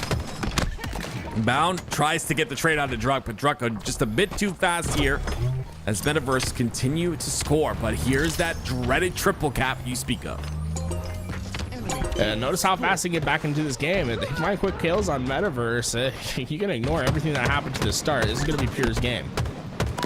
That OS does fall. That OS does fall, though. Druck's a one-man army. Oh, my gosh. Oh, my gosh. That is insane that he's able to get that kill, but I believe the OS still goes in the hands of Falcated. To say that no one from Pure was helping him. He's fighting Overshield by himself, 1v3. He almost won it by himself. Talik has that snipe as well. Ooh. They collapse onto him. Snipe's still at the top of the tower here, and maybe Druck looking for it, I believe. And OS is going to be a problem, though. Has to get out, but look how much damage he's able to do. Finally, Legend turns around. 3 down for Pure once again. And B being capped. This is the triple cap locked in here for a moment. Legend and Bound, man, the duo, they have been a pain in Pure's side. 18 kills between the two of them, 9 apiece. Incredible performance. 14 kills from Pure in total, all 4 players. Just showing you the pace in which they're getting slayed. Double kill. This is not good. This is not good at all. This is a triple cap locked in. It was 3 down for Pure, and you can see Metaverse have complete control of the map right now. How are Pure gonna break this is my question. Up close and personal, Talik going to be able to get that trade, but the rest of Pure, they're just getting demolished. Bound and Sav combined for 2. The trip cap's back into effect. Pure, they have not had a moment of relief. This it feels like for this entire game. Great job by Bound. Great angles by him, forcing Pure to push out of the doorway if they want to take Bound any sort of pressure and kills. Bound might be the most frustrating kill on the planet. He's using a small wooden box as his strafe. What do you notice about how he's using it for his jiggle pieces? He's sitting away from the box, as far back as possible. That gives him as much peeker's advantage as possible when he's going in for those jiggle peaks. And Pure, they might be able just to stabilize with this overshield. 3, make it 4 that go down for Metaverse, but they have to be quick and decisive on their plays. I like this play by Sab, though. Has to get this kill. But oh my word, last shot with a snipe. 5 more bullets to work with. Triple cap for Pure for just a moment. C being capped, though, by Metaverse. It's up to last shot to really solidify map control and give Pure a chance to keep this triple cap locked in for a bit. Last shot's going to be on an island at B. If he can find these spawns quick enough and get the kills, it's going to make things tough for Metaverse. But oh, the spawn flipped up open behind him. Last shot, though, was able to survive. He's going to get that info to his team, and, well, it's still up to him to play B by himself. Has to get this kill on the B. Tab's gonna go down. Beautiful shot there. You tell he's been playing this map, man. The way he took that angle, he knew exactly where he needed to look. That's the experience of playing multiple of these Forge Hub tournaments. Look how much damage Bound is doing. Not able to clean anything up, though. Still alive in this scenario somehow. Cherish has to drop. Bound's still alive on the top center of the map. Lots of nades come through, though. Lots of damage still being accumulated here. See, not capped yet. Remember how big the lead was for Metaverse? Things quickly changing here at the old Red River Mining Company. This has been an incredible run from Pure. Things could quickly change, though. We see Bound and Legend start to pump up those kills once again. A being taken here. C still in control of Pure. 2 down for Pure, though. Metaverse have the numbers advantage at the moment. 10 seconds for Overshield as well. And that sniper coming up too. So lots of power on the map to be utilized. And Falcated gonna guarantee that power by getting yet another kill onto Pure. And he'll get cherished as well. Double kill. Great patrolling from Falcade. He gets the double kill, but what's most important is he'll be able to get away with that overshield as well. Let's make it an over, huh? Falcade getting that overkill, all 4 down for Metaverse. And yeah, unfortunate that those sticks had to be the cause of that overkill, but you'll take it any day of the week. It will be Pure that get B, but C and A still in control of Metaverse for now. C being taken by Pure, so a little bit of a flop there. Still the lead in Metaverse's hands, though, and Talik and Falcated gonna get into a tussle. It'll be Talik that comes out on top of that one. A tussle, huh? What does a tussle necessarily mean? Look it up. It's like a fight. Like I know it's like some sort of conflict. I was just like wondering what is. Yeah, it's like a brawl. I know it is like a brawl. I don't know the exact term, the exact definition. Oh, last shot. Wow. Putting a shot in his tussle. Wait, what? That is not the correct. No, you said that's not what it's. You said look it up, man. I was googling. Oh man, it's always a pleasure to work with you, Tools. Pure take the lead. Triple cap locked in. Oh my goodness me! They took the lead. Last shot is just popping off at the very perfect moment here. Almost gets the shot onto Sab, barely. This is his head there, but with this triple cap, I mean, unless Metaverse acts quickly, this is going to be trouble. They have to step in a hill soon. Dude, they're getting 2 points a second. Even if you step in 1, you just reduce it down to 1 point a second. Last shot makes it too easy. Treats that sniper as a shotgun. They get to 242 before Metaverse stops the bleed. It's not necessarily guaranteed. Sav's position's known. He goes down. Can they step into a hill in time?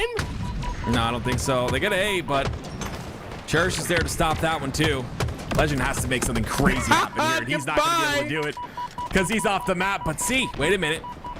They're still stopping this. C being capped. It's on the bottom side of the map, and there's no way. It is Pure in the lead now, 2-1. Unbelievable run from them. Last shot hitting incredible sniper shots to get them there. Once Falcade got that overkill, we thought, hey, they're going to start wrapping this up. No, Pure. They find the trip cap and run it. 250 to 190. You would never expect that score when you saw the start of that game. Metaverse had full control, but Pure slowly at first, and then suddenly we're able to take that lead. Great job by Pure to close things out. Bound was on a tear towards the beginning of that game. We saw him start off really strong. Legend getting this first OS was big as well, and it looked like they were in control for the majority of the beginning of the game. But a couple of triple caps later, and we see a different storyline pan out. Yeah, we'll see what happens in this next game, though. Look at the story that's being told through these replays. I mean, the trip cap that got in from Metaverse, the massive lead that they're going to take. And this looked as if it was guaranteed. 166 to 42. You got to ask yourself, how does Pure get back into this game? That's the overkill. The overkill seemed to be like the thing that was going to finish it, right? But Pure, they just slowly started to make their way back. Slowly started to claw their way in, right? 114 to 166. Suddenly, all at once, the trip cap put into effect, and they were able just to completely run away with that game. One of the most impressive performances I've ever seen. And right here, I thought the game was done. That was an overkill. Tog was the first to spawn. And even here, they had A. They were getting A together. Then the triple cap comes back once again. And this is the one that you just can't get out of. Last shot hitting every single bullet. It was 3 down for Metaverse. They continue on the tear here. It's last shot once again. And he was the big play, I think, towards the end of this game that really locked things in. I'm sorry. Wow. Choking up over there, huh? That game meant that much? Yeah. I lost myself there. I don't know what happened. It actually sounds like you like start tearing up. Oh, it just gets emotional up here. You know what I mean? Snipers up at the bottom of the map. You have rocket on the left side, overshield that'll spawn. I mean, camouflage that'll spawn over on the right. This is a CTF, but you know, you might think this map feels pretty big, but you can get these flag captures very quickly if you get the right timing and position. So I would not be surprised if we see a high scoring flag game here. Bound. Started off that last game pretty strongly, but we'll see how he does this game. Pure were still able to take that last game as well, even with all the pressure that Bound was creating, as well as Legend. We'll see how fast things go here. It's especially going to be fast due to the fact that this camo is a big factor in breaking the map in half, and so is the sniper on both sides too. Give me the last shot cam for a second. He's got that Hydra. Look out, if he goes around this corner and treats that Hydra as like a shotgun, this thing is so effective. Is he gonna get him? I'll get it. 1v1, and last shot wins it out. He's looking for that snipe. He wants that snipe right now, but I don't think he finally he spots it. Trades out. No more Hydra for you. Flag return though. Nothing gonna happen to that. It's gonna take a couple slays here. Yeah, I'm starting to think make these something players don't play Husky Raid. It feels like they pick up the Hydra. They don't know what to do with it, man. Like, come on, get some casual games in. Killing spree. I don't play casual games either. Only ranked forever. I've only played a couple casual games in Halo. You know, I played like a little bit of Husky Raid. I remember one of my most casual wins was back in 2002, Kauffman Stadium. Had a bit of a 1v1. 2002. Wow, that's a long time Didn't even ago. break a sweat. In 2002, in a stadium that fills 60,000 people, all there watching. What were you playing in 2002? Halo Infinite, bro. 2002. Wow, that's 2022. oh. Okay. 2002. I think I was 2 years old, bro, or something like that. 5. I would have been 5 in 2002. That's crazy. 2 down for the side of Pure. Great shots by Sab. Beautiful. That's going to allow this flag run to go kind of far, but will he get it all the way to his base is the question. Legend's got someone here, or at least he thinks he does. I don't spot anyone, though. His last shot with the rockets. And because of that, that flag may not go in. Those rockets are going to be deadly at this point of the map. I'm surprised last shot didn't go for the pull. Instead, he's looking for the slay. He does have support on the back side to try to firm up their resolve on getting this return, but it has been a last-second grab, and now suddenly Cherish, he's by himself. He has to find this kill. The flag goes in. Someone just pull it. No one's pulling the flag. 3 down, though. Are they going to get a counter cap here? Last shot's going to try to go for this, but the spawns are coming out. And because of that, now he has to get out, and I would assume he goes for this sniper rifle, but again, that's information you're giving if you go for that snipe. Instead, he plays it slow, gets Sab, doesn't get Legend, though. A big kill by Legend. Let's see if that mistake ends up costing them. That could have been a clean return as long as they had that flag out. Instead, it's going to be Metaverse that strikes first, and they're already back and ready to attack.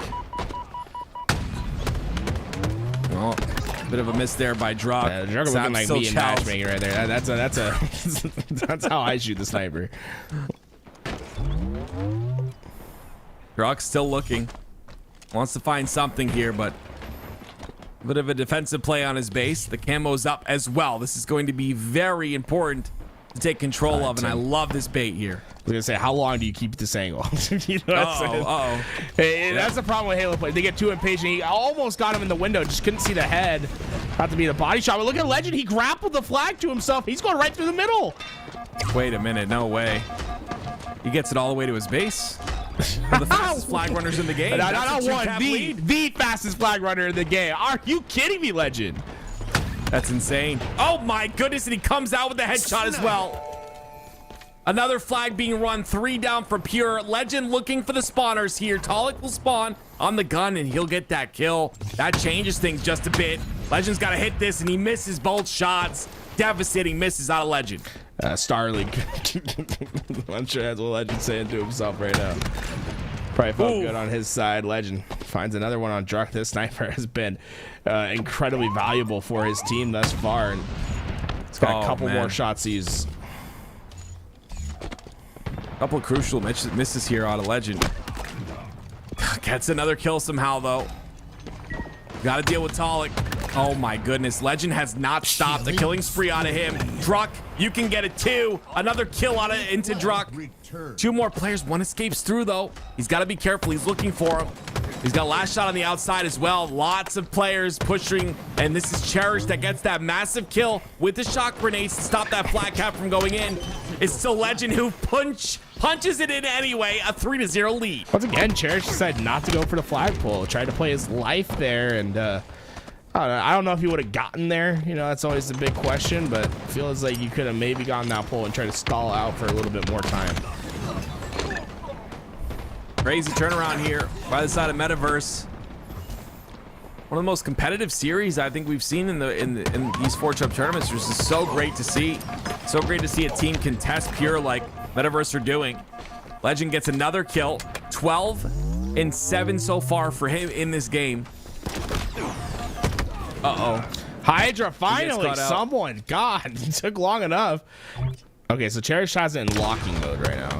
Interesting strategy. Lock it in. So you can lock it in. Doesn't stay alive. You can put it on locking mode. It takes a second, but it'll track that player. The one disadvantage to it is it does less damage per shot.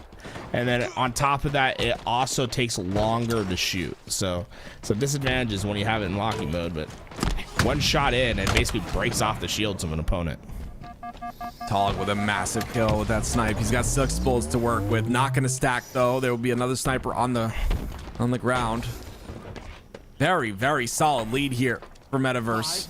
This is insane to watch. Can they hold on to it? They've had leads before. We saw it in the last game. Talik wants to make sure this lead goes away very soon. Oh, dude, this is crazy to watch. Oh my goodness gracious. 3 down. Bound's the last player. Talik's got to make a play here, but he knows Bound is up there. Gets the kill onto Bound, but that's allowed the rest of Metaverse to spawn up, and you see Sab holding forward at this flag. Gets 1 trade, but that flag continues. This one should come home. Strong trying to do its best to sabotage it. Well, is that flag gonna go home? Wait a minute. Yeah, it's going, right? Right? Double kill. It's going, right? Right? Wait, it's going, right? They have rockets in there. It bound. Triple It was a triple for Talik, but I think it was also a triple No for Bound. They got the way. return. Oh no! No way. That has got to be very frustrating for the side of Pure. That's a tilt moment right there. Cherish does get the camo though. They're all on the gun side of the map, and you see all of Metaverse on the opposite side of the map. And here's the Hydra being used again. I like this from Cherish. He's figured out a strategy. He has it in the manual mode. Whenever he's wrapping a corner, treat it like a shotgun. If he has an open area, that's when he switches it to the tracking mode. But yeah, you can see that thing just pops off the shields. 4 down, 4 dead. If they don't give this flag capture, I don't know what to tell you. This one has to be guaranteed. Should be gun spawns, no? Yeah, there's a gun spawner right there. I think Sab. They're not going to get there in time. What do you call It's it? going to be 1 cap. You said a gun spawner? The gun, the big gun. I don't know what it's called. The turret? The big. It's, I guess, the anti-air cannon. What do you want me to say? Yeah, The AA cannon. It's crazy. I'm just gonna say it's crazy to call it a gun. It's like looking at it's looking at like a battleship and calling it a robo. You know, it's like I guess or calling an aircraft carrier a boat. I guess. True. That's true. Good point.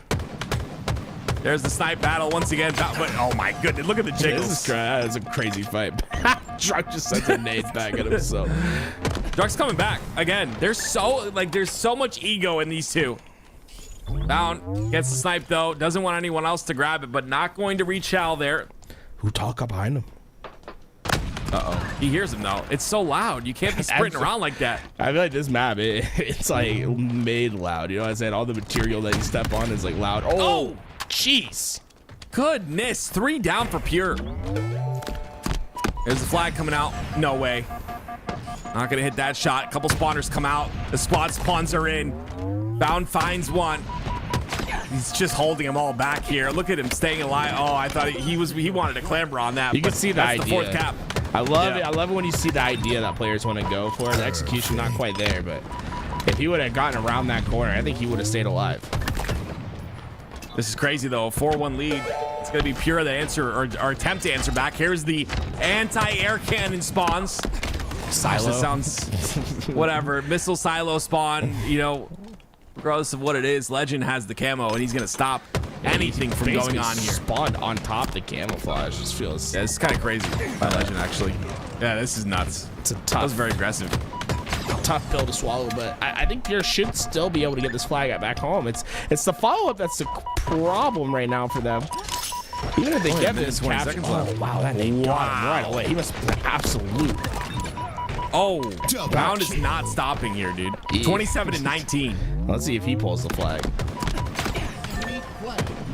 This is nuts. He's still chowing. This is the Bound that like scares me and should scare everyone that's competing against him, is like when he just chows everything and wins every fight. 1 minute left. Pretty safe to I don't see it say happening. Pure would have to get some crazy flag runs to do it. I'd say Metaverse. Going to a game 5 tied up, huh? Yeah. Jeez. See what the it should be a Slayer, right? Yes, sir. It is going to be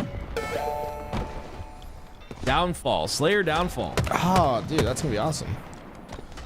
Yep, Slayer Downfall is our game 5, and then we go to Stockpile Nemesis, and then Slayer Archon. Okay, well, hey, Drux put in a flag, so never say never. They can get 2 flag caps in 10 seconds. There's no apiece. way. Mathematically, maybe. No. All No players shot. go to the respawn screen, but they will be able to put. They are able to at least cut the lead down to 2, give themselves a little Need that boost. sympathy flag capture. Hey, you just need that boost in confidence, man. It's important to have. participation. I'm glad they were able to get that. Participation flags. Well, there it is. There it is. Metaverse, come back, answer back, and they're not out of this just yet. Even with a very first grand finals that was dominant on the side of Pure, it is Metaverse that show they've still got some gas in the tank. And now we go over to Downfall Slayer. Downfall Slayer, the map that has the it's designed after a UNSC waste facility. Incredible looking map, and the map that so lovingly has a lot of Timmy's corners in it. See a lot of Timmy cans, Timmy corners. I don't know what those are. We'll point it out to the chat when we get there. Okay. Gotcha. But I wanted to give a shout Gotcha. out as we go into Downfall. We'll always love to bring this up because it's such an awesome story. But Downfall, it's a spiritual successor to a map called Down Rush, which was created by a forger named Ponytar. This was a map that's very old. It was made back in the CE days as a custom map that became one of the most popular 1v1 and 2v2 maps in the game. Ponytar, the creator, he made the map that was inspired by Arrowwalk from Quake. So first you had the Quake map, Arrowwalk. Then Ponytar was like, oh, let me make Down Rush. And then later on in Halo Infinite, they're like, let's make Downfall. So I love that. This is a map that has literally 20 plus years of history behind it, right? The design, the philosophy behind it. But it's just an evolution of so many different maps. But sadly, Ponytar, he passed away from cancer. But he was one of the best forgers and map designers in the community. If you guys want to check out this Downfall map, there's a sign dedicated to him. When you look at the quantum translocator, it's just above that in the outside area where there's a truck that passes by. You'll see a map dedicating the map to Ponytar. Shout out to Ponytar. May you rest in peace, and I hope we're doing you proud here as we go to Downfall. And yeah, this is gonna be a tough one. It's Metaverse that have come through strong in both game 2 and game 4, but we got to talk about that game 2. I think things are going to be a bit similar potentially here in game 5. A 50-35 coming out very strong in that Slayer. I think they have the edge, but honestly, it's just been back and forth. I mean, taking a look at the series layout, that's literally what it's been, back and forth. Pure Metaverse. Yeah, it was just completely different from the first best of 7 that we saw, where it was just pure riding away with this game. So it'll be interesting to see if we have a similar result this time. So we're seeing players getting getting up, getting their games reset, everything. That Warholic was saying Blood Gulch evolved into Valhalla, and that's one thing I always liked, is like seeing the evolution of maps from their OGs into like their different iteration. What's your favorite map that like is an iteration from a different map? I'm gonna say High Gear. Honestly, I think High Gear is great. I absolutely love. Like I said, High Ground is so many great memories with that map in Halo 3. And the fact that they remade it, but also, like you said, it's like it was asymmetrical in Halo 3, now symmetrical in this game on High Gear. I think it just works really well. It's very competitive. I really enjoy it. Yeah, it's I think High Gear, definitely Halo Infinite's been a great one. I really enjoyed the Truth and Regret remixes of Midship back in Halo 5. I think those were 2 great ones. And then Guardian, right? It's just it's a smaller, more condensed version of Lockout, which is always a fun one. I hear what you're saying. You don't like Guardian. You hate Guardian. It was a good map, but it's not Lockout. Not even close. I mean, it's way better. Exactly. No, I disagree 1,000%. Dude, no, I don't agree with that. I beat I beat Nighty Night and oh no. Yeah, I'm actually undefeated against LVT Cats right now. We beat Nighty Night and Mikowski on Halo 2 after the Salt Lake City LAN. We went to the Halo 2 party. Beat them on Lockout like 50-16, bro. It was so bad. I was like, this is crazy. I remember. I saw the clip of you screaming like you just won the lottery after 1 kill. That wasn't on that map. But I was just getting in Eli's head, bro. Oh, okay. I was chirping the entire time. My better chirp was we were on, so that was on Sanctuary, and we were at bottom mid. And he's at Bonfire. I'm like at Sword, and he's like, he turns the corner and tries to snipe me like 4 times, and I chirp. I said, "Hit your shot, Eli." Oh man, did it work? We were winning. So unfortunately, Strong Side was not there for the first 3 minutes of the game, so they captured a flag, and then we captured another flag that was lit, and then we were about to capture another flag, and then Snakebite got up and was like, "I gotta go," and then we ended the game. Gotcha. Okay. Yeah, it was a great time. If you guys weren't there for the SLC Halo 2 stuff, it was a phenomenal time, and I'll never forget it, which is really cool because it's been years. I remember years and years and years ago playing Halo 2 every single day of my life, and just to get on those CRTs and play again was pretty awesome. Actually, it was pretty memorable. Do you think Halo 4's Haven is a remix of Midship? No. I was just curious. Don't listen. I don't want to get. I've already gotten canceled once in the past couple days. I don't want to get canceled again. So let's not talk about Halo 4. Well, Haven's a decent map. Okay, I'm not. Oh, it was an okay map. I'm just wondering if you think Haven's like its own thing, or. Yeah, it was an okay map. Halo 4. We don't have to talk about Halo 4, but Haven was like an okay map. Yeah, it was not a remake of Midship. No, or whatever the heck you said. No, it's just kind of like a circle. So I was like, is any map a circle? I have a very, very hot take, and that is that Heretic was the worst Midship rendition ever. Oh, okay. I thought you were gonna say the best. I was like, that would be a very hot take. No, I did not. I thought Halo 2's Midship was best, and I think Truth goes next, and then Heretic after that, if need be. But I think Halo Reaches was the worst. No. That wasn't Midship though. I'm talking like actual Midship remakes. Okay, well, Zealot or whatever the heck it was not. But you're being too picky here, man. All right. Well, I am picky. I like Halo 2. It's like three. There's like 3 versions of like the 1-to-1 remake. Yeah, I would say Halo 2 is obviously the best, then Truth, and then maybe Heretic if we need to do that. I think Truth is this is the spicy take. I think Truth is a little bit better than Midship, but I can understand why people really like Midship. It just like Midship's so fast and aggressive the entire time, where Midship you have a little bit more breathing room, which I enjoy. Well, here we go, ladies and gentlemen. It is game 5. Metaverse won the first Slayer in this Grand Finals reset series, 50-35. So we'll see if they're able to continue on that tear here. Legend with the OS in his hand. Some great shots down range, but not quite enough for the kill. But Cherish, he burns that overshield off Legend. He's daring him to peek again. Tried to hit the pre-fire, but unfortunately no shot to connect. 5 more left in the sniper. Well, he hits that body. Leaves him with 4. QT still up. Druck wants to kind of go for it. Talik goes towards the lower side. He ends up falling. But 2 fall for the side of Metaverse as well. Sab's going to get try to get a nice kill, but Cherish finds an angle once again. And that's all Cherish has done this entire time with these bullets remaining in his snipe, is finding angles. Unable to get that body on the bound, but a very close Slayer game we have here. And I'm gonna go ahead and say this is going to be a close all the way throughout, in my opinion.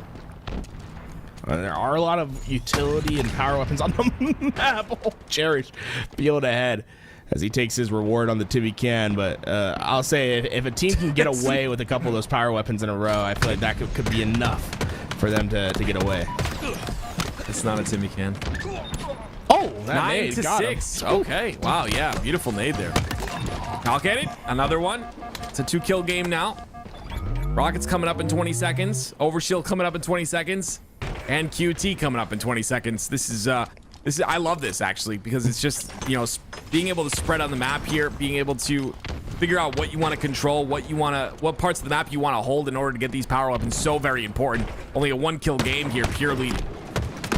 Only 2 shots left in that right gun. Always frustrating when you see the 7% on the stalker rifle. You're like, that's not quite enough to do anything with. Oh, there's Sam with that OS. Yeah, Bound gets 2, and that's going to be huge too, because the OS is still in play as well. But Druck once again with those shock grenades. You see that? That was a sick play. I mean, a little movement right there. He jumps up after that kill, hits the chain slide onto the Timmy 1080. That's when you land 1080 onto the Tim can. These are cool. Oh, cool come on. How did that? That rocket went so far away. That's crazy. He must have hit the perfect angle. You had to talk nice about him. He whiffs a rocket. No more rockets to use. 1 grapple to use, though. Does he know he has this grapple? He can get out of the situation if he wants, but instead he wants to get into the situation. Yeah, I was about to say, Bound getting out of something? I don't think he wants any of that. This is great damage, though. Great angles as well. Isolates both players to get a couple shots into each. Very important that he lives in this situation, though. As you can see, towards that bottom side of the map, very vulnerable here. Cherish gonna dodge a lot of bullets. That's no way he comes crazy out to there. reach out What the heck? Bound goodness. Bound is a monster in the way that he plays this game. It might be the most disrespectful way to play the game. He will challenge you. He will not respect you. He will count on you missing shots, and he will win games. That is the way that he plays.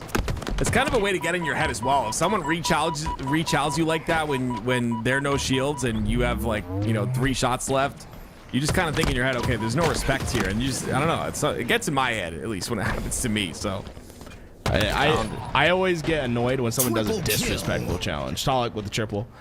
But when they're 1 shot and you're full shields and they still challenge you. Not even like necessarily 1 shot, just like textbook Halo says you don't challenge this and they do it anyway, because to me that means they're pretty confident I'm gonna miss a shot, which most of the time is true, which is why it's so frustrating.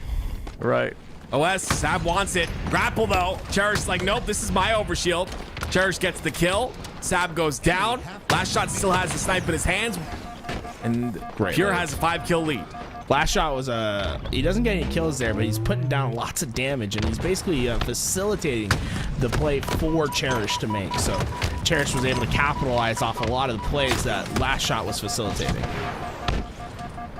Last shot's still alive here. I don't know how, he's but alive. Cherish gets another kill off him. oh no, another one? That shot. Oh, that shot grenade. My goodness gracious, they're so strong. It rips them apart. I don't know what it is about the Forge Hub maps in particular, but I feel like shot grenades just get a bust, like a huge buff on these maps. It always feels like there's 18 million things for them to bounce off for some reason. 32 to 23, and Pure starting to run away with this one. See if they can maintain this though. Legend looking for kill on the Cherish. Not really able to hit those accurate shots, and because of that, he'll get pushed by Talik. No one there to help Legend out. He'll fall. Pure will start to add more and more to this lead that they've already accomplished. Legend's a player that never really changes his pace throughout a game, and you can find moments where it can kind of start costing for his team, and I think this is one of the moments. He's playing fast and he is giving up death after death. He already is at 12 now. If anyone's not unfamiliar, 12 is the amount of deaths that you're allotted a game. If everyone on your team has 12 deaths, you win the game. The second someone gets more than 12, that's when you're going past your quota, right? So it's important for you to keep yourself in check. Right now, Legend is 0 assists, 10 kills, 13 deaths. He is ultra aggressive, and the problem is the deaths that he's giving up, he's not necessarily getting those kills traded out due to that 0 assists that we're seeing from him. 1% left. Just shoot it. In the Stalker. I'm not talking. I'm shooting it. I'm putting it on timer and telling my coach. 1 minute, please. Yeah, he gets taken out there. Doesn't use it. Now it's only a 7-kill game. Wait a minute. Two down for the side of Pure. Valkyrie quickly realized there was one bullet in it and turned it away, but surprised they're running out with his gun in their hands. It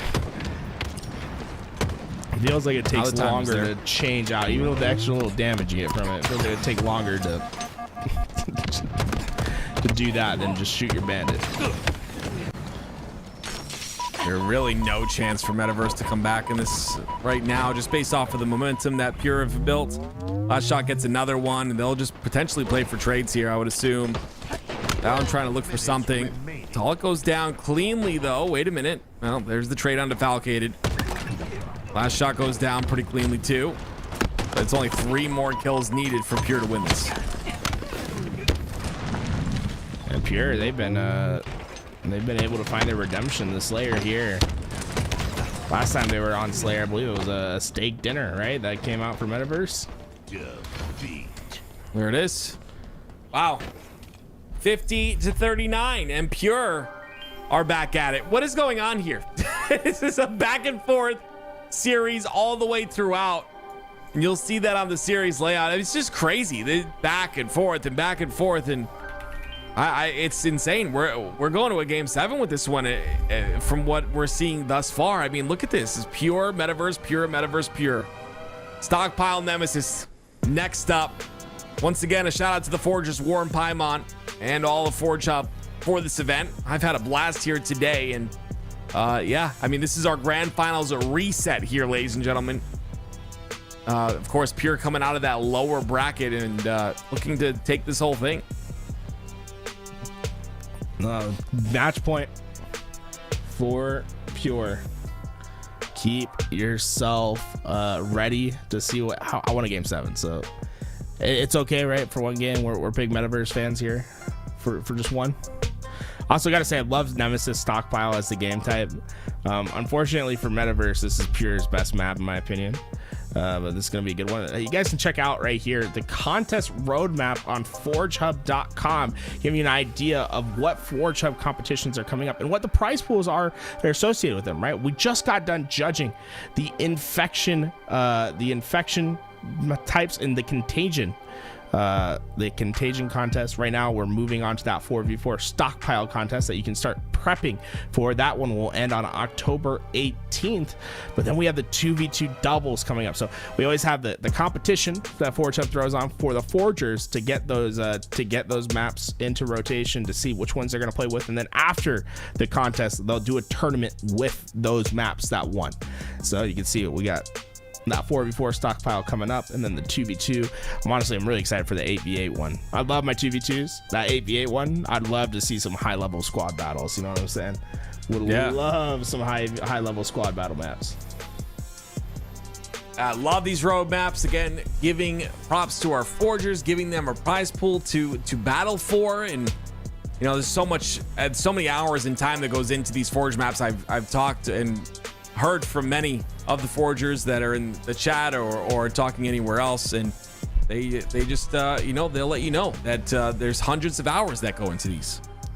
Folks, a lot of money that gets put into these Forge Hub tournaments. If you are interested in trying to get your piece of your pie, you can do so right now with that 44 stockpile. But Contagion, the infection playlist, the infection contest, I should say, we have our first place winner from that. That's Jotun by Norse Maniac, and I have to say a little bit of a Norse name here, but $5,000 award and grand prize to Jotun by Norseman Nick, a UNSC research lab ravaged by a dreadful experiment that made their escape. It gives the players plenty of options to explore and hold out, from close quarters encounters to intense horde moments in open areas. The UNSC base is full of surprises and narrative elements that also serve as useful gadgets for survivors to hold the infected away, making it the first place winner of the Contagion contest. You can bookmark it with the link down in chat, and I have to say, this map is incredible. Get yourself bookmarked, get it in. Well deserving of the grand prize of that $5,000 that Forge Hub provided. And remember, folks, if you want to get involved, forgehub.com is the place to be. Right now, you can get yourself building that 4v4 stockpile or start prepping for the 2v2 contest. That's to happen later on. Here we go. Game number 6 on your screen. Pure, they win this, they win the tournament. Congratulations once again to Norse Manic for that victory.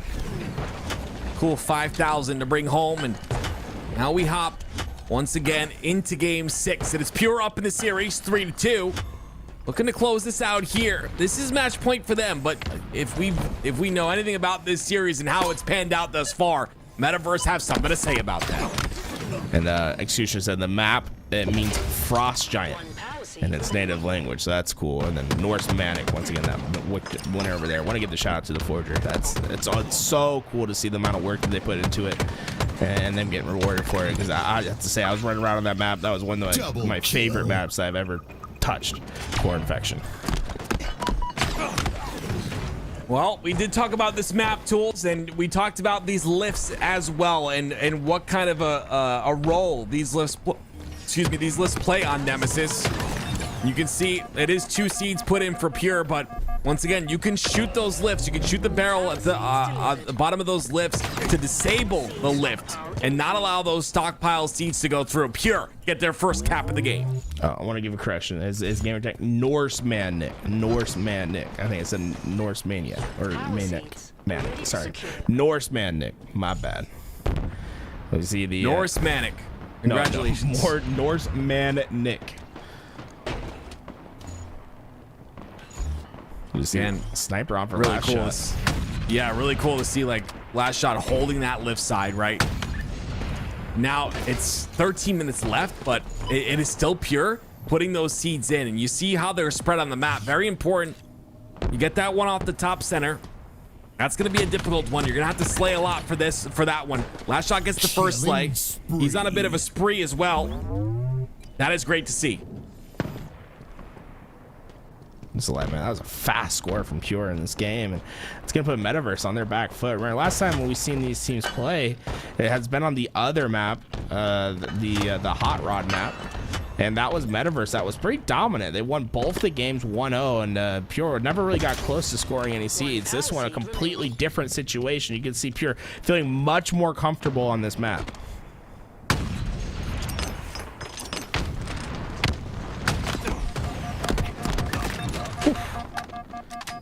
Sniper ammo going to be his reward for winning that gunfight. One more seed.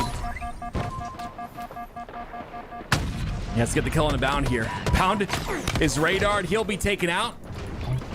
but it'll still be a lot of Metaverse in their base. Lots of shots go in, 2 kills go in, 3 down for Metaverse. Where's opportunities? Falcon able to find that player lifting, but quickly drained of his shields. It was Druck from top mid that prevented him from going anywhere. Now Pure suddenly on match point. They're 2 captures already. They have been so fast and efficient at this map. They are the best Nemesis team around. They have learned and mastered this map compared to anyone else I've seen, man. Pure is dominant when it comes to Nemesis. Match point, tournament point here for the side of Pure. Nemesis does seem like one of their stronger maps out of the map pool. I've seen it time and time again. 11 minutes left. 2 down for the side of Metaverse, though. Falcon trying to make some movement on these seeds, but he's just caught out and he's just taken out instantly. 2 down for Metaverse. Druck make that 3 down, a double kill for him. Back up to that high ground, but Bound gonna be able to find that kill. Oh, and almost found himself off the map. Was able to DI his way back into the bottom trench, but his life already voided. And you can see it's quick for Pure. They are flying these seeds forward. Yeah, they've gotten 2, I believe, prepared, but Sab, he's taken out 1, threw it off the map. There's the jab step, not gonna be successful here, but only still 1 more seed to go. They'll have to get it off the respawn. I don't believe there are any seeds here. Down in Legend looking to want to steal some of these out of the base of Pure, but Cherish is there to defend. And now Last Shot trying to defend as well, and honestly, it's Metaverse who sliced through the defenses. Well, the strategy really that I find effective is you get the seed, you throw it back to your side, then you shoot your own lift, but Druck might just secure the game. That sniper shot prevented Bound from getting it out. They're on the seed port. They're trying to implant their last seed. Is it going to go in time? 3-0. Dominant win by Pure. Wow. Pure are your $5,000 Forge Hub champions. 2 times in a row, Pure have come through victorious. They are the team to beat in these Forge Hub tournaments, and they will take the lion's share of the $5,000 prize pool. Druck, Dalek, the old school duo from back in H5, joining up with a couple rooks in Cherished and a Last Shot, and they have been dominating these Forge Hub tournaments, getting it done in 2 best of 7s and winning with an 8-3 map count. An impressive display from them, as they'll be the Forge Hub victor once again. I also want to give a shout out to ForgeHub.com. If you're wanting to get involved in these Forge Hub contests to get your map submitted for potentially being a part of other tournaments, you can see the contest roadmap at the top. We have finished the Contagion Infection contest. We are currently in the 4v4 Stockpile contest. So if you want to get yourself some maps made for that, you have until October 18th to submit your map. If you think you don't have enough turnaround, well, hey, get yourself ready to make some 2v2 maps, a $20,000 prize pool right there for the players that submit their maps. You gotta remember, it's also the top 10 that get paid out. So if you can get your if you think you have a map ready in your brain, get it in. And honestly, I cannot wait for next year, March 15th to July 15th, that 8v8 squad map. I want to see a big squad battles tournament once again. I think that would be some of the best entertainment possible. So excited with the initiative that Forge Hub has, all the effort that they put into it. I also want to give a shout out to our Contagion contest winner once again, the map Jotun, which was created by Norseman Nick. That map's incredible. Go get it bookmarked today. It's once again, it's a UNSC lab, research lab ravaged by dreadful experiments that made their escape. It gives the players plenty of options to explore and hold out, from close quarters and encounters to intense horde moments on open areas. The UNSC base is full of surprises and narrative elements that help serve as useful gadgets for survivors to hold the infected away, making it the first place winner in the Contagion contest on Forge Hub, a $5,000 prize bounty that the Norseman Nick was able to take back. And honestly, guys, I ran around it for quite a bit. It is an incredible map, and you can tell that he just put a lot of thought and care into it, and I love it. If all y'all bookmark this thing, get into your playlist, go play some custom games on it, whatever it is, or get involved with Forge Hub Friday over on Native's channel, and maybe they'll have an infection lobby for you guys. What an incredible tournament it has been today, and man, what an incredible time I had. Tools, of course, casting with you throughout the entirety of it. Pure, very impressive. Resetting the grand finals in a best of 7, making it happen, and then coming out victorious 4-2 in that grand finals reset. Very impressed by this squad. They continue to show face on Nemesis. They continue to show how dominant they are on that map, and they're only going to get better at these other maps as well. It is beautiful to see, and I can't wait to see them again. Folks, if you're interested in playing any of these maps or game types, go check out forgehub.com. They'll have them all available there. If you see any on your screen that you're interested in, you can do exclamation mark the name of the map, and you'll get a Halo waypoint link in which you can download or bookmark those maps. Now, congratulations to Pure. Look at Cherish right there holding up that oddball, that skull, baby, for his team. Pure played a fantastic tournament. Never looked beat down, even after their loss in the winner's side. We're able to go 8-3 in map count to win 2 best of 7s to become your Forge Hub $5,000 victors here today. And hey, Cherish, you might need to make that your Twitter screen. You know what I'm saying? You have a little new Twitter profile. Come on, bro. You look too good in that picture. What a phenomenal time we've had again today, and I just want to give a quick shout out before I go. A quick shout out to the Forgers again for putting all that work in, giving us these beautiful maps to be able to witness. A shout out, of course, to Forge Hub for doing these tournaments every month, for showing love to the Halo community in a time where we need it, right? And showing us, giving us these maps, refreshing maps to watch and commentate. It has been nothing but a blast, and I personally can speak for myself when I say I appreciate all of you at Forge Hub that allow this to happen, and of course the appreciation to LVT for allowing me to cast these as well. You see the maps that we used in the tournament here today. Anthracite, which was made by Lahant, and Bullet to the Head. The other map that those two made was Guillotine. And then War and Paimon, man, they were on the Gauntlet, Archon, Downfall, High Gear, Hot Rod, and Nemesis. All their creations that were played here today. That does it for us at the $5,000 Forge Hub tournament. Hey, let me tell you what.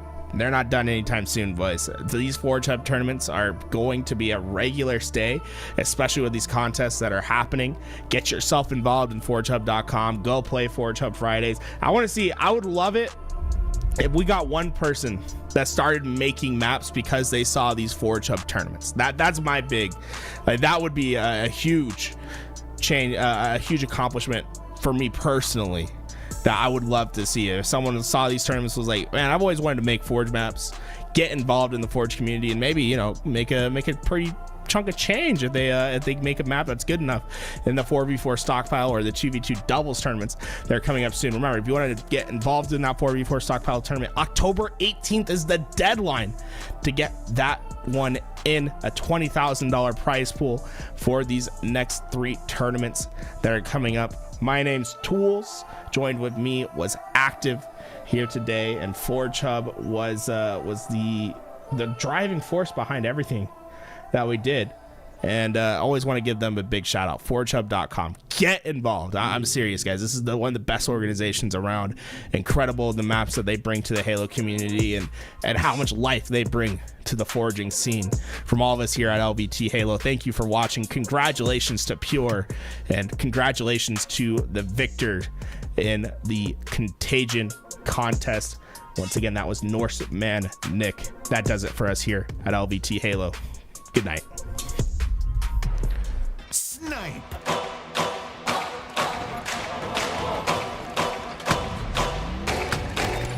This is my time.